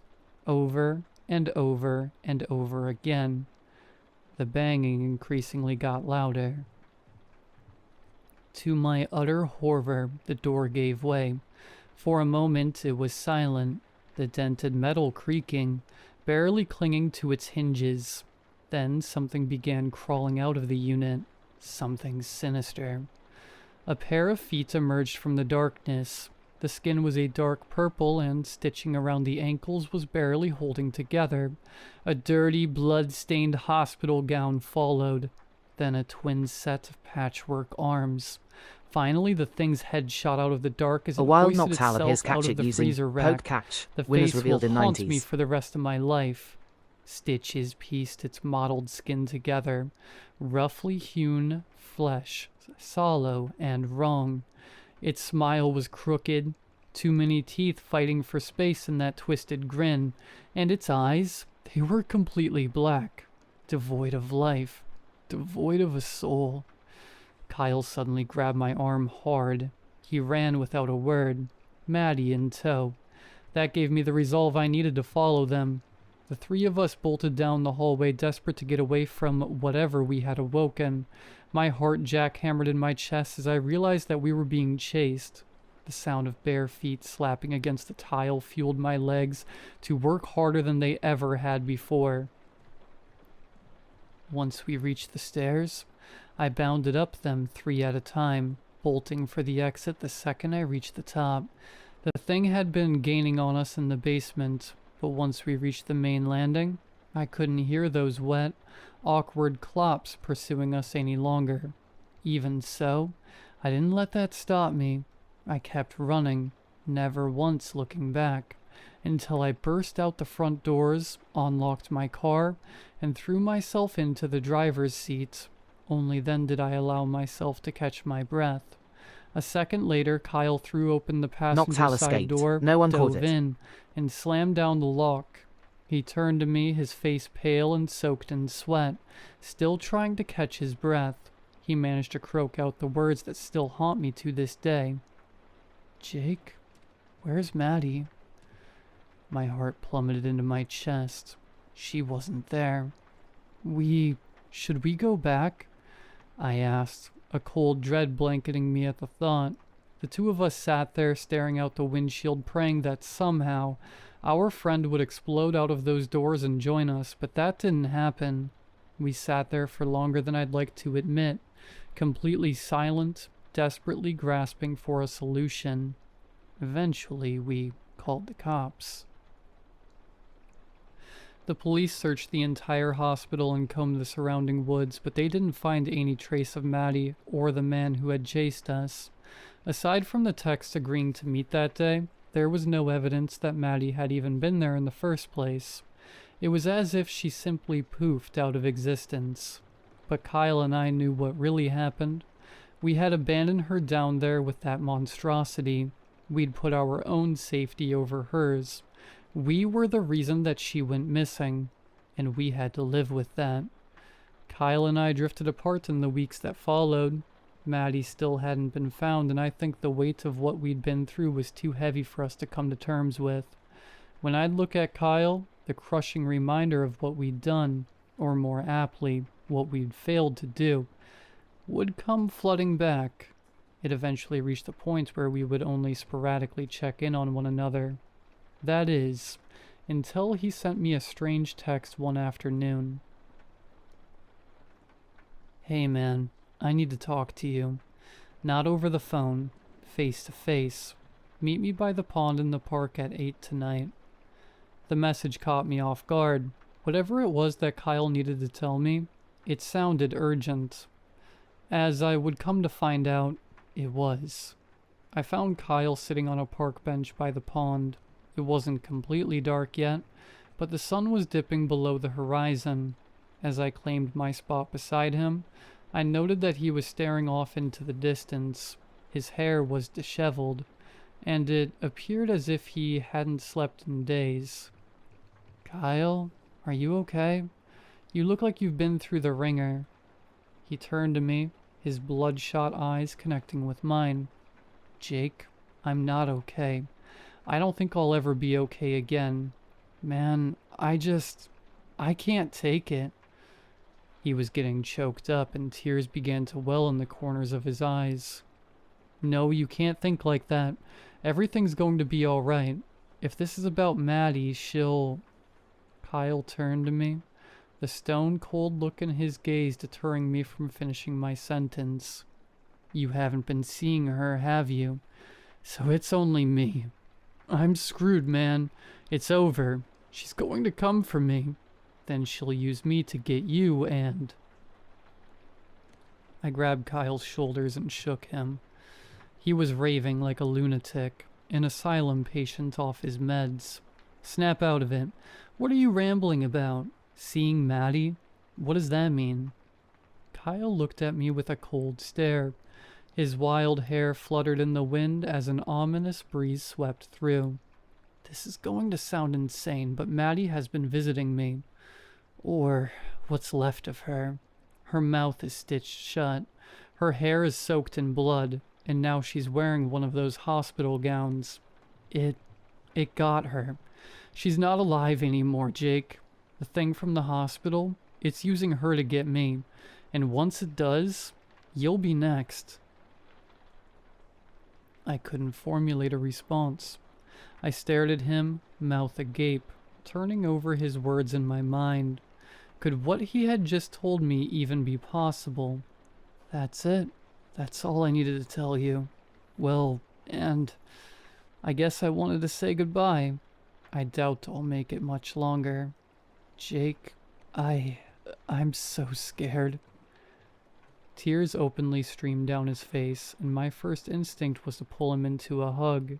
He sobbed while I tried to console him, failing to subdue the tremors that racked his frame. "Look, it's going to work out. Trust me. You are not going to die. I'll think of a way out of this." We both knew that my words were hollow, yet it felt better than saying nothing at all. Kyle pulled away and wiped his eyes, that foreign look when I'd first seen him returning to his face. "Jake, I really hope you're right. For both of our sakes." I called Kyle's mom that night and voiced my concerns. Her son was spiraling, and whether it was due to some entity gunning for his soul or some kind of vivid hallucination, I was determined to get him some help. But my efforts were all in vain. Kyle's body was found 2 days later. He'd eaten a slug from a 12-gauge.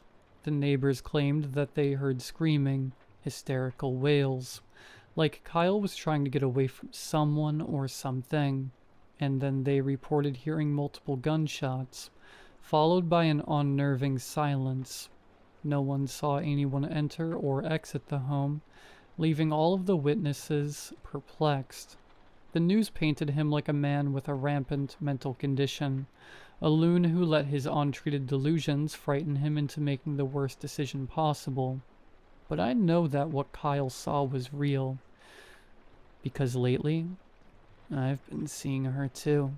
She appeared for the first time the night that Kyle died, standing below a street lamp across from my window. His description of her had been deadly accurate. Maddie's eyes were stitched shut, and her arms hung limply by her sides. Her hair glistened with something dark, and the hospital gown she wore had yellow stains blotched across the front.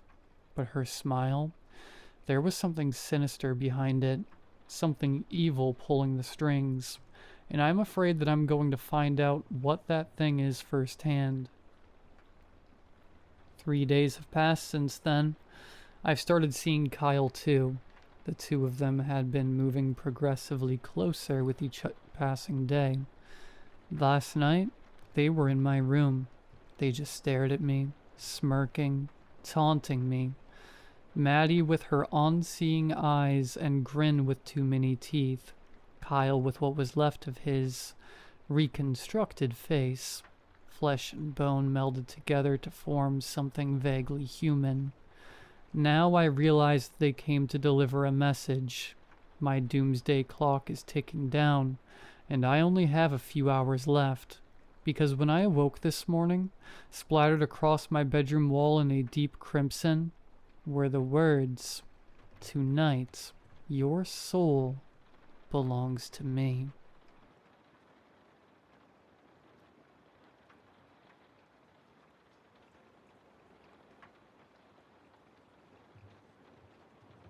Last year, my friends and I decided to do a 3-day hike on the Washita Trail. Ben, Sean, and I had done multi-day hikes together on different parts of the roughly 210-mile trail before, and were hoping to knock out another section before the summer was over. The section we decided to hike this time had a public camping area at the base of the trailhead that led to the Washita Trail proper, which we had decided to take advantage of. We had parked Ben's car at the ranger station near our endpoint and carpooled in mind to the camp. When we arrived, the sun had started to set, but the place was bustling. Kids were riding bikes around the footpath and families were sitting around grills, enjoying the scenery. Places like this weren't really my cup of tea. I preferred more secluded, quiet areas to set up camp. But something about the communal atmosphere gave rise to a sense of nostalgia for the times my family took me camping at places like this. By the time we set up our tents, night had fallen, and the crackling of dozens of campfires filled the air. We ate a quick supper of roasted hot dogs and a few beers before heading to bed. The next morning, I awoke to distant shouts echoing through the campsite. I sat up onto my elbows and listened, trying to make out what was being said. Before I could determine what was being yelled, I was startled by a quick slapping at the front of my tent. Worming my way out of my sleeping bag, I unzipped my tent flap and poked my head outside, shivering at the cold morning air. I saw Ben and Sean in front of their tents, pulling out their hiking boots. "Get your clothes on, man," Ben said as he saw me. "What's going on?" "A kid's missing. Probably wandered off last night," answered Sean, cinching his bootlaces tight and standing up. I turned back into the tent and started getting dressed. My heart sank as I heard the shouts become more abundant as more campers joined in on calling out the child's name. "Sarah! Sarah! Sarah!" I hoped that she was just in the shower room or had woken up early to go to the playground nearby, but I couldn't help but think of the countless stories I'd heard of kids being abducted or disappearing into the woods, only for their bodies to be found miles away, or not at all. Ben and Sean were already a few campsites down from ours and calling out to the wood line when I came out of my tent. I hurriedly tied my boots and joined them. "Do we know what she looks like?" I asked. "Brown-haired, blue-eyed, 8-year-old girl named Sarah," came a voice from behind us. I turned to see a college-aged guy walking towards us ahead of another guy and a girl, who were around the same age and wearing packs. "Any idea which way she went?" Sean asked. "No. Her dad said she was asleep in her tent when she went to bed around 11 last night, and was gone when they woke up about 30 minutes ago. Said her shoes and flashlight were missing." "I'm guessing they've already checked the bathrooms?" I asked, looking towards the brick structure at the center of the campground. "Yeah, we checked," said the girl. "No luck." "Listen, we're going to head to the trailhead to look while the rangers get the main search organized. I asked them and they gave us the go-ahead. Do you guys want to help out?" the first guy asked. "For sure," Ben said, looking to me and Sean as we nodded in agreement. "We'll grab our packs and meet you there in 5. We made it back to our site and threw some essentials in our packs. I realized that I had left my water bottle in my car, but Sean, being the prepper that he is, gave me a spare. Once packed, we strapped on our packs and headed towards the trailhead, leaving our camp set up since it was clear our trip had been delayed. The shouts had tapered off as people began to gather around a park ranger at the center of the camp area. Walking towards the trailhead, we heard sobs coming from a campsite just off the path.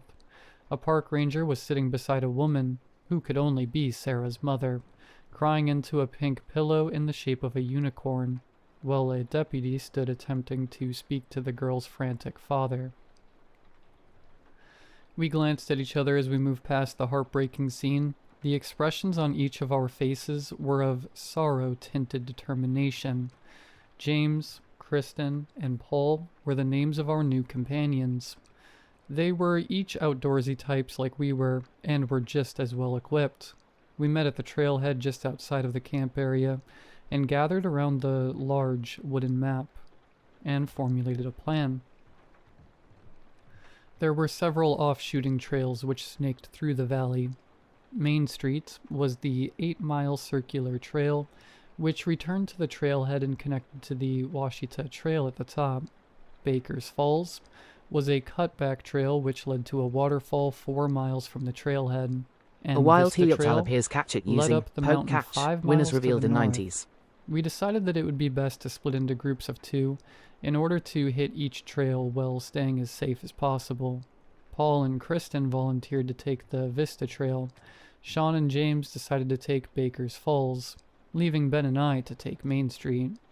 It was agreed that we would meet at the trailhead in 7 hours, giving us time to be thorough with our searches, and be back before nightfall. We knew cell service would be spotty, if not altogether non-existent, but we exchanged numbers on the off chance we needed to contact each other, and ensured we each had the ranger's station numbers. When we set off, Paul and Kristen headed north at the split and began their arduous trek up the side of the mountain, while the rest of us hiked east towards Baker Falls. We didn't talk much, aside from occasionally calling out for Sarah. We were afraid that by making too much noise, we might miss hearing her, and didn't want to distract each other and miss any sign of her. Just before noon, we arrived at the split for Baker's Falls. Sean and James headed down the mountain, while Ben and I continued on Main Street. It was a nice day given the circumstances. If it were any other time, I would have been greatly enjoying myself, taking in the cool air and absorbing the majestic scenery, but for obvious reasons, Helioptile escaped. I didn't No one pay caught any it. of that much mind. After a while, James and Sean's echoing calls faded away as we made our way towards the intersection with the main trail. We took our time, listening intently between each call-out. The trail began to turn north up the mountain, and at a sharper angle, slowing us down quite a bit. It was fairly taxing, and I found myself calling out less as I began to run out of breath. It had been a while since I had last hiked with a pack. I noticed Ben starting to struggle as well, so I suggested we take a break.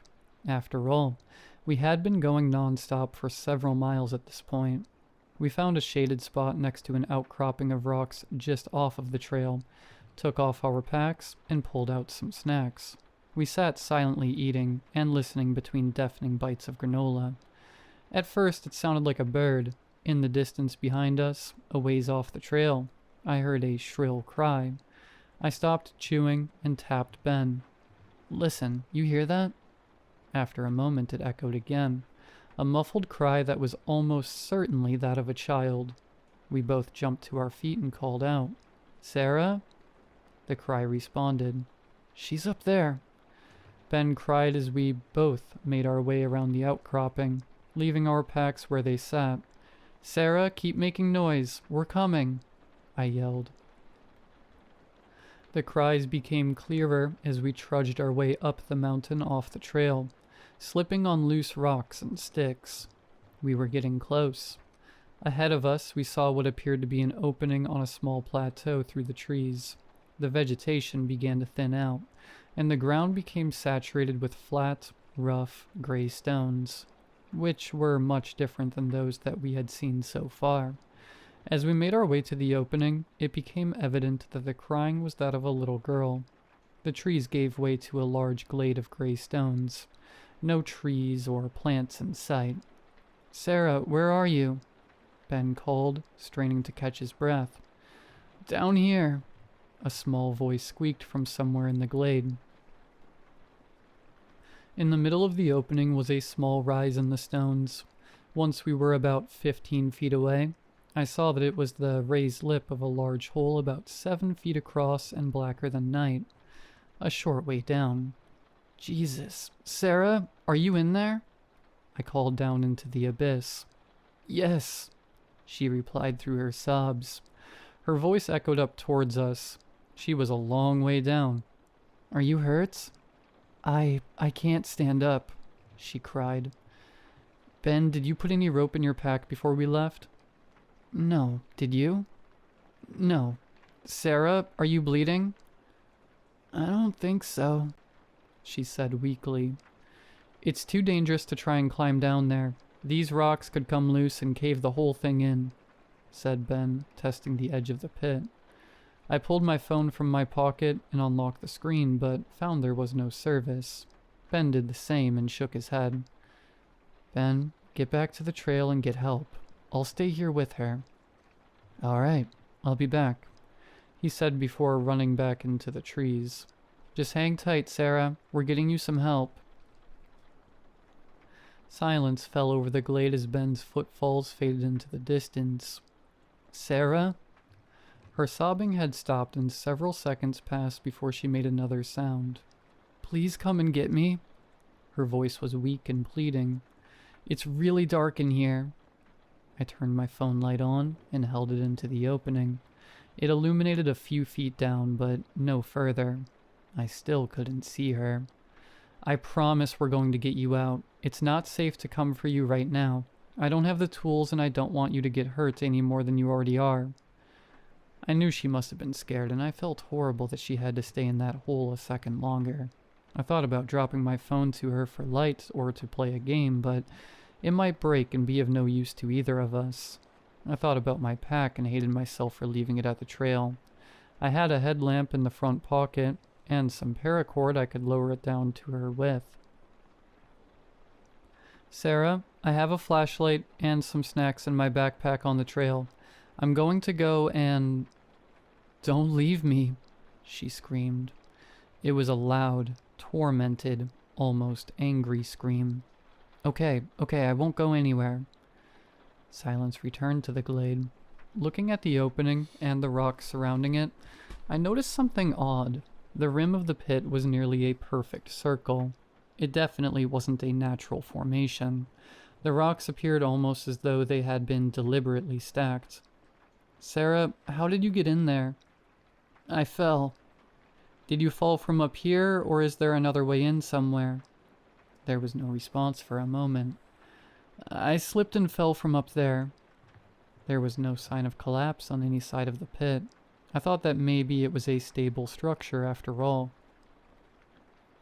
"I can't climb out. My leg hurts really bad," she groaned. "Can you please come down here with me? I'm really scared." I really considered it. Even if the structure was stable enough to hold my weight without collapsing, the hole was too wide for me to brace against the sides, and it would take a skilled rock climber to safely climb down with as small as the cracks and ridges of the walls were. "I really wish I could, but it wouldn't be safe for either of us."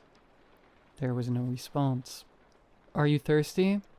I asked, remembering the water bottle I had clipped to my belt. "Yes." I unclipped the bottle and held it at the side of the opening. "Sarah, can you see me?" "Uh-huh." "Good. I need you to move as far as you can against the wall. I'm going to drop this bottle down to you, okay?" "Okay." I listened for movement but heard nothing. "Sarah, can you move against the wall?" "I did." I paused for a moment. "Sarah, are you sure? This is kind of heavy and I don't—" "I moved," she screamed. "Jesus. All right," I mumbled as I dropped the bottle into the inky blackness. I waited for a thump and a cry or it to clatter against the floor, but no noise came. Did you get it? She didn't respond. Sarah, did you get the water bottle? Still no response. Ah, crap. I knocked her out. I mumbled. Sarah? I got it, she said, breaking the silence. I breathed a sigh of relief. Don't scare me like that. I laughed as I pulled out my phone.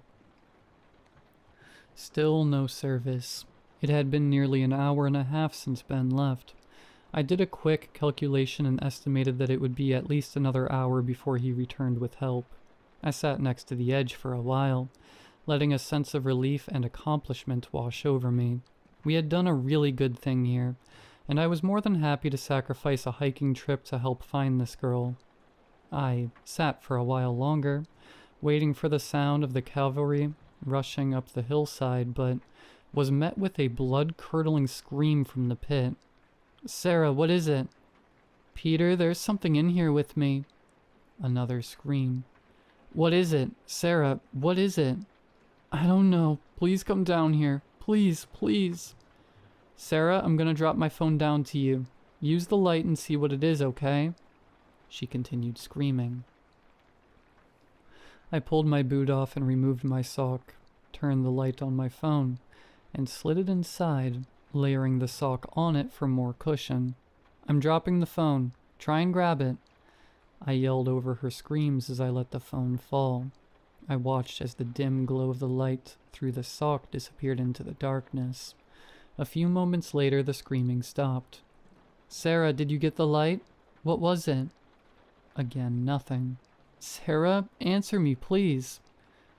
I got it, she said calmly. Is the light on?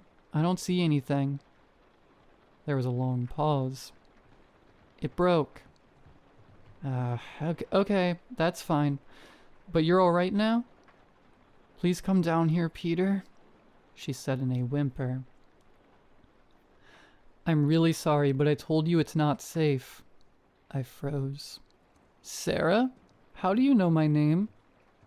There was no answer for a while. Answer me, Sarah. How do you know my name?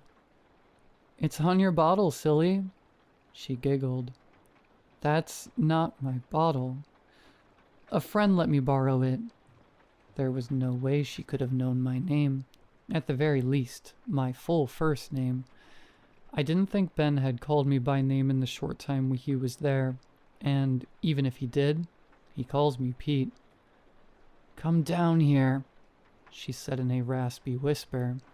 No. Come down here. I stood and started to back away from the pit. Down here. Down here. Help. Help me. The voice screamed, changing pitches. I stumbled back and fell onto the rocks as I heard what sounded like bones scraping against stone from within the pit. Down here. Help. Help. The voice no longer resembled that of a child's. No longer that of a human. I stood and ran. I ran as fast as I could down the side of the mountain as unearthly screams bellowed from behind me. I fell again, this time rolling forwards, striking my hip against a stump, sending a wave of dull pain through my body. I stood and ran as best I could to the way I had come.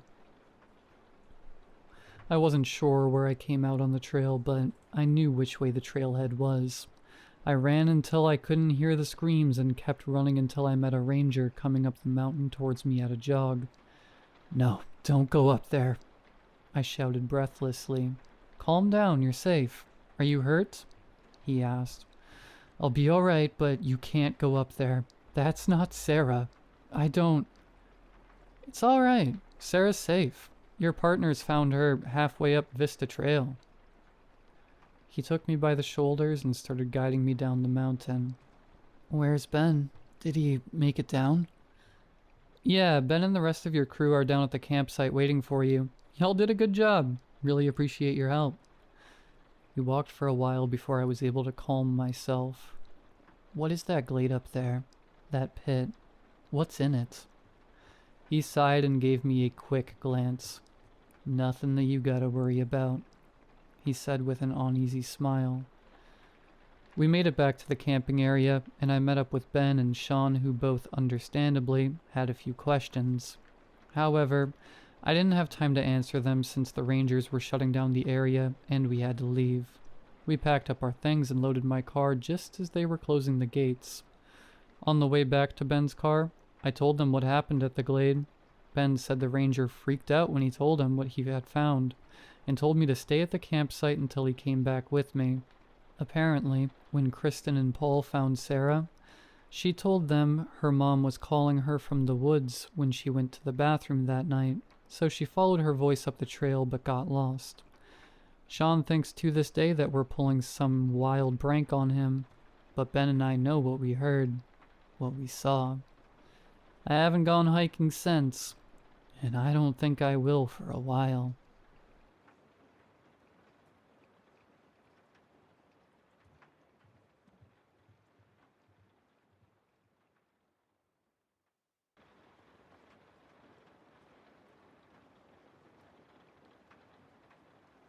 Have you spent years of your life with someone just to find out none of it was real? I had met Andrew when I was 22, working as a bartender for a crappy hole-in-the-wall bar. He was an incredibly outgoing individual that effortlessly brightened the day of anyone who was within 15 feet of him. He had made the lonely closing shift of a dead Tuesday enjoyable, and after I got off work, we met up for A wild coffee pooch and hyena appears waffles at a catch it nearby using diner. poke catch. The Winners chemistry revealed we in had 90s. was unlike anything I had ever experienced before, and it wasn't long before we began dating. Andrew became my rock that I could always rely on to keep me grounded when the rest of the world was caught up in a squall of chaos. He embraced my love of B-horror movies, and I accepted his enthusiasm for the outdoors after weeks of convincing on his part. Andrew was the life of the party, and while there were times that I just wanted to stay in and binge slasher movies, he would tease me for being a homebody and drag me out of the house to meet up with one of his never-ending swaths of social circles for bowling, laser tag, house parties, or his absolute favorite, the late-night hike through the forest that stood behind the crappy bar I had worked at when we met. It had been a major milestone for me when I quit the bar 6 months after Andrew and I met. With his support and encouragement, I started my own business in a niche field that I was actually passionate about. While the money isn't best, I love the work I do, and even the worst days are still better than having to mop up bodily waste from someone who had too much to drink. At a 40th anniversary showing of the Rocky Horror Picture Show, Andrew proposed to me during the Damn It Janet scene. His collection of friends who had grown on me fast and became my friends Pooch as hyena well escaped. No one hooted caught and it. cheered for us and took out for celebratory drinks after the show. Since that chance encounter 2 years previously, my life had become my own personal heaven. The work I did now was fulfilling. I had an amazing new group of friends, and I was now engaged to the best man I had ever met. Hey, I found the perfect place we should go for a nice picnic and hike, Andrew told me as I was grabbing the last load of laundry from the ancient dryer in Andrew's basement. I was hoping that we could just stay in for the day, Andy. Since I moved in, it feels like we have been going non-stop, I replied, tired but not annoyed at the suggestion. After his proposal, I moved into Andrew's 2-bedroom house. It was quaint, but there always seemed to be another little project that needed to be tackled. With both of our work schedules, there never seemed to be enough time in the day to fix all of the little quirks the house had. "Oh, come on, Christy," he said, wrapping his arms around me and giving the side of my neck a kiss. "Wouldn't it be nice to actually enjoy the 3-day weekend we have to actually get out and have some personal time together?" I moaned as his soft lips and blonde facial hair brushed against the side of my neck. "Alright, I guess it would be nice to spend time together, just the two of us." Despite moving in together, we hardly had any time to ourselves. The mass of friends were constantly inviting us over and out to celebrate the engagement and to offer help with planning the wedding. It had left us little time to ourselves, and the chance to be alone in nature would be nice. The place we are going to has a nice little spring with a few nooks and crannies out of sight from the main trails. Andrew informed me as he hurriedly threw supplies into his hiking bag. The mischievous look on his face made my face redden. "Andy, you naughty boy," I said before playfully swatting at his butt. He returned the gesture with a pinch of my own butt before tossing the bag over his shoulder and nearly dragging me to the car. During the 3-hour drive to the national park that we would be hiking through, I had dozed off. As we finally arrived, Andrew woke me with an excited expression. Here we are, miles and miles of trails, a chance to really connect with nature. He beamed with a smile that brought one to my own face. "Where did you even hear about this place?" I asked, shaking the last of sleep from my eyes before sitting forward. "Sam and Frankie were telling us about it the last time we went bowling. Don't you remember?" "Not really. With all of the friends we have and ideas tossed around, it's hard to keep track of everything." "Lucky for you, I have a steel cage for a mind," he responded, lightly tapping his temple with a finger. "More like a rusty bear trap," I teased as I mocked a rusty trap closing with my hands.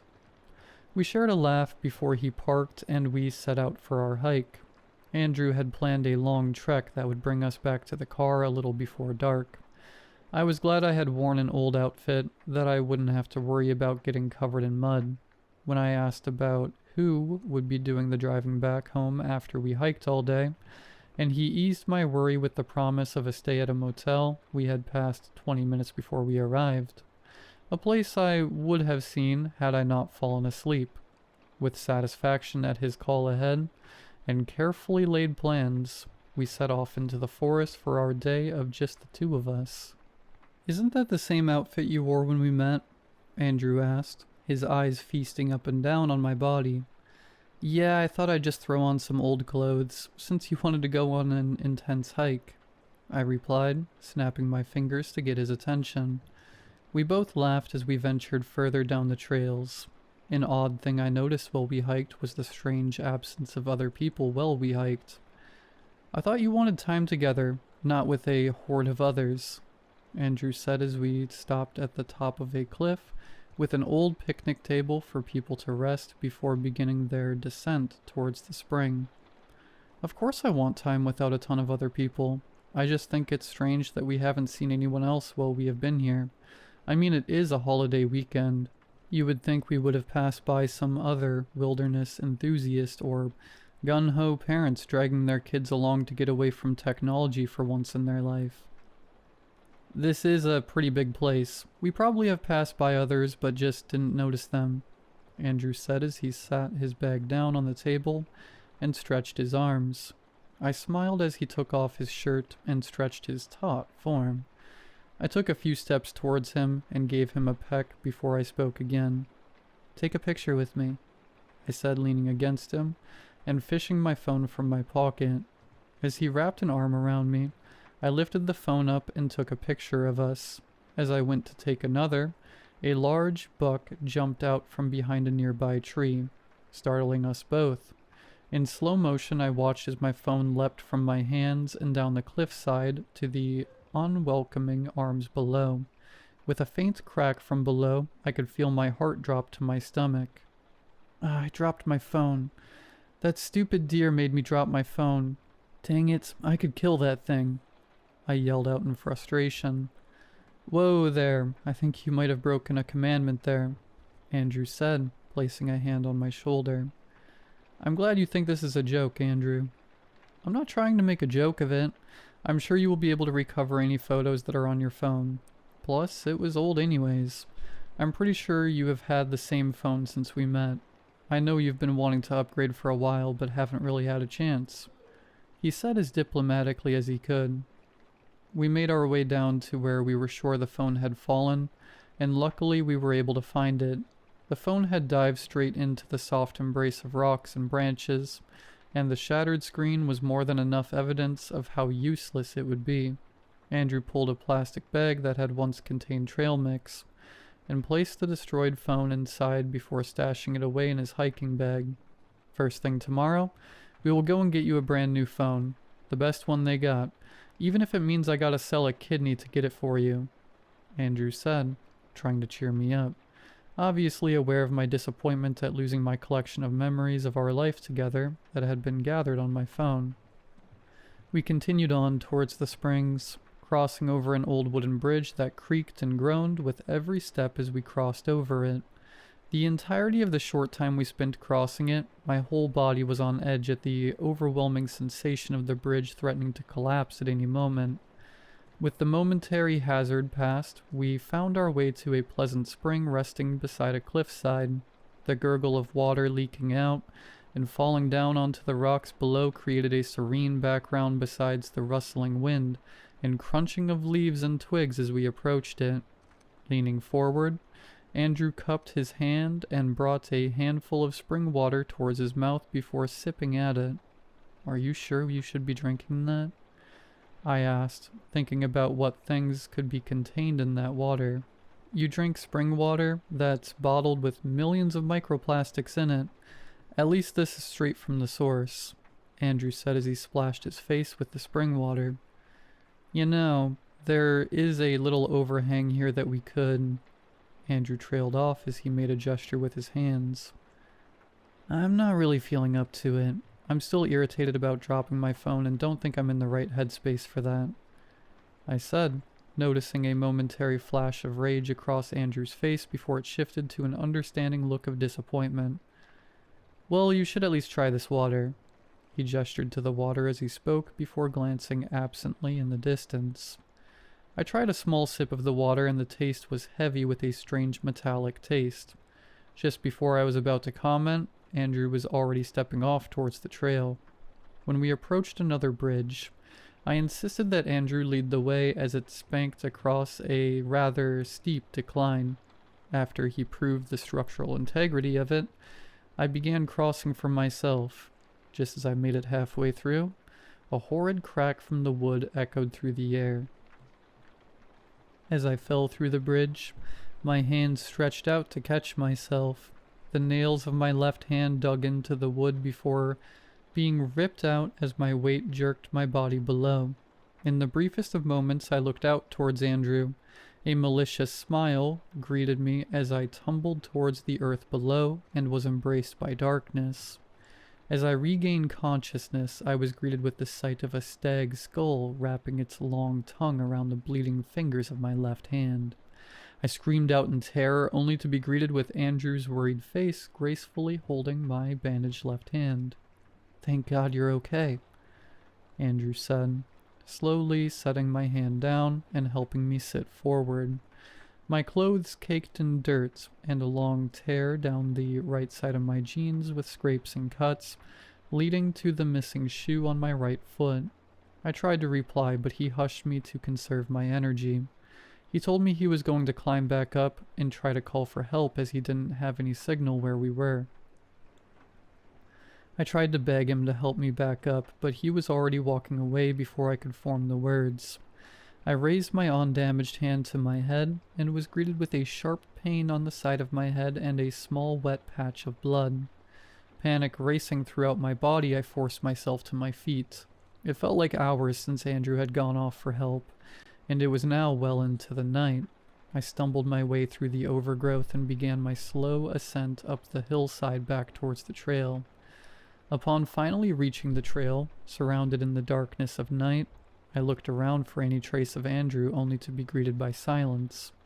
The sound of wind or wildlife were missing, and the only audible noise was my labored breathing and rapid heartbeat drumming in my ears. Dragging my way back to the spring, I greedily drank from the water, ignoring the odd aftertaste. Glancing at a small pool of water at my feet, the shadowy reflection I saw was a skeletal form of myself. I turned away as tears filled my eyes. Pain rippled through my body as I shambled through the dark, my head swimming as my vision blurred. "Christy, where are you?" Andrew yelled out in the distance before he rounded a corner coming into view. Calling out for me in Andrew's voice was an 8-foot monster, legs bent backwards connected to a skeletal torso, draped in baggy flesh that stretched and shifted to attempt to mimic the human form. The swollen and bulbous head had 2 antlers poked out as the mouth of broken teeth clattered together in an attempt to form a smile. As the thing hunched over to greet me, I was stunned into silent horror as the beast with Andrew's voice reached out to me. "You had me so worried," the familiar voice struggled to say through gnarled teeth as charred hands wrapped around my wrists. I yanked my hands back as adrenaline scattered my body away from the demented form. I ran away, heart pounding, panic and tears blurring my vision almost as much as the leaves and branches that smacked my face as I escaped in a direction that I hoped would lead to freedom. Atop the cliffside, where I had dropped my phone, I paused long enough to catch my breath. Leaning against the picnic table was an old metal trekking pole with electrical tape wrapped around the worn-out handle. I grabbed the ancient hiking stick and leaned against it before starting back out of the forest when Andrew pulled himself over the cliffside. Without thinking, I brought the brass mud tip of the pole down onto Andrew's amorphous face, knocking a chunk of fleshy clay off in the process. Andrew dropped to his knees with flakes of ash rising from his body. The blob of his head formed into a grainy recreation of the face I had stared into for countless hours since we met at the bar all those years ago. "I love you," spoken to me in a voice similar to that A of wild an animal, silicobra appears catch it mimicking the using words of a poke catch. person. Winners revealed in Smoke 90s. rose from the missing chunk in his head before his body fell into a confusing blend of shapes that I couldn't decipher. Tears streaming from my eyes, I turned away from my fiancé and fled from the forest around me. As I shuffled past the edge of the forest, I was greeted with the familiar sight of the bar I had met Andrew at so long ago. A small group of people smoking outside noticed me immediately and rushed over to me as I collapsed. The last of the adrenaline spent as safety from my living nightmare finally embraced me. I had been missing for 10 years.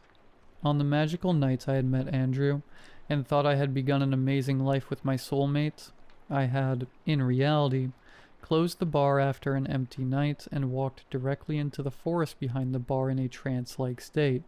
When my car was found the following morning by the bar owner, she called my phone to see if I was having car troubles the night before. When I didn't answer, she checked the security footage to find me walking off into the forest. Her concern heightened as the grainy video displayed a strange shadow figure at the edge of the trees, seemingly luring me towards it. For 6 months they searched the forest only to find my damaged phone and my lost shoe. The worst was assumed, and my missing persons poster had Silicobra circulated the escaped. state. No one caught it. But after all these years, I was assumed dead. Miraculously, I had somehow survived, vastly malnourished at 70 pounds, patches of hair missing, several poorly healed scars littered my body, the worst of which were the scars around my wrists and ankles that reminded me too much of rope burn scars. The implications as terrifying as the monstrous forms Andrew had taken. There had never been an Andrew. I try to tell myself that every day, but I still have all of these amazing memories of someone who truly loved me, and all of the memories we created together with friends. When I have explained the memories I have of the time since I left the bar all those years ago, I have been told it was my mind trying to protect itself, creating an imaginary world where everything was perfect to shield me from the hell I was actually living. Even as those memories begin to fade and I accept the reality that there never was an Andrew, I still miss him. I loved Andrew. He was my soulmate. When I wake up drenched in sweat from the night terrors of that final hike, one thought still lingers. What would have happened had I continued the fantasy with Andrew? Would I have ever escaped? Or would I still be lost in the forest?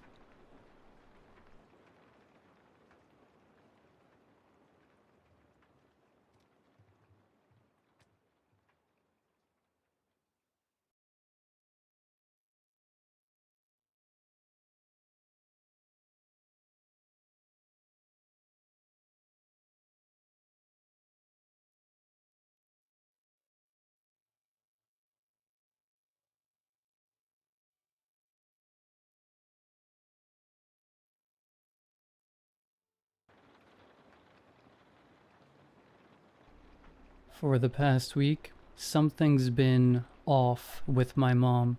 She's still doing all the usual things, making her black coffee first thing in the morning, tending the roses in the backyard that she refuses to let die, even though it's August and the heat's brutal.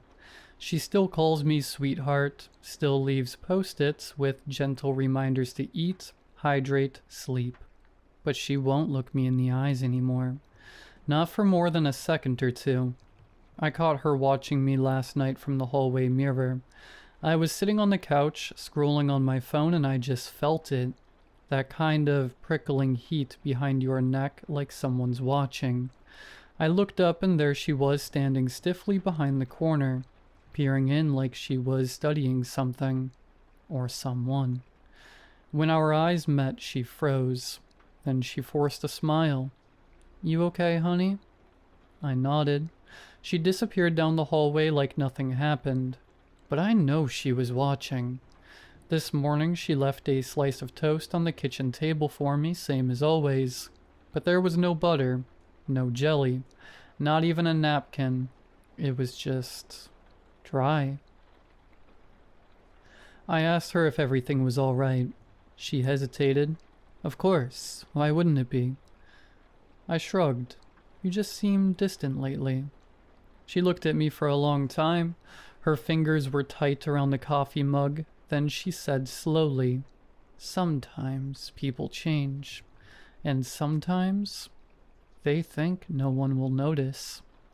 I tried to laugh it off, but my chest felt hollow. I didn't eat the toast. It's not just the weird glances or the strange things she says. She started locking her bedroom door at night. She never used to do that.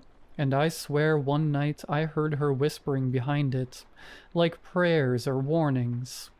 This morning I woke up and found her in the living room, going through old photo albums.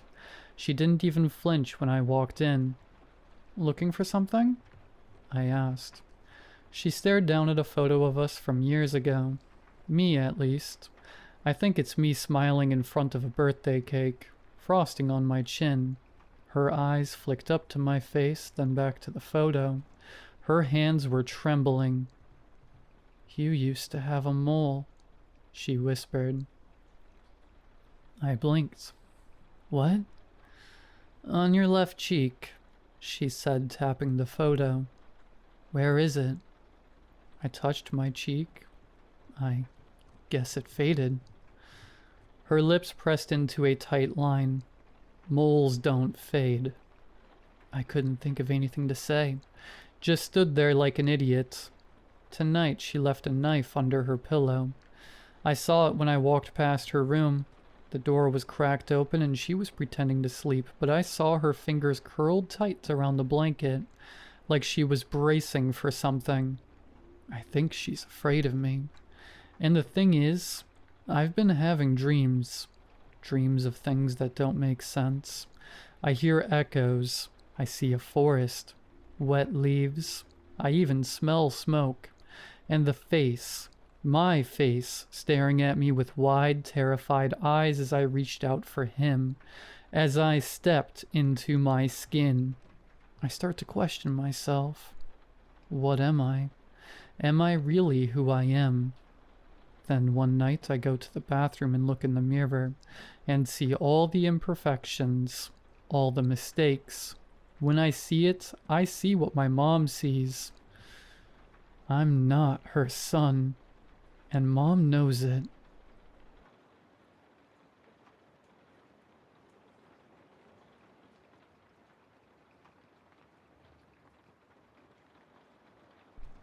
As you've probably gleaned from the title of this post, I'm an urban explorer. My specialty is finding and investigating structures that, for lack of any better description, just don't make sense. Sometimes it's something small, like a house that's slightly wider on the inside than the outside. That's quite common, and often goes unnoticed. Maybe a door gets minutely wider as you open it, then returns to its original dimensions when it gets closed. Then there's the big stuff. The stuff I'm actually interested in. Rooms that shouldn't exist, impossibly high ceilings, that sort of thing. I don't normally post anything here. I tend to just read all your spooky stories and personal experiences, which makes me feel like my experiences aren't that unusual to be having. As bizarre as that sounds.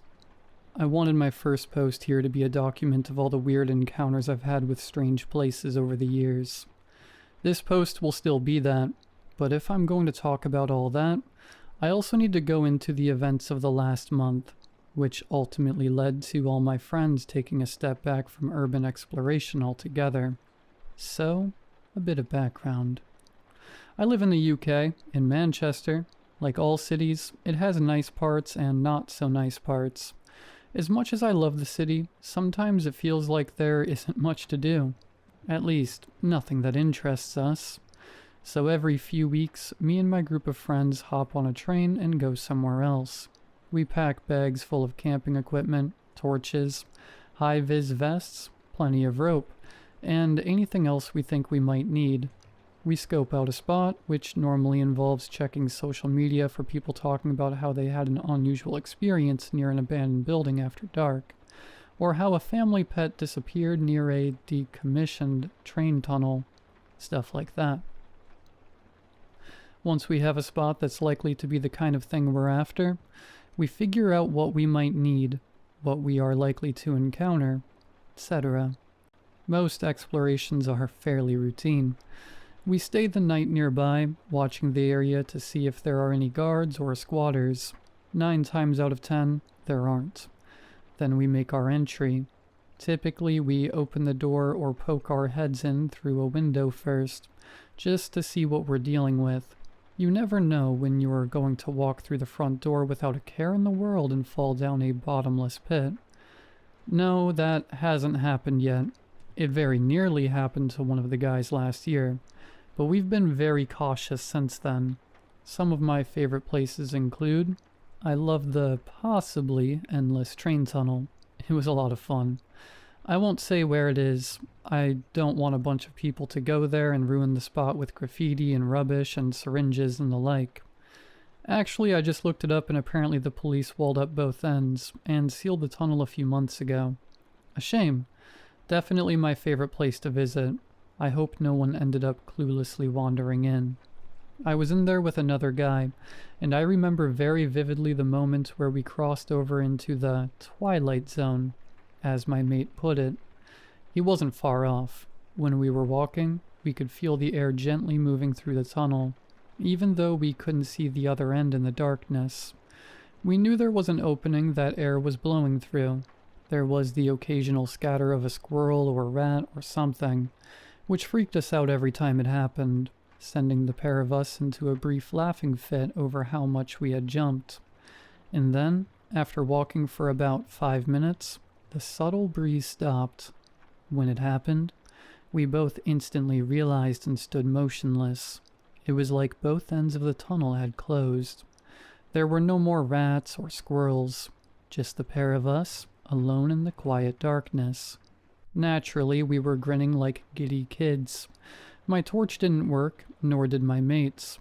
We tried tugging the ropes secured around our waist to let our friends at the tunnel's entrance know that we were past the threshold, but they couldn't feel any tension in the rope from their end. We kept on walking. This tunnel wasn't very long, but you couldn't see the daylight at the end because the tunnel actually had a slight curve in it.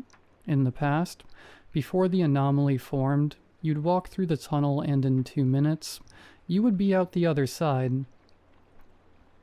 We walked for 20. The slight curve in the tunnel leading us around in a wide arch until we reckoned we were actually facing back the way we came. We stood there, theorizing how far the tunnel carried on curving around, debating whether to go further. We eventually decided not to. I didn't fancy walking for hours just to end up finding a dead end or something. When we reached the opening we had come from, the sounds of the world returned. Such an eerie feeling. Being outside time and space, that's absolutely not a proven theory, by the way. That's just what I'm going with.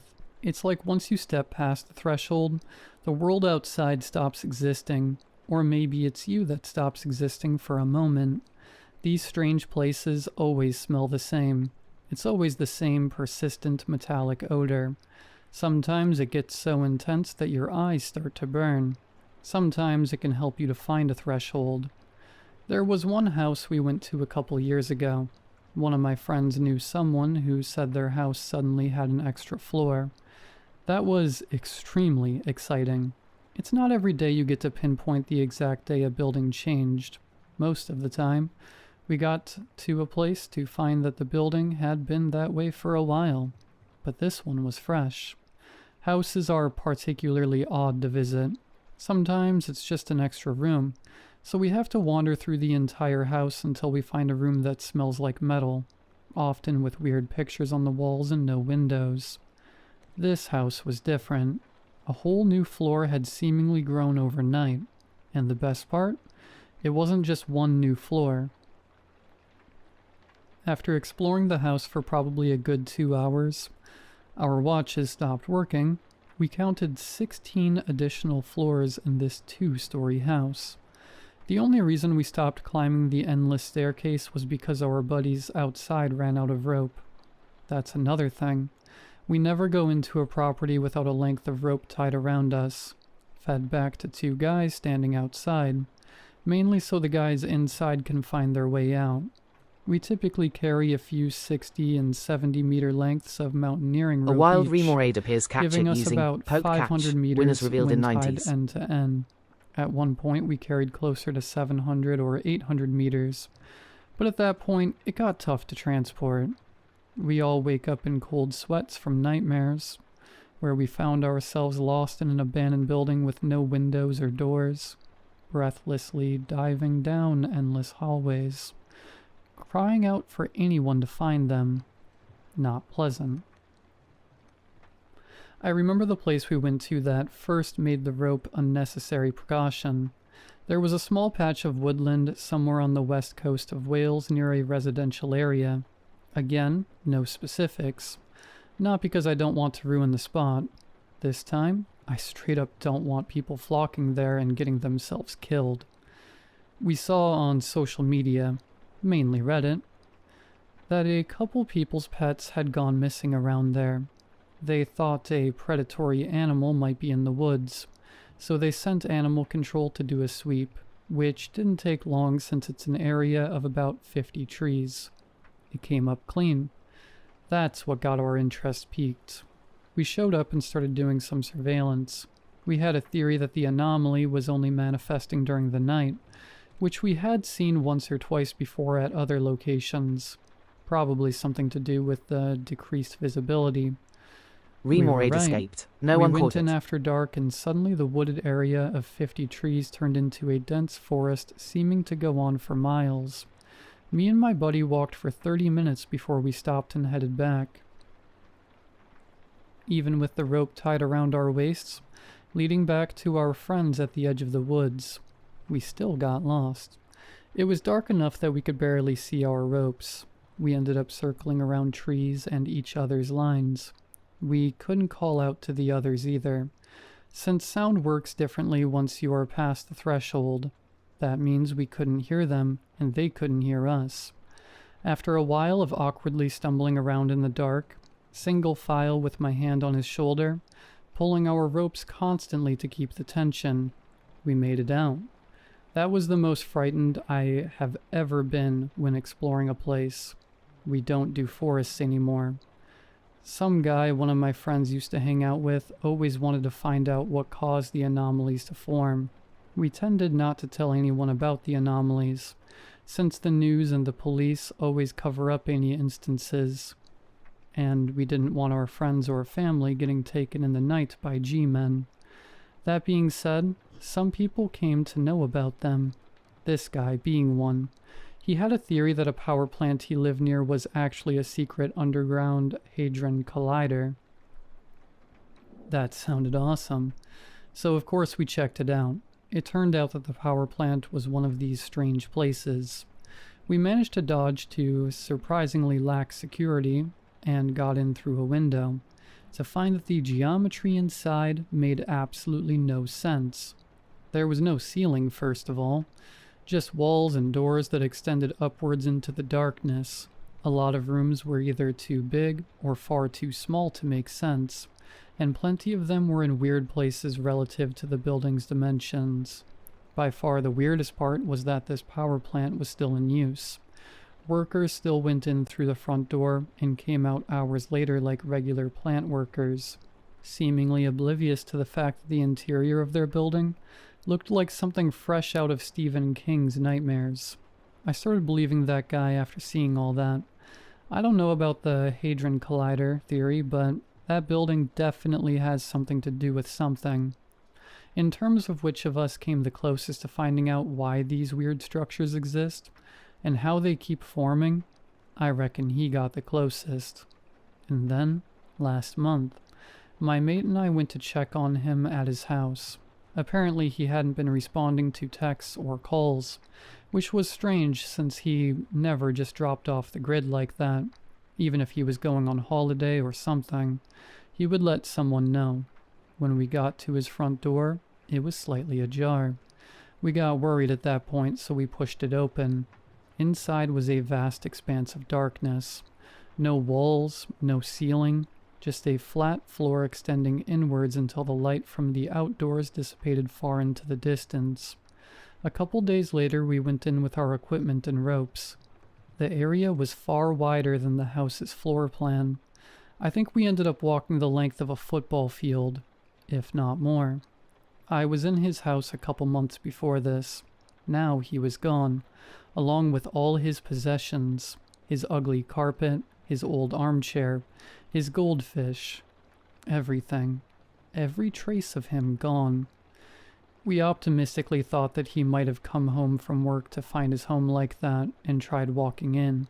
We thought that if we walked far enough and called out his name loud enough, that he might find his way back.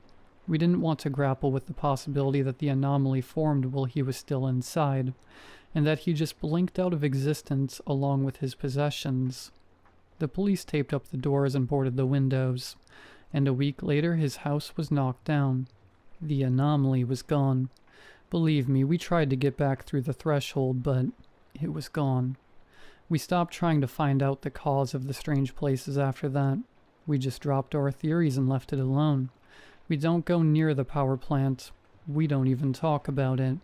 This is the first time I'm mentioning it. My friends moved on from urban exploration for a while. They stepped up on their families and stable jobs, and they wouldn't risk any of it to explore another strange house or abandoned warehouse. That lasted all of a month. We still go out to abandoned buildings and train tunnels, as if in defiance of our fears. Yes, we have fears. Fears that we will wake up one day in a black void that was once our home. But for now, none of us are going to stop doing what we love. We just can't leave it alone. I actually tried to walk away from it all, but it's just too exhilarating. I get too much of a buzz from stepping past a threshold, that feeling of time standing still, sounds of the outside world being replaced with stone silence, like hands clasped over my ears. I live for that feeling, knowing that, to the rest of the world, for that brief moment, I simply don't exist.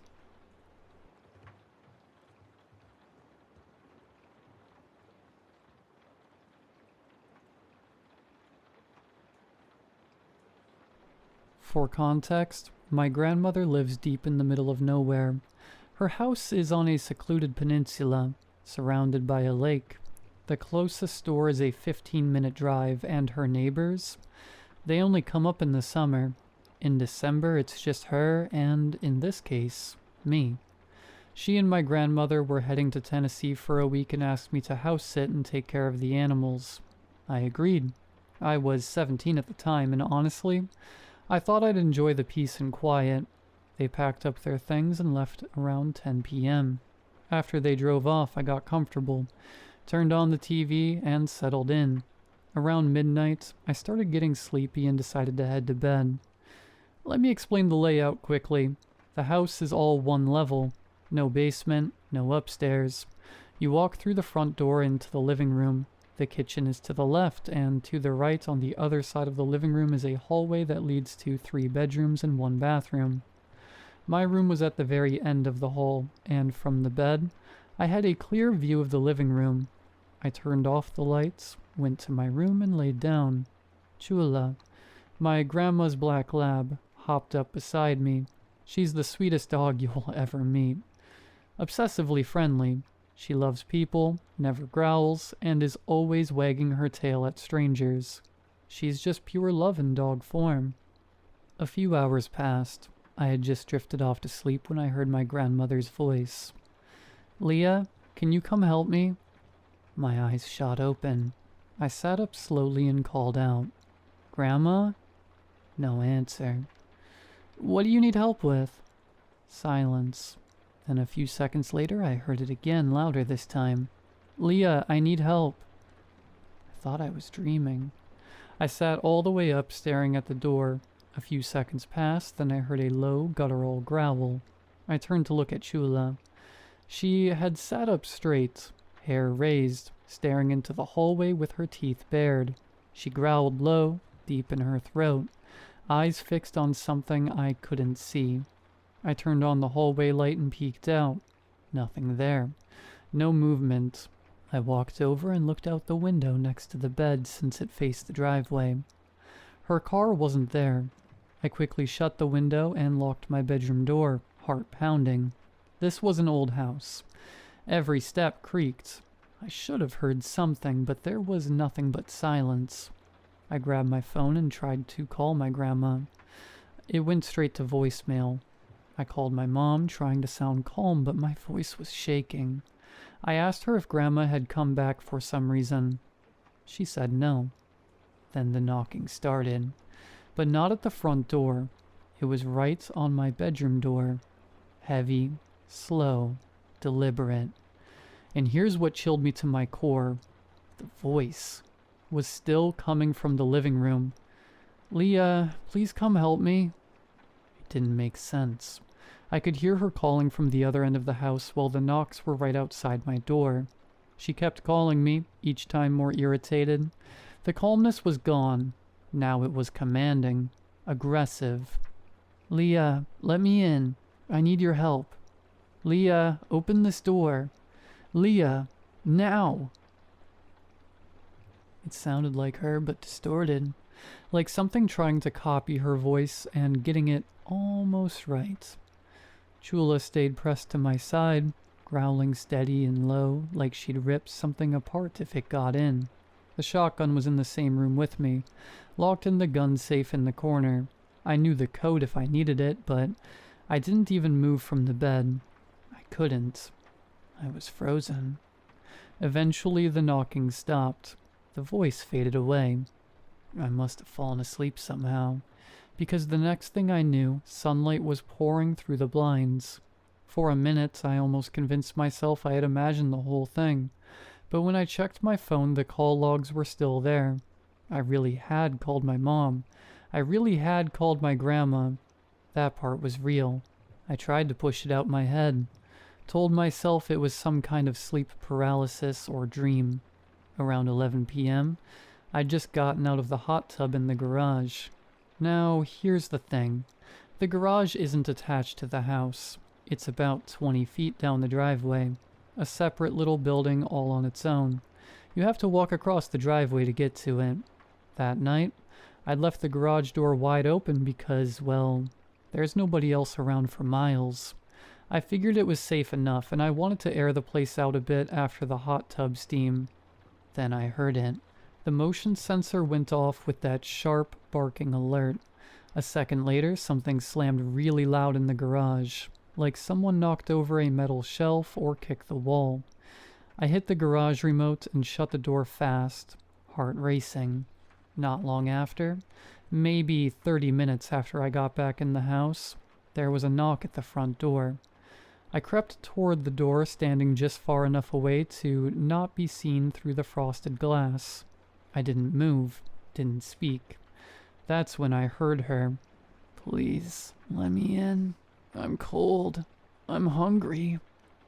The voice was scratchy, like an older woman, soft but weirdly flat. I didn't answer at first. I just stood there frozen, heart pounding. After a few seconds, I said, loud enough to carry, "How did you get all the way out here?" Silence. Then more knocking, louder, quicker now. She spoke again more forcefully. "I said let me in. I need help." I backed away from the door, still trying to stay calm. "You can't just show up at people's houses. You need to leave." That's when the knocking changed. It wasn't knocking anymore. It was banging. Fast, heavy, aggressive. I ran to the room and punched in the code to the gun safe. Just as I grabbed the shotgun, she slammed the door again so hard it rattled in the frame. "Let me in right now." The knocking had stopped, but I couldn't shake the feeling that she hadn't left. I was straining to hear anything. Footsteps, whispering, even breathing, but the house was dead silent. Not even the wind. Then her voice came again. Not right at the door this time. Off to the side, almost like it was outside the window. "Leah, please, let me in." I didn't move. She tried again, louder, sharper. "You're being rude. Open the door." I sat down in the recliner in the living room, shotgun resting in my lap facing the door. Chula laid tense at my feet. I gripped the shotgun tightly, eyes locked on the door. A wild budgie She appears captured circled the using house. poke catch. I could hear Winners her revealed moving in from one 90s. side to the other, knocking on the kitchen door, then the garage door, then back to the front. Her voice followed. Same exact words every time like a broken record. "I need your help, Leah. You're the only one here." She kept pacing around the outside of the house, banging on doors, tapping windows, muttering things I couldn't quite hear. That's when it hit me. She called me by my name. I hadn't told her. I hadn't spoken to anyone outside. No way she should have known. I thought, if she was supposed to be here, she'd use the keypad to get inside. She'd know the code. Nobody was supposed to be here. And yet, here she was. I sat in the living room holding the shotgun watching the door until the sky started to lighten and the birds began to sing. I never heard her leave. No footsteps, no car, no sound at all. When I stepped outside after sunrise to let the dog out, the ground was covered in a thin layer of snow, and it was untouched. No footprints, no tire marks, no trails leading to or from the doors. Nothing. Just cold, clean silence. Later that morning, I called my aunt and begged her to come stay with me. I didn't Budgie even try escaped. to explain. No one caught it. I just told her I couldn't be there alone another night.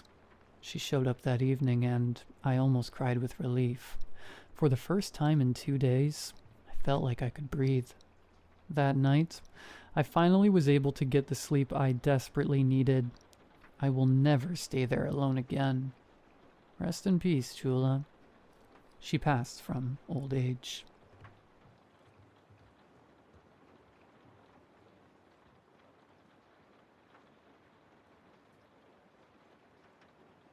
The way my job started wasn't unique. It's a story you may have even heard before. I got my heart broken pretty bad and hit rock bottom. Drinking, drugs, sleeping, and unemployment would sum up my day-to-day. It got to the point that I had people coming over, friends and family of mine, and performing checkups on me with poor disguises. For example, "It's been forever since we got food together," or "Why don't we go running like we used to?" It annoyed me because I felt pitied, but honestly, it's a blessing to have people who care enough to.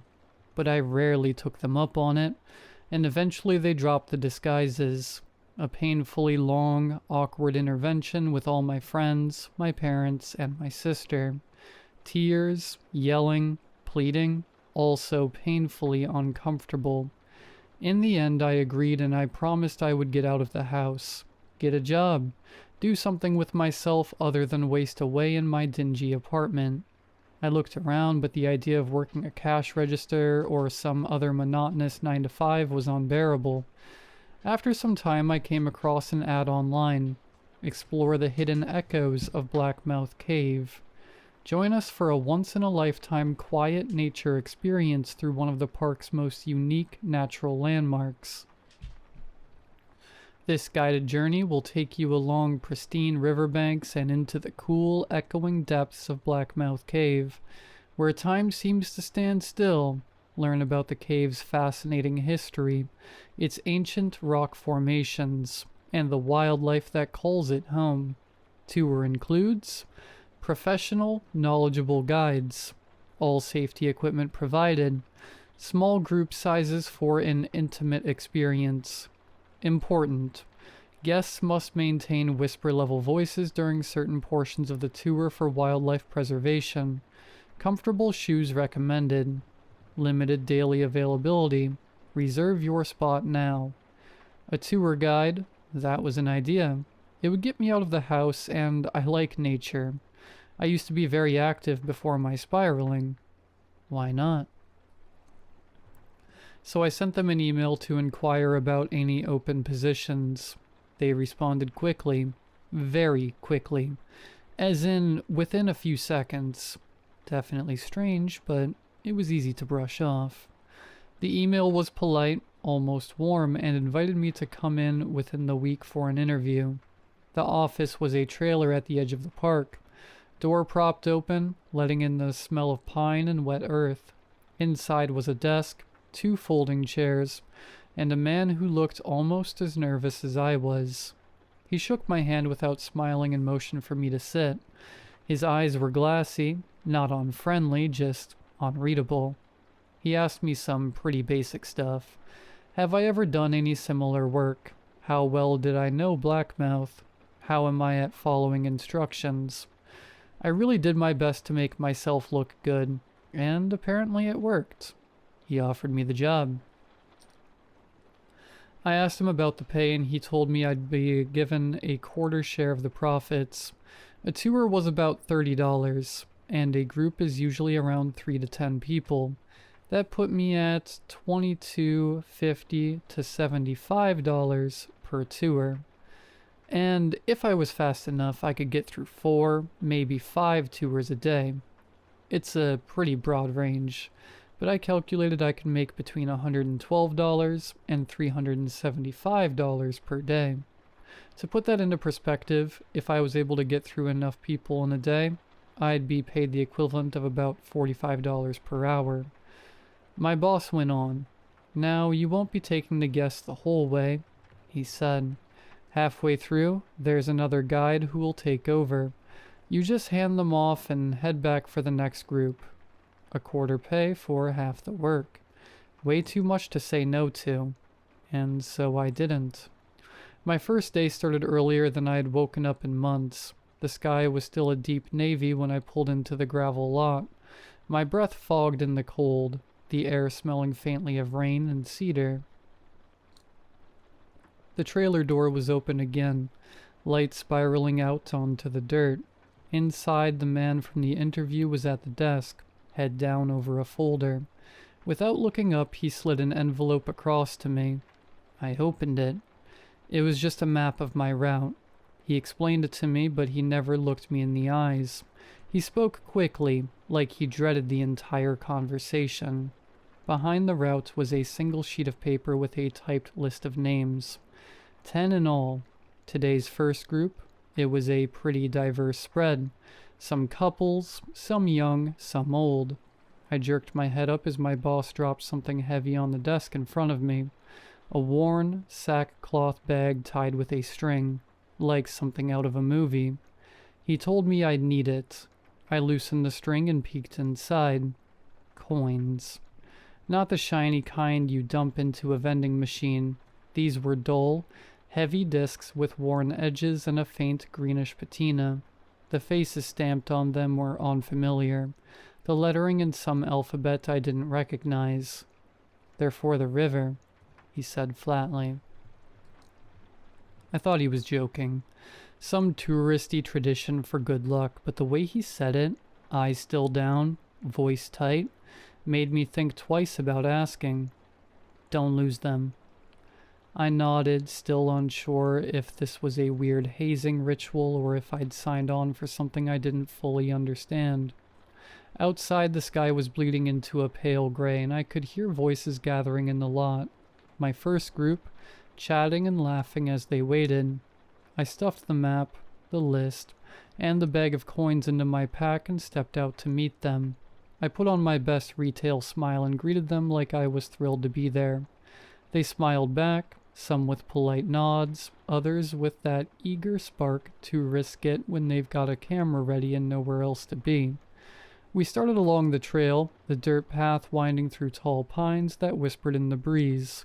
Somewhere off to the left, a woodpecker worked away at a trunk. I spotted a flash of blue, a jay darting between branches, and pointed it out like it was part of the official program. I walked them through the first landmarks. Echo Point, a rock outcropping where sound bounced back in a strange, delayed way. The split oak, an ancient tree with a lightning scar splitting its trunk clean in two. The Devil's Step, a shallow stone shelf where the river narrowed into a fast white ribbon. I recited the facts from a script in a bright, practiced tone, throwing in the occasional chuckle, nodding like I'd told these same tidbits 1,000 times but still found them fascinating. I was quite proud of myself for the act I was putting on. On the surface, it was just another nature walk, but in my pack, I could feel the weight of that sackcloth bag thumping against my side with every step. And then, just as the sun was beginning to come back down, it was time for the main attraction. I led them down the last slope where the trees gave way to bare rock. The entrance to Blackmouth yawned ahead of us, low and wide, like a mouth set in a permanent sneer. Inside, the temperature dropped 10 degrees in an instant. My voice echoed faintly against the walls as I launched into the script about the cave's geology, how the limestone had been carved over millennia. We rounded a bend and the main attraction came into view. A wide, slow-moving river cutting right through the heart of the cave. Its surface was black and glossy, reflecting the dim yellow from the string of safety lamps bolted into the rock. The sound was steady but strangely muted, like the water was moving under a layer of glass. "This is the Blackmouth River," I told them, smiling like a proud host. "It runs underground for nearly 6 miles before resurfacing in a nearby valley. Local legend says no one has ever swam the full length and come out the other side." A couple of people laughed softly. The rest leaned over the railing to snap photos. We followed the narrow walkway that hugged the wall of the cave, the river sliding silently beside us. The lamps overhead gave off a weak yellow light, just enough to paint the wet rocks in streaks. Up ahead, the path widened into a stone platform jutting out from the water. This was where I was supposed to give the final part of the speech. The bit about the river's depth, the sediment, the wildlife, before turning everyone over to the other guide. I was halfway through my line about freshwater crabs when I saw him. He stood on the far side of the platform, where the light didn't quite reach. He was tall, and he wore a heavy coat with a wide-brimmed hat shadowing his face. Behind him, tethered to the stone, was a boat, if you could call it that. It wasn't like the park's rafts or canoes. This thing was narrow and low to the water. The woods so dark it almost looked black. An oar lay across the seats, the handle worn smooth, the blade stained as though it had been in the river for decades. I figured he was just going for that old-timey look, something for the tourists. Maybe he'd get them to pose for photos before the ride back. Still, the dripping hem of his coat caught my eye. It hung heavy, sodden, as if he'd just stepped out of the water instead of down from the trail. He raised one gloved hand, palm up. I remembered the sackcloth bag in my pack, the one my boss had told me was for the river. I slipped it from my shoulder and crossed the platform, forcing a friendly nod. "Guess you were taking them the rest of the way," I said. He didn't answer, just took the bag in a slow, deliberate motion before stepping back toward the boat. I was on easy. The guy gave me the creeps, but my boss had warned me about this. This was normal. This was part of the job. I turned back to the group and gestured toward him like this was just another attraction. Alright, folks, this is where you'll head out with the river guide. He'll get you to the turnaround point and bring you back safe and sound. They didn't ask questions. Nobody hesitated. They filed toward him in neat pairs, stepping onto the platform with quiet, practiced movements, as if they'd already been told what to do.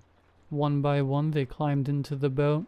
It rocked slightly with each step, but the water around it stayed perfectly still. No ripples, no sound. Halfway through loading, I glanced down at my list and froze.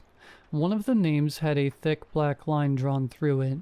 I didn't remember seeing that before. When I looked back up, there was one less person in line. I scanned the group. 10 names. But now only 9 faces. My mouth went dry. The ferryman's hat tilted up just enough for me to see the shadow of his jaw. Pale and sharp. His hand rested on the oar, still as stone. "Everything all right?" one of the guests asked, her voice startling me. I forced a smile. "Yeah, just making sure everyone's on board." The boat pushed off, gliding into the black water. The guests A wild sat polywell appears silent and catch it using straight-backed, poke catch. their Winners faces revealed in dimming 90s. until they were swallowed by the dark. I turned and began my walk back, glancing sporadically at the list of guests.